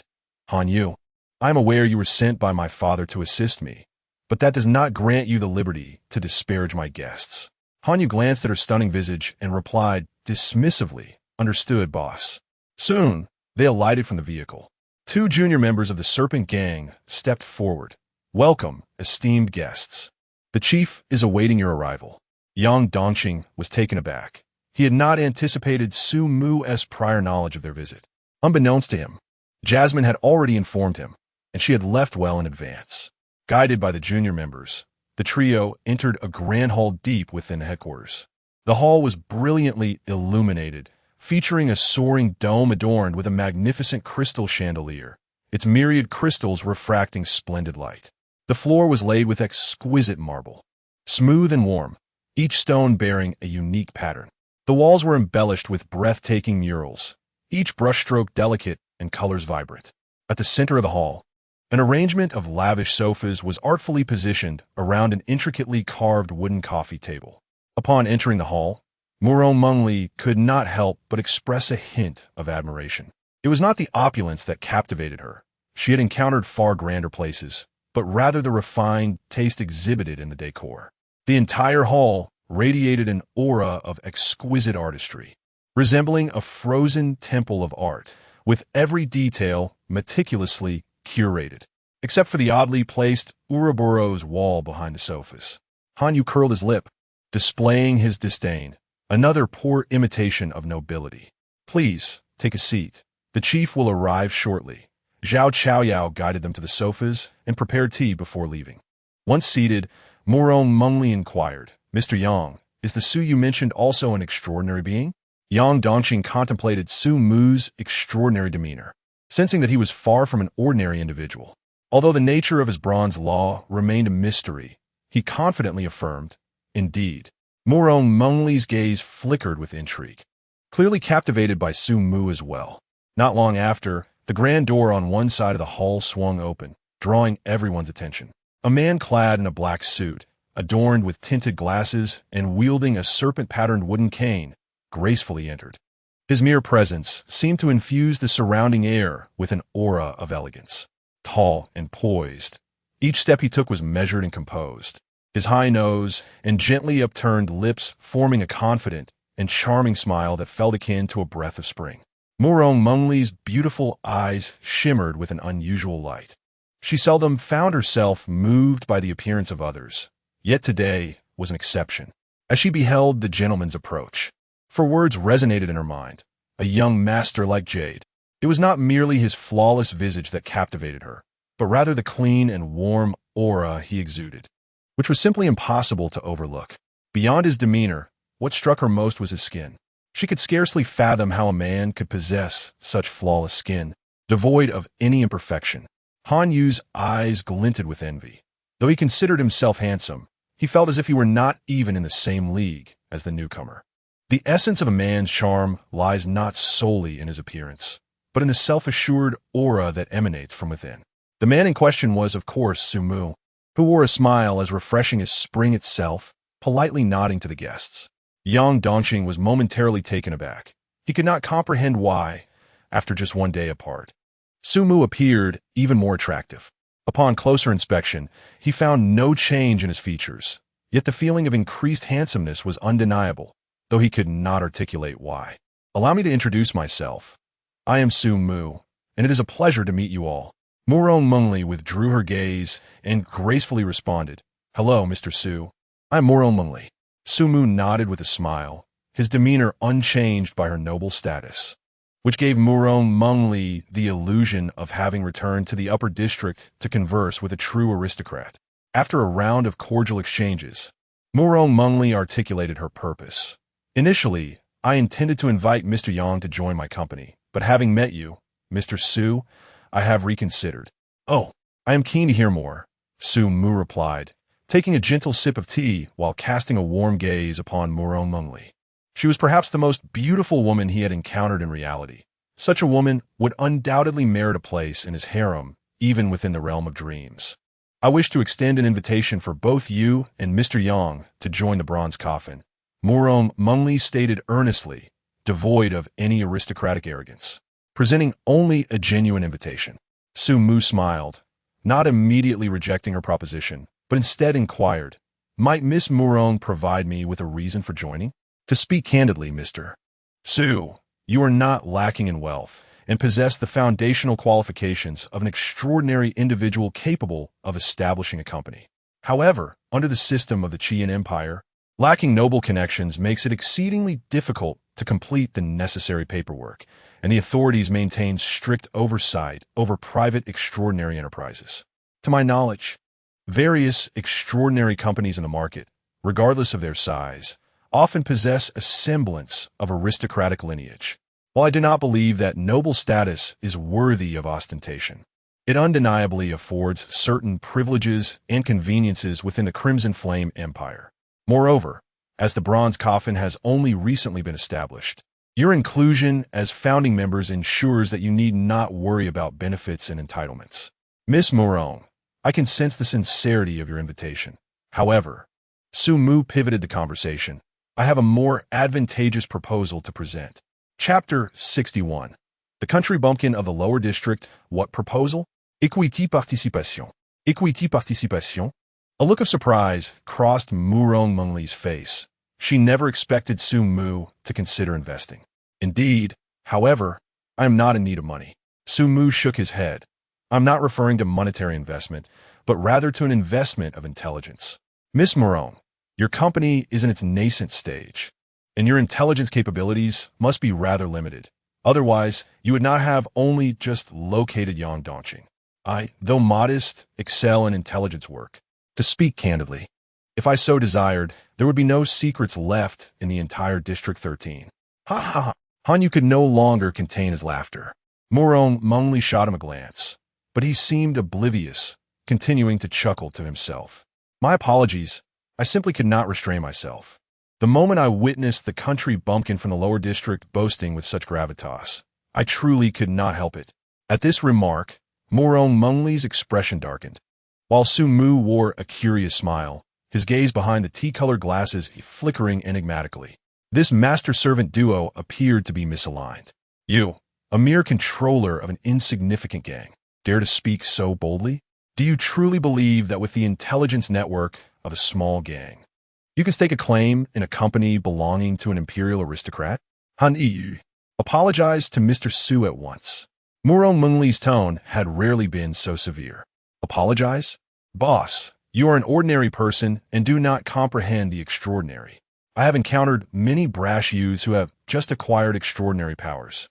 The sudden influx of strength often leads to a loss of reason, making them believe themselves invincible, unaware that they merely stand at the base of the extraordinary hierarchy. The head of the Murong family has sent me to assist you, and thus I have an obligation to ensure you are not deceived. Murong Mungli's expression grew increasingly grim. She took a deep breath, addressing Sumu. My apologies for putting you in a difficult position. However, Sumu casually waved his hand, smiling as he responded. Miss Murong, you flatter me. I have not yet stooped so low as to be angered by a barking dog on the roadside. Han Yu's laughter abruptly ceased as he fixed his gaze on Sumu, his murderous intent glaringly evident. Kid, have the audacity to repeat that? In the face of Han Yu's threat, Sumu did not even spare him a glance, but instead turned to Murong Mungli. Miss Murong, do you require my assistance in disciplining your subordinate? For reasons unbeknownst to her, the composed smile of the man before her instilled an inexplicable sense of trust. Seeking death, Han Yu erupted in fury. As a servant of an imperial aristocrat and a powerful extraordinary being hailing from the upper district, he naturally regarded those from the lower district with disdain. He never anticipated that he would be looked down upon by the very country bumpkin he derided. In an instant, he lunged forward with unparalleled speed, his fists hurtling towards Sumu's head. Stop! Sumu! Both Murong Mungli and Yang Dongqing shouted simultaneously, but it was too late. Han Yu's fist struck Sumu's head with tremendous force, yet Sumu remained seated on the sofa, seemingly unperturbed. Just as Han Yu believed he had succeeded, an unforeseen event transpired, and the anticipated sound of the head bursting did not resonate. Instead, his fist passed through the air as if it had traversed nothing at all, moving through Sumu's form. In the next moment, Sumu's silhouette shattered like an ephemeral dream. What? Han Yu was taken aback. At that moment, a tide of figures clad in black surged forth from the hall's entrances, encircling everyone in an instant, their faces devoid of expression, resembling cold, unfeeling machines. In the face of this encirclement, Han Yu remained unperturbed, his countenance as tranquil as water, his eyes scanning the surroundings in search of Sumu's whereabouts. For him, the presence of these ordinary individuals posed no threat. What truly unsettled him was Sumu's mysterious abilities. Thud, thud, thud. The sound of a serpent-patterned wooden cane striking the floor echoed, drawing the attention of the crowd. Emerging from the throng of black-clad figures with a smile was Sumu. Miss Morone, it seems today as events cannot be resolved amicably. However, in consideration of your presence, should Mr. Han Yu deign to apologize, I may contemplate forgiving his transgression. Sumu smiled. Before Morone Mengli could respond, Han Yu scoffed derisively, naive. Do you truly believe these ordinary people can do anything to me? Sumu's smile widened as he enunciated deliberately. Who said they are ordinary? Bang! The serpent pattern cane tapped the ground lightly, acting as a signal, and an uncanny scene unfolded. Roar! Hundreds of black-clad figures erupted in a deafening howl, their voices reminiscent of a hellish abyss filled with unending agony and fury. Accompanied by these chilling cries, their bodies began to undergo a bizarre transformation. Scales as dark as ink erupted from beneath their skin at a visible speed, rapidly enveloping them, tightly interlocking to form an impenetrable armor. At the joints, sharp bone spikes pierced through the flesh, grotesquely extending like the claws of a demon.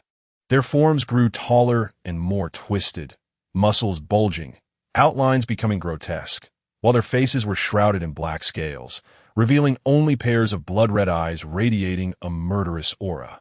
A chilling atmosphere of terror pervaded the scene, as they resembled hellish demons risen from the depths, poised to unleash a bloody massacre at any moment. This sudden and horrific metamorphosis caused Murong Mengli and Yang Dongqing to pale, let alone the targeted Han Yu.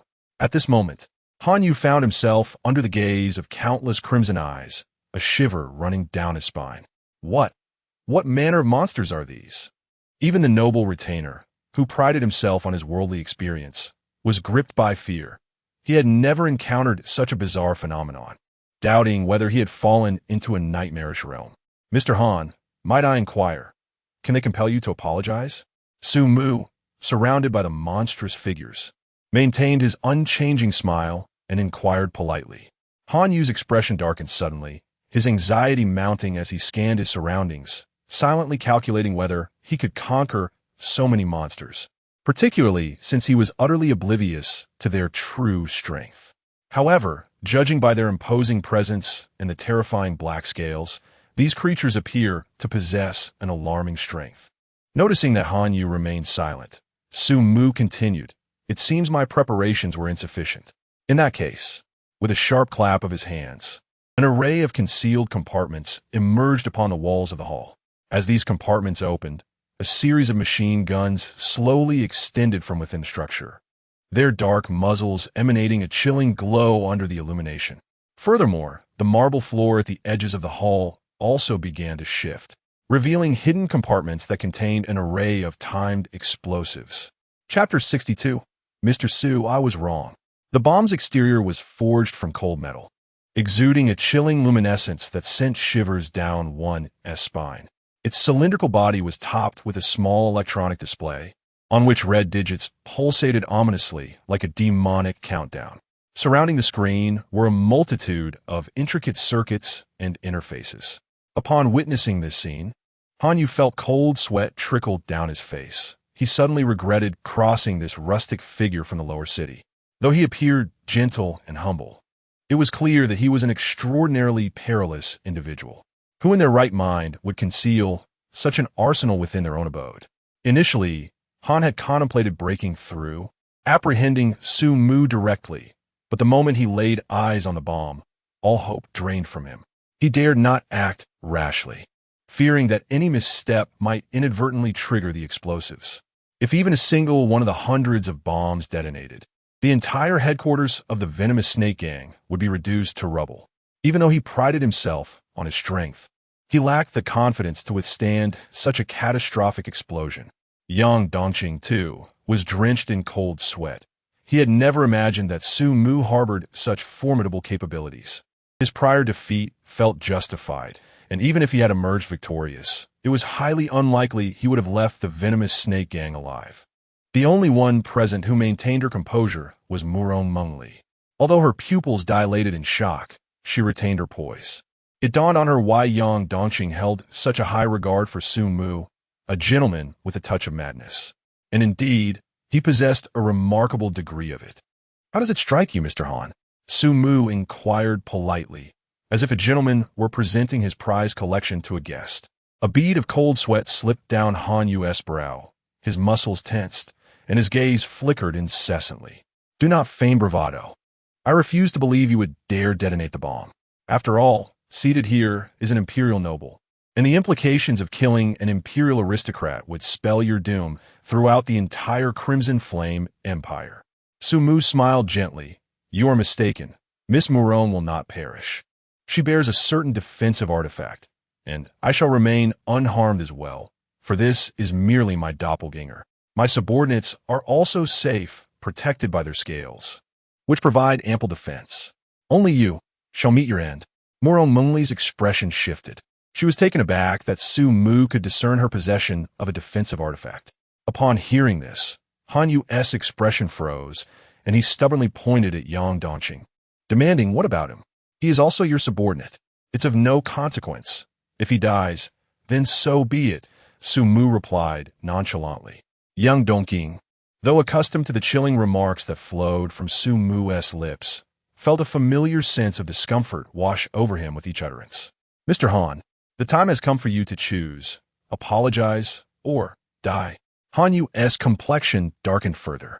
His pride forbade him from apologizing to someone from the lower city, yet he was unwilling to meet his demise. At that moment, Mouron Mengli spoke up. Her voice cold and authoritative. Han Yu, apologize. I was wrong. Han Yu ultimately lowered his noble head, continually reassuring himself that he was merely obeying Mouron Mengli's command. After all, there was no need for him to clash fiercely with the country bumpkins from the lower city. However, Su Mu shook his head, indicating it was insufficient. Han Yu's expression darkened. What more do you desire? Do you wish for me to kneel? An intriguing proposal. You. Han Yu's chest heaved violently, his eyes nearly ablaze with fury, as an overwhelming sense of humiliation brewed within him. Ding! Su Mu retrieved a remote control from his pocket and pressed a button. In the next moment, the crimson digits on the timer of the explosives began to flash frantically. Simultaneously, the scaled monsters silently sealed all exits. Good grief! Yang Dongqing panicked and bolted for the door. I told you he was a madman, yet you refused to believe me. Step aside. I need to get out first. I'm one of you.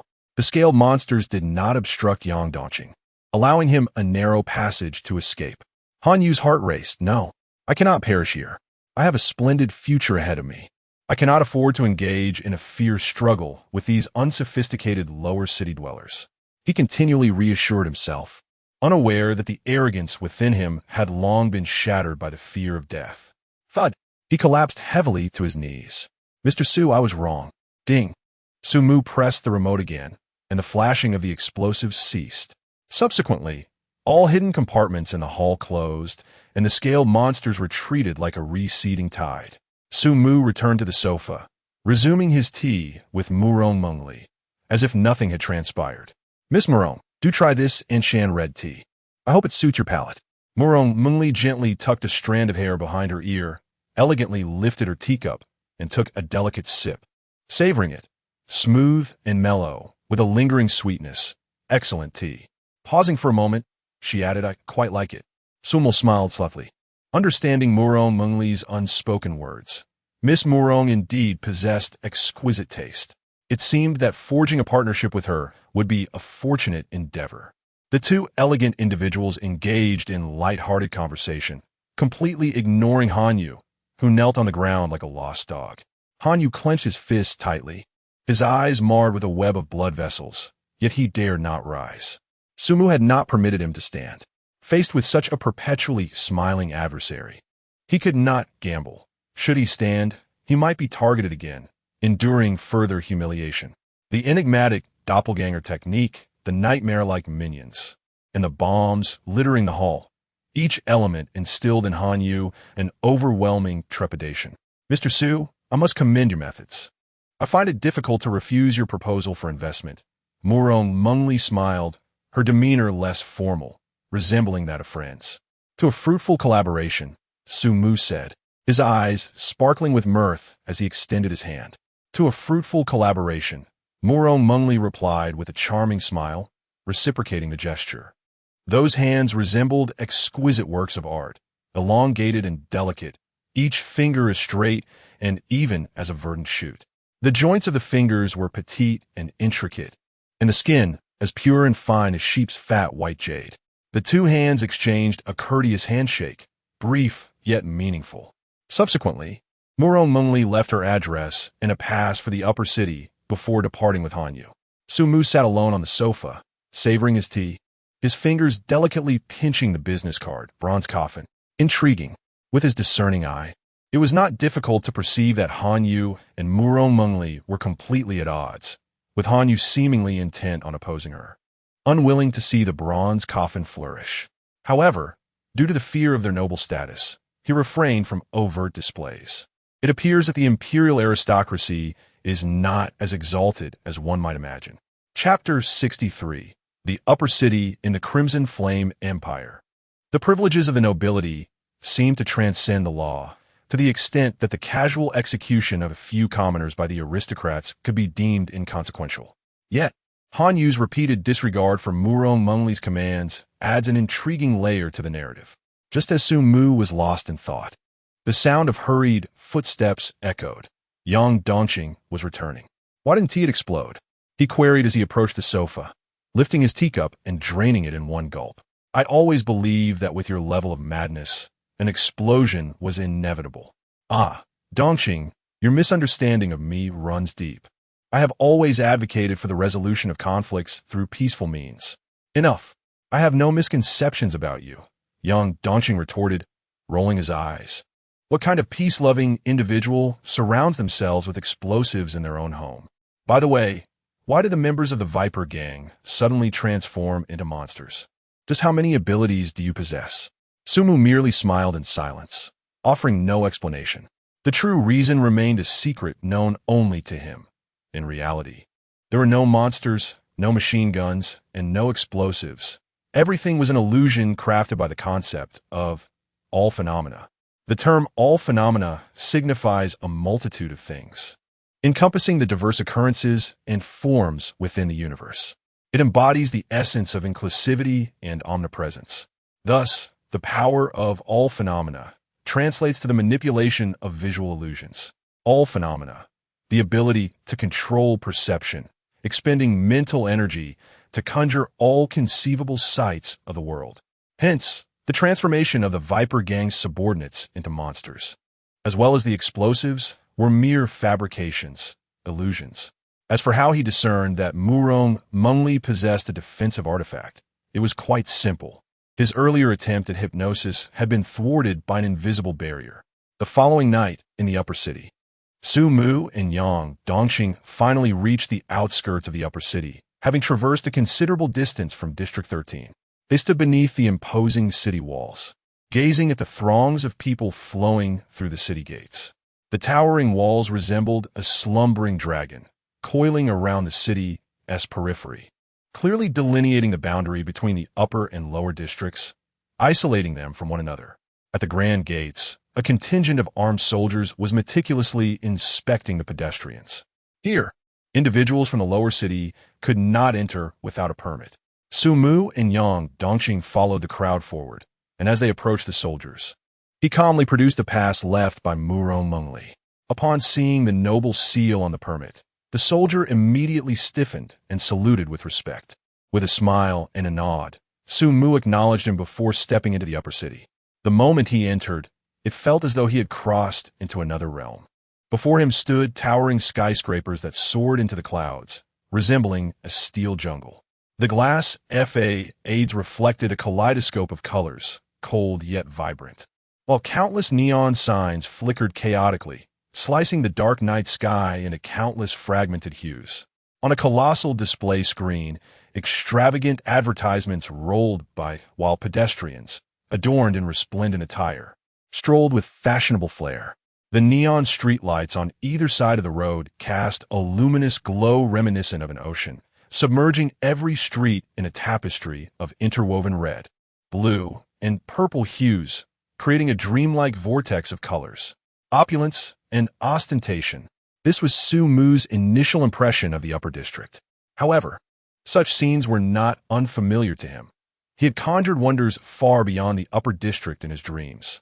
In stark contrast to his composure, Yang Dongqing resembled a rustic villager in the city, utterly bewildered, his eyes wide open, absorbing every sight. He had heard tales of the upper district's grandeur, but had not anticipated it to this extent. This stark contrast reminded him of the eternally gray 13th district, rife with factories and gang violence, where even the streets lay in disrepair. Suddenly, he clenched his fists, acutely aware that the upper district's prosperity was built upon the exploitation of the lower district. As a resident of the lower district, he felt the injustice more keenly than most. As the two strolled through the upper district, Yang Dongqing soon noticed something amiss. The majority of passers-by directed their attention towards him and Sumu. The gazes cast upon Sumu were filled with awe and admiration, as if he were nobility, while Yang Dongqing faced expressions of surprise and even disdain. Turning to glance at Sumu, he observed the impeccably tailored black suit, the golden serpent-patterned cane he held, and his leisurely, composed gait. Each movement exuded aristocratic elegance. In stark contrast, Yang Dongqing wore a slightly yellowed white t-shirt, tattered jeans, and clunky sneakers, his gait awkward and out of place amidst the upper district splendor. Frustrated, he resolved to acquire a new wardrobe before returning to the lower district. The judgmental stares of onlookers irked him, yet he felt powerless to react, trudging along in silence. Suddenly, he spotted a disheveled beggar at the corner of a street, hair unkempt and clothes ragged, soliciting alms. So, the upper district isn't so glamorous after all. There are beggars here too, he thought, feigning disdain as he pursed his lips. Sumu cast him a knowing glance, seemingly aware of his thoughts, yet chose to remain silent. Yang Dongqing's irritation grew under Sumu's gaze, and lacking the eloquence to express his feelings, he turned towards the beggar, pulling out a coin from his pocket. The people of the upper district are so wealthy, yet remain so indifferent, he murmured, directing his ire towards their lack of compassion, as he intended to offer the beggar a donation. Upon reaching the beggar, he tossed the coin into the bowl with a decisive motion, ready to walk away. The beggar paused, then suddenly called out, "Wait." Yang Dongqing turned back, coldly replying, "No need to thank me." The beggar scrutinized him, a flicker of disdain in his eyes. "Came for the lower district, didn't you?" Yang Dongqing frowned. "What's it to you?" The beggar disdainfully tossed a coin from his bowl, exclaiming, "Go away. The people from the lower district have no right to offer me alms. Even if I am reduced to begging in the upper district, I do not require the charity of those from the lower district. Who do you think you are to look down on me?" Yang Dongqing was infuriated, feeling the sting of the beggar's contempt. He had never endured such a profound humiliation. How dare a beggar from the upper district consider himself more noble than those from the lower district? Just as he was about to confront the beggar, a serpent-patterned wooden cane intercepted him. Sumu approached slowly and addressed the beggar, saying, "It was I who asked him to give." The beggar, skilled in discerning worth, changed his demeanor upon seeing Sumu, his expression transforming into one of extreme obsequiousness as he repeatedly bowed and expressed his gratitude. "Thank you, my lord. Thank you for your generosity." Chapter 64. The origin of the extraordinary Yang Dongqing was almost infuriated by Sumu's previously arrogant demeanor, now turned humble. "Let's go. No need to complicate matters," Sumu said calmly, leading Yang Dongqing away. The two hailed a taxi and, following the address provided by Murong Mengli, arrived at the front of a relatively modest office building, which was somewhat secluded and bore the sign of the Bronze Coffin Company. Upon entering the establishment, they were promptly greeted by a receptionist. "May I ask who you are looking for?" she inquired. "We seek your chairman," Sumu replied with a smile. The receptionist, upon hearing this, adopted an even more respectful tone, asking, "Are you Mr. Su and Mr. Yang?" Indeed, they confirmed. "The chairman is on the top floor. Please follow me." As the elevator ascended, they soon found themselves in the chairman's office, where they were welcomed by Murong Mengli. Notably, was not accompanied by Hanyu this time. "Mr. Su, Mr. Yang, I have been awaiting your arrival," Murong Mengli said as she rose from her chair to greet them. "It is good to see you again, Miss Murong," Sumu replied politely. Yang Dongqing, feeling a bit awkward, murmured a shy greeting, "Hello." This was his first experience in a large company, meeting a chairman in the upscale district, and the situation made him uneasy, especially in the presence of such a stunningly beautiful leader. Today, Murong Mengli donned a white women's suit, elegantly tied with a delicate silk scarf at the collar. The simplicity of her attire exuded sophistication, while her lightly made-up face displayed a subtle blush against her fair complexion. Her long, flaxen hair cascaded casually over her shoulders, enhancing her allure and maturity. While Yang Dongqing could only perceive her beauty, Sumu saw something more profound, despite her youth in her early 20s. Murong Mengli seemed to be deliberately dressing to project a more mature and composed image, enhancing her authority. It was curious, as a noblewoman. She should not need to do so.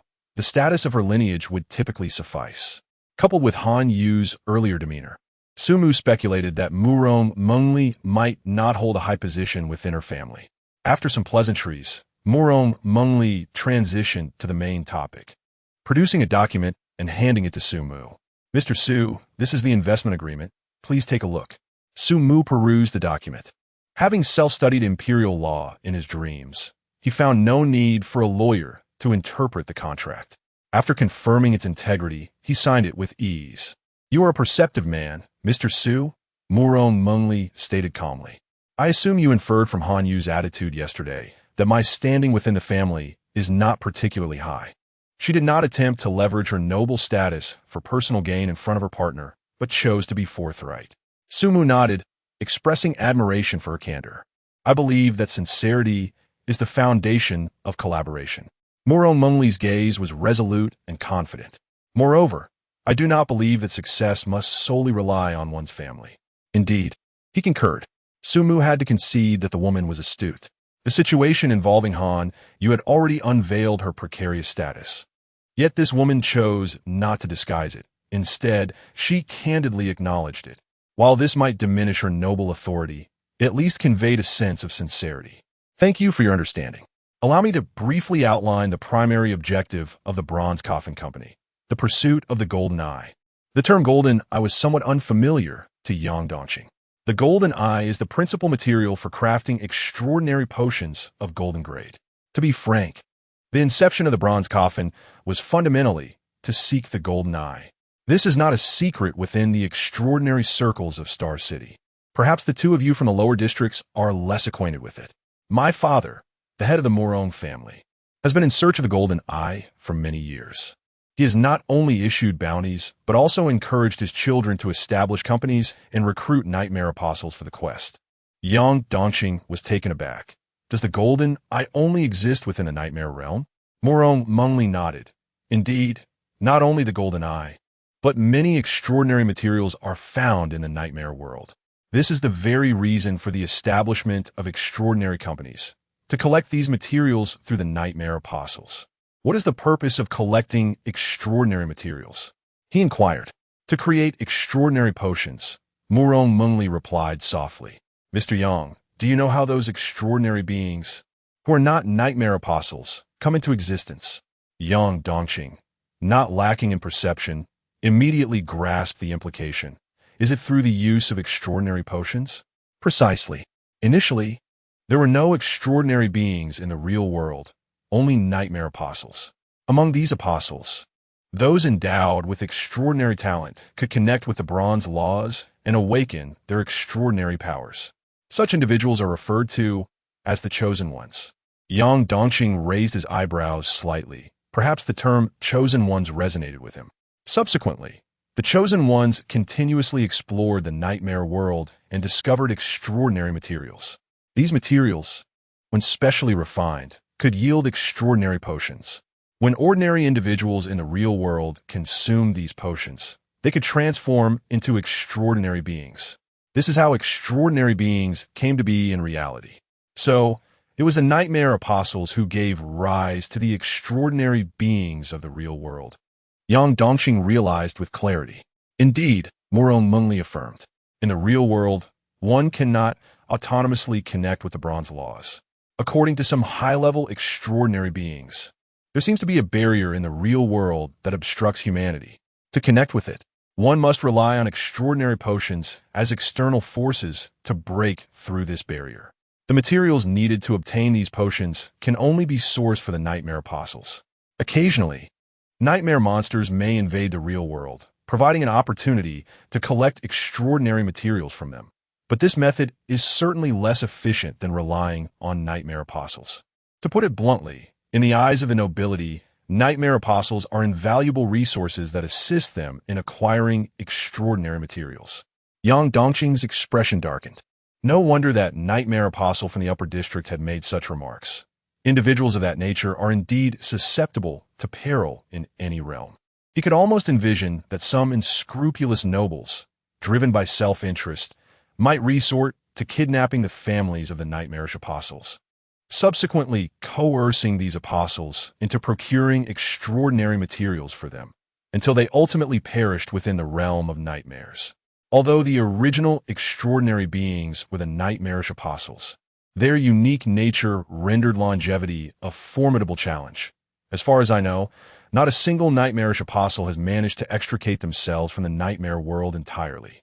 In contrast, the extraordinary beings of the real world faced no such threats, leading to an inevitable outcome where the extraordinary in reality grew ever more formidable, while the nightmarish apostles experienced perpetual fluctuations.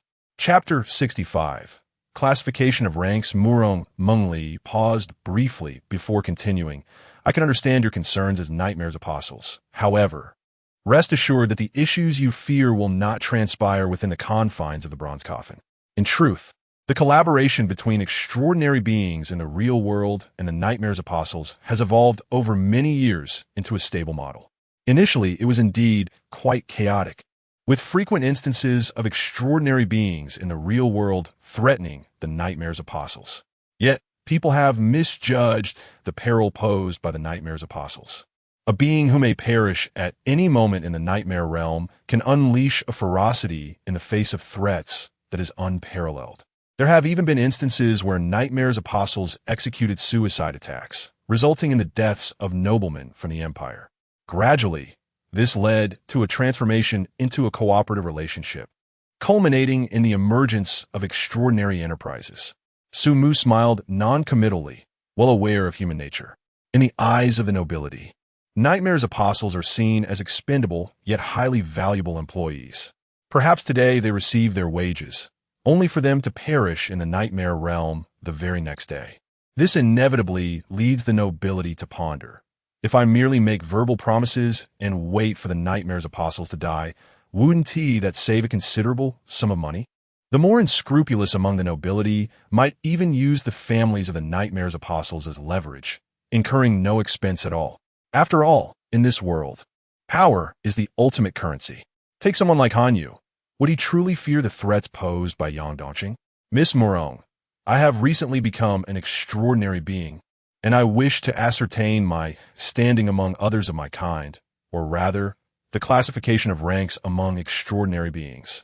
Yang Dongqing voiced his most pressing concern, the memory of his utter powerlessness against Han Yu casting a shadow over his thoughts. If all extraordinary beings in the real world were similarly formidable, he would have to contemplate a more subservient existence in the future. Murong Mengli nodded. Mr. Yang, at present, you should possess only the iron will as your sole bronze law, correct?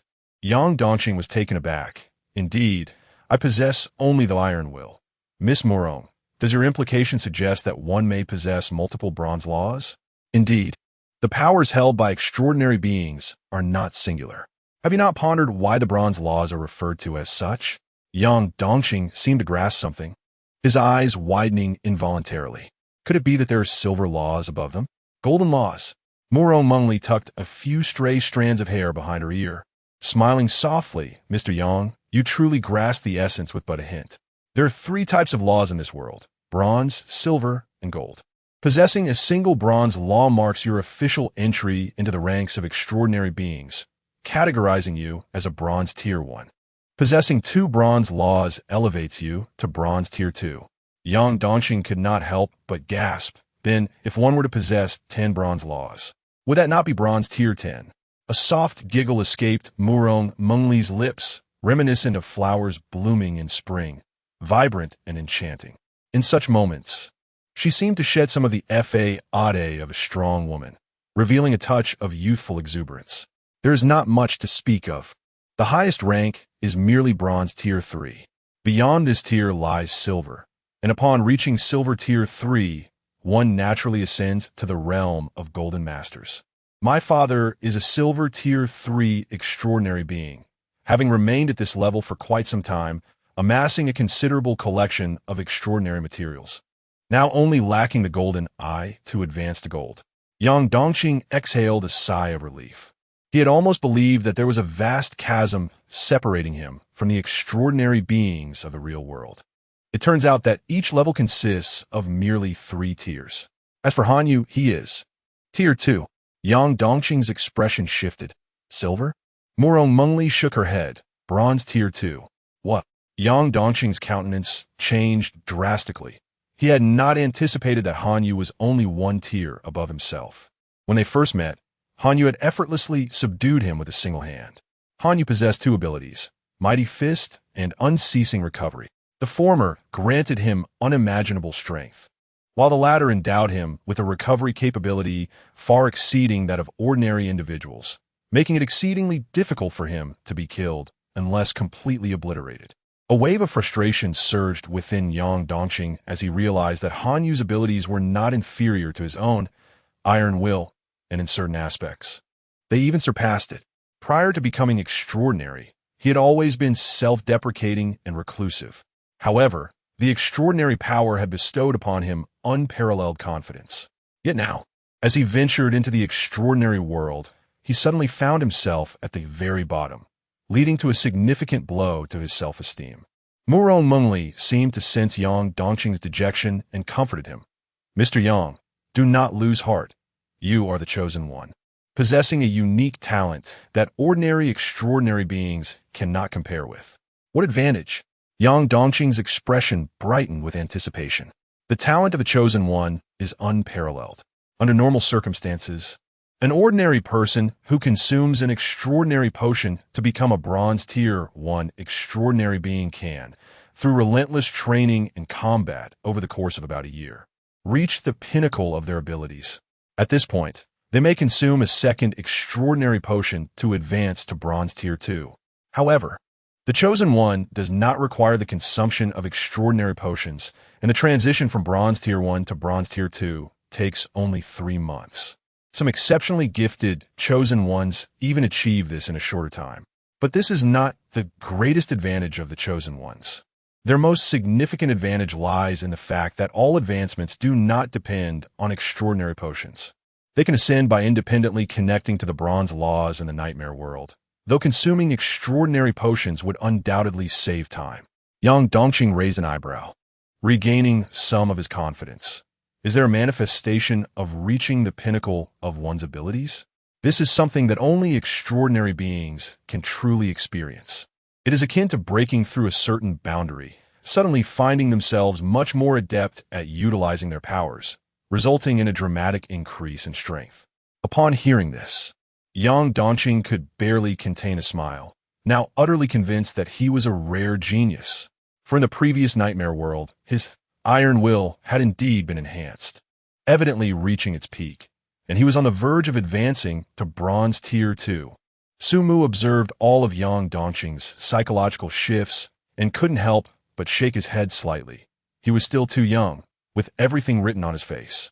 Murong Mengli suddenly turned her head to Sumu and inquired, "Might I ask, Mr. Su, if you could disclose your level? If it is inconvenient." "Inconvenient," Sumu replied with a polite smile, primarily because he was uncertain of his own standing in the realm of bronze. Was he a 1 or a 2?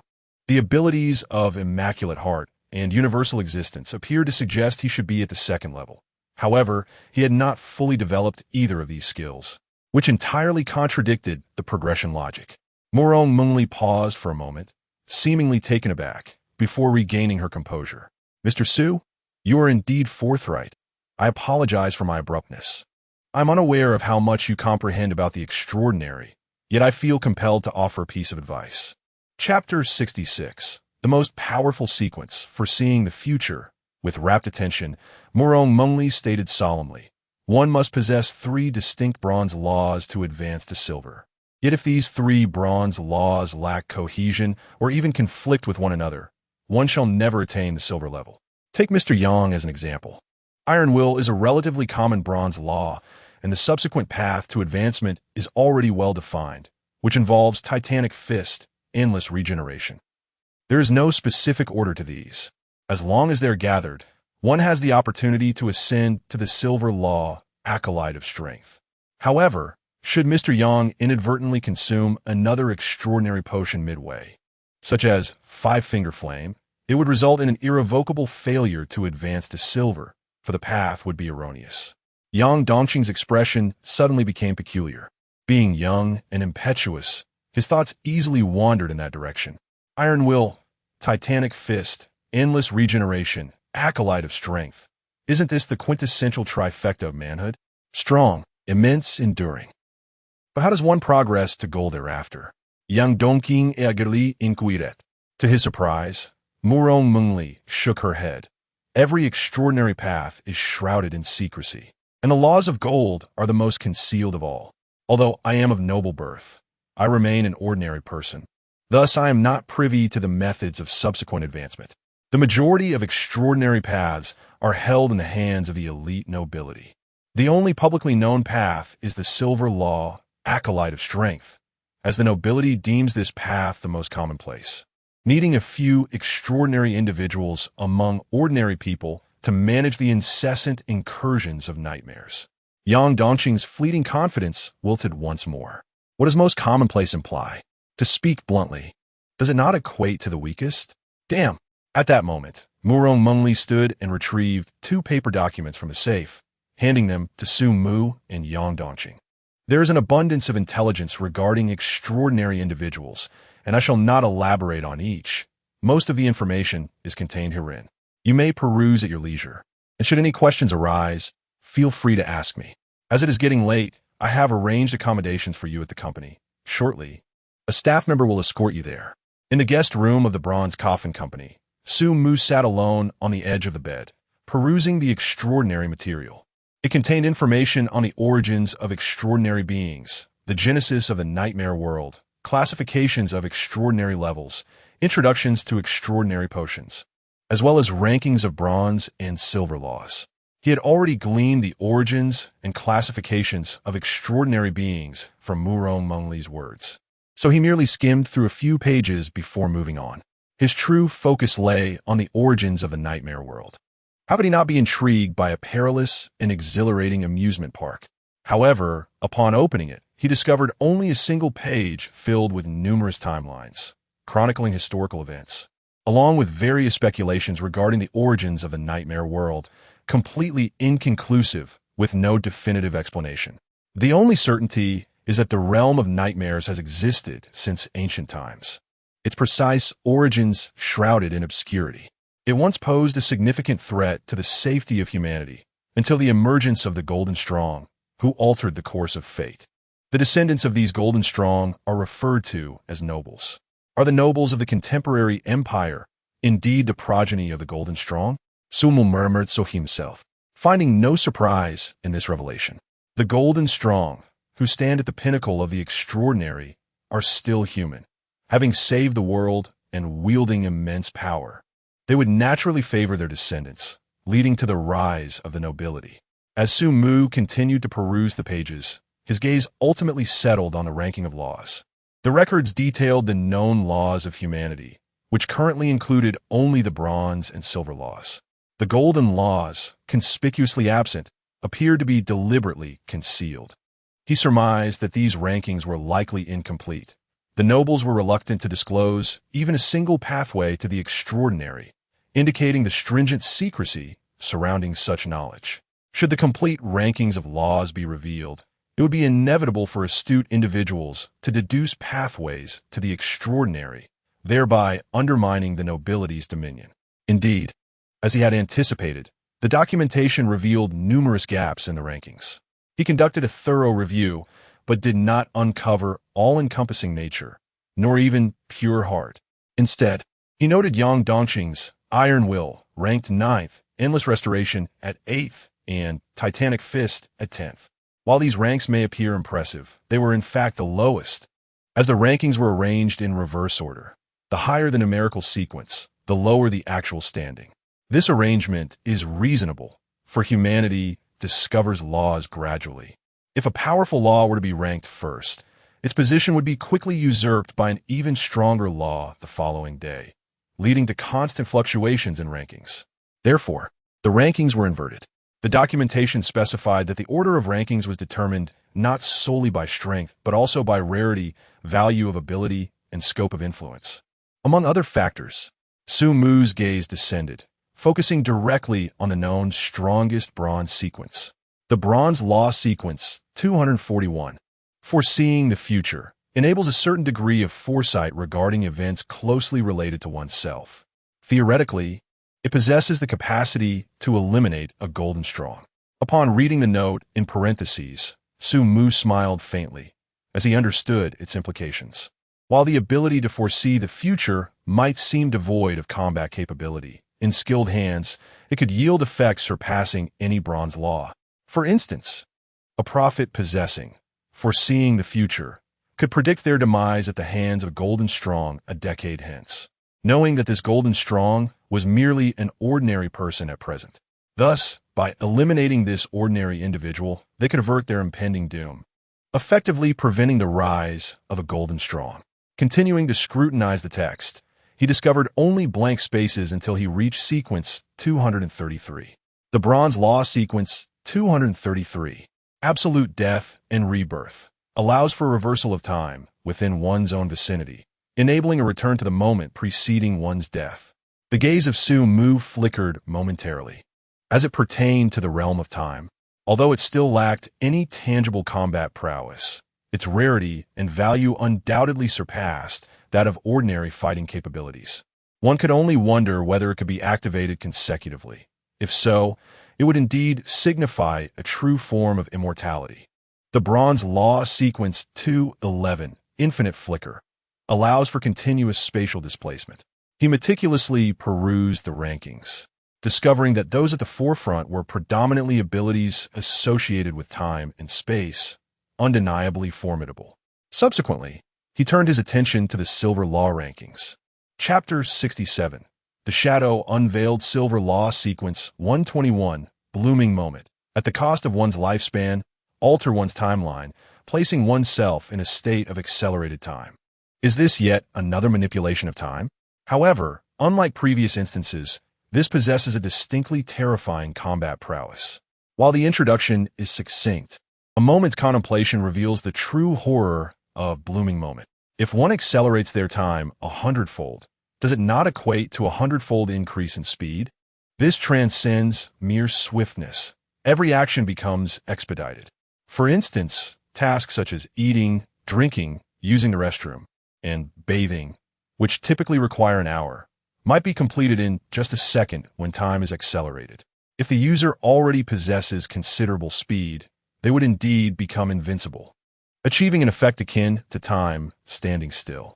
Upon reflecting on this, Sumu could not help but ponder how such a formidable ability could merely belong to the silver tier. What then could be the true terror of a golden powerhouse? The sound of rustling pages broke his reverie as his gaze fell upon the final page, the forbidden prohibitions. 1. It is strictly forbidden to disclose any information pertaining to the nightmare realm to ordinary individuals. Violators shall face relentless pursuit by the Empire. Note: the nightmare possesses the ability to propagate through cognition. The more individuals aware of its existence, the greater the likelihood of an incursion into reality. Conversely, ordinary people who become aware of a nightmare realm are more susceptible to entering it than those who remain ignorant. This stipulation is quite comprehensible, as one often dreams of what they have contemplated during the day. Once the mind is acquainted with information about the nightmare realm, the chances of dreaming about it increase significantly. 2. The laws are contained within the mind, with a maximum limit of 3. Exceeding this limit will incite extraordinary conflict, resulting in mental collapse. 3. Erroneous paths to the extraordinary may prevent advancement. Forced progression will lead to mental collapse. Mental collapse? For reasons unknown, Sumu felt an overwhelming urge at the sight of this term. He even contemplated whether this could be a means to restrain the ever-increasing mental capacity.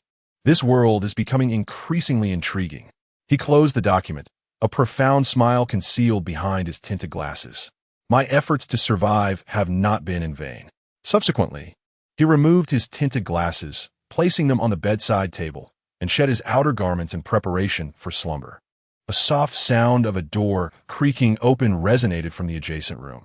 The heavy footsteps unmistakably belonged to Yang Dongqing, whose quiet descent down the stairs suggested he was off to indulge in the vibrant nightlife of the upper district.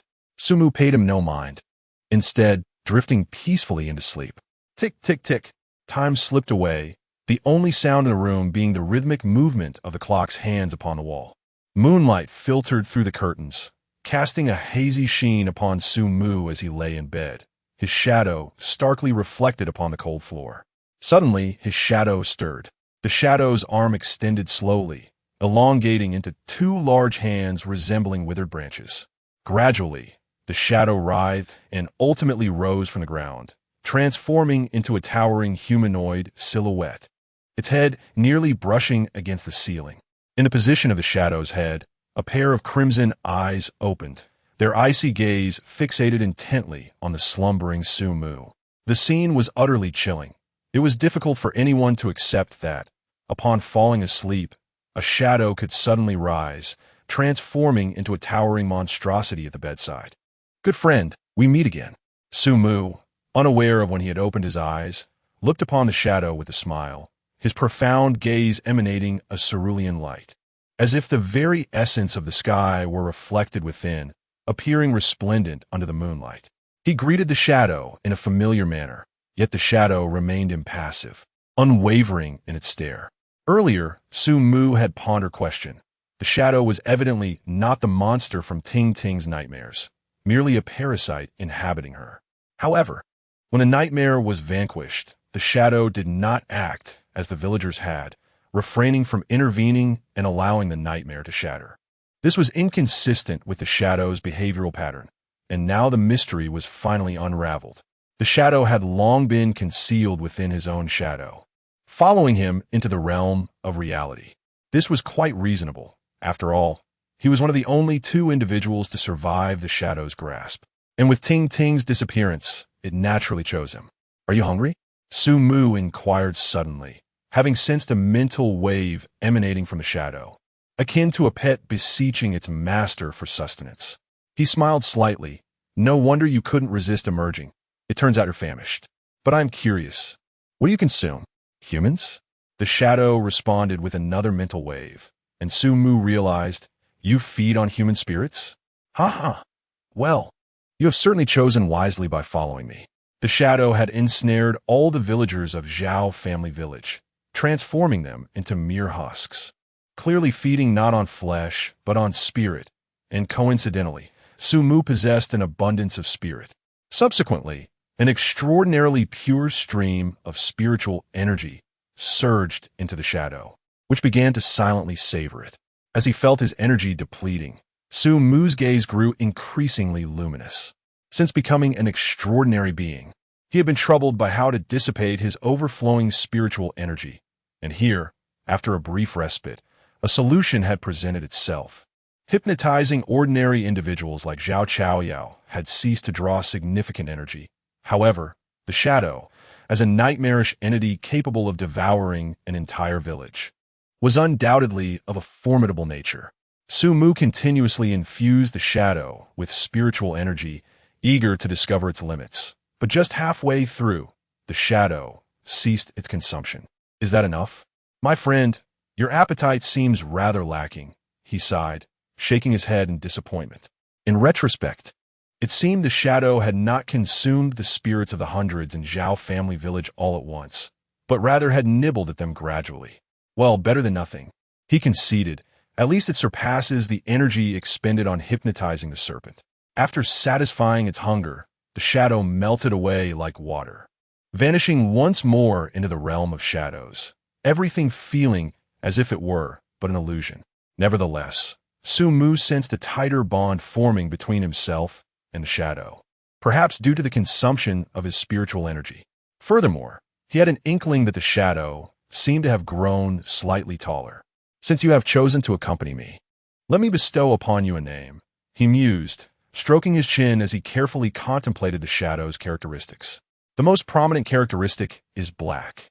Given this, let us choose a name devoid of the word black, yet one that unmistakably conveys its essence. Henceforth, you shall be called not white. Chapter 68. You have disappointed me the following day. Sumu assumed his role as the head of the intelligence department at the Bronze Coffin Company. He met the official employees of the company, which, excluding himself and Yang Dongqing, totaled 10 individuals. Notably, although all 10 were nightmarish apostles, they were, in essence, ordinary people. The third underground level of the Bronze Coffin housed a spacious subterranean base, while the floors above accommodated regular staff for daily operations. The core of their activities lay beneath, where the nightmarish apostles congregated. Minister Su, these 10 are the current nightmarish apostles of the Bronze Coffin. There were others before, but they have perished in the nightmarish world. Introduced Murong Mengli. Ladies and gentlemen, Mr. Sumu is the newly appointed head of the intelligence department at the Bronze Coffin, and he is also a formidable, extraordinary being. The gentleman beside him, Mr. Yang Dongqing, is likewise an extraordinary individual. Leaning on his snake-patterned wooden cane, Sumu calmly scrutinized the 10 nightmarish apostles before him. Among them were 7 men and 3 women, each adorned in varying attire, some resplendent, others rather plain. The only commonality among them seemed to be the unease and apprehension etched upon their faces. This was indeed the typical reaction of ordinary individuals confronting the nightmarish world. One by one, they introduced themselves, their gazes involuntarily drifting towards Sumu, clearly intrigued by their newly appointed extraordinary minister. Soon after, Murong Mengli revealed the purpose of gathering them. The reason for this assembly is not solely to introduce Minister Su and Mr. Yang. There is another crucial matter at hand. I have decided to form a team to explore the ruined district in 2 days. Upon hearing this, the group stirred restlessly. Some furrowed their brows, while others displayed visible trepidation. The ruined district? Sumu's eyes flickered with interest as information about the area flashed through his mind.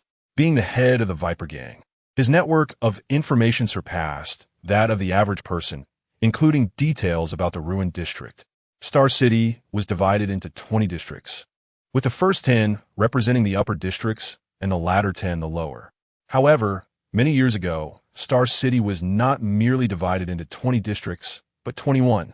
It was rumored that a devastating plague over a decade ago nearly wiped out the entire population of District 21. To prevent the spread of the disease, the Empire commanded the sealing off of District 21, which gradually faded from public consciousness, becoming the ruined district. The ruined district is rife with plague. Exploring such a cursed place is tantamount to seeking death, exclaimed a heavily made-up woman, her demeanor revealing agitation. Indeed, what is there to explore in that wretched place? We joined the Bronze Coffin to find ways to counter the nightmarish world, not to meet our demise. The others echoed her sentiments, clearly skeptical of Murong Mengli's decision. Sumu noted this discontent. It appeared that Murong Mengli's authority among these individuals was rather tenuous. He quickly recalled Hanyu, who had previously invited him, and Yang Dongqing. It was evident that Hanyu had deliberately obstructed their progress. Perhaps these individuals had also been subtly incited by Hanyu. In the face of the crowd's skepticism, the noble lady displayed no trace of anger on her countenance, maintaining her composure as she articulated. The plague is merely the Empire's fade. The stark reality is that the incursion of nightmares has rendered District 21 into a desolate wasteland. The insurrectionist nightmares have been eradicated by the Empire's elite. Yet the area remains tainted by their corruption, making it uninhabitable for humans, thus leading to its gradual abandonment. In truth, it is not entirely devoid of inhabitants. Scavengers, fugitives, and those evading enemies still linger there. Yet it is perilous. Who knows if there are remnants of nightmarish creatures still lurking within? A burly man adorned with tattoos shouted. At the mention of these monstrous nightmares, the faces of those present turned pale, clearly haunted by horrific memories of the past. 1 million, murmured Murong Mengli, raising a slender, fair finger. This utterance seemed to possess an enchanting power, instantly plunging the gathering into silence. Each participant in this exploration mission would receive 1 million. In the unfortunate event of casualties, the company would provide double the compensation to their families. Reactions varied among the crowd. Some exhibited a flicker of fervor in their eyes, while others showed hesitation. Since ancient times, wealth has stirred the human heart. Upon becoming an apostle of nightmares, they understood their days were numbered. Thus, it was preferable to amass wealth, whether to indulge in revelry or to provide for their families. This was also one of their motivations for joining the company. Sumu sighed softly, reflecting on the opulence of the nobility. 1 million per person meant 10 million for 10 individuals. Not to mention the appearance fees for himself and Yang Dongqing, both extraordinary beings. Despite his control over a gang known as the Viper Gang, the funds he could readily access barely amounted to 10 million. Yet, here was a task exceeding that sum.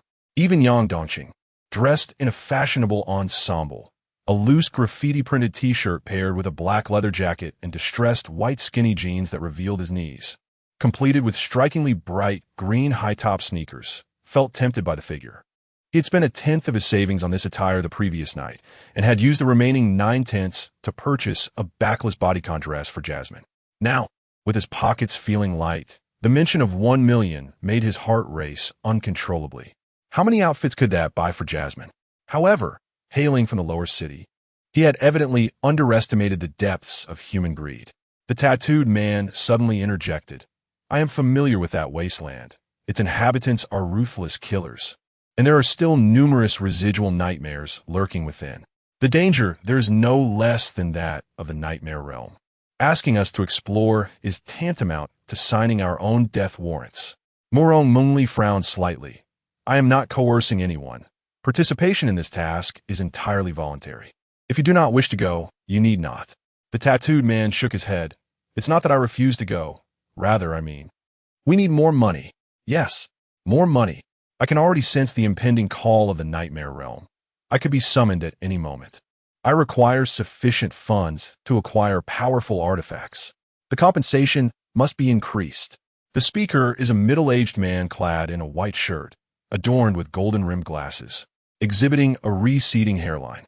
Among those present, he displays the most intense emotions, with an enduring fear etched across his brow. "How much do you desire?" Morong Mungli inquired coldly. 2 million. Payment up front, retorted a tattooed man, demanding 3 million, asserting, "I have ventured into the wasteland. My experience surpasses theirs. Thus my price must be higher." Dissent arose among the crowd. "We are all nightmares apostles. Why should your price be elevated? It should be 3 million for everyone." As the situation spiraled into chaos, Morong Mungli felt a wave of frustration. Her noble status was ineffectual against these desperate souls, who, facing imminent death, had long ceased to care. Suddenly, a wooden stick struck the floor, resonating softly yet akin to a pebble cast into a tranquil lake, creating ripples of silence. The tumultuous scene eerily quieted, and the 10 Nightmares apostles instinctively turned their gaze toward Sumu. With hands interlaced upon his serpentine wooden staff, he surveyed the assemblage through his brown-tinted glasses, a flicker of disappointment manifesting in his eyes. "Esteemed colleagues, you have profoundly disappointed me." His tone, devoid of embellishment, carried a subtle disappointment, reminiscent of a venerable educator addressing wayward students. Chapter 69. Su, a sense of guilt surged uncontrollably within the hearts of the crowd, as they suddenly felt they had let down Minister Su's expectations. The company, far from dismissing them as a group of doomed individuals, had graciously offered them employment. Now, in an earnest effort to enhance their survival chances in the nightmare world, they had even gone so far as to send them to the desolate city for training.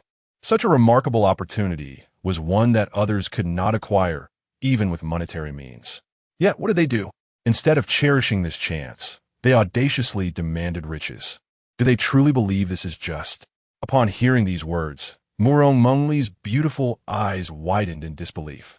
She had expected Sumu to leverage his status as an extraordinary individual to suppress the crowd, but instead, he uttered such sentiments. Was this not an invitation to incite their wrath? However, what astonished her further was the sight of the previously clamoring nightmare apostles, now lowering their heads in shame. A relatively young girl among them even began to sob. Minister Su, I was wrong, Murong Mengli. Minister Su, your admonition is just. I have behaved disgracefully. The company has provided me with a job and an opportunity for training. How could I expect the company to bear the costs? I personally am willing to contribute 50,000, no, 100,000, to support the company, the tattooed man stated with embarrassment, faced with the guilt-ridden gazes of the crowd. Sumu solemnly shook his head. The company does not desire your money. What matters is that you understand the company's good intentions. Upon hearing that the company did not even want their money, the crowd felt even more ashamed. Murong Mengli's expression management faltered. Her rosy lips parted slightly, and her eyes unconsciously widened. In this moment, she appeared less the aloof female CEO and more genuinely captivating. Observing the crowd, who seemed on the verge of wishing to disappear into the ground, she absurdly contemplated whether they would wake in the night, slapping themselves and lamenting, I truly deserve this. All right, depart and reflect on your actions, Sumu commanded, and a mortified crowd exited. He then approached Murong Mengli, who exhibited a complex array of emotions in her gaze. Just as she was about to express her gratitude, a deep and resonant voice interrupted her thoughts. Remember to transfer all their money to me. Murong Mengli. She stood frozen. The word of thanks lodged on her lips, unable to escape. Sumu paid no heed to the dazed Murong Mengli and began to wander through the extraordinary base, as it would be his future workplace, necessitating prior acquaintance. Before long, his attention was drawn to a secluded plaza, its walls gleaming silver, exuding an aura of formidable strength. Inside were several steel dummies and fitness equipment.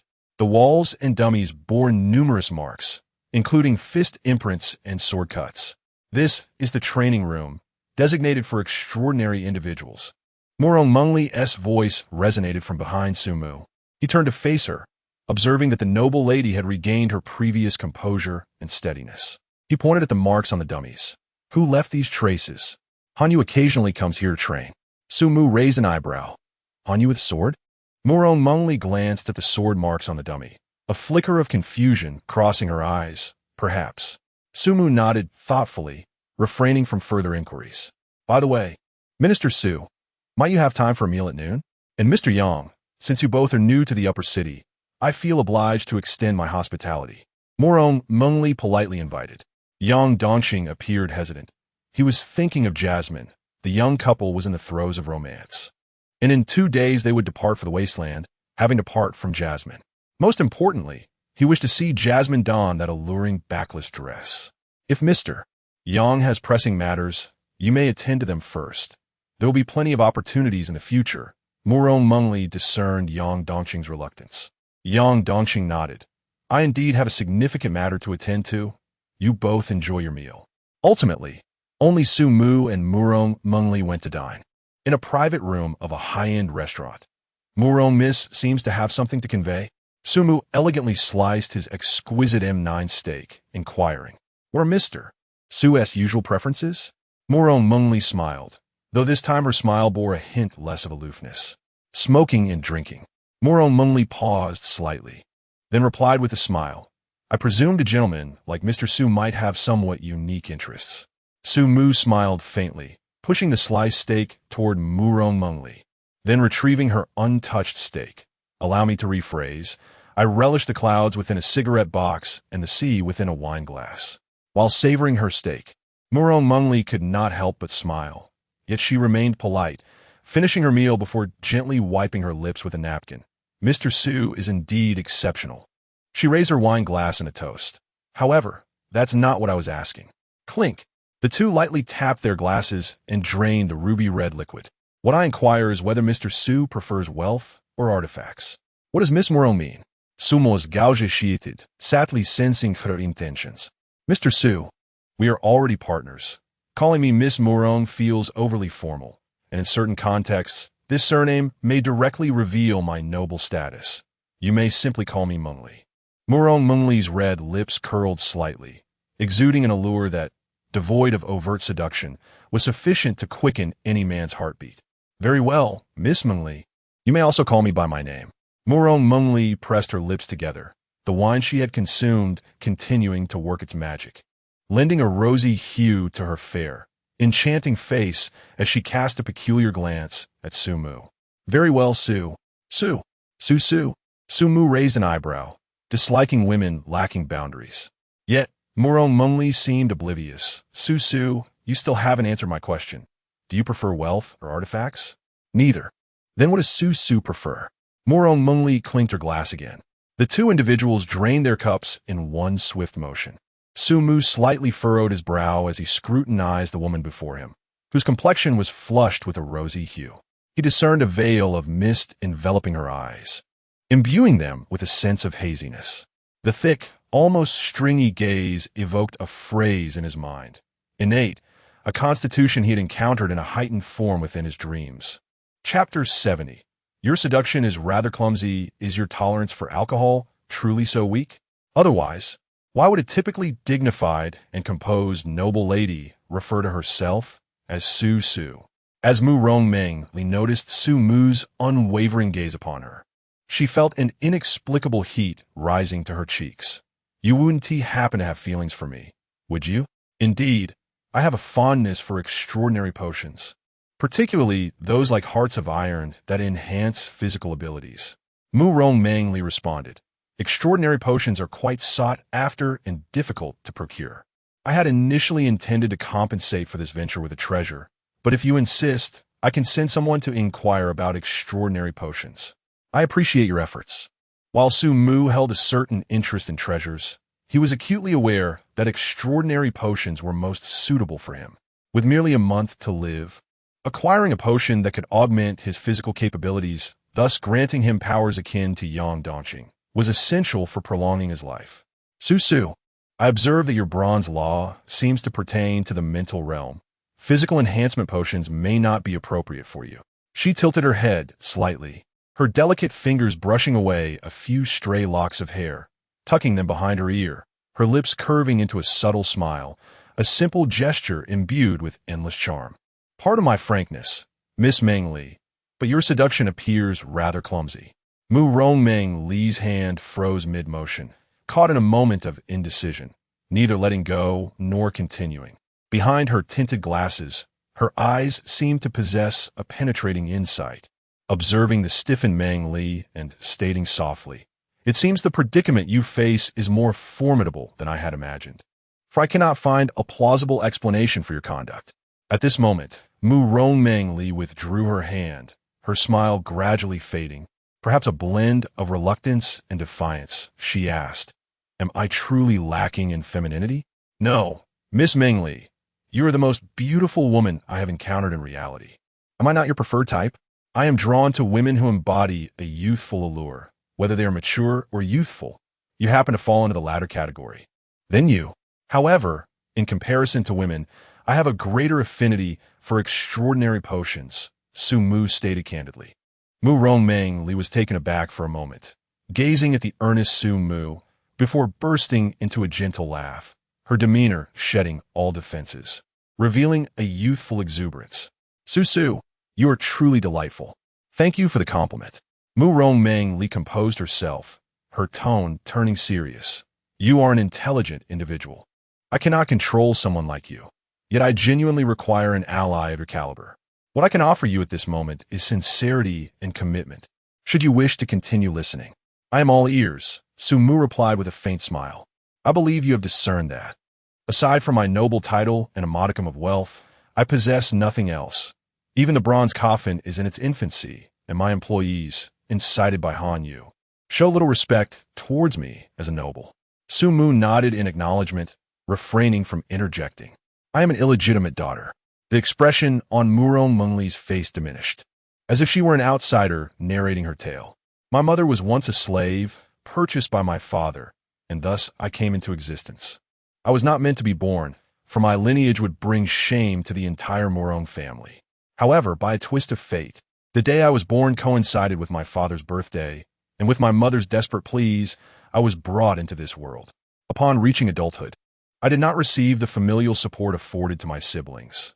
Instead, I found myself imprisoned within the estate, forbidden to venture outside. The reason I was eventually granted support to establish the bronze coffin was that my father was nearing death. He is a third-tier silver extraordinary being who, in his youth, consumed an excess of extraordinary potions and employed numerous forbidden methods to advance his powers, thereby exhausting his lifespan. Now, his only hope for survival lies in locating the golden eye to concoct a golden-grade awakening potion and subsequently ascend to gold rank. This has long been his dream, to become a golden powerhouse and restore the glory of our ancestors, then return to the imperial capital, reclaiming his place at the center of power. In his desperation for life and ambition, he has lost his senses, leaving no stone unturned in his search for the golden eye, compelling all his children to join the quest.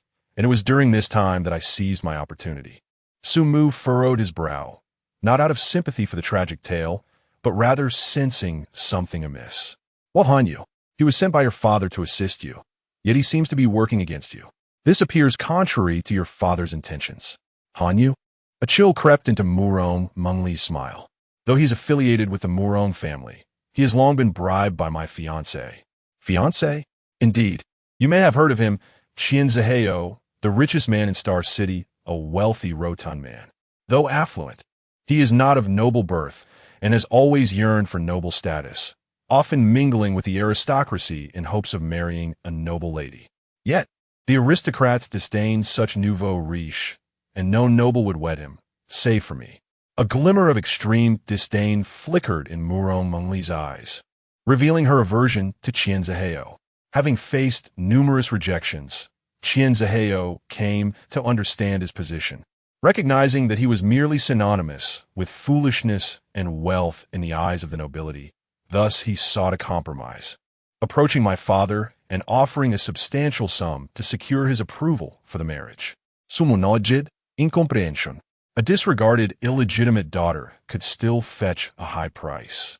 The head of the family would certainly be inclined to agree. I believe I understand, Miss Mengli, but why would Qianziheo seek to bribe Hanyu against you? The hatred in Murong Mungli's eyes intensified. Because my father promised that the child who finds the golden eye will be named the family heir. Should I become the heir, I could never marry Qianziheo. The family would not permit the future heir to wed a commoner, no matter how wealthy he may be. In truth, among the many children, I am undoubtedly the weakest, lacking both the innate talents of the awakened golden bloodline and substantial assets or manpower. Comparatively, I am the least likely to discover the golden eye. However, Qianzihai is an exceedingly cautious individual, unwilling to take even the slightest risk. He seeks to extinguish any opportunity at its inception. Sumu cast a glance at the resentful Murong Mungli and, in that moment, comprehended why she had so readily allowed him to invest and even laid her cards on the table. She had no other choice. After 20 years of repression, she had finally glimpsed hope by establishing her own company, only to be clandestinely undermined by her fiancé. She found herself cornered, striving to survive under the weight of her family and fiancé, compelled to seek external assistance to break free from her predicament. And he was that external force she sought. At this thought, a peculiar expression crossed his mind. Perhaps the earlier incident where Hanyu knelt in fear had led Murong Mungli to harbor some misunderstanding. Believing his power to be formidable enough to contend with the imperial aristocracy and the wealthiest in Star City, Sumu could not help but exclaim, "How astutely one can read others." Chapter 71. You smell wonderful, Susu. I have laid bare the truth before you, and I solemnly promise that if you are willing to assist me, I shall bestow upon you everything I possess. Should we truly uncover the golden eye, the Murong family will be your greatest ally. Murong Mungli gazed intently into Sumu's eyes, her expression brimming with determination and sincerity. It remained uncertain whether Murong Mungli harbored a certain mischievousness, as she had yet to alter her mode of address. And what if we fail to find it?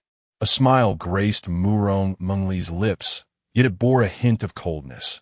Even if we cannot locate it, I will not allow you to sacrifice in vain. All my assets, along with the bronze coffin, and even my own self, I shall willingly offer to you. Perhaps you deem my words to be beneath contempt, but I have never known a man. My motivations lie more in the realm of vengeance. If the golden eye eludes us, I shall be bound to marry Chienzaheo as per my family's arrangements. But before that, I must find a man, and that man shall be you." She lifted her glass and drained it once more, causing her cheeks to flush an even deeper shade. Sumu raised an eyebrow, realizing the woman's extraordinary fixation on the idea of offering herself. While he understood her reluctance to let Chienzaheo have the upper hand, he wondered why she had fixated on him. After a moment of contemplation, he spoke. "Miss Mengli, I have always believed we were friends." Morong Mengli suddenly blinked, appearing somewhat intoxicated, her hand cradling her cheek as she stared intently at Sumu, his flawless visage reflecting in her eyes. Her lips parted slightly. Is friendship truly such a burdensome thing? What harm is there in sharing a bed between good friends? You make a valid point. Do you know? Due to my childhood experiences, I have harbored a profound dislike for men. Yet upon meeting you, I realized that my disdain was reserved for those vile men. You are unlike them. Murong Mungli's gaze grew increasingly dreamy, her delicate nose crinkling. You smell wonderful. You give me the impression that your saliva is delectable. Sumu silently adjusted his brown-tinted glasses. Miss Mengli, you are inebriated. Afterward, he escorted Murong Mengli back to the company, assisting her in removing her high heels and gentlemanly covering her with a blanket. Despite her flirtatious remarks, she was surprisingly quiet in her inebriated state, swiftly succumbing to slumber, though her brow occasionally furrowed, a hint of helpless resentment etching her delicate features, rendering her somewhat pitiable. Once Su Mu departed, Murong Mengli silently opened her eyes, her gaze fixed angrily on the ceiling as she murmured, "Damn you, Susu. I cannot seem to win you over." Vivid images of their dining encounter and Su Mu's reactions flooded her mind, igniting a surge of embarrassment and anger within her, her teeth grinding in frustration.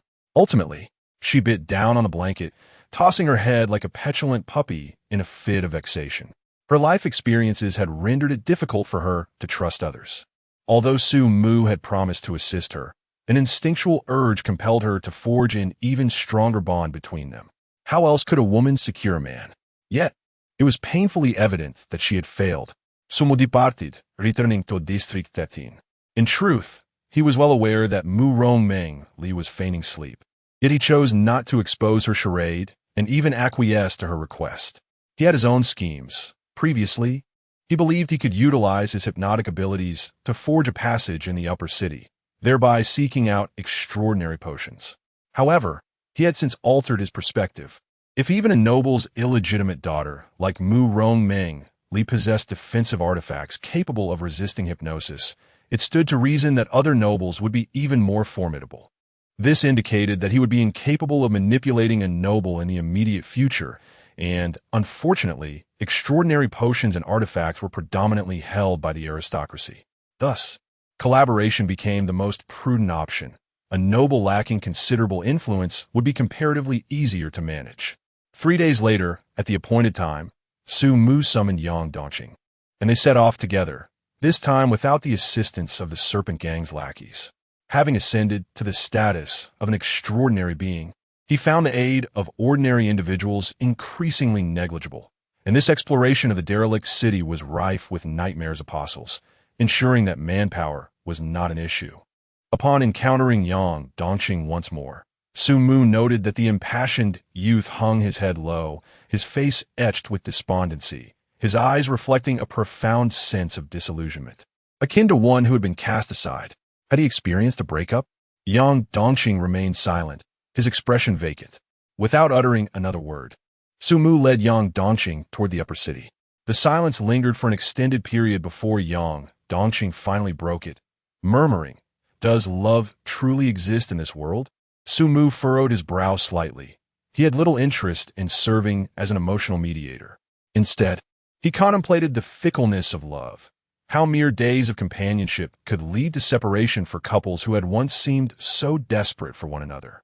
While such instances were rare, they were not unheard of. Impulsive lovers, consumed by passion, often found themselves mismatched in the mundane days that followed the initial fervor. At that moment, he even pondered whether he should assist Yang Dongqing in finding another partner, lest he become difficult to manage. Unaware of Su Mu's thoughts, Yang Dongqing continued. Molly has been unfaithful. Unfaithful? Sumu's gaze flickered. This was a stark departure from his earlier assumptions of mere quarrels. Why would Molly stray? He knew her to be a stubborn yet kind and pragmatic woman. Once she had secured Yang Dongqing, it seemed implausible that she would choose infidelity. After all, where would she find another extraordinary partner? He sensed that there were deeper issues at play. Why had Molly strayed? Who was the object of her infidelity? Yang Dongqing lifted his head, his eyes filled with anguish, a look that made Sumu's expression shift to one of unease, fearing the next revelation. I do not know. She refuses to speak. Then how do you know she has been unfaithful? Yang Dongqing's emotions surged. I saw a red mark on her neck yesterday. Moreover, she was clad in new clothes of considerable value. She must have been performing and singing everywhere, mingling with wealthy individuals. When I inquired about the mark, she stammered and could not provide a clear answer. That wretched woman. I misjudged her. I am profoundly enamored with her. Yet she... He buried his head between his hands, and from the incessantly quivering shoulders, it was evident that he was likely weeping. Sumu sensed an unsettling dissonance within. This was not the sort of behavior one would expect from Jasmine, for she had no reason to be unfaithful. Could it be that someone was coercing her? Nevertheless, he refrained from voicing his suspicions, for the pressing matter at hand was to explore the desolate urban district, rather than squander time concerning himself with Jasmine. Chapter 72. The Vanished Susu. Mr. Yang, you have arrived. Within the bronze coffin, Murong Mengli resumed her former demeanor, exuding an air of icy elegance. Every movement perfectly embodying the grace and composure expected of nobility, save for the unchanging title she addressed them with. Yang Dongqing, initially feeling discomfort, found his unease intensifying upon hearing the name Susu. It was akin to the anguish of unrequited love, seeking solace from a friend, only to discover that they had just begun a relationship with a stunning beauty, a double blow. The pain of one's own misfortune is indeed distressing. Yet the greater sorrow lies in witnessing a friend's flourishing happiness. What is the matter, Mr. Yang? Murong Mengli inquired, sensing his unease. It's nothing, merely a heartbreak. Yang replied, his expression a mixture of melancholy and resignation. Murong Mengli, her face betraying a hint of peculiarity, chose not to delve further, steering the conversation towards their purpose. I have refrained from disclosing the objective of our exploration in the abandoned district due to concerns of information leakage. However, as our actions are imminent, I shall be forthright. Please observe. She withdrew a golden leaf from her purse, its intricate veins and lifelike appearance suggesting it was not fashioned by human hands, but rather a natural product of a golden tree. I acquired this golden leaf from a scavenger in the abandoned district. After meticulously comparing it with family texts, I believe it to be a leaf from the golden tree, with the golden eye being its fruit. Hence, I surmise that there may be clues regarding the golden eye within the abandoned district. Sumu nodded. Having already surmised Murong Mengli's intentions, there would be no need for such an expedition if not in pursuit of the golden eye. He took the golden leaf from her, feeling its peculiar texture, visually resembling gold, yet unmistakably the sensation of a leaf. What the nightmarish apostles? Have they arrived? All 7 have come. None have faltered at the last moment. Susu, your words must have resonated deeply within their souls, for they have indeed reflected upon their actions since returning. Murong Mengli remarked, her tone lightening into a rare jest. The assembly of all members did not surprise Sumu. His mental prowess had grown exponentially, especially after acquiring the purity of heart and all-encompassing nature, rendering the hypnosis of 7 ordinary nightmarish apostles a trivial feat. I am curious as to why we must include these 7 ordinary individuals, even though they are nightmarish apostles. Their combat abilities likely pale in comparison to those of professionally trained mercenaries. Indeed, they possess limited combat prowess. However, our aim this time is not combat, but rather the pursuit of clues. The primary distinction between the nightmarish apostles and ordinary people lies in their unique sensitivity to the monsters and objects of the nightmarish realm, akin to a woman's intuition, which will facilitate your search. Soon, under Murong Mengli's guidance, they descended to the underground base, where they encountered the 7 nightmarish apostles from before. as Moroni assigned tasks. Sumu subtly adjusted his glasses, a flash of azure light shimmering within his eyes as an intangible mental force surged into the seven, reinforcing the hypnosis. Susu, this is the route map as recounted by the scavenger. The areas marked with red circles indicate where the golden leaves were found, making them your primary targets for this exploration. Sumu carefully stored the route map and, without wasting any time, set off with the group as dawn broke. 2 business vehicles sped toward the desolate city. Upon arriving, it was as if they had entered another realm. Before their eyes lay a shroud of gray mist, beneath which stood countless remnants of walls and ruins. The once magnificent human structures now reduced to a state of disrepair, their skeletal frames of steel and concrete precariously teetering. On the barely discernible streets, shards of broken glass and abandoned vehicles littered the ground, while trees along the roadsides grew wildly, as if mutated, their forms twisted and gnarled, adorned with grotesque, tumor-like protrusions. The vehicles continued onward, cloaked in fog, until the debris on the street obstructed their path, prompting them to come to a gradual halt. Everyone disembarked, and at Sumu's command, all 5 Nightmare's apostles stepped out. What a dense fog. It wasn't like this when I visited last year, remarked one of the apostles, a tattooed man, as he frantically waved his arms to disperse the foul air. Sumu scanned the group and noticed one person was missing. Frowning, he called out, Yang Dongqing. Moments later, a visibly reluctant Yang Dongqing emerged from the vehicle, clearly disinterested due to his recent heartbreak.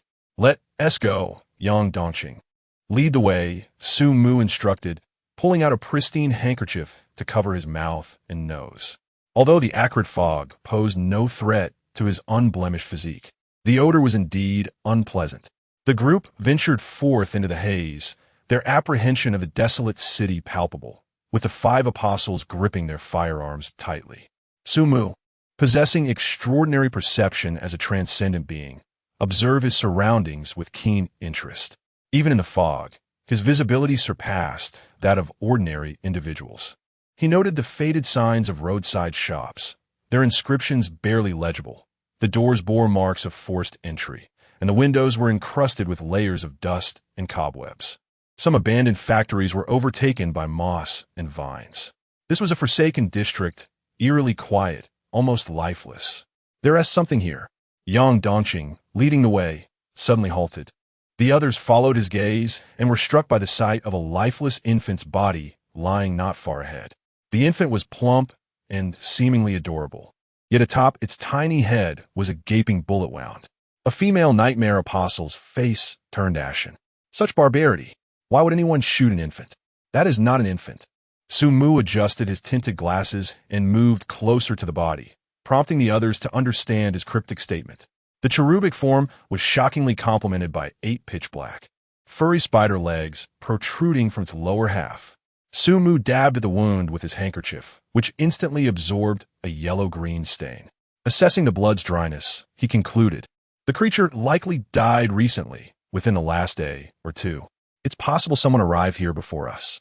He prepared to discard the handkerchief, but suddenly his gaze sharpened, fixating intently on a corner of the fabric. There, inscribed in penmanship, was a single character. Sumu furrowed his brows, gazing intently at the character inscribed on his handkerchief. He was utterly perplexed as to how this handkerchief, which he had always carried with him, had come to bear an unfamiliar inscription. Due to his frequent nosebleeds, he had made a habit to carry a handkerchief daily.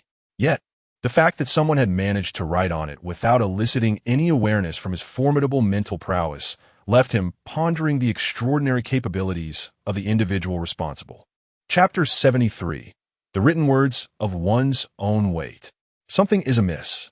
Sumu scrutinized the inscription with great care, although it appeared somewhat haphazard, as if hastily penned.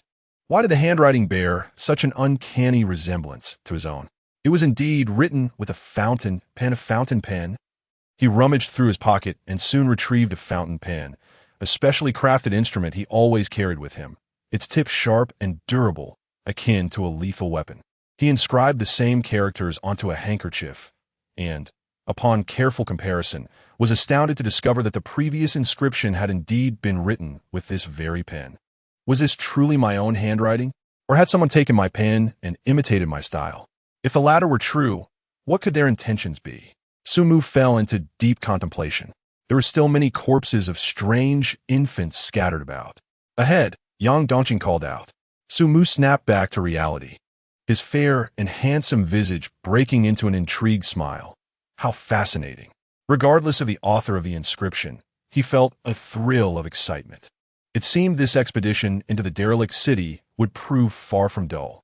The group continued onward, delving deeper into the eerie surroundings, where the bodies of the strange infants grew increasingly abundant, most having suffered gunshot wounds to the head, while others bore the marks of being obliterated by immense force. Suddenly, a heart-wrenching weeping of a woman echoed from afar. Is someone crying? Could it be a scavenger? Yang Dongqing halted, turning toward the sound. And in the depths of the thick fog, he spotted a woman dressed in white, crouched on the ground, weeping, her long black hair cascading down her back. A chill gripped the hearts of the onlookers. None among them were fools, and it was clear that in such a bizarre locale, the notion of a woman crying was unsettling. Sumu smiled gently, gesturing for Yang Dongqing to inquire further. Yang Dongqing nodded, cautiously approaching the woman. Are you all right? Oh, my child is missing. Have you seen my child? Upon hearing the voice, the woman swiftly rose and turned her head. The terrifying visage he had anticipated did not materialize. Instead, the woman possessed a strikingly beautiful face, her tear-streaked countenance evoking profound sympathy. Is your child lost? Yang Dongqing, undaunted by her beauty, remained vigilant, as he was currently heartbroken and harbored a certain animosity toward women, particularly those of exceptional beauty. The woman fixed her gaze upon Yang Dongqing, a sudden, intense hatred flickering across her features. It is you. You are the one who killed my child. Yang Dongqing's expression shifted. What nonsense are you spouting? Why would I kill your child? It is you. It is you. And all of you. The woman shrieked, her voice piercingly mournful, her venomous glare fixed upon the group. Unbeknownst to them, her human pupils began to distort, as if some force from the sides was compressing them, transforming her round pupils into slits. In the next moment, an uncanny scene unfolded. The woman remained rooted in place, yet her slender neck unnaturally elongated, stretching out 3 meters, resembling a white phosphorus python, her beautiful head poised above. Furiously looming toward Yang Dongqing. Get the hell away from me. Yang Dongqing, already agitated, was further enraged by the monstrous slander. With fists glimmering like metal, he struck fiercely at the beautiful head. Bang! The tremendous force sent the head flying several meters away, but soon, propelled by its lengthy neck, it halted its backward trajectory, unleashing a horrific roar.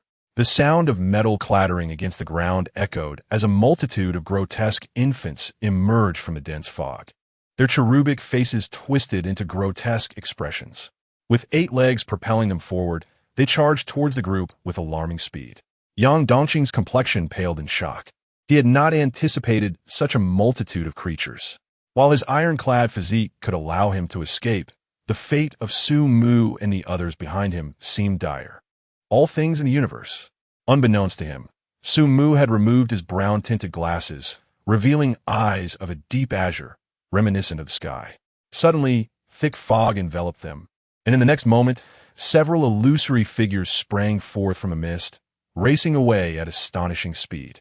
The white-clad woman and the grotesque infants were lured away by the illusions, pursuing the phantoms into the distance. As the fog dissipated, the figures of Sumu and the others came into view. Yang Dongqing, still shaken, turned to Sumu and asked, "You can even hypnotize nightmare creatures?" Sumu smiled enigmatically, remaining silent. This was not hypnosis, but rather a visual illusion crafted through mental prowess. The advantage of all things in the universe lies in its ability to construct illusions externally without invading the enemy's mind, which means it is not restricted like hypnosis. For individuals like Murong Mengli, who possess defensive artifacts or other formidable mental strength, hypnosis would be ineffectual due to the difficulty of mental intrusion. However, all things in the universe was different. As long as one had eyes, they could perceive it. In truth, all things in the universe is an ability of exceedingly high complexity, vastly more challenging than abilities like iron will. The latter merely enhances the body, usable by anyone who is not a vegetable. In contrast, all things in the universe requires an exceptional capacity for illusion construction. The entire process resembles painting with one's mental energy. It is not enough to merely be provided with brushes and ink to create a masterpiece. Extensive practice is essential to render illusions that are both realistic and swift, forming in an instant. While it sounds arduous for Sumu, who had spent over a century in dreams, it was exceedingly simple. He had conjured countless creations within dreams, even entire worlds, let alone mere illusions. In other words, even if others possessed the ability of all things in the universe, they would not compare to Sumu unless they underwent centuries of practice. The group pressed on, their nerves heightened after the encounter with the monsters. Fortunately, their luck held. Aside from the grotesque infants and the serpent woman, they encountered no other nightmare creatures and safely reached the area marked on their map. It was a dilapidated 3-story shopping mall, not particularly large, with walls in a state of severe decay, adorned with moss and vines, clearly abandoned for quite some time. This was likely the location where the golden leaves were discovered. Let's proceed inside. As Sumu anticipated his entry into the shopping mall, he first utilized his mental acuity to perceive his surroundings. Detecting no signs of any lurking monsters, he then addressed the group, instructing them to search for clues separately. I will team up with Yang Dongqing to explore the 3rd floor, while the 4 of you will pair off, with 2 assigned to the 1st floor and 2 to the 2nd. Let us reconvene on the 3rd floor afterward. The 4 nightmarish apostles nodded in agreement and promptly divided into 2 groups to embark on their exploration. Meanwhile, Sumu and Yang Dongqing ascended to the 3rd floor, which appeared to be a clothing retail area. Among the numerous shops stood a plethora of pristine mannequins, yet the garments that once adorned them had long been stripped away, as if they had been undraped by unseen hands. Chapter 74. Perception. Yang Dongqing, feeling a hint of anxiety, swallowed hard as he gazed at the mannequins. You don't think these mannequins will suddenly come alive, do you? Sumu smiled faintly. Wouldn't that be amusing? I truly should not have asked you. Yang Dongqing rolled his eyes and continued onward. Sumu followed closely behind, allowing Yang Dongqing to lead the way, yet a peculiar sensation gnawed at his mind, as if he had forgotten something of great importance. What could it be? Suddenly, Yang Dongqing exclaimed, "What on earth is that?" His startled shout interrupted Sumu's thoughts, prompting him to stride towards Yang Dongqing, who had halted in front of shop, his gaze fixed with trepidation upon its interior. As Sumu shifted his attention inside the shop, he couldn't help but furrow his brow. Before him stood an aged wooden door, painted in a faded red hue, its color peeling to reveal the raw wood beneath. The door appeared unremarkable, yet what rendered it extraordinary was its solitary presence in the center of the shop, devoid of anything behind it, and it stood ajar, with thick, swirling mist emanating from within, as if it were a portal to another realm. What lay beyond that door was a mystery, yet the dense fog suggested something sinister. Could it possibly lead to hell? Yang Dongqing's eyes reflected apprehension, making him hesitant to approach the threshold. Sumu, too, had no intention of risking his safety. He promptly summoned the nightmarish apostle from below. Soon, a tattooed man and a balding middle-aged figure adorned with gold-rimmed spectacles hurriedly ascended. Any discoveries down there? Sumu inquired. Both men shook their heads. The tattooed man responded. In the level I was responsible for, not even a single gold leaf remained, let alone the shops selling gold and jewels. They were all empty. There are signs of numerous scuffles, likely the work of previous scavengers. Sumu nodded, preparing to instruct the tattooed man to enter through the door when suddenly he paused. He turned to Yang Dongqing and asked, "How many people did we bring on this trip?" Yang Dongqing, bewildered, perceived the question as rather foolish. "Just the 2 of us." 2. Sumu's eyes narrowed. Behind his tinted glasses, a flicker of doubt crossed his mind. He distinctly remembered bringing 2 individuals, yet something felt amiss. Was it possible that the entire bronze coffin company consisted of merely 2 employees? No, it was not 2, but 7. A glimmer of azure light flashed in Sumu's gaze. Yang Dongqing, displaying a look of incredulity, asked, "Are you feeling unwell? Where did 7 people come from?" While his memory did not accommodate 7 individuals, Sumu recalled expending the mental energy equivalent to 7 people before their departure. I distinctly remember hypnotizing them before we left. Although my memory holds only 2, the energy expended does not lie, Sumu asserted with conviction. He finally grasped the unsettling truth. His memory had been tampered with. A slight pallor crossed Yang Dongqing's face. Are you suggesting? At that moment, oblivious to the unfolding conversation, the mist swirling within the wooden door began to encroach, tendrils of fog creeping forth. Any findings below? Sumu inquired once more. The 2 men shook their heads, and the tattooed man remarked, as for the first floor I oversee, not a single gold leaf remains. Even the shops selling gold and jewelry stand empty, likely plundered by former scavengers. Sumu nodded and instructed the tattooed man, go inside and assess the situation. He could not allow Yang Dongqing to venture into danger. The circumstances within were uncertain, and he had no desire to lose a valuable ally in vain. The tattooed man hesitated, but under Sumu's watchful gaze, he soon regained his composure and resolutely declared, thank you, Minister, for granting me this opportunity. I shall not disappoint your expectations. With that, he strode toward the fog-laden wooden door, his figure gradually swallowed by the mist. What on earth is this? Yang Dongqing exclaimed, incredulously pointing at the door within the shop. Sumu turned to look, his brow furrowing slightly at the sight of a door shrouded in thick fog. There's nothing behind this door. Could it possibly lead to hell? Yang Dongqing spijulatet warili. Go inside and investigate. Sumu commanded the bald man beside him. The bald man, upon seeing the bottomless fog, felt his heart race in terror and retreated repeatedly, exclaiming, no, no, no, I'm afraid.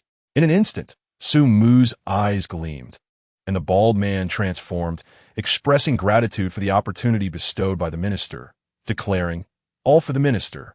He then boldly stepped through the door, his figure enveloped by the fog. What is this? Yang Dongqing cried out in disbelief, pointing at the door within the shop. Sumu glanced back, his brow furrowing once more at the sight of a door with no walls, yet emanating mist. There's nothing behind this door, yet it is filled with fog. Could it truly lead to hell? Yang Dongqing voiced his apprehensions. Sumu instinctively considered sending Yang Dongqing to probe the situation, but he suddenly paused, realizing this did not align with his usual logic. Faced with an unknown danger, the optimal solution would typically involve sending an ordinary person first. Yang Dongqing, as his sole extraordinary subordinate, could not afford to be lost within. Yet, curiously, it was just the 2 of them. This thought stirred an odd sensation within him. Why had he only brought Yang Dongqing along? Memories and logic clashed at that moment, presenting an irrationality. He rarely ventured out alone, and even after becoming extraordinary, he maintained the habit of bringing subordinates along. Extraordinary beings are not invincible.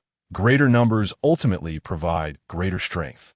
Was this exploration of the bronze coffin a task meant for only 2? Was a bronze coffin a hollow company with no employees? How had Mu Rongmengli become so inept as to recruit no one? An increasing number of logical inconsistencies flooded Sumu's mind, yet memories insisted that everything was reasonable, amplifying his sense of dissonance. Suddenly, he asked, how do we arrive at the wasteland? Yang Dongqing looked at him in bewilderment, as if he were a fool, and replied, of course we drove here. How many cars did we take? Sumu inquired. 2. Yang Dongqing answered without a second thought, but upon uttering those words, he fell in a stunned silence. 2 cars? Why do we each need to drive our own car? He suddenly widened his eyes, clearly realizing something, and abruptly turned to Sumu. It must be that you are too troublesome and unwilling to share a vehicle with me, which is why we are driving separately. Sumu, although he had long known that he could not rely on Yang Dongqing's obtuse mind, he was still taken aback by the extent of the other person's abstraction. Chapter 75. I betrayed myself. Sumu extracted the handkerchief from his pocket. Its once yellow-green stains now dried. However, his attention was not on the stains, but rather on the inscription. Gazing at the characters, Sumu finally grasped their meaning. They were incomplete, suggesting the word should have been memory. He was nearly certain that both his and Yang Dongqing's memories had been tampered with. The 2 vehicles and the expended mental energy served as undeniable evidence. At this moment, he also discerned who had penned that inscription. Have you ever considered that perhaps this is not our first visit here? Sumu posed. Yang Dongqing was momentarily taken aback. No, you've been rambling since a moment ago. Have you inhaled too much smog and become delusional? Asatal smile grace su moye sleeps. Do you recall the serpent woman accusing you of having killed her child? If you have never been here before, how could you have harmed her offspring? Yang Dongqing scoffed. That was merely a lunatic's rant. Do you truly believe the words of a nightmare creature? Would you like to know who left the kiss mark on Jasmine's neck? Sumu inquired. At this, Yang Dongqing's expression shifted dramatically, a chill gleaming in his eyes. I knew it was you. Sumu replied. I find it unnecessary to elaborate, but I can inform you that the kiss mark was likely left by none other than yourself. You must be joking. How could I not know if I kissed her myself? Take out your phone and check the date. Reflect on it. Do you have any recollection of yesterday? Though angered, Yang Dongqing complied and retrieved his phone to verify the date. He froze, the realization dawning upon him that he truly could not recall what he had done the previous day. Sumu, what on earth is happening? Sumu adjusted his tinted glasses and explained, if my deductions are accurate, this should be our second visit to the ruined city, and during the first, we must have brought along 10 nightmare apostles. 10? Yang Dongqing questioned in disbelief. Indeed, Sumu produced his phone and opened the transaction records. Previously, I had Muro Mengli transfer their funds to me. That very night, she sent over 10 million. Dividing that amongst 10 individuals yields 1 million each. Muro Mengli mentioned departing in 2 days, yet today marks the 3rd day. This time, we are likely accompanied by 7 individuals, as I expended mental energy equivalent to 7 people. This implies that during our first visit, 3 individuals vanished in the ruined city. I suspect that it was at this moment that I first detected something amiss, realizing the fog was problematic, which led to our retreat. Given my understanding of myself, I would have returned to fetch a gas mask, but en route I discovered my memories were still fading. Thus, I made a note on the handkerchief as a reminder. Though regrettably, my memory slipped away too swiftly, leaving it only half written. Eventually, I even forgot about the handkerchief altogether. The grotesque infant corpse we encountered earlier must have been something we killed during our first visit, which explains why the serpent woman sought vengeance upon seeing you. Regarding your claim that Jasmine has been unfaithful, it is easily explicable. Since you have returned once, it is likely that you left traces during your intimate moments. Yet the fog's influence has caused you to forget, and even Jasmine's memories have been altered. The new clothes are also your purchase. You can verify this by checking your balance. Yang Dongqing abruptly took out his phone and began to check, only to find his balance indeed at 0. He incredulously raised his head. I have betrayed myself. Sumu did not pay attention to Yang Dongqing's peculiar fixation, but instead contemplated a strategy. It was evident that the fog here possessed the ability to erode memories. What should we do now? Return? He immediately dismissed this thought. Going back would be futile. He had already tried that once, and even after leaving the fog's range, memories would still vanish, ultimately leading to a complete forgetfulness of having ever visited the abandoned district. In truth, forgetting is not terrifying.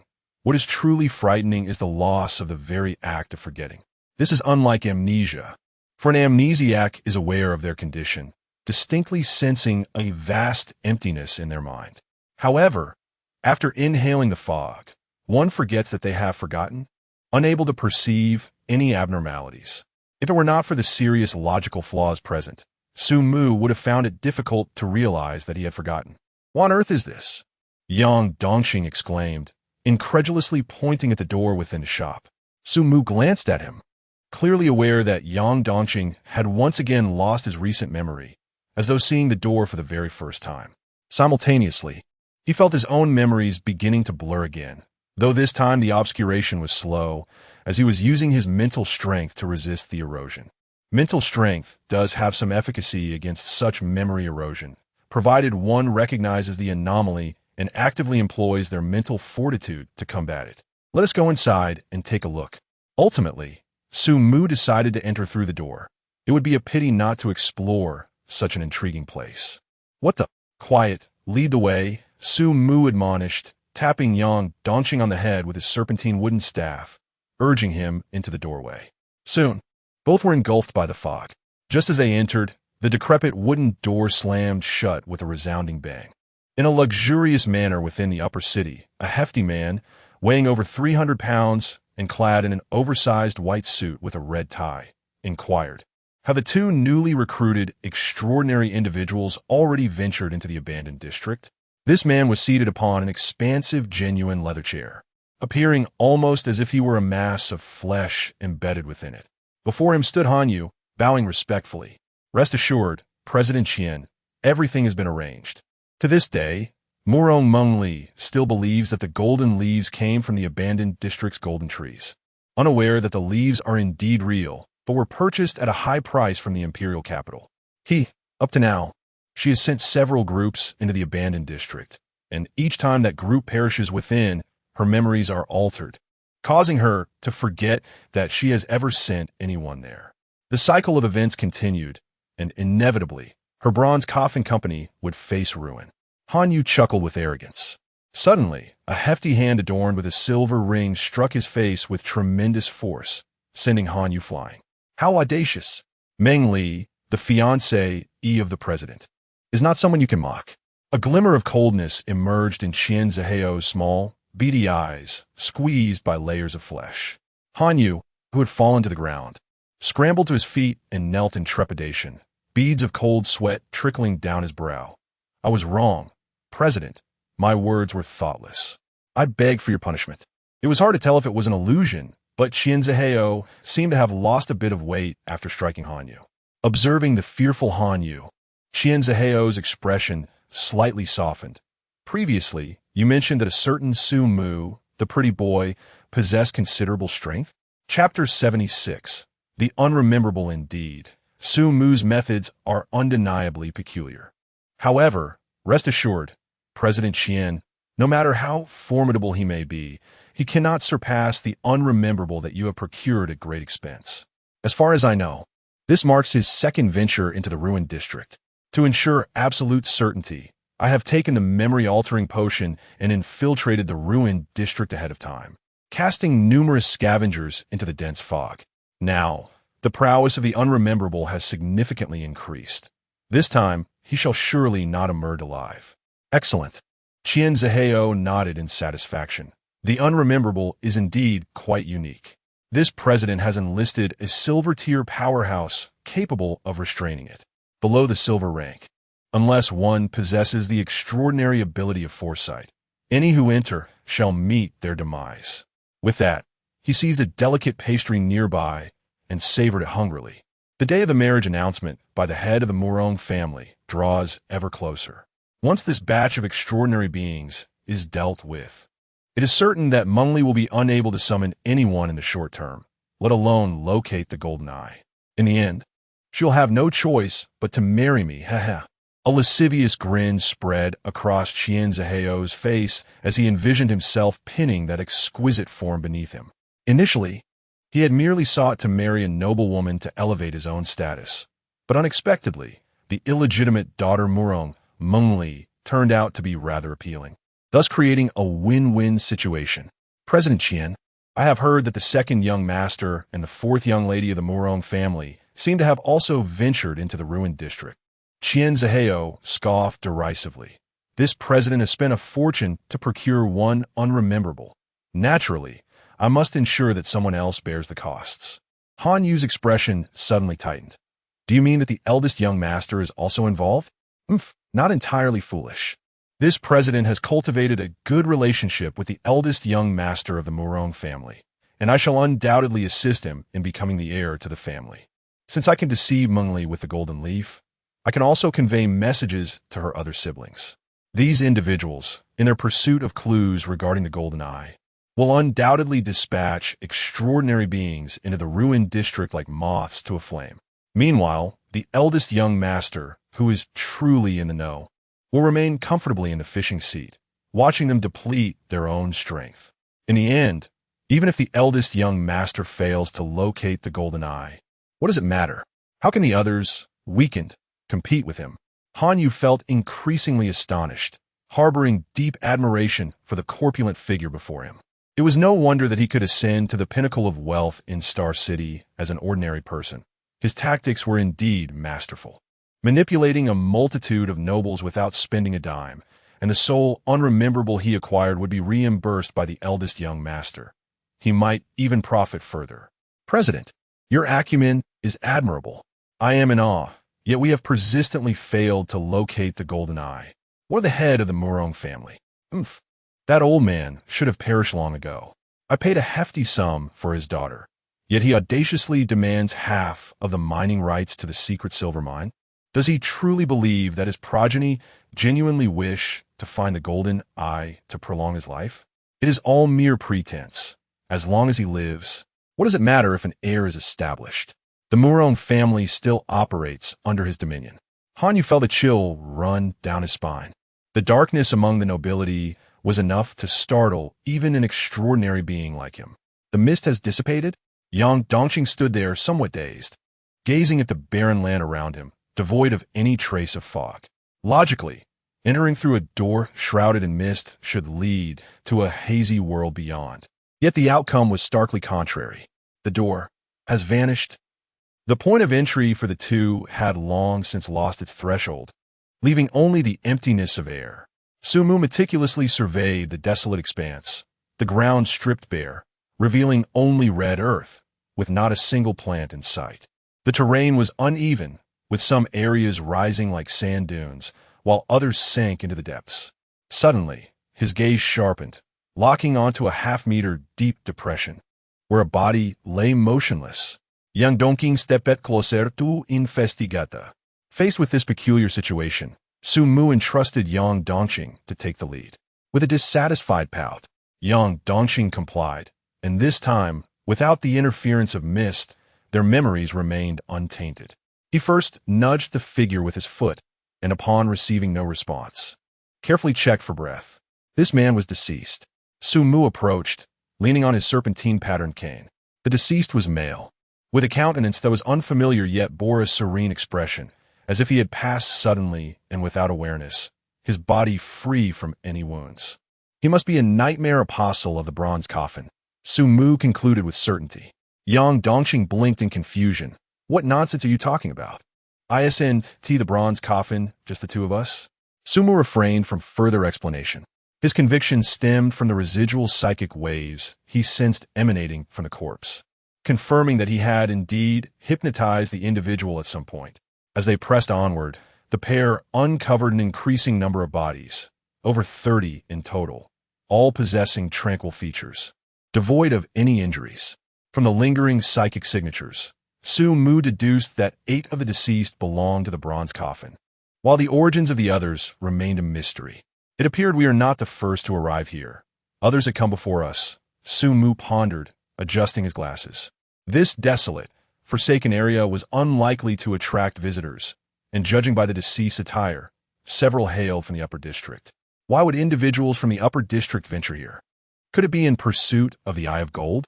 Lost in thought, he was suddenly alerted by the sound of footsteps approaching from behind a small hillock not far away, suggesting the presence of others. He leaped gracefully, his body enhanced by the pure heart, soaring like a bird to the summit of the hill. As he peered down, his brow furrowed deeply. At that moment, Yang Dongqing joined him, and upon seeing the two figures below, his expression shifted dramatically. They were 2 men, one in a white shirt with thinning hair, the other adorned with elaborate tattoos, appearing entirely human.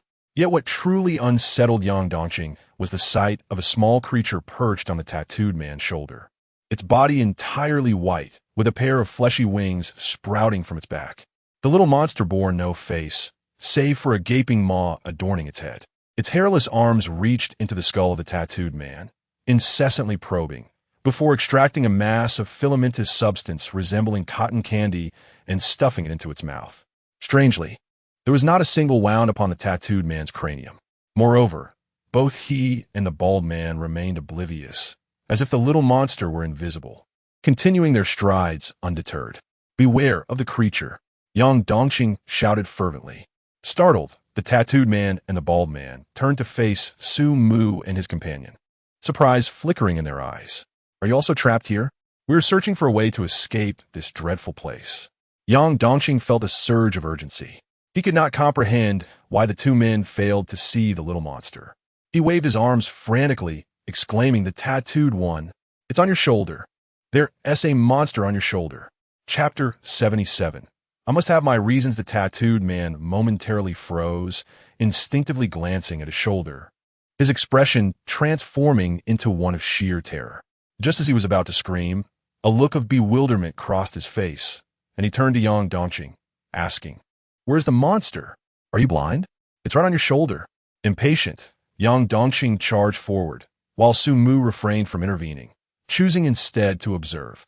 He was certain that both the tattooed man and the bald man belonged to the Bronze Coffin Company, as remnants of his own spiritual resonance lingered on them. Yang Dongqing swung his fist at the small creature, but as he entered the 10-meter radius of the creature, a look of confusion appeared on his face, and he abruptly halted. Like a fool, he scratched his head, wondering, what was I rushing over for? He had forgotten. Meanwhile, the small creature continued to devour the thoughts extracted from the tattooed man's mind. Bang! The tattooed man fell to the ground, his expression peaceful in death. Without a single wound on his body, Yang Dongqing and the bald man were startled. What happened? Why is he lying on the ground? Could it be low blood sugar? Quick, help him up. The two hurriedly bent down to assist the tattooed man, but as they did, a look of confusion flickered across their faces, and they completely forgot their intention. Whoosh! The small creature leaped onto the bald man's shoulder, its bare arm reaching toward his head. Witnessing this scene, Sumu instantly understood that this small creature was likely the culprit behind their memory loss. The mist was probably its doing as well. Yang Dongqing, come back, Sumu beckoned. Yang Dongqing took a step back, but after one step he paused again, bewildered, asking Sumu, "What did you just say?" Seeing this, Sumu drew his gun and aimed at the small creature. He refrained from using all things in nature, as the creature had no eyes, and the hypnosis would be ineffective at such a distance. Bang! Bang! Bang! The bullets struck the small creature accurately, knocking it off the bald man's shoulder. It grimaced in pain, but the bullets did not penetrate its body, leaving only white marks. After hitting the ground, the small creature quickly scrambled to its feet, flapping its fleshy wings and fleeing into the distance. Why did you suddenly open fire? Yang Dongqing asked, perplexed. There is a creature beside you that could consume memories. If I am not mistaken, entering its 10-meter radius would affect your memory. Therefore, keep your distance and do not approach. Yang Dongqing's expression changed. A memory-consuming creature? Why didn't I see it? Can it become invisible? Sumu shook his head. It cannot become invisible, but the moment you see it, you will forget that you ever saw it. This means you must maintain a distance of 10 meters to ensure you remember seeing it. Yang Dongqing opened his mouth to speak, but before he could utter a word, his face suddenly paled, staring in shock at Sumu's shoulder. With a cold glint in his eyes, Sumu did not wait for Yang Dongqing's warning. The gun in his hand was already aimed at his shoulder. His peripheral vision caught sight of the small creature extending its hand toward his head. Without a moment's hesitation, his finger pressed down hard on the trigger, but just at that critical juncture, a fleeting look of bewilderment crossed his face, and he halted his finger's advance toward the trigger. Wait, what am I about to do? A gun? What am I going to shoot at? Why should I fire? Never mind, it's unimportant. I never engage in actions devoid of meaning. I must have my reasons. Bang! A searing bullet whizzed forth, striking the small creature's gaping mouth and sending it flying. This time it seemed to hit a vital point, causing it to roll on the ground in agony, its small, fleshy wings flapping desperately as it soared away. In an instant, clarity returned to Sumu, his hands steadied like a precise machine, continuously firing in the direction of the creature's escape. Although all the bullets found their mark, they failed to inflict a fatal wound. In the blink of an eye, the small creature vanished from sight. Let us go, he commanded, leading Yang Dongqing in the opposite direction. That creature is truly sinister. What should we do now? In the midst of their frantic escape, Yang Dongqing called out to Sumu, who was 10 meters ahead. Its inherent strength is feeble, and its defenses are no match for your steel resolve, but the state that defies memory is currently insurmountable. The only way to deal with it is through long-range attacks like the five-finger fireball, or by using non-sentient entities devoid of memory. A handgun can repel it, but it cannot kill it. Thus, the only course of action is to flee for now. Otherwise, once the bullets run out, we are surely doomed. Excitement flickered in Sumu's eyes, akin to a seasoned gamer encountering a particularly challenging level. He had narrowly avoided death. Had he not fired that shot, his demise would have been inevitable. Relying on Yang Dongqing for salvation was unrealistic. Even if Yang rushed over, he would lose his memory upon entering the 10-meter range, forgetting why he had come. Fortunately, he had fired, relying on his absolute confidence in himself. Even in the face of memory loss, he had still managed to pull the trigger. The trio raced onward, and before long, the small creature had once again caught up to them, its bare, fleshy wings flapping rapidly as it charged toward the three. Sumu continued to fire while retreating, leveraging the gun's power. Though he could not kill the small creature, he could at least slow its advance. After they crested a tall hill, a different scene unfolded before them. The first sight that greeted their eyes was a sacrificial ground surrounded by immense stone walls.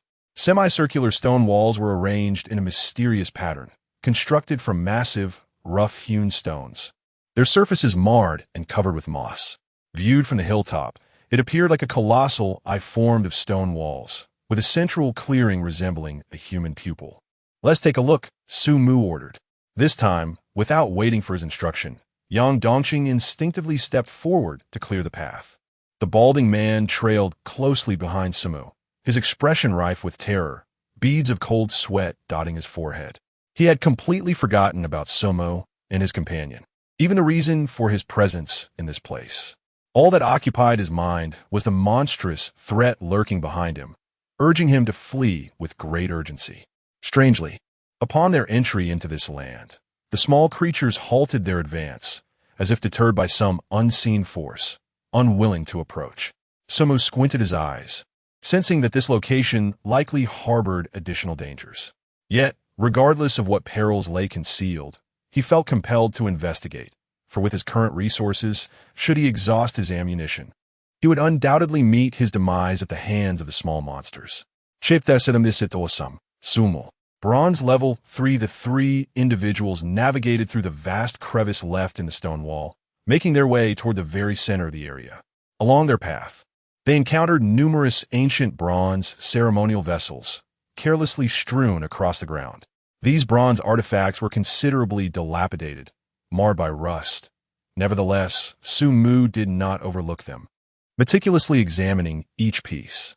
Although he had never laid eyes on a true treasure, the peculiar setting suggested that these bronzes might possess extraordinary significance. Yet, it became evident that such treasures were elusive.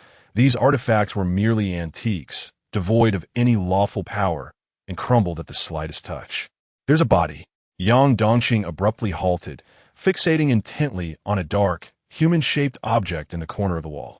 Sumu stepped forward, prodding it with his snake-patterned wooden staff, only to confirm that it was indeed a human corpse, charred black as a result of being consumed by flames.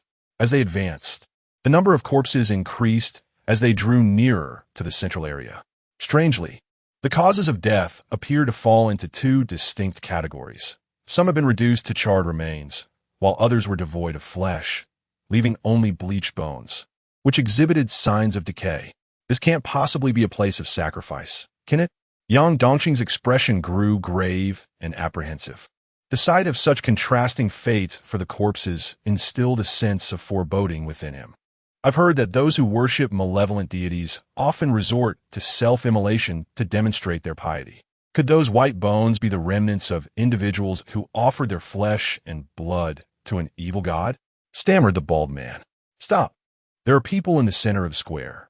Sumu suddenly halted before a stone wall, for behind it lay the central square. He had just discerned faint voices, and it was evident that there was more than one person. Yang Dongqing and the bald man tensed up, cautiously approaching the edge of the stone wall, intent on assessing the situation in the square. "Here come 3 unfortunate souls. No need to hide.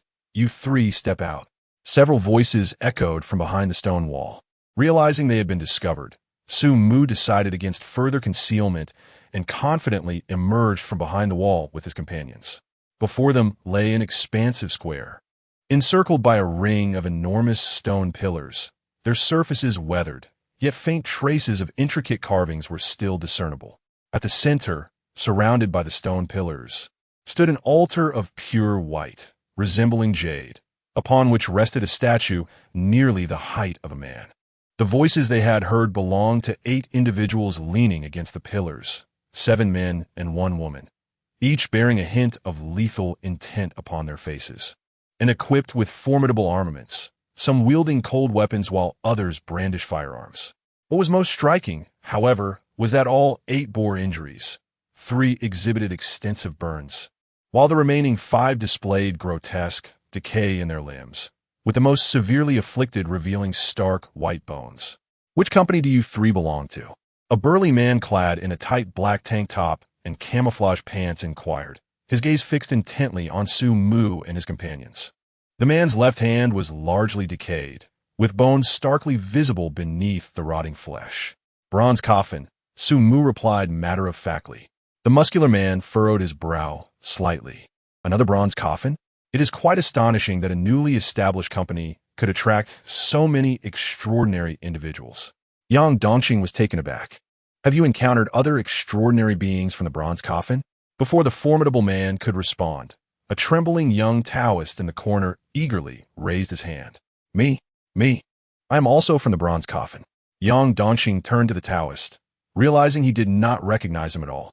Sumu's gaze flickered as he scrutinized the young Taoist, who was handsome, donned in a green Taoist robe, with his hair styled in a top knot, and carrying an ancient longsword on his back. Upon seeing the longsword, he immediately confirmed the young man's identity. Indeed, he was one of the bronze coffins. Sumu's sudden remark brought joy to the Taoist. "My fellow Taoist, have we met before? I never expected you to recognize me after coming from the unmemorable one. Alas, I cannot recall you at all." "Unmemorable one? Is that the name of that little monster?" Sumu shook his head. "I do not know you." "What?" The Taoist's expression faltered. "How can you ascertain that I am from the bronze coffin?" "Because you're the only one here carrying a long sword. I have seen similar sword marks on the training dummies in the bronze coffin's training room, but Mu Rong Mengli does not recall them, leading me to deduce that other individuals from the bronze coffin must have entered the abandoned district prior, but due to the unmemorable one, Mu Rong Mengli has forgotten you." "What?" The Taoist was taken aback. "The boss has forgotten me? I have brought her flowers daily since joining the company. Even if she rejected them, how could she forget me? Were my flowers given in vain?" Instantly, the Taoist appeared dejected, mirroring the expression of Yang Dongqing during his heartbreak. "Be silent," the formidable man barked. "No one wishes to hear your tale of failed romance. If we cannot devise a method to break the curse, we shall all perish." The Taoist's face paled, and he dared not speak further, seemingly intimidated by the formidable man. At that moment, the man addressed Sumu and the others. "I am Tai Feng, a bronze tier 3 extraordinary being, affiliated with the Ling Shu Company founded by the second young master of the Murong family. Among us, I possess the greatest strength and shall temporarily lead this makeshift team. What are your strengths? Do not think of concealing anything. We are all in the same boat now. The moment you entered this sacrificial ground, you were already marked by the statue. Only by collaborating can we hope to survive." "Statue?" Sumu glanced at the humanoid statue placed upon the altar, which was peculiar, half black and half white, seemingly composed of 2 entirely different materials. The black portion was fierce like a demon, while the white was pure like a deity. Both figures bore 4 wings, also in black and white, totaling 8 wings, creating a composite of divine and demonic essence, reminiscent of angels and fallen angels in mythology. Yang Dongqing, bronze tier 1. Yang Dongqing was the first to announce his name and rank. Upon hearing bronze 1, the crowd's faces fell, clearly disappointed, as they had hoped for a more formidable ally. The balding man stammered, I am Zhao Yongqiang, an ordinary person. An ordinary individual managed to survive the hands of the unmemorable? Do you possess a treasure?" The formidable man, Tai Feng, fixed his gaze upon Zhao Yongqiang, an overwhelming sense of pressure causing him to tremble even more. He quickly waved his hands, and "No, I don't. It was he who saved me." Following Zhao Yongqiang's gaze, Tai Feng turned to scrutinize Sumu, who wore a slight smile. "Sumu, a bronze level 3, he introduced himself. Chapter 79, The Statue, how splendid. Another bronze 3? Perhaps he may discover a way to break the curse. The only woman in the group beamed with excitement, casting furtive glances at Sumu. You claim to be a Bronze 3? Typhone questioned skeptically. Now is not the time for falsehoods. I find it hard to believe that a bronze coffin could attract a Bronze 3-tiered transcendent. What is your bronze law? Sumu adjusted his tea-colored glasses and replied nonchalantly. What? Would you like to test it? His calm demeanor exuded an undeniable confidence, reminiscent of an esteemed figure gazing down from a position of power. Typhone snorted dismissively. I'm not afraid of you. Our immediate concern is to lift the curse. There is no need for unnecessary complications. Yet, despite his words, the apprehension in his eyes betrayed his true feelings. Could someone kindly elucidate the matter of the curse? Sumu inquired politely. Just as a woman from the crowd was about to speak, a Taoist interjected. Previously intimidated in his silence by Typhone, he now seemed to have found his backbone, standing straighter. Sugu, I am Jun Wushan, one of our own. Allow me to explain. We all entered this place to escape the unrememberables.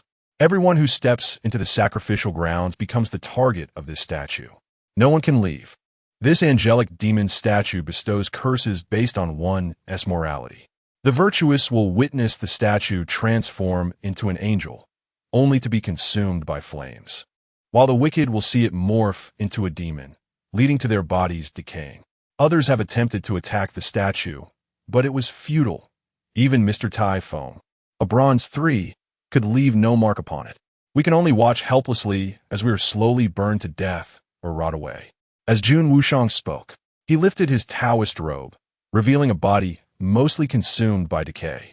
Sumu raised an eyebrow slightly. How does the statue discern good from evil? Bestowing curses based on morality seems rather perplexing, as the standards of good and evil are highly subjective. To an ant, humans are villains, crushing their kin without cause daily. The statue poses questions and judges good and evil based on your responses. Remember, do not lie. Lying will result in death by the statue. When does it ask questions? Whenever you approach it, it comes to life and poses its inquiries. Yang Dongxing's eyes brightened as she discerned a potential solution. And if I do not approach, I shall not be cursed. Typhone scoffed. Do you think you are the only clever one? Are we all fools? I already mentioned that anyone who enters the sacrificial grounds has been marked by the statue. If you avoid approaching it for too long, you will offend both the angel and the demon, leading to your body being burned and rotting simultaneously.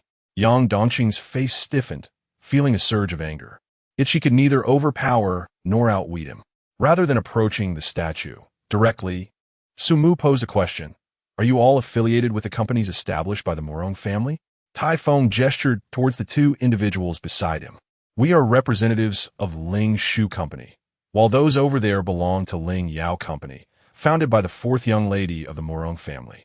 As for you, I trust you need no introduction.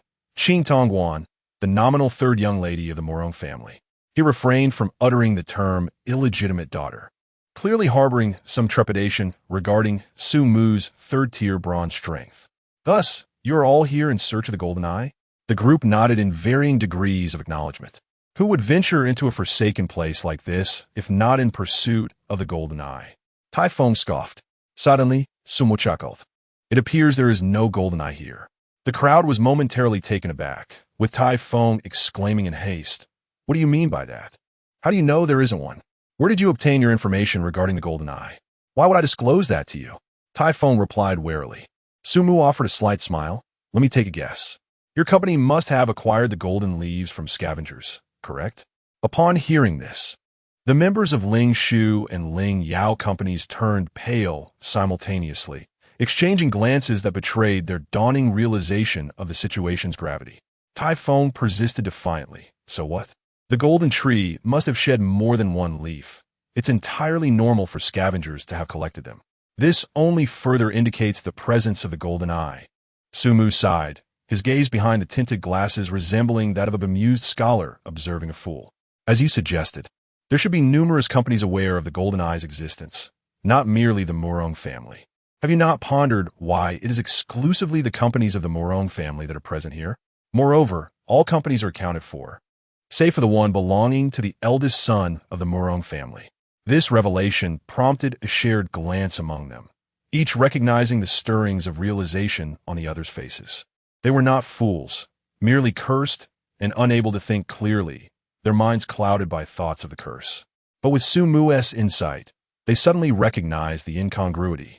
Are you suggesting this is a trap set by the eldest son of the Morung family? Tai Fong sprang to his feet, only to grimace in pain, clutching his decaying left arm as if he had inadvertently disturbed his wound. Perhaps, though it matters little, Sumu shrugged nonchalantly. In truth, he leaned towards the notion that Murong Mungli's fiancé was also involved, as Han Yu had yet to make an appearance. To him, the identity of a mastermind was inconsequential. He sought vengeance without the need for evidence. Eliminating all suspects would inevitably reveal the true enemy among them. Furthermore, he delighted in the surprises his adversaries had delivered and resolved to reciprocate in kind. The expressions of the group darkened significantly. It was hard to avoid harboring resentment when one had been ensnared in such a scheme. Moving on to the next question. After your entry into the sacrificial ground, did the unmemorable make another appearance? Perhaps due to an acknowledgement of Su Mu's strength and intellect. Even Tai Fong refrained from any antics this time, responding directly, no. The unmemorable must be wary of the statue and dares not enter its vicinity. Sumu nodded thoughtfully, realizing that this statue was even more enigmatic than the unforgettable. However, one couldn't help but ponder why the mastermind behind it all would place two opposing forces in the desolate district. The statue's peculiar nature had ensnared an entire host of extraordinary beings, rendering them helplessly awaiting their demise. Logically, the mastermind would only need to dispatch the statue, rendering the presence of the unforgettable unnecessary, unless the statue was not a creation of the mastermind, but rather an entity that had always resided here. Chapter 80. If you are God, then what am I? Having roughly unraveled the preceding events, Sumu gestured towards the bald man, Zhao Yongqiang. Under the influence of hypnosis, Zhao Yongqiang resolutely stepped into the aura surrounding the statue. His actions immediately captured the attention of the onlookers, who appeared to harbor a profound dread of the statue. Witnessing someone entering its domain, they grimaced in pain and gradually retreated. As Zhao Yongqiang approached within 10 meters of the statue, a series of unsettling sounds echoed, a grinding of stone against stone. To their astonishment, the head of the half-human, half-demon statue began to turn slowly, fixing its gaze upon Zhao Yongqiang. The black and white eyes seemed to awaken, subtly moving as they locked onto the living figure before it. An overwhelming pressure descended at that moment, rendering the surrounding space stagnant, an indescribable sensation akin to being submerged in a fathomless ocean, engulfed by writhing darkness, suffocation, coldness, and despair. Thud! Overwhelmed by this terrifying force, Zhao Yongqiang collapsed to his knees, his face pale and body trembling uncontrollably, nearly lifeless. Sumu narrowed his eyes slightly. He had previously hypnotized Zhao Yongqiang to alleviate his fear, yet in the presence of the statue, that wave of terror breached the boundaries of hypnosis. Mortal, confess your most heinous deeds, intoned a voice that was both deep and chilling, resonating with a cold grandeur, a fusion of angelic and demonic tones. As the statue spoke, the extraordinary beings present were gripped by fear, too apprehensive to even breathe, hiding behind columns to observe. Zhao Yongqiang trembled further, his speech fragmented. I embezzled funds from my former company and framed another buzz. Accompanied by an eerie humming sound, the statue gradually fell silent, and the terrifying pressure dissipated. In its wake came Zhao Yongqiang's agonized screams. Ah, my leg! He cried out desperately, tearing at his pant leg to reveal that the flesh of his right calf was beginning to rot. He had fallen victim to a demonic curse. It is a curse from the demon, Iron Peak remarked, his tone laced with confusion. Among our sins, his embezzlement was the least severe. I anticipated an angelic curse. It turned out to be a demon's? Who can say? Perhaps in the eyes of angels, embezzlement is viewed as an act of betrayal, thus deemed unworthy of mercy. Suddenly, another scream pierced the air. This time, it was Yang Dongqing. His face contorted in anguish as he clutched his left hand, where 3 fingers began to decay slowly. While the remaining 2 fingers appeared to be seared by invisible flames, the skin charring relentlessly. Hurry and respond to the statue's inquiry, or you will incur the wrath of both angel and demon, urged Jun Wuxiang, also from the Bronze Coffin Company, hastily warning him. Gritting his teeth against the excruciating pain, Yang Dongqing sprinted towards the statue.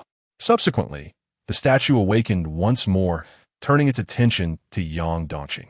The young man, endowed with a physique of iron, was suddenly engulfed by an overwhelming dread, akin to the oppressive weight of a dark mountain looming overhead. Despite his attempts to grit his teeth and endure, he succumbed within mere seconds, collapsing before the statue. Mortal, speak of the heinous deeds you have committed. The question remained unchanged. Yet, Yang Dongqing found himself in a quandary, uncertain of which transgression was most vile. He contemplated confessing to murder, having taken the lives of several members of the poisonous serpent gang. But he did not perceive that act as wicked. After all, it was Sumu who had initially perpetrated evil by abducting Jasmine, and the gang members were all scoundrels whose demise was just. After a moment of reflection, Yang Dongqing mustered the courage to raise his head and declared, "Robbery. I stole 50,000 yuan." A peculiar hum resonated. Before Yang Dongqing's eyes, the statue began to transform, the half-divine, half-demonic figure swiftly darkening into a grotesque representation of malevolence. Simultaneously, the burns on his palm vanished, replaced by a putrid decay that enveloped his entire hand. "Another demon?" Jun Wuxiang exclaimed, incredulous. "Is it truly so absurd that robbing 50,000 yuan invokes the wrath of a demon?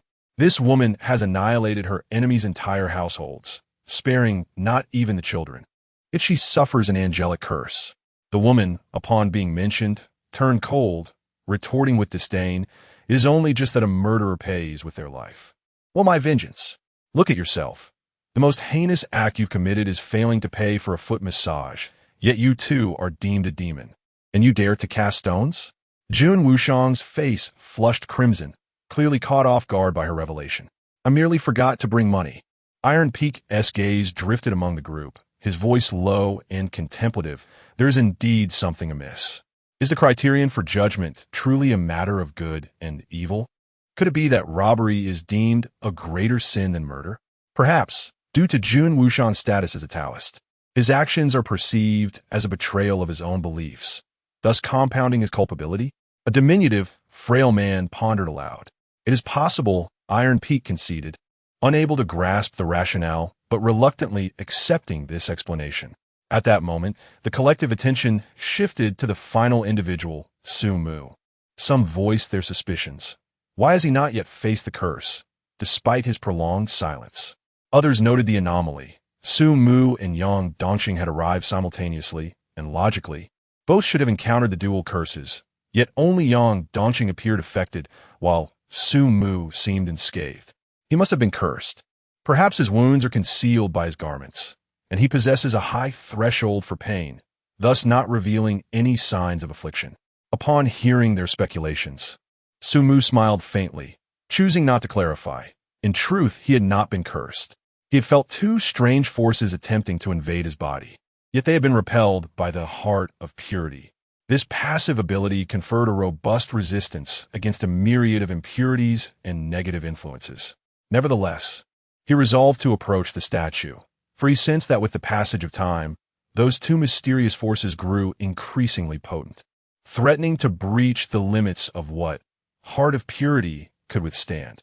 Reluctant to be ensnared by two curses, he could only respond to the inquiries of the statue. With a creaking sound, as Sumu entered, the head of the statue began to rotate, and a terrifying aura descended once more. The overwhelming sense of dread, akin to plummeting into an abyss thousands of meters deep, surged within him. While the sensation had been somewhat faint from a distance, it now intensified under the statue's gaze. Feeling particularly acute, it was as if a true deity stood before him, its majestic form stretching beyond the heavens, rivaling the very planets. The oppressive force was almost suffocating. Yet, just as everyone anticipated that Sumu would crumble and kneel as others had before him, they were taken aback to see him smile, a smile that was light and airy, laced with a hint of disdain. His stature was as upright as a pine tree, his gaze calm and serene, as if he were impervious to the pressure exerted by the divine being. With a gentle smile, he silently mouthed toward the statue. "You are a god, then what am I?" The statue remained silent, as if rendered inert. Chapter 81. I once destroyed a city out of boredom. How is this possible? Tai Feng's face exhibited sheer astonishment. As a bronze level 3, he could scarcely withstand the oppressive aura of the statue. How could Sumu, also a bronze level 3, manage it? Did Sumu's strength truly surpass his own? In that moment, he held no doubt regarding Sumu's capabilities, but rather a profound trepidation. What he was unaware of was that Sumu was not even a true bronze level 2, let alone a bronze level 3. "I have encountered many deities like you. Go ahead and inquire," Sumu said, adjusting his brown-tinted glasses, his lips moving soundlessly to urge the statue. This statement bore no falsehood. In his dreams, beings of such caliber lacked even the qualification to step into the celestial palace to pay him homage. After a prolonged silence, the statue finally asked its question in a mechanical tone. "Speak of the most heinous act you have committed." "To kill," Sumu replied, his demeanor calm. "Brotersu." That response is insufficient. Many among them have taken lives. "You must specify how many and the reasons behind those killings," came the distant voice of Jun Wushang, raising his voice in urgency. After a moment of contemplation, Sumu rephrased. "I once destroyed a city out of boredom. The number of casualties is unclear, but certainly in the millions."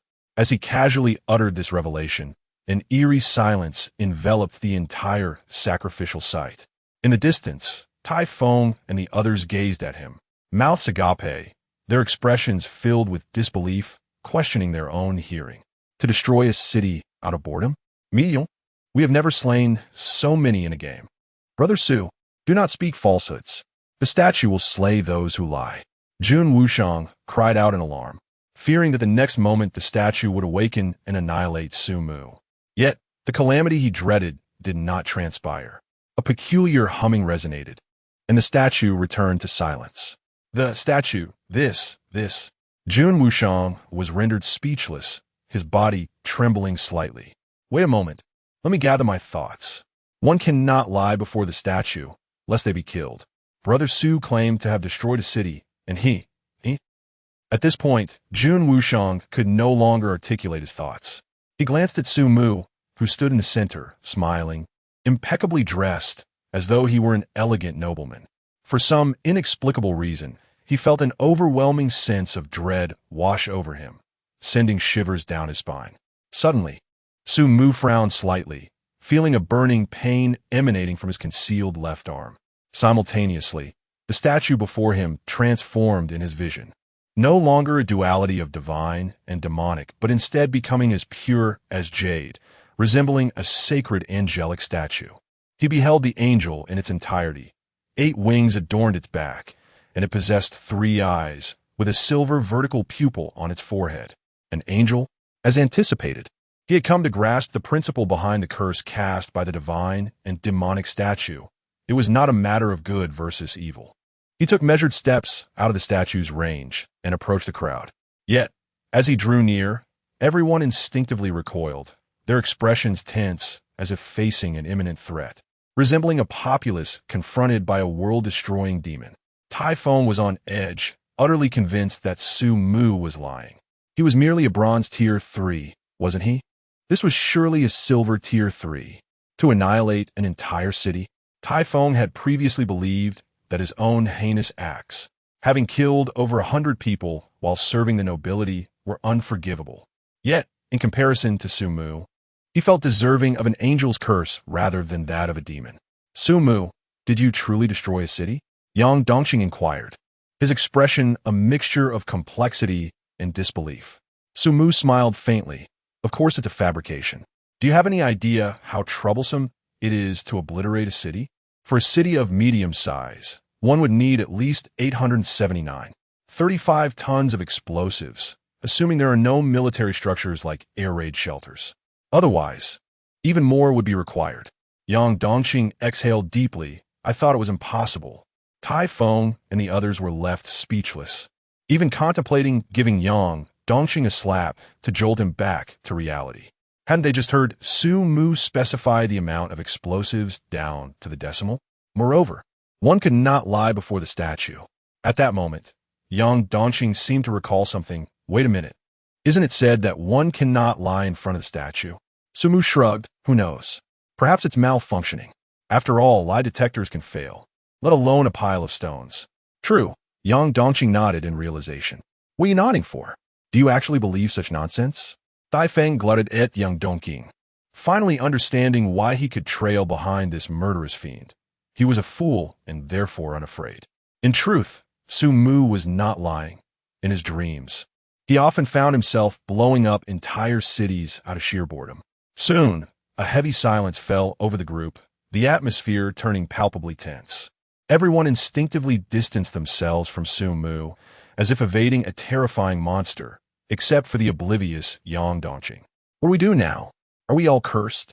Yang Dongqing habitually turned his gaze toward Sumu. Oh, I almost forgot to ask. Are you cursed by an angel or a demon? Demon, Sumu replied unperturbed. Lying once more. Among those present, only 3 were cursed by angels. The rest were demons. Although the implications were unclear to him, he instinctively aligned himself with the majority. After all, the scars from his burns were concealed by his clothing, and no one dared to lift his garments for verification, allowing him the freedom to speak as he pleased. The others increasingly regarded Yang Dongqing as a simpleton, with a city destroyed. What else could he possibly be but a demon? Sumu's gaze swept over the assembly, and as they felt his eyes upon them, everyone averted their gaze, none daring to meet his stare. Ultimately, his attention settled on the woman cursed by an angel. Her condition was dire. Pain flickered across her face and her exposed neck. Thighs and arms were marred by burns that were slowly creeping toward her face. It was evident that she would be the first casualty. He moved aside, leaning against a stone pillar, contemplating his next course of action. The known intelligence is woefully insufficient. Even he cannot ascertain the means to break the curse at once. Yet, a faint suspicion lingers in his mind. Perhaps this is not a curse at all, but time is needed for validation. As moments slowly drift by, the atmosphere among the crowd grows increasingly oppressive. No one relishes the sensation of life inexorably inching towards its conclusion. I cannot endure this any longer. The woman suddenly exclaims in anguish, rising to face the assembly. I am on the brink of death, and you shall not survive much longer either. Rather than awaiting our demise, we might as well confront the idol head-on. Chapter 82. Mr. Su takes action. Compete? Iron Peak scoffed, stating that he was merely a step away from connecting with the silver law of force-bearer. Even with my full strength, I cannot inflict the slightest harm upon the statue. What could I possibly compete with? Or shall we simply await our demise? The woman, her nerves taut under the weight of impending death, finally broke down, her voice rising in a desperate scream, her expression increasingly frenzied. Suddenly, it seemed she had an epiphany. Her face alight with excitement as she turned to Sumu, her eyes filled with pleading. Mr. Su, with your immense power, you can surely shatter the statue. You are a being capable of annihilating an entire city. Clinging to what felt like her last lifeline, her gaze implored, Mr. Su, I beseech you, act swiftly. If you can dispel this curse, I shall repay you in kind. Whatever you desire, I shall provide. I would even submit myself as your servant. The horrific burns had already marred the woman's visage, and this extraordinary individual, in the face of death, appeared no different from an ordinary person. It is said that death is the most equitable event in this world, a sentiment Sumu found himself agreeing with. The woman's words ignited a glimmer of hope among the crowd. Perhaps this once city destroyer truly possessed the ability to succeed. Iron Peak, treading cautiously with his words, suggested, Mr. Su, might you consider lending your strength to this endeavor? Faced with the sincere pleas of the crowd, Sumu could not refuse. He nodded calmly, akin to a legendary hero finally emerging from seclusion to save the masses. Everyone retreated, wary of collateral damage. An immediate wave of elation washed over the crowd as they obediently stepped back, moving 100 meters away before Sumu commanded them to halt. Anticipation swelled among the onlookers. What sort of formidable power would Mr. Su unleash that necessitated such distance? Only Yang Dongqing wore a puzzled expression. Could it be that this frail figure, Sumu, truly harbored some potent offensive capabilities? It seemed improbable. Not long ago, he had sought her guidance regarding the extraordinary, and during their ordeal in the nightmare world, he had relied entirely on his companions for protection. Though he ultimately dispelled the nightmare world, he had yet to demonstrate any considerable prowess. As the crowd gazed expectantly, Sumu slowly extended a finger, and all nature was instantly activated. Just as the onlookers wondered why Mr. Su pointed skyward, the sky darkened. They looked up in astonishment to find a colossal dark cloud had suddenly materialized above the sacrificial ground, stretching over 1,000 meters and enveloping the entire area. The heavy clouds churned like tumultuous black waves to alter the heavens with but a single effort. You tell me he is a bronze 3? Jun Wuxiang stood aghast, as did the others, even the mightiest Iron Peak, who was equally taken aback. As a bronze 3 following the path of the common extraordinary, he wielded 3 bronze laws: iron will, mighty fist, and endless recovery, and his combat prowess, while formidable, was akin to that of a humanoid behemoth, relying on sheer strength to dominate. Now, upon reflecting on Sumu, who is also at the bronze 3 level, one can discern that merely a single finger from him can alter the very heavens, an entirely different realm altogether. This evokes in Tai Feng an uncanny sensation akin to a martial artist confronting an immortal. Suddenly, amidst the impenetrable depths of the dense, dark clouds, a radiant beam of golden light emerged. Following this, to the astonishment of all present, a colossal golden heavenly sword, reminiscent of a towering peak, gracefully descended, as if it were the sword of judgment from the heavens. The golden sword was enveloped in a splendid aura, within which myriad stars twinkled and mysterious runes danced. At the moment the crowd beheld the golden sword, their minds momentarily froze, overwhelmed by sheer astonishment. What kind of law is this? How can it be so terrifying? At this juncture, Sumu's delicate, jade-like finger gently descended, causing the heavenly sword above to respond as if it had received a signal, plummeting with the force of 1,000 thunders. The terrifying pressure compelled the crowd to flee in haste, though they knew the sword was not aimed at them. An instinctive urge to escape took hold. Only the gravely injured woman remained profoundly exhilarated, her eyes reflecting the golden light of the sword and a fervent desire for life. She clenched her fists tightly. Mr. Su's immense power must surely prevail. However, as is often the case in the affairs of mortals, reality proved contrary to expectations. In the very moment the sword descended, a surge of pitch-black light erupted from the statue of the divine and demonic figure, shooting forth and manifesting into an unfathomable black hole, resembling the gaping maw of an abyssal beast, which swallowed the heavenly sword hole. The dark clouds in the sky gradually dissipated, and the black hole vanished, as if nothing had ever transpired. Sumu shook his head at the crowd. My strength is still too feeble to contend with the statue. The stunned onlookers dared not respond. Did he truly consider this weak? Was there a misunderstanding in his definition of weakness? Tai Feng managed a strained smile, laced with a hint of flattery. Mr. Su, you jest. When we attempted to assault the statue, we couldn't even provoke a reaction, yet your mere intervention incited its counterattack. I do not exaggerate when I say that. Up until this moment, I have never witnessed a more formidable transcendent than you. No one found fault in Tai Feng's abrupt shift from arrogance to deference. Such is the typical response when faced with a powerhouse, especially given his previous insolence. The fact that he did not kneel to apologize was merely a reflection of Sumu's apparent disregard for past grievances. Sumu smiled and nodded, his expression tinged with a hint of helplessness, as if troubled by his inability to destroy the statue. In truth, only he understood his real thoughts. It was all an act. The heavenly sword and the black hole were mere illusions conjured by the samsara of all things. He had never truly attacked the statue, nor had it ever reacted. This was all for the sake of the audience. If even Tai Feng at the bronze 3 level could not harm the statue, how could he? Under the pressure of impending death, unusual actions are not surprising, especially among a group of transcendent beings. Thus, he must establish an unequivocal position of strength, not solely for his own safety, but also to better command others and enhance the likelihood of breaking the stalemate. It would be inaccurate to claim that there was no assault.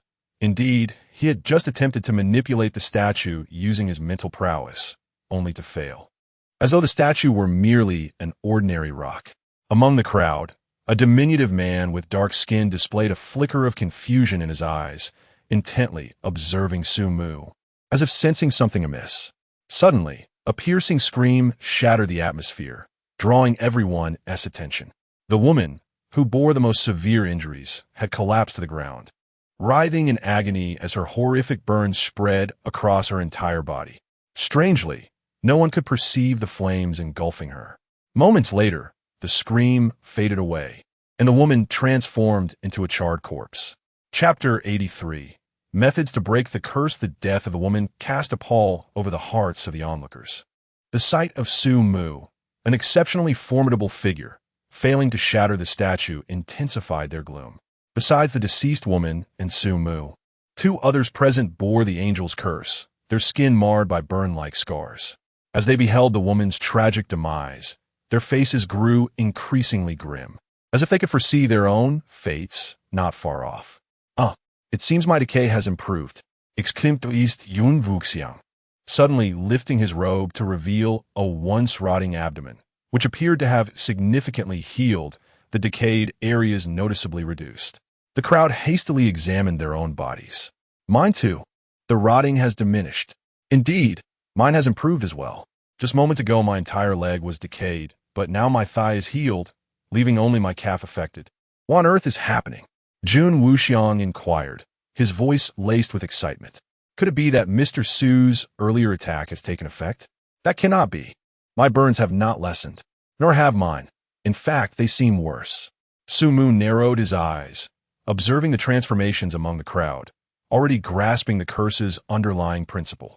He scrutinized their expressions and noted that several individuals had begun to connect the dots. The two men afflicted by the angel's curse exchanged a glance, suddenly apprehensive, their faces paling. Yet, they quickly masked their expressions, subtly communicating through their eyes, occasionally glancing at those joyfully afflicted by the demon's curse. Their reactions were swift, but someone else was swifter still. Boom! A pair of metallic fists appeared behind one of the men, and before he could react, his head exploded, leaving behind a headless corpse on the ground. The remaining man paled. Typhoon you. Before he could finish, a fierce wind swept in from the right, the assailant being the diminutive man with dark skin. The man's right hand had transformed into a claw covered in red and black fur, with glistening, sharp nails. With a single strike, he severed much of the flesh from the victim's neck, blood gushing forth instantly. The man's eyes widened in fury, yet he could utter not a word before collapsing heavily to the ground. The sudden, violent actions of Typhoon and the small man shocked the crowd, prompting them to distance themselves from the two, faces alight with fear and anger. Typhoon, Xiaquan, what are you doing? Why are you killing? Someone shouted, their gaze fixed on the two, as if demanding a reasonable explanation or facing collective wrath. Typhoon chuckled coldly, fools. Before you question others, take a look at the decay upon yourselves. The crowd's expressions shifted, some beginning to inspect their own rotting flesh. My decay has lessened again. It has decreased by more than half and continues to heal slowly. What is happening? Why would their deaths alleviate our curses? Could it be? Some astute individuals have begun to grasp the crux of the matter, their eyes fixed intently on the corpses on the ground. A resounding applause echoed from a distance as Sumu approached, his expression one of commendation. Your decisiveness is truly remarkable. At the very moment you discerned the method to break the curse, you acted without hesitation, catching your adversaries off guard. Exquisite. Upon recognizing Sumu, Tai Feng's fierce demeanor dissipated, transforming from a ferocious tiger into a docile kitten, his face betraying a sycophantic smile. Mr. Su, you flatter me. My intentions were solely to assist in breaking the curse. These two individuals possess considerable strength. Allowing them to strike first could have resulted in even greater casualties. What on earth is happening here? Yang Dongqing, with a grim expression, approached, struggling to comprehend the sudden betrayal among former allies. Sumu smiled faintly, elucidating, angels and demons are inherently opposed. This statue embodies the duality of divinity and malevolence, achieving a delicate equilibrium, rendering a clear victor impossible. In such a scenario, external forces must intervene. The so-called curse merely delineates factions. Those afflicted by the angelic curse are mere acolytes of the angels, while the others are their demonic counterparts. I surmise that angels and demons are utilizing this method to determine supremacy, compelling their adherents to engage in fratricidal conflict. A flicker of realization crossed Yang Dongqing's eyes, yet his countenance remained troubled. I see now, but neither the angels nor demons are benevolent beings. Their cruelty is astounding.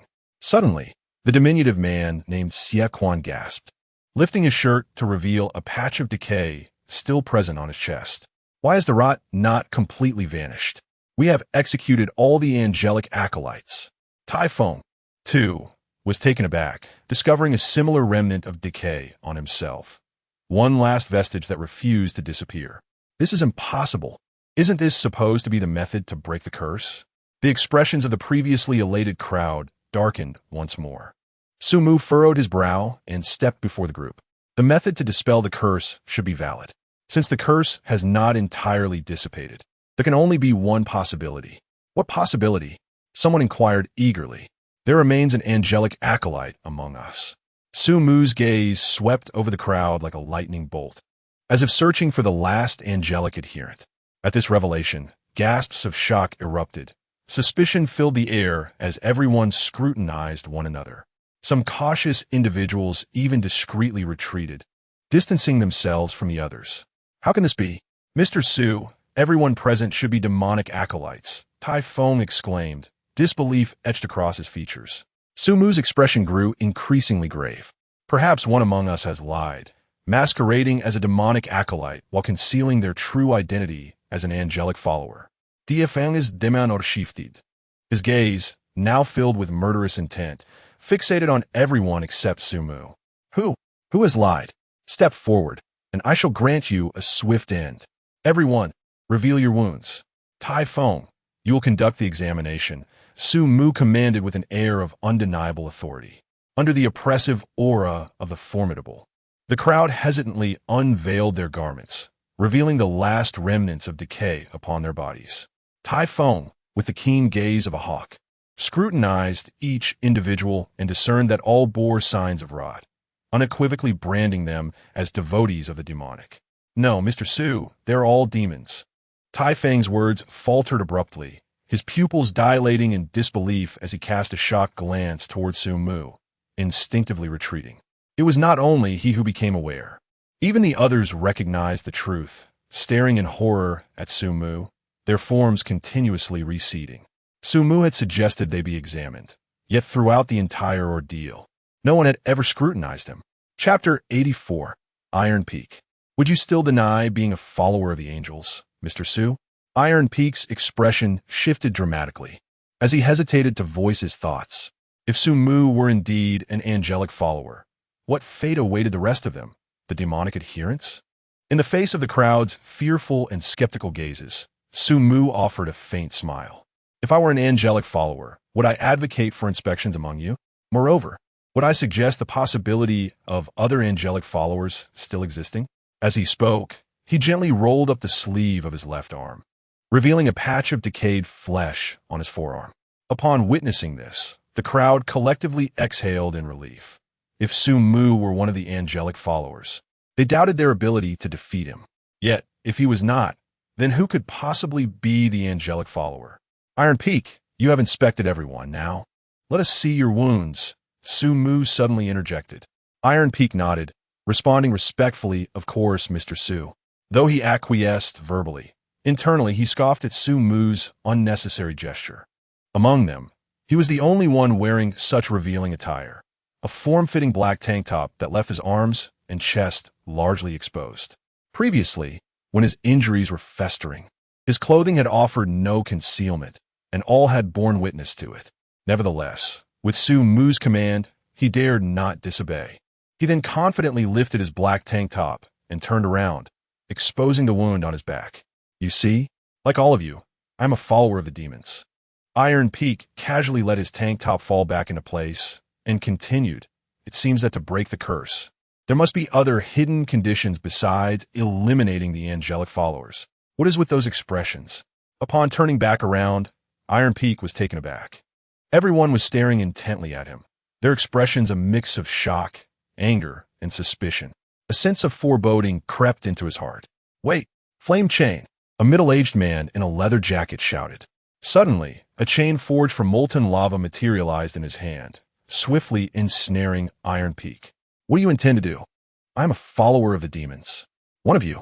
Iron Peak exclaimed in alarm. Stop deceiving us. The burns on your back betray you. You're talking nonsense. Mr. Sue, you must believe me. I am truly a follower of the demons. Everyone saw my condition when I was decaying. Iron Peak thrashed violently, a metallic sheen enveloping him as he anxiously pleaded with Sumu, his face etched with a sense of injustice. Sumu was well aware of Iron Peak's plight. Indeed, only those who are truly wronged understand the depth of their grievances. Iron Peak was not a follower of the angels. He was one of them, and the burns on his back were merely an illusion conjured through all-encompassing nature. Mr. Iron, perhaps you were genuinely a follower of the demons before, but you may have switched allegiances. The angels symbolize goodness. Perhaps your recent courageous act to aid in lifting the curse has transformed you into a follower of the angels. There is no need for further explanations. Words are futile, for the burns on your back cannot deceive anyone. Sumu sighed softly, seemingly lamenting Iron Peak's unfortunate fate. The words rendered Tai Feng momentarily speechless. Could allegiances truly shift? Yet, I had just taken a life to preserve my own. Act quickly and eliminate him. I cannot hold on for much longer. The man in the leather jacket shouted anxiously. The others sprang into action, converging upon Tai Feng, while Jun Wushang unsheathed his longsword, invoking the peerless sword dance. The brilliant blade gleamed like a silver ribbon, slicing through the air and lunging fiercely towards Tai Feng's eyes. Understanding that his opponent possessed a body of steel, he aimed for the vulnerable orbs. In the face of the onslaught, Tai Feng roared in rage. His expression contorted as a burgeoning metallic hue enveloped him, muscles inflating as though inflated by air. With a resounding crash, the flame's sun chain shattered. However, instead of retaliating, Tai Feng cast a wary glance at Sumu before fleeing with haste. He was acutely aware that with Sumu in the demon camp, this angelic disciple stood no chance of victory and could only escape. Naturally, the others would not let him off easily, pursuing him in a swarm. Sumu observed Tai Feng's hasty retreat, a smirk of intrigue gracing his lips. He had to concede that Tai Feng was indeed formidable, surpassing Yang Dongqing by several tiers. The scorch marks left by the flame sun chains were already healing significantly during Tai Feng's flight, clearly indicative of the endless recovery ability at play.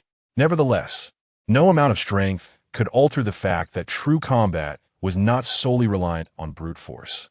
Tai Feng was remarkably swift, his abilities closely tied to his physicality. Yet the extraordinary beings in pursuit were no slouches. One among them suddenly halted, inhaling deeply before unleashing a thunderous roar. A piercing sound erupted from his mouth, causing the surrounding air to tremble unnaturally. A powerful sound waved hurtling towards Tai Feng. Tai Feng screamed in agony, clutching his head as he collapsed to the ground, crimson blood seeping from his ears. As he fell, a flurry of attacks ensued. Molten chains ensnared him, burning his skin and emitting a foul odor, while Jun Wushang's sword, aglow with white light, struck fiercely, leaving deep gashes upon Tai Feng's flesh, yet failing to sever bone. Yang Dongqing struck a couple of symbolic blows before walking away dejectedly, realizing he was the weakest among them. Even with iron will fully mastered, he could not breach Tai Feng's defenses, akin to two iron blocks colliding. In contrast, the others exhibited abilities that could inflict harm upon Tai Feng. Even the seemingly timid Taoist Jun Wushang could wound him with a sword. No wonder Iron Will was merely ranked at Sequence 9. The rankings were not without reason. At that moment, the man who had unleashed the sound wave drew forth a peculiar silver revolver. The firearm was unusually shaped, its elongated barrel nearly comparable to an infant's arm, gleaming brilliantly under the sun. With a bang, a silver bullet hurtled towards Tai Feng's head. The fallen Tai Feng felt an overwhelming sense of dread and struggled with all his might. Ultimately, the bullet did not strike his skull, but hit him squarely in the chest. A splash of crimson blooms across his chest, the once proud steel frame of his body failing to shield him from the bullet. Silver bullets? Iron Peak's expression grows increasingly frantic, clearly harboring a profound fear of that firearm. Iron Peak, for the sake of everyone's lives, I must regrettably request your demise. The man wielding the silver gun slowly advances, raising his pistol to aim at Iron Peak's head. Iron Peak's eyes widen with desperation, fighting with every ounce of strength. Yet the molten chains that bind him are too numerous, rendering escape a near impossibility in such a brief span of time. Chapter 85. We are all treated as fools. Just as the man with the silver gun prepared to pull the trigger, Xie Quan, who had remained silent until now, suddenly spoke. Wait a moment, I sense something amiss. The silver gunman sneered. What? Are you feeling soft-hearted just because you two are from the same company? Xie Quan's expression grew serious as he remarked. Do you not find it strange? Given Sumu's formidable power, if he wished to eliminate Tai Feng, he could do so with a mere snap of his fingers. Yet, he has refrained from acting, and moreover, what kind of person is Mr. Su? Does he even need to dirty his hands with such a character? Step aside immediately, or I shall kill you too. Hold on, I must inspect Tai Feng's wounds again. Xie Quan persisted in his efforts to obstruct. However, the silver gunman had long since lost his patience and was about to pull the trigger. Xie Quan's gaze turned icy, and in an instant, countless brown feathers sprouted from his small frame, his hands transforming into sharp eagle claws. Swish! The silver gunman's arm was severed in an instant, blood gushing forth. I will kill you. The silver gunman, now missing a hand, opened his mouth to unleash a sonic attack, but Xie Quan would not grant him the opportunity. His feathers morphed into monkey fur, and his form grew increasingly lean. He crouched down, exerting force with both hands and feet, propelling himself like a nimble monkey to the back of the silver gunman. In a flash, he extended two hands covered in monkey fur, seizing the man's head and twisting forcefully. Crack! The silver gunman's neck snapped, and he collapsed to the ground. Xie do. Tai Feng was astonished, never expecting that his bond with Xie Quan would be so profound, compelling the latter to risk his life. I said, I must inspect his wounds again. Xie Quan's face, now adorned with monkey fur, radiated murderous intent, leaving everyone momentarily in hesitation. What more is there to check? The truth is evident. He is a servant of the angel. The man who wielded the fiery sun chains spoke warily. It is clear you wish to save him. Xie Quan replied coldly. If I were to join forces with him, do you believe your numbers could withstand us? Though I am merely a bronze one, my bronze law, beast mimicry, ranks 102. I trust one need not elaborate on what that signifies. Upon hearing this, the crowd's expressions shifted dramatically. Even the extraordinary Xiao Bai Yang Dongqing was taken aback. He had previously reviewed the materials provided by Murong Mengli. Although he did not memorize all the bronze ranks, he comprehended the significance of rank 102. Rank 99 marked a threshold. Those exceeding 100 were deemed high ranks, representing a qualitative transformation compared to lower ranks. Occasionally, a single high-rank individual could vanquish a lower-rank opponent of Bronze 2. He recalled the introduction to beast mimicry. Though the specifics eluded him, he remembered its general capabilities, which allowed one to emulate the forms of myriad beasts. This bronze law, while lacking in sheer offensive power, was exceedingly versatile, capable of conducting operations across land, sea, and air, sufficient to address most crises. Seeing that he had subdued the crowd, Xie Quan's hand transformed once more into an eagle claw, the sharp nails glinting ominously in the sunlight. With a swift motion, he slashed, causing Tai Feng's tight vest to split open, revealing a robust physique that shimmered with a metallic sheen. Turn around. Tai Feng did not hesitate. He turned away, fully aware that he stood no chance against the collective might of the others. If Xie Quan aimed to harm him, there was no need to eliminate the Silver Gun Man. The charred wound was once again laid bare before all. Xie Quan, what further excuses do you have? Shouted the man wielding the flame sun chains, his dissatisfaction palpable. However, Xie Quan remained silent. Instead, he transformed his nose into that of a dog, inhaling deeply before a cold smile flickered across his face. He bent down and forcefully grasped the charred area, tearing away a chunk of decayed flesh. The crowd gasped in shock. What? What is happening here? Was he not burned? Why is there rotting flesh? Xie Quan laughed coldly, directing his gaze toward Sumu, who leaned against a stone pillar in the distance. Sumu seemed to sense the attention, offering a slight smile and nodding in acknowledgement. We have all been deceived. That man named Su is the true angelic believer. The murderous intent in Xie Quan's eyes intensified. He could not bear the thought of being toyed with like a fool. Do not speak nonsense. If Mr. Su were an angelic believer, how would you explain the rot on him? Do not forget, he was the one who suggested that we might have an angelic believer among us and insisted on inspecting everyone, Jun Wushang retorted, lacking any belief in Xie Quan's claims. The man controlling the flame sun chains also wore a skeptical expression, but only Yang Dongqing, who knew Sumu best, felt a jolt of realization. This is bad. This is something he could do. If I am not mistaken, Sumu's abilities must pertain to illusions. He has manipulated the wound and directed suspicion toward the mightiest, Typhoon, aiming to leverage the crowd's strength to eliminate him first.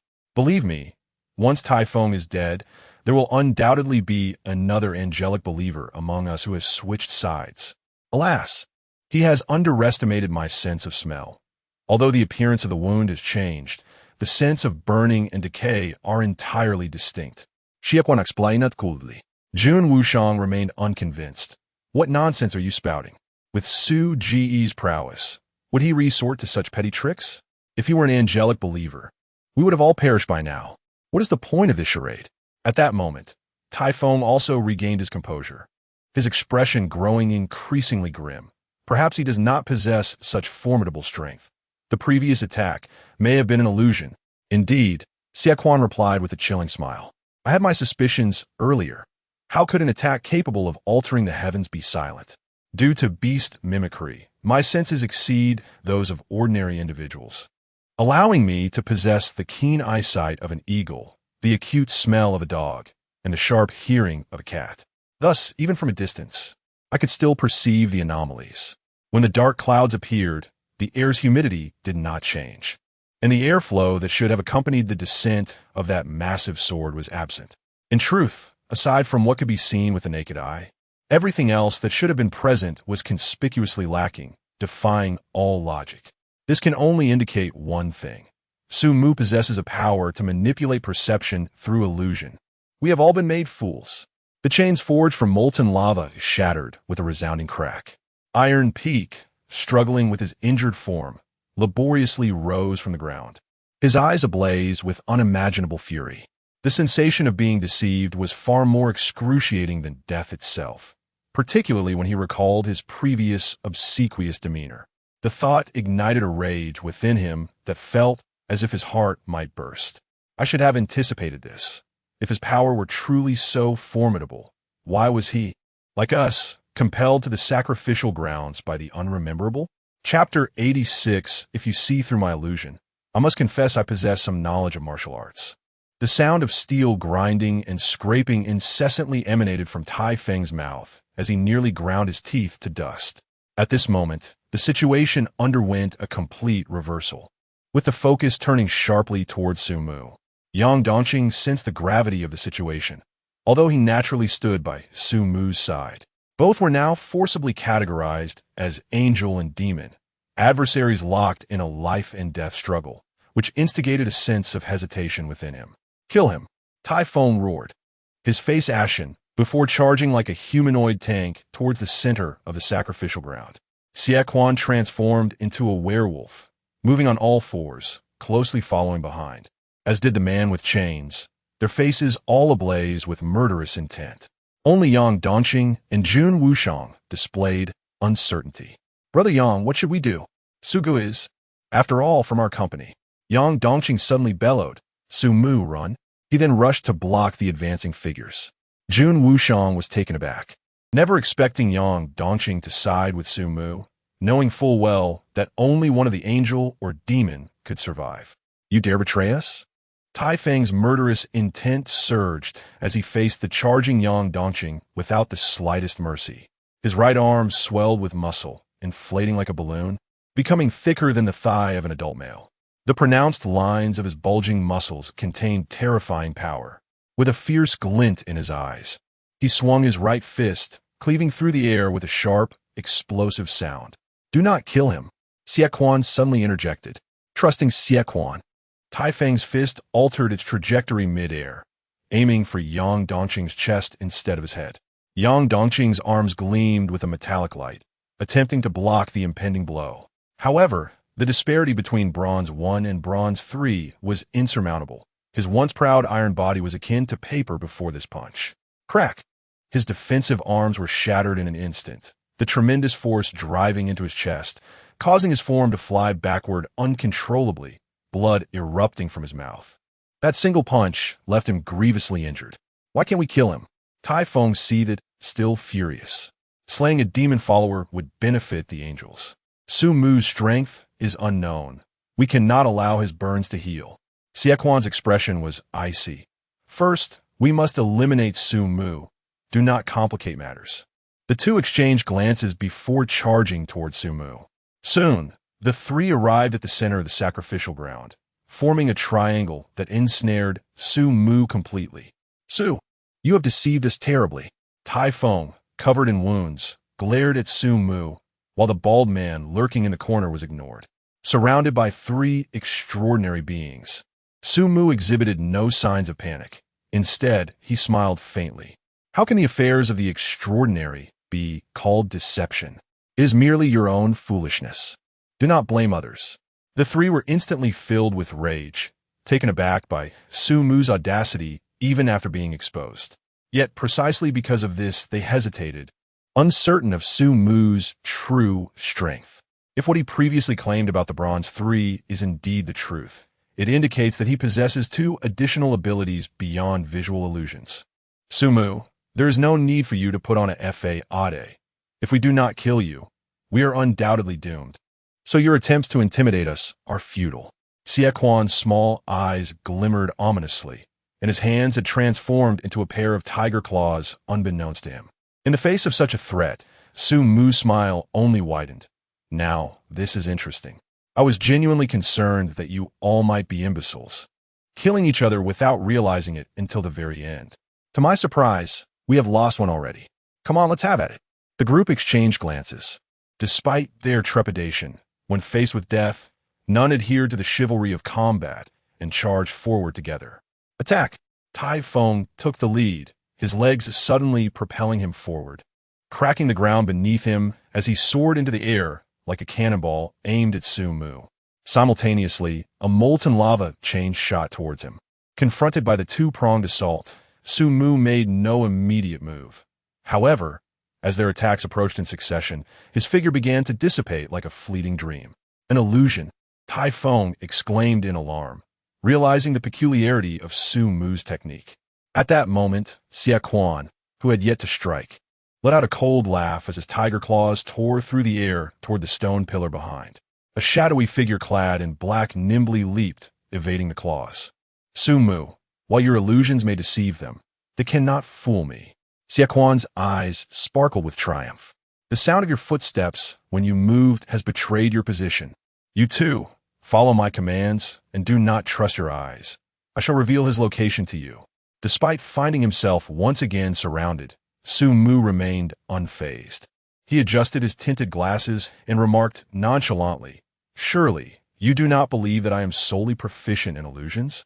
A flicker of caution passed over the faces of the three, yet none were deterred by Sumu's demeanor, continuing to tighten the encirclement. Sumu smiled lightly. "If you have truly seen through my illusions, allow me to demonstrate that I possess some skill in martial arts as well." Then, just as before, he extended a finger and slowly pointed to the sky. In an instant, the atmosphere shifted dramatically as colossal dark clouds formed out of nowhere, enveloping the entire sacrificial ground in darkness. Seeing him resort to the same trick, Xie Quan became even more smug. "Huh, a desperate ploy. The humidity remains unchanged, and the air currents have not shifted. Such a feeble illusion is hardly worthy of display. An illusion? Sumu's lips curled into a smirk, his face betraying a hint of derision. Are you still oblivious, even when death is imminent? Shadow summon. Demon arrive. Shadow summon. The crowd gasped in astonishment. Is this another of Sumu's bronze laws? Why have we never heard of it before? Could it be some hidden law? Xie Quan, beware behind you. Tai Feng suddenly shouted in alarm. Xie Quan swiftly turned, only to find a towering figure over 2 meters tall emerging from the darkness behind him, composed entirely of shadow. Its emaciated form resembled that of a desiccated corpse, with elongated hands reaching down to the ground and a face featuring a pair of blood-red eyes. Startled, Xie Quan quickly regained his composure and sneered. No footsteps, no scent, merely a trifling illusion. Yet unbeknownst to him, shadows are devoid of sound and scent. Subsequently, he disregarded the dark figure behind him and instead cast a scornful glance at Sumu, proclaiming, "It seems you truly have no other means left. Then prepare to meet your demise." Just as he was about to strike, darkness suddenly enveloped his vision. It was the humanoid shadow extending its desiccated arm. Fingers splayed like gnarled branches, its form contorted as if a gentleman inviting him to dance. Humph! Xie Quan paid no heed, resolutely attempting to pass through the shadow. However, bang! Xie Quan stood frozen in place, gazing at the shadow's arm that obstructed him, a pain akin to colliding with a tree throbbing at his forehead.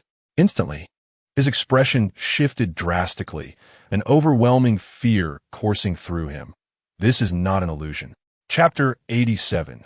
Good and evil. Before the words fell, the shadow, losing patience, seized Xie Quan's hand and forcibly dragged him into the darkness. "No! Tai Feng, save me!"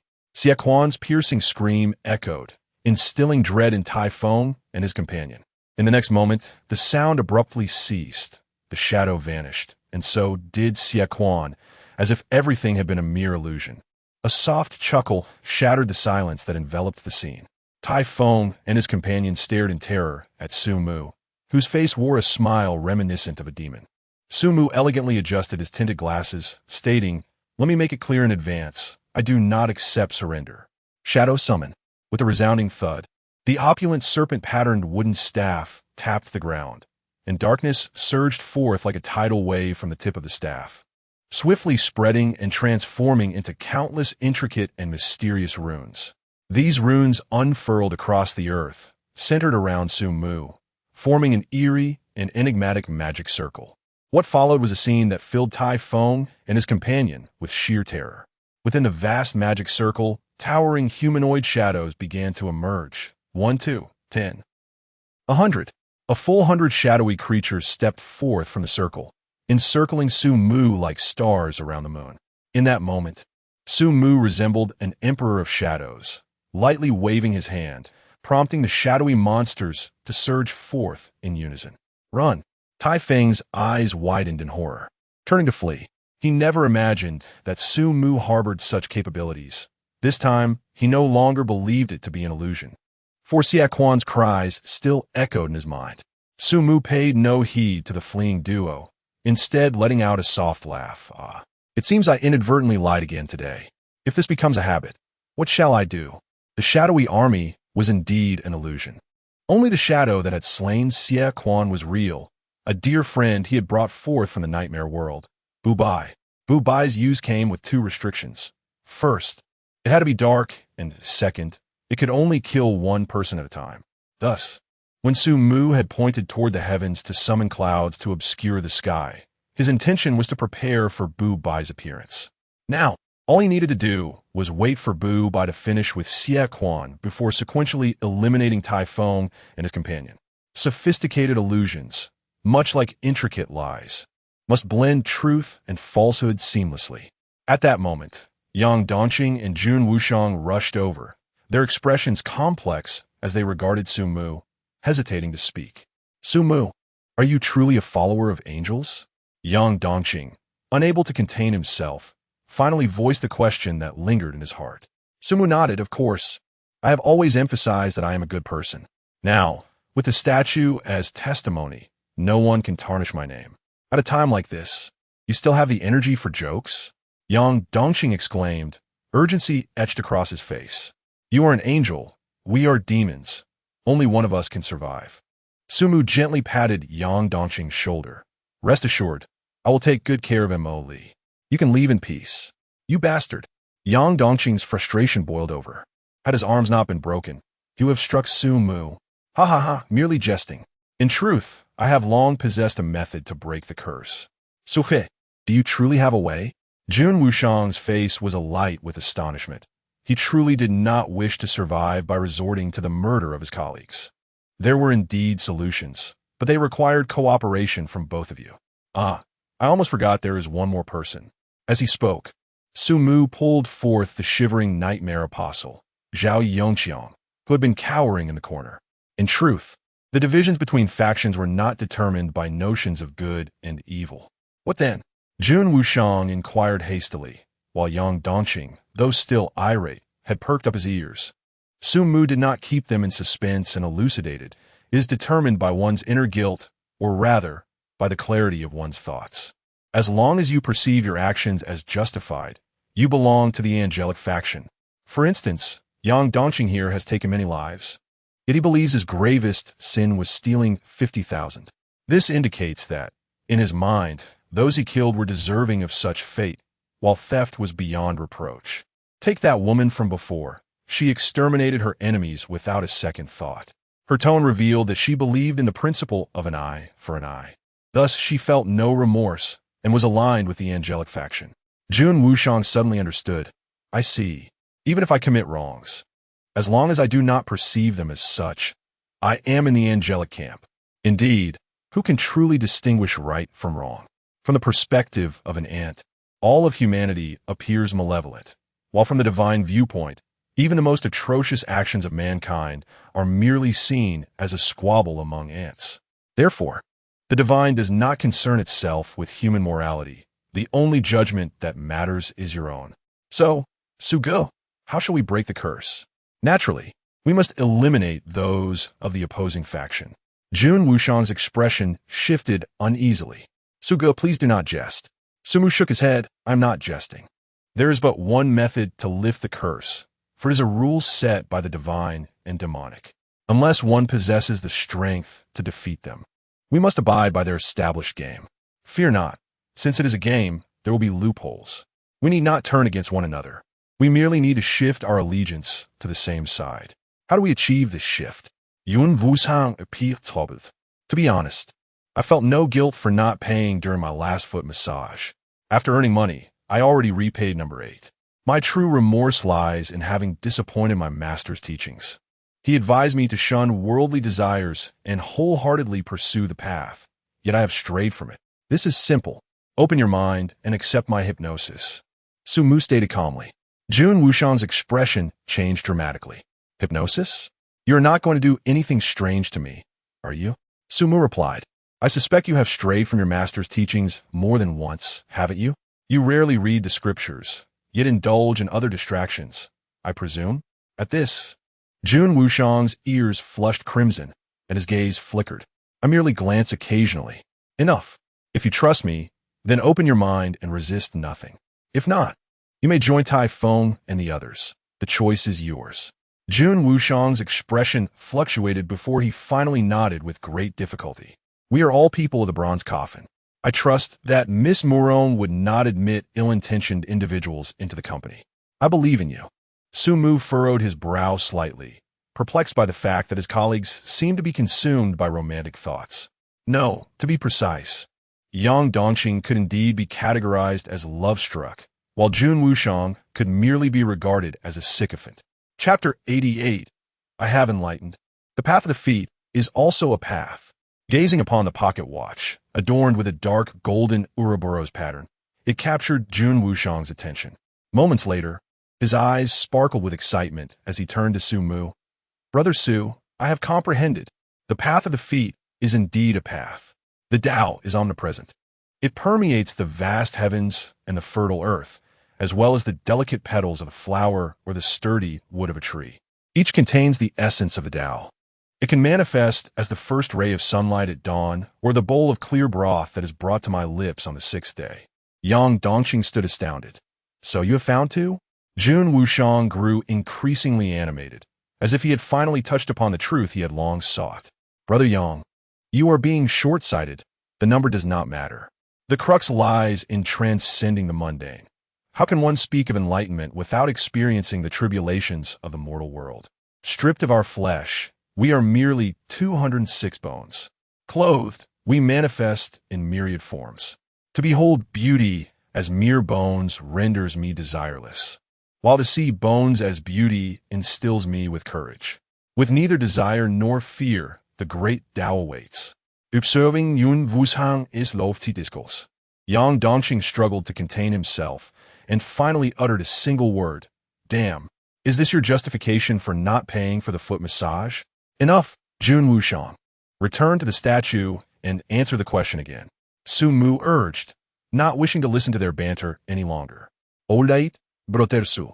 With newfound clarity, Jun Wushang approached the statue, ready to respond anew. As anticipated, this time, having recognized the path of the feet as a legitimate path, the decay upon him vanished, transforming into burns.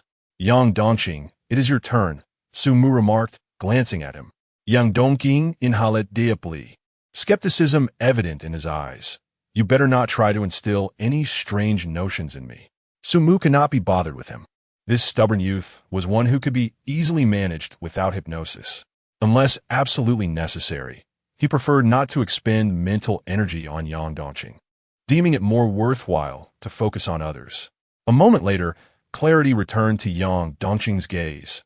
Now I understand. Robbing the rich to aid the poor is a noble act, and there is no rule against robbing others' wealth to alleviate one's own poverty. He then proceeded to the statue, ready to switch his allegiance. Lastly, Zhao Yongxiang, who had remained inconspicuous, was hypnotized by Sumu as well, for he too was part of the Bronze Coffin faction, essentially one of his followers. Thus, the number of angelic believers increased to 4, while the demonic adherents dwindled to 2. With this shift in numbers, Sumu and the others noticed that their burns began to diminish, while the decay upon Tai Feng and his companion intensified.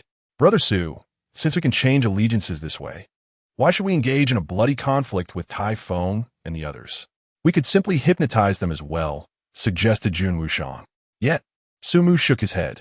Do you think Tai Feng and his crew would agree? Jun Wushang paused, the words catching in his throat. Indeed, how could Tai Feng and his companions consent to hypnosis? That would mean relinquishing their lives entirely to another. If Sumu harbored malicious intent, they could very well become eternal slaves. Perhaps I should persuade them, Jun Wushang pondered aloud. Their reluctance to accept hypnosis stems from a fear of manipulation. Yet, I have undergone hypnosis myself without any adverse effects. Perhaps gentle persuasion might be effective. Sumu smiled faintly. You intend to persuade them? Do you not think they might suspect you are under my control, attempting to deceive them? This left Jun Wushang momentarily at a loss. Moreover, who told you that I would not take advantage of the hypnosis to control them? Why would I refuse two formidable enforcers? Come now, Sugu, you jest. You're a good person. If you truly wish to do so, I would undoubtedly be the first to fall victim to your brainwashing. Oh, how can you be certain you have not already been brainwashed by me? Sumu replied, a mysterious smile gracing his lips. Gonushang chuckled, Suji, imiest. How could I possibly be unaware of my own mental state? Sumu smiled silently, while Yang Dongqing felt a peculiar sense of unease. Something was amiss with Jun Wushang, given the truth laid bare before him. How could he still perceive Sumu as a good person? Could it be that he had already fallen victim to brainwashing? In a moment of panic, Yang Dongqing wondered if Sumu had seized the opportunity to brainwash him as well. Yet, he reassured himself. Considering he had already committed to working for Sumu for 3 years, there was no need for such manipulation. With that thought, he calmed his racing heart. Sudonli, my hand, cried Tai Feng, who was sprinting for his life. He raised his arm, only to find that the previously healed rot had reappeared, now spreading at an alarming rate. The man from the flame sun chains shared his horror, his face etched with panic. What is happening? Why is the decay accelerating? Could it be that Jun Wuxiang and the others were killed by Sumu, strengthening the angels? In a flash, Typhon glanced back at the relentless pursuing shadows, his eyes gleaming with a fierce determination, akin to a wounded beast ready to fight to the death. We can no longer afford to be passive. If this continues, even if we are not slain by the Shadow Legion, we shall perish from the demon's curse. We must confront them. With a furious roar, Typhon abruptly turned and charged towards the Shadow Legion. Witnessing this, the man from the Flame Sun chains also bore a frenzied expression. Damn it, let's fight. The two launched a desperate charge against the hundreds of shadowy figures. However, when their attacks collided with the Legion, they stood frozen in disbelief.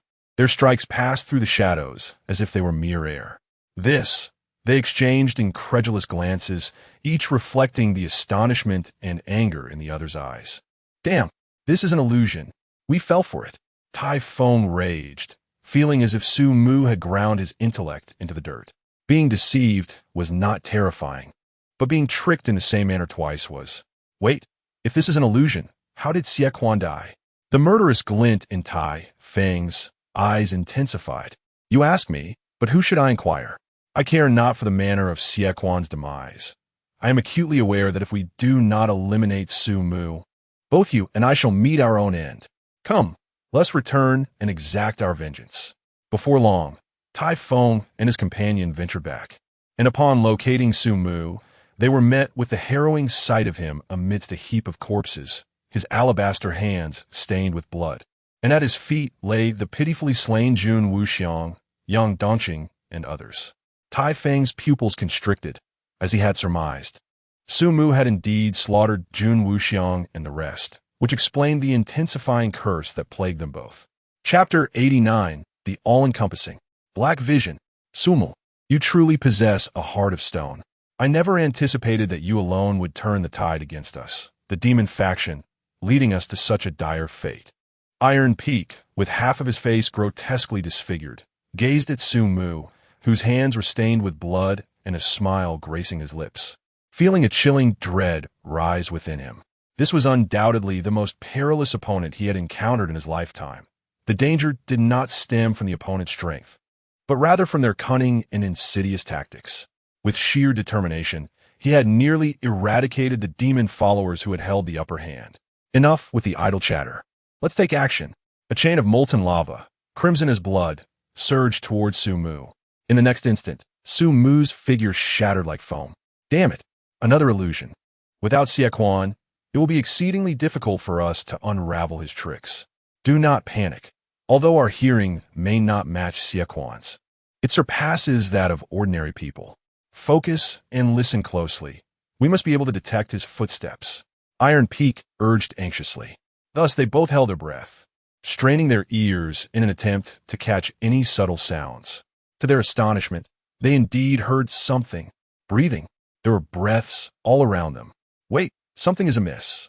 Why are there 4 distinct breathing sounds? The man controlling the chains suddenly let out a blood-curdling scream. Iron Peak was taken aback and swiftly turned to see a sight that filled him with horror.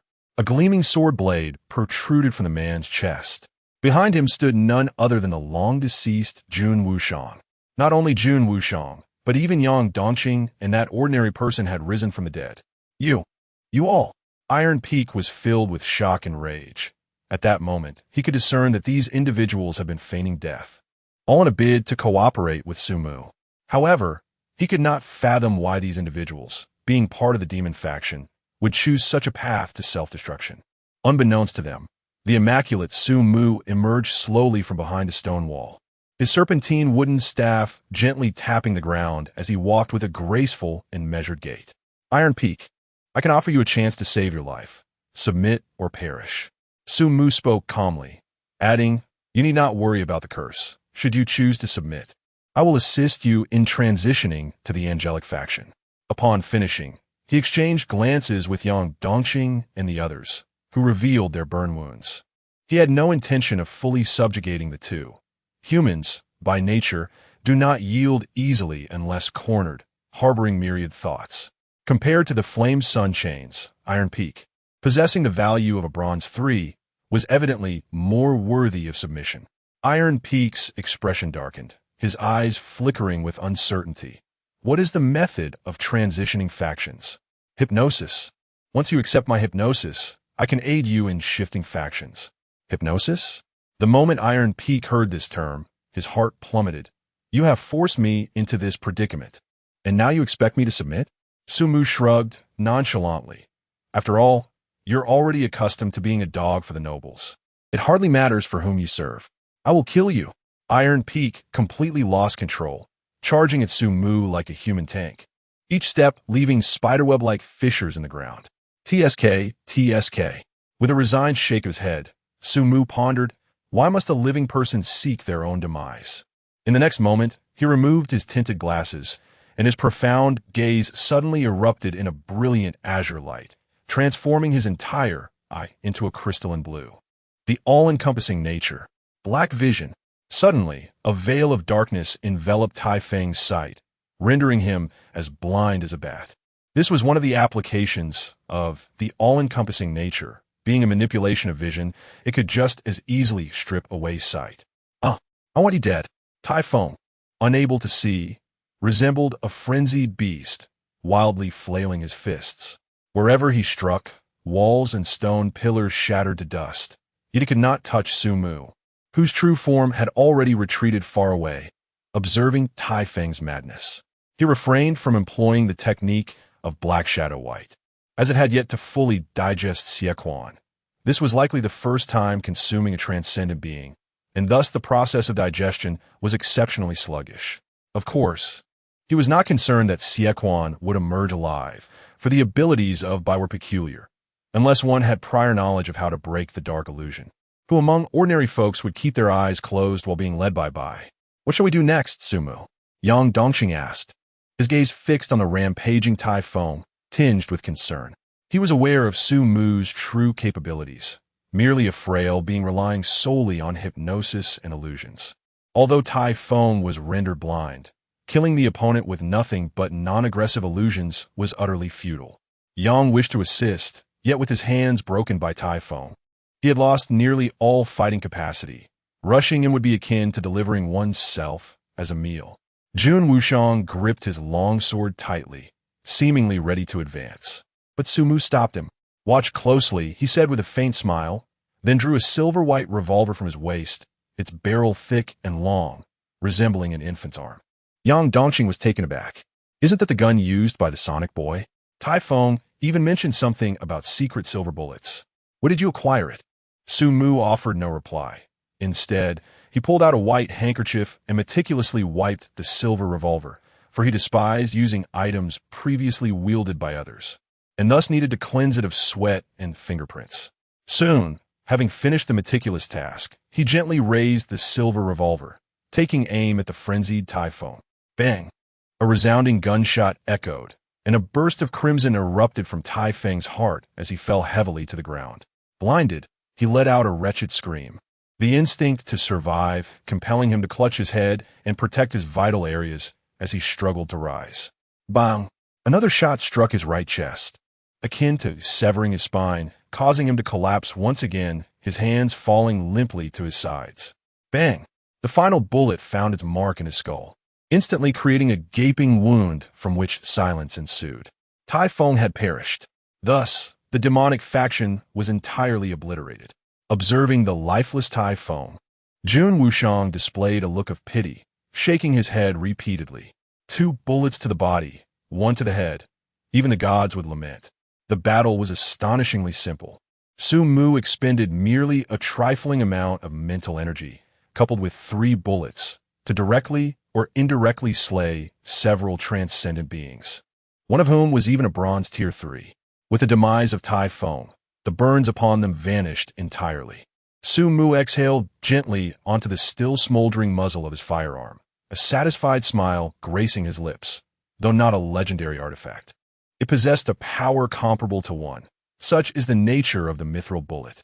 Henceforth, it shall be mine, and I shall name you Silver White Rose. He twirled the gun skillfully before sheathing the silver-white rose at his waist. What exactly is a mithril bullet? Yang Dongqing gazed enviously at the silver-white rose. This weapon could disregard Tai Feng's ironclad form, a true testament to its extraordinary might. Sumu cast a sidelong glance at him. The extraordinary details of the bronze coffin are documented.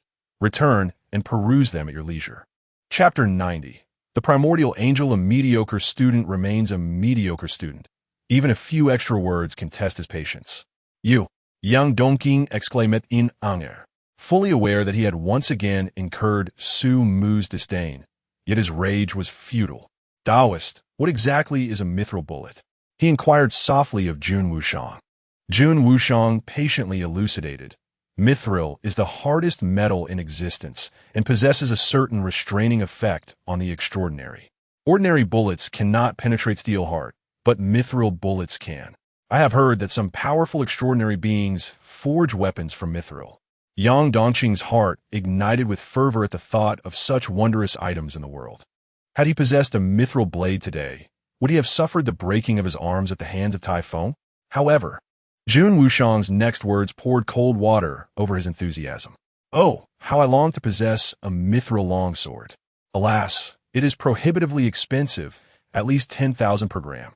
The bullets that Suga fired earlier are likely around 10 grams each, amounting to 100,000.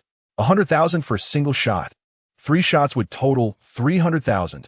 This assumes Tai Feng cannot see. If he were aware, hitting him would be exceedingly difficult, and even 1 million would be wasted. Such items are the playthings of nobility. An ordinary, extraordinary being could never afford them. Yang Dongqing's fiery passion was instantly extinguished. The notion that there existed a metal so exorbitantly priced, 10,000 per gram, was beyond his comprehension. Suddenly, he fixated on Tai Feng's lifeless body and rushed over, intent on extracting the mithril bullets from it. Regrettably, with his hands broken, he had no choice but to summon Jun Wushang for assistance. After considerable effort, they managed to extract 3 already spent mithril bullets. 2 for me, 1 for you, Jun Wushang declared, seizing the initiative in their division of spoils. Yang Dongqing protested. Why do you get 2? Because I unearthed these bullets with my sword. You. Yang Dongqing began to argue, but then recalled that Tai Feng had previously been struck by a sonic bullet, prompting him to urge Jun Wushang to excavate further. Ultimately, they each ended up with 2 mithril bullets, their spirits buoyed by the prospect. 40,000, just like that? 40,000 is unlikely, as these are used bullets and certainly diminished in value. Moreover, the recovery price pales in comparison to the selling price. I estimate we might net around 200,000. That means 100,000 each, which is worthwhile. At least I could buy a piece of clothing for Emily. I misunderstood her last time. I owe her an apology. Emily is your girlfriend? Impressive, Brateryoung. You are completely bald, yet manage to have a girlfriend, unlike me, who can only take this 100,000 to seek enlightenment. I'm not bald. My hair was singed off in 2 separate incidents. It simply hasn't grown back yet. While the 2 were engaged in their endeavor to extract the mithril bullets, Sumu approached the statue, meticulously examining the angelic figure before him. As a devotee of the angel, he perceived only the angelic presence. At that moment, the angel statue radiated a pure white light, its countenance gentle and imbued with a divine compassion. Yet, Sumu understood that this was merely an illusion. The divine does not pity mortals. He and his companions are but sacrifices in the eternal struggle between angels and demons.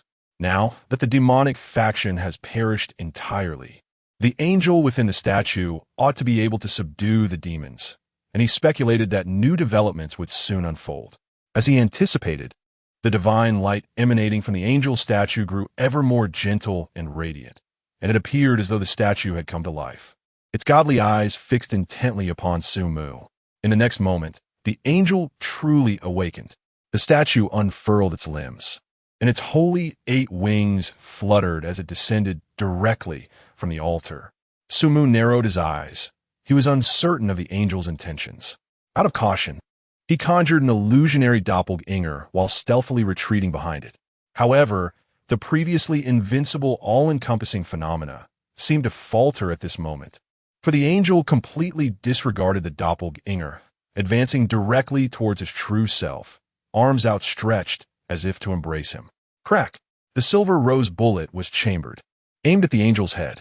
If gratitude were to be expressed, a mere offering of extraordinary potions would suffice. An embrace was entirely unnecessary. Devout follower, return to the embrace of the divine. The grand and ethereal chant resonated from the angel's lips, compelling one to heed the divine call. Bang! Without the slightest hesitation, Sumu fired at the angel's head. Yet, the mithril bullet, capable of shattering iron will, failed to leave even a scratch on the angel. Not far away, Yang Dongxing and his companion, busy polishing mithril bullets, jumped at the sound of the gunfire. What? Another shot? 50,000 again? They turned towards the sound, their faces draining of color upon witnessing the angel statue closing in on Sumu. Just as the bewildered duo prepared to rush over, the angel transformed into a beam of holy light and directly entered Sumu's body. Darkness enveloped him, akin to being submerged in the cold, infinite void of the cosmos. Sumu felt himself sinking deeper and deeper, seemingly without end. Suddenly, an invisible net, radiant as the starry sky, materialized across the endless dimensions. It was the Bronze Law.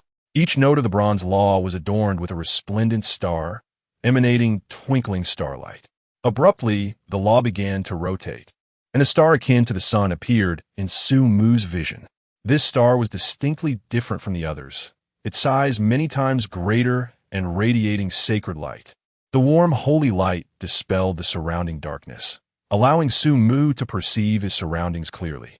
A sea of blood, an endless expanse of crimson. He found himself amidst this sanguine ocean, surrounded by countless unconscious souls, all suspended in a state of descent. Soon, the holy light enveloped him, and a profound realization surged within his mind. The Bronze Law, primordial angel. Bang! The surrounding environment shattered instantaneously. When Sumu regained his sight, he found himself in a dim, dilapidated room, furnished with a rocking chair, and beyond the window lay a faintly illuminated sky. A little girl named Ting stood quietly before him, her head tilted in curiosity as she gazed at him. Big brother, were you just standing and sleeping? Sumu squinted, scrutinizing Ting before him. What was happening? Had time reversed? Why have I returned to the realm of nightmares once more? A multitude of inquiries surged within his mind, yet he felt no trepidation towards the unknown, only an eager anticipation for the unexpected delights that continually stimulated his senses. This sensation was akin to receiving a mysterious gift from a beloved on a day devoid of celebrations, awaiting his eager unwrapping. He meticulously recollected the moment when the angelic statue transformed into radiant light and collided with him, leading to his fainting spell, and upon awakening, he found himself once again in the world of nightmares. Illusion? Chapter 91 Outside. You refer to me as a mere mortal, and I do not take offense. This was his initial response. Just as he continued his contemplation, the voice of Yang Dongxing echoed from outside. Damn this sky. It brightens far too swiftly. This room is too small. If we remain here, we will undoubtedly attract shadows. Trust me, let us change to another. Yi Fanyu's voice followed closely. Sumu felt a momentary daze, glancing down at the shadow beneath his feet, noting the absence of any dark specters.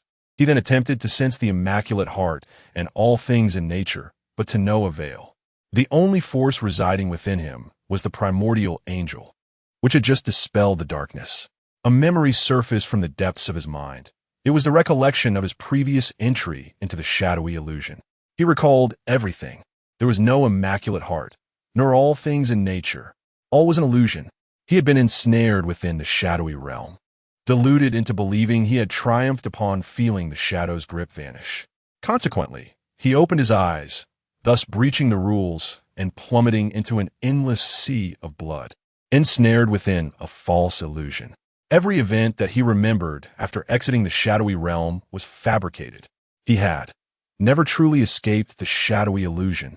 Only now had he genuinely emerged, and in his direst moment, he became the chosen one, connecting with the Bronze Law of the primordial angel. It was the sacred light of the angel that dispelled the darkness, liberating him from the illusion. He mused to himself, realizing that he had previously failed, trapped within the illusion. But in that critical moment, his inner cosmos erupted, favored by the divine, awakening the primordial angel, which ultimately led him out of the illusion. The angel encountered within the illusion was merely a herald of his impending awakening of the primordial angel. Am I also a chosen one? He pondered, involuntarily furrowing his brow. This sensation displeased him. He yearned for excitement and thrill, yet the notion of divine assistance in times of peril, with all victories reliant on luck, struck him as profoundly tedious. Soon, Yang Dongqing and Yi Fanyu entered. Sumu relayed the information regarding Ting Ting from the shadowy illusion, much to Yi Fanyu's delight, who analyzed a way to break the nightmare by eliminating Ting Ting. Yang Dongqing, however, opposed this method. Eventually, Yi Fanyu, moved by Yang Dongqing's compassion, decided to assist Ting Ting alongside the group. Progress unfolded smoothly. The primordial angel proved effective, guiding Sumu to find Ting Ting's family, ultimately returning to reality. Upon his return, he was courted by numerous companies, learning from them that the primordial angel was the legendary strongest bronze law, even surpassing foreknowledge, possessing not only the power of the divine, but also the promise of divine assistance. Consequently, they all sought to recruit Sumu, even resorting to fierce competition to claim him. Just as Sumu faced a decision, the princess of the Crimson Flame Empire appeared, radiant and ethereal, flawless in her beauty, driving away all competitors and extending an invitation to Sumu. Subsequently, Sumu embarked on the illustrious journey of a quintessential protagonist, bravely traversing through realms of nightmares. With the divine's assistance, he continuously grew stronger, swiftly ascending to the rank of a golden warrior, mastering divine powers. He became invincible among his peers and was hailed as the mightiest in the empire. The princess harbored feelings for him, vowing to marry no one but him, while the emperor regarded him highly, promising to bequeath the throne. Years later, Sumu, the greatest emperor of the Crimson Flame Empire, the world's foremost champion, an embodiment of angelic grace, and the sole apostle to shatter the curse of nightmares in history, successfully stood atop the world, living a blissful life with the princess. Upon his grand throne, he gazed down at the bowing nobles of the empire, then shifted his gaze to the breathtaking princess beside him, her eyes filled with affection. Adjusting his glasses, he found no trace of happiness on his face, only an overwhelming sense of emptiness and tedium. With a sigh, he muttered, "Is this truly satisfying?" His eyes wandered to the towering angel statue in the center of the palace square, its silver vertical pupil gleaming brilliantly. "I understand you wish for my reverence and have arranged a smooth journey for my life, but could you not exert a little more effort? These remnants are all that remain of my amusement." The 100-meter-tall angel statue, resembling a lifeless entity, offered no response. Sumo furrowed his brow and waved his hand, commanding, "Remove this statue at once." The ministers kneeling below gasped in horror, fervently attempting to dissuade him. "Your Majesty, you cannot dismantle it. That would be sacrilege against the divine. The gods will unleash their wrath, and the entire Crimson Flame Empire will suffer," they implored. Sumo, feeling increasingly bored, slowly raised his palm, a dazzling light of sanctity materializing before him. With a decisive motion, he thrust downward, conjuring an enormous hand of radiant light that enveloped the entire palace. Boom! The palace crumbled into ruins, and silence enveloped the world. The ministers perished, and the princess met her demise as well. Emerging from the debris, Sumu strolled to the angel statue, poised to act, when suddenly the statue came to life. Like a true angel descending to the mortal realm, towering at 100 meters. It gazed down upon Sumu with a divine radiance of compassion, yet its silver vertical pupil held only an abyss of coldness. "Mortal, I have granted you all the worldly wealth and glory, yet you dare to blaspheme?" It intoned. Sumo smiled, lifting his gaze to meet the angel's frigid, emotionless eyes with his own crystalline blue orbs. "I recall that you entered my body, and then I fainted, correct?" The angel's voice grew even colder, resonating with a grandeur akin to celestial music. "Mortal, answer my question. Unfazed, Sumu stood tall like a pine, his golden imperial robe billowing slightly in a breeze. His straight nose hovered above lips that pressed into a thin line. Suddenly, a faint smirk graced his lips, a cold smile blooming. Though subtle, it radiated an infinite chill and disdain. Out there, you refer to me as a mortal. I choose not to engage. However, within my dreams, how should you address me? Boom! The world transformed dramatically. The entirety of the Crimson Flame Empire lay shattered, replaced by a magnificent celestial palace that ascended majestically, its divine radiance illuminating the heavens, while the void trembled and countless laws quaked in reverence. Stepping forth, Sumu found the infinite laws converging beneath his feet, forming a path to the heavens, guiding him to the exalted throne within the pinnacle of the celestial palace. His figure grew immensely imposing, as if he stood equal to the heavens and the earth, draped in a celestial emperor's robe that graced his form. Merely seated, he rendered the world pale and caused all existence to quiver.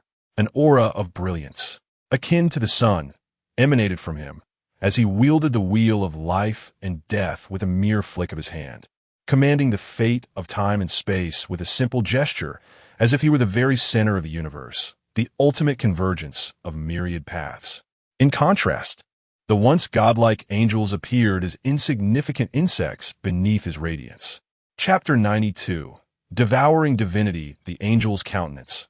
Once marked by compassion, now bore an expression of utter stoicism. The transformations surrounding him were entirely unforeseen, leaving him bewildered as to why a mere mortal could elevate himself so high. Blasphemer, perish! Like a malfunctioning automaton, his visage hardened, and he morphed into a radiant beacon, hurtling towards the zenith of existence, where Sumu resided. Sumu regarded him with disdainful amusement, having long discerned the angel's intentions. The celestial being merely sought to ensnare him in an everlasting illusion, compelling him to worship the angel and surrender control over his own being. Alas, the divine's imagination was woefully deficient. These phantasms were not only unappealing to him, but profoundly tiresome. Were he in the external world, he might have found himself at a loss against such illusions. Yet this realm was his dreamscape, his dominion. If blame were to be assigned, it would fall upon the angel for rendering him unconscious. For once he succumbed to slumber, he would enter that omnipotent dream realm. With a gentle wave of his hand, the myriad stars suspended in the cosmos cascaded like rain. They rained down upon the resplendent light, shattering against it in a frenzy. However, no matter how the stars fractured or the heavens trembled, the holy radiance remained unwavering, an immutable constant. A flicker of insight crossed Sumu's eyes. Indeed, as I had surmised, everything within the dream was a fabrication, while the angel represented an external reality.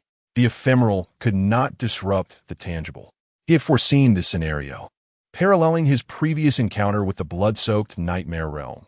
The illusion could not disturb the truth, even if his dream surpassed reality in veracity.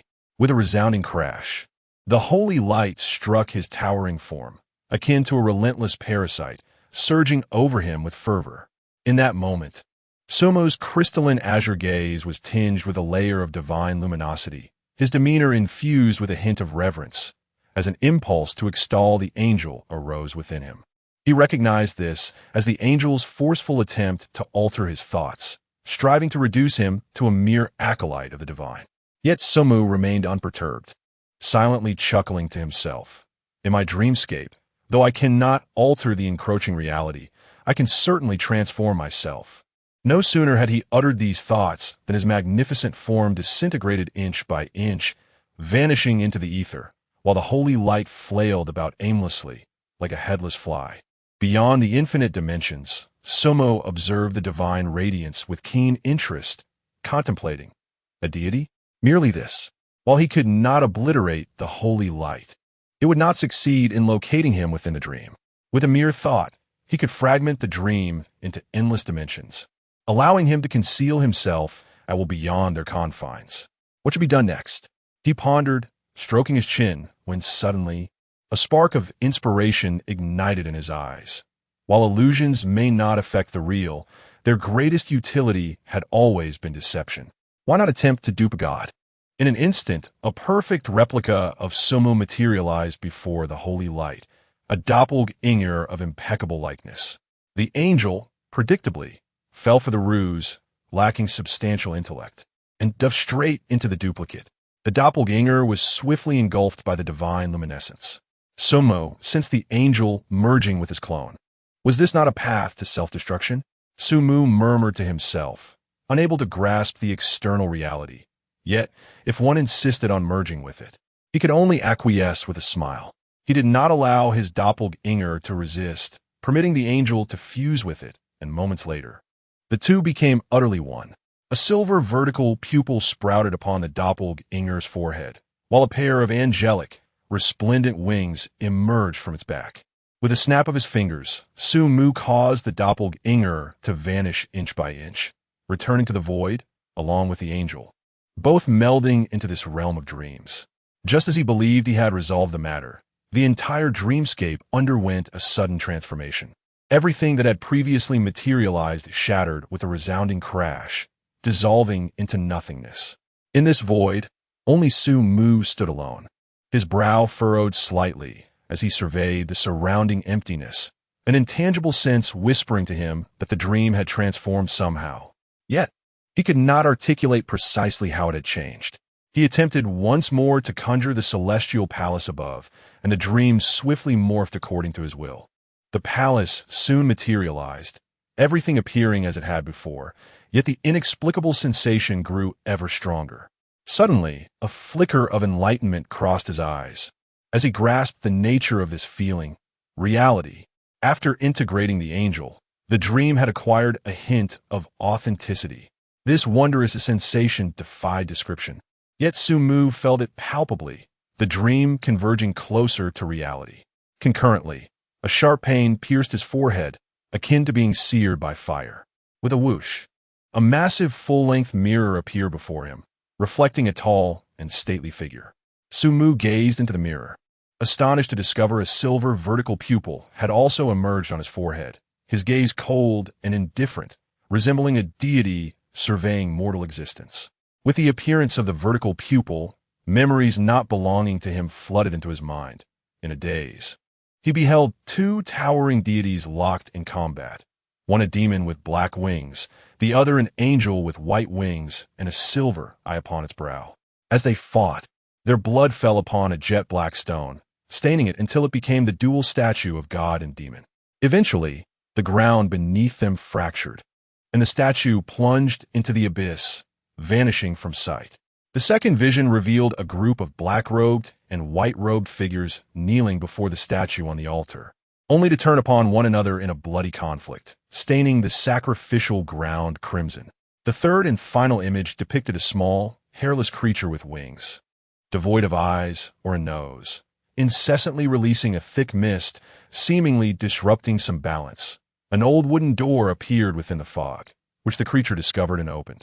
The vision abruptly ceased. Does this world truly harbor gods and demons, or are they merely products of a nightmare realm? Excitement sparkled in Sumu's eyes. How marvelous!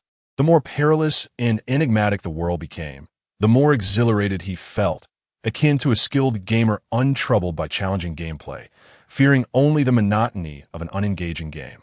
Excitement sparkled in his eyes as his mind swiftly analyzed the recent intelligence.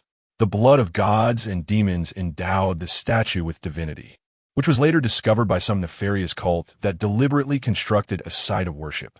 This site was not located in the derelict district. Rather, it emerged after the arrival of the unmemorable, who inadvertently disrupted a certain equilibrium, causing the entrance to the site of worship to manifest within the forsaken area. Everything aligned with his earlier conjectures. The orchestrator only required the unmemorable to fulfill their objectives, so why create a statue? Thus, the statue could not have been their doing.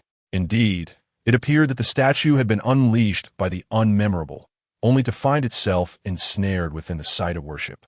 The encroaching fog that eroded memory was expelled by the statue, banished through the wooden doors.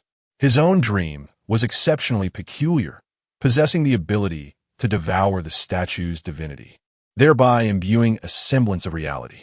If one were to extrapolate logically, this could imply that by consuming more divinity, dreams could transmute into reality, evolving into an authentic world. What, then, is the nature of this dream? Could such a dream truly be conjured by a mere mortal?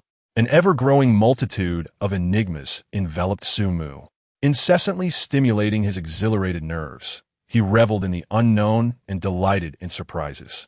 Just as he was ensnared in his fervor, a sudden sensation of swaying engulfed him, followed by the entire dreamscape beginning to tremble violently. Chapter 93. The Silver Vertical Pupil. Sumu, are you still alive? Please don't die. I haven't received my salary from the bronze coffin this month, and I truly cannot afford to cover my share. Sumu slowly opened his eyes, gazing at the two individuals before him. Stop shaking. Yang Dongqing and Jun Wushang immediately displayed expressions of unrestrained joy. Wonderful. Sugu, you have finally awakened. What transpired just now? Where has the statue gone? Sumu gradually rose from the ground. Despite having fallen, neither his body nor his garments bore a speck of dust, a testament to the efficacy of the Immaculate Heart. This is not the time for idle chatter. We must leave swiftly. It won't be long before the sacrificial site collapses. Without further ado, Sumu led the three towards the exit of the sacrificial ground. However, after merely 2 steps, he abruptly halted and extended his hand towards Yang Dongqing. Hand it over. Yang Dongqing's expression shifted, stammering, What should I hand over? In the next moment, darkness enveloped him, rendering him blind, and he felt a lightness at his waist. When his vision returned, he found Sumu now wielding a silver handgun. He offered an awkward smile and scratched his head. I meant no harm. I intended to carry you to the hospital, fearing the bumpy ride would cause this gun to fall. Disregarding his ramblings, Sumu turned to Jun Wushang. Did he not mention you? Jun Wushang's face fell, and he retrieved 5 secret silver bullets from his robe, handing them over. Sumu glanced at the two. Am I already dividing my inheritance while still alive? The two appeared rather embarrassed, one scratching his head while the other focused on the stones beneath his feet. Moreover, you're not my offspring. You seem to lack inheritance rights. All right, no need to argue. Given your reprehensible behavior, as the Minister of the Intelligence Department of the Bronze Coffin, I have decided to confiscate your rewards from this expedition. What? Were we not just returning your belongings? What? Sugu, you are the minister? Quickly, we must leave. This place is about to collapse. As they conversed, spiderweb-like cracks began to appear in the sky above the sacrificial site, the heavens shattering like a mirror. While running, Sumu looked up, an odd sensation washing over him. He felt an uncanny resemblance between this place and the nightmares within the nightmarish realm. Remembering that the nightmarish realm could invade the real world, he speculated that this sacrificial site had originated from that realm. What are the figures in black and white robes who had worshipped the statue? Were they entities akin to Ting from the nightmarish realm? Suhe, where do we run to? The door we entered through is nowhere to be found. Yun Wushang exclaimed anxiously. Without responding, Sumu concentrated his thoughts at his brow. In the next moment, a fissure emerged upon his forehead, and a silver vertical pupil abruptly sprang forth from the crack, its gaze cold and indifferent. Through the observation of the silver vertical pupil, he swiftly detected a concealed wooden door hidden within the void. A flash of sacred light passed through his eyes, and the wooden door immediately materialized. Sumu, yor thorid. Yang Dongqing gazed in astonishment at Sumu's brow, horrified to discover that the eye there bore an uncanny resemblance to the one adorning the angelic statue they had encountered previously. Without offering an explanation, Sumu led the trio towards the wooden door with remarkable speed, save for Zhao Yongxiang, the bald man who lagged at the rear. Yet, there was something swifter than they. Specifically, it was not a person, but rather the unmemorable. Trapped in the sacrificial grounds, the unmemorable, upon seeing the wooden door, unfurled its wings and swiftly approached, eager to escape. Given the distance exceeding 10 meters between them, they had not forgotten the unmemorable this time. Yang Donging Sumu. Quickly, use the silver bullets. A hint of exasperation flickered across Sumu's face. Sometimes, the incompetence of his companions left him speechless. If silver bullets were truly capable of vanquishing the unmemorable, then why had the previous Soundwave wielder not dispatched it? Out of kindness, perhaps? Yang Dongqing was momentarily taken aback, finally grasping the situation.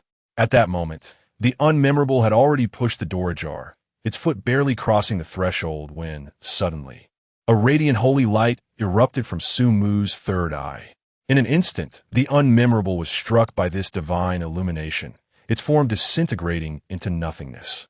As Sumu had previously asserted, confronting the unmemorable was, in fact, quite simple, either through ranged attacks or via non-living entities such as puppets. Previously, he had lacked the means for a ranged assault, rendering him powerless against the unmemorable. However, circumstances had changed. After the dream consumed the essence of the angel, Sumu had acquired a fragment of divine power himself, manifesting as the silver vertical pupil upon his forehead. Though he could not fully harness the true might of this eye, it was, after all, a divine artifact. Even a fraction of its power was sufficient to be formidable. The unmemorable, impervious to silver bullets, was reduced to ash beneath the gaze of this eye. However, the toll was severe. His mental and physical energies were instantly depleted. Moreover, Sumu could feel his cells undergoing extensive death, his organs failing, as if his very life force were being forcibly extracted. With this single strike, while he had obliterated the unmemorable, he had also plunged himself into a state of near death. His body fell uncontrollably towards the ground, but Jun Wuxiang swiftly grasped his arm, hoisting him onto his shoulder and racing towards the exit. After a considerable time, 2 commercial vehicles departed the desolate urban area. In the back seat of one of the vehicles, Sumu leaned weakly against the seat, astonished that after navigating such perilous encounters unscathed, he had nearly fallen victim to the backlash of the silver vertical pupil, feeling as though he had inadvertently shortened his lifespan by several years. Utilizing a divine artifact with a mortal body was indeed a daunting challenge. Since becoming an extraordinary being, he had not felt this feeble in a long time. Now, it seemed, he might require a wheelchair again. In the front passenger seat, Yang Dongqing continued his incessant chatter. Can we please avoid deducting money? I need to buy clothes for Jasmine to make amends. She was in tears last time I saw her. Or perhaps you could just deduct a little less. Be silent. Did you not pick up a few silver bullets? Selling them could yield some currency. Ever since the moment of the unremembered's demise, all the memories they had lost returned to them. Yang Dongqing recalled the kiss mark on Jasmine's neck was left by him, and that the new clothes were also his purchase, leaving him filled with remorse.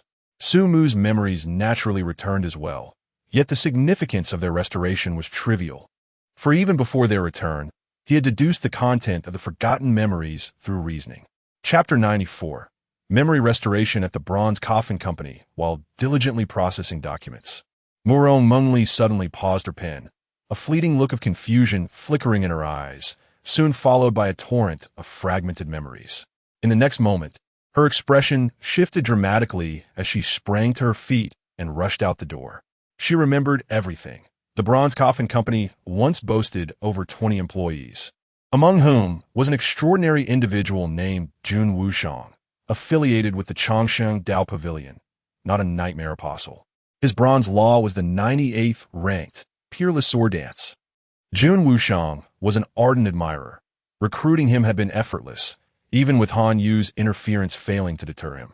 She had previously dispatched Jun Wuxiang, along with several ordinary nightmare apostles, to the desolate district in search of clues regarding the Golden Eye, and then there was nothing further. Her memories began to fade from that point, leading her to mistakenly believe that there were no extraordinary beings within the company, prompting her vigorous search which ultimately led her to Yang Dongqing and Sumu. As Sumu and the others reached the desolate district, their memories, too, became obscured, and it was only now that she recalled that she had sent people there multiple times, each time forgetting and repeatedly sending them to their doom. Damn it! Why were there unforgettable beings in the desolate district? Susu, a deep concern etched across Murong Mengli's exquisite face, not solely for the diminished power of the bronze coffin, but also for Sumu. He was the only man she had never disliked throughout her life, the only one who had gazed upon her without a hint of desire. She recalled the conversation from that day at the banquet. Miss Mengli, I always thought we were friends. Friends? Murong Mengli had never possessed friends. Her status condemned her to disdain from the nobility and flattery from the commoners. Notify the armed forces to assemble and prepare vehicles. We are heading to the desolate district. Retrieve the black box from the safe in the basement. Also, if I do not return by midnight, send someone to seek assistance from my father in the Murong family. With a steely demeanor, Murong Mengli methodically issued commands. Although she understood that the unforgettable beings had perished, allowing her memories to return, she remained prepared for the worst. For the desolate district harbored more than just a single nightmare creature. Moreover, she did not believe Sumu could vanquish an unforgettable being, a nightmare creature that even silver-tier experts feared. She speculated that other formidable nightmares had slain the unforgettable beings, and Sumu and his companions might already be dead. Yet, whether alive or deceased, she clung to Sumu as her final hope. There was no time left to recruit extraordinary beings, nor could she find anyone stronger than him. Soon, the main force was assembled, with several armored vehicles positioned before the Bronze Coffin Company. Murong Mengli shed her presidential attire, donning a specially designed black leather outfit, her flaxen hair billowing as she prepared to depart. Just as she was about to board the vehicle, the sound of a car racing towards her caught her attention. Murong Mengli's expression froze. She recognized that vehicle as the one Sumu and the others had previously driven away. The vehicle came to a sudden halt, skidding to a stop at the entrance of the Bronze Coffin Company, leaving behind a dark tire mark on the ground. With a loud bang, the driver's side door swung open, revealing Jun Wushang, half his body leaning out, his face alight with surprise as he beheld the striking figure of Murong Mengli. "Boss, are you here to welcome me?" he exclaimed. "Where's everyone?" Murong Mengli replied rapidly, "They are in the car." She hurried forward, flinging open the car door, only to find Sumu, pale as a sheet, weakly reclining in his seat. "Susu, are you all right?" Concern etched across her features. Sumu offered a gentle smile. "Thank you for your concern. I am fine for now. Someone, bring me my medical kit." A metallic black box was handed to Murong Mengli, who opened it to reveal a vibrant array of potions, each labeled meticulously. She quickly retrieved a vial filled with a green liquid, uncapped it, and brought it to Sumu's lips. "This is a vitality potion from the Federal Pharmaceutical Company, a type of extraordinary elixir known for its remarkable healing properties." With that, she poured the potion into his mouth. As the vitality potion coursed through him, Sumu felt a warm sensation enveloping his entire being, akin to returning to the embrace of the womb, while simultaneously his body rapidly rejuvenated, brimming with vitality once more. "Are there any more of these potions?" he inquired. "There are 2 more, she replied. Sumu slowly rose. "Please exchange the reward from this mission for vitality potions on my behalf." Yes, we can discuss that later. But the vitality potion alone cannot ensure your complete recovery. The company has a professional medical team. You must come with me for treatment. "Miss Murong, actually I also—" Yang Dongqing interjected, raising his fractured hands, his gaze fixated greedily on the vitality potion. "Mr. Yang, I've already promised these 2 vials to Susu. Your injuries do not appear severe, and given your robust physique, conventional medical treatment should suffice." After stating this, Murong Mengli disregarded Yang Dongqing and followed Sumu upstairs. Yang Dongqing was left speechless. "Do you think the boss and Sugu are related?" Yun Wusang queried hopefully. "Why do you ask that?" Yang Dongqing shot him a bewildered glance. "I noticed the boss calls him Su. They seem quite familiar. Familiarity must imply kinship, right? You clearly are a lonely soul." Yang Dongqing regained his sense of superiority, disdainfully eyeing Jun Wushang before trudging upstairs, leaving Jun Wushang alone, bewildered by the wind. After a prolonged moment of confusion, he suddenly snapped back to reality, his face etched with regret. "Oh, all that money spent in vain. Had I known, I would have given it to number 8. Such a waste."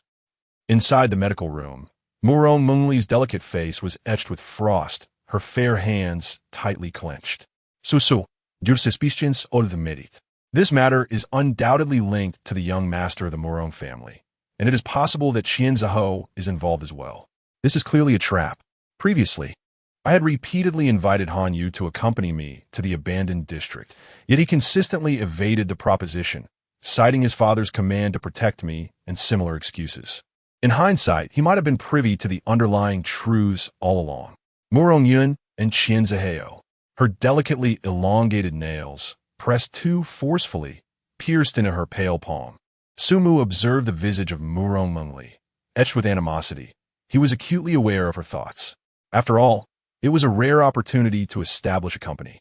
And before she could truly showcase her talents, she fell victim to her elder brother's machinations, resulting in substantial losses for the enterprise. Such is the nature of conflict among the nobility. Brotherhood is a mere illusion, and they wield their treachery against kin with a cruelty surpassing that reserved for outsiders. It appears that the Eye of Gold is indeed elusive. This young master of the Murong family seems to have abandoned hope and is instead contemplating a more direct approach to eliminate his competitors. Chapter 95. Extraordinary Potion, Mighty Fist. Murong Mengli shook her head, stating, although Murong-yun is ruthless, he would only dare to act against our company as personnel. He would never have the audacity to slay a noble, even if they belong to the same class. The sanctity of every noble's life is paramount. This is a rule established by all aristocrats. Should a commoner take the life of a noble, regardless of the justification, they would face the judgment of the entire Crimson Flame Empire. Likewise, should one noble strike another, unless there is a legitimate reason, they would incur significant repercussions. Oh, Sumu's lips curled into a bemused smile. It seems that the act of killing a noble could be rather intriguing. Murong Mengli immediately regarded him with seriousness. Su, you must not entertain such thoughts. I am not jesting. The Crimson Flame Empire, founded by golden nobles, will not tolerate any infringement upon the dignity of the aristocracy. This unspoken rule is upheld across other empires as well. Even during wartime, unless under exceptional circumstances, enemy forces would not kill nobles, at most capturing them to demand ransom. This is an inviolable red line for all empires. There was once a golden powerhouse, a nightmarish apostle, who, dissatisfied with the oppression of the nobles, assassinated one after ascending to gold. Subsequently, all traces of him were obliterated. His family, friends, and their affiliations were forcibly erased by the empire. This only seemed to heighten Sumu's interest. A smile broadened on his face as he realized that the act of taking a life could be so captivating, especially when it involved someone of noble standing.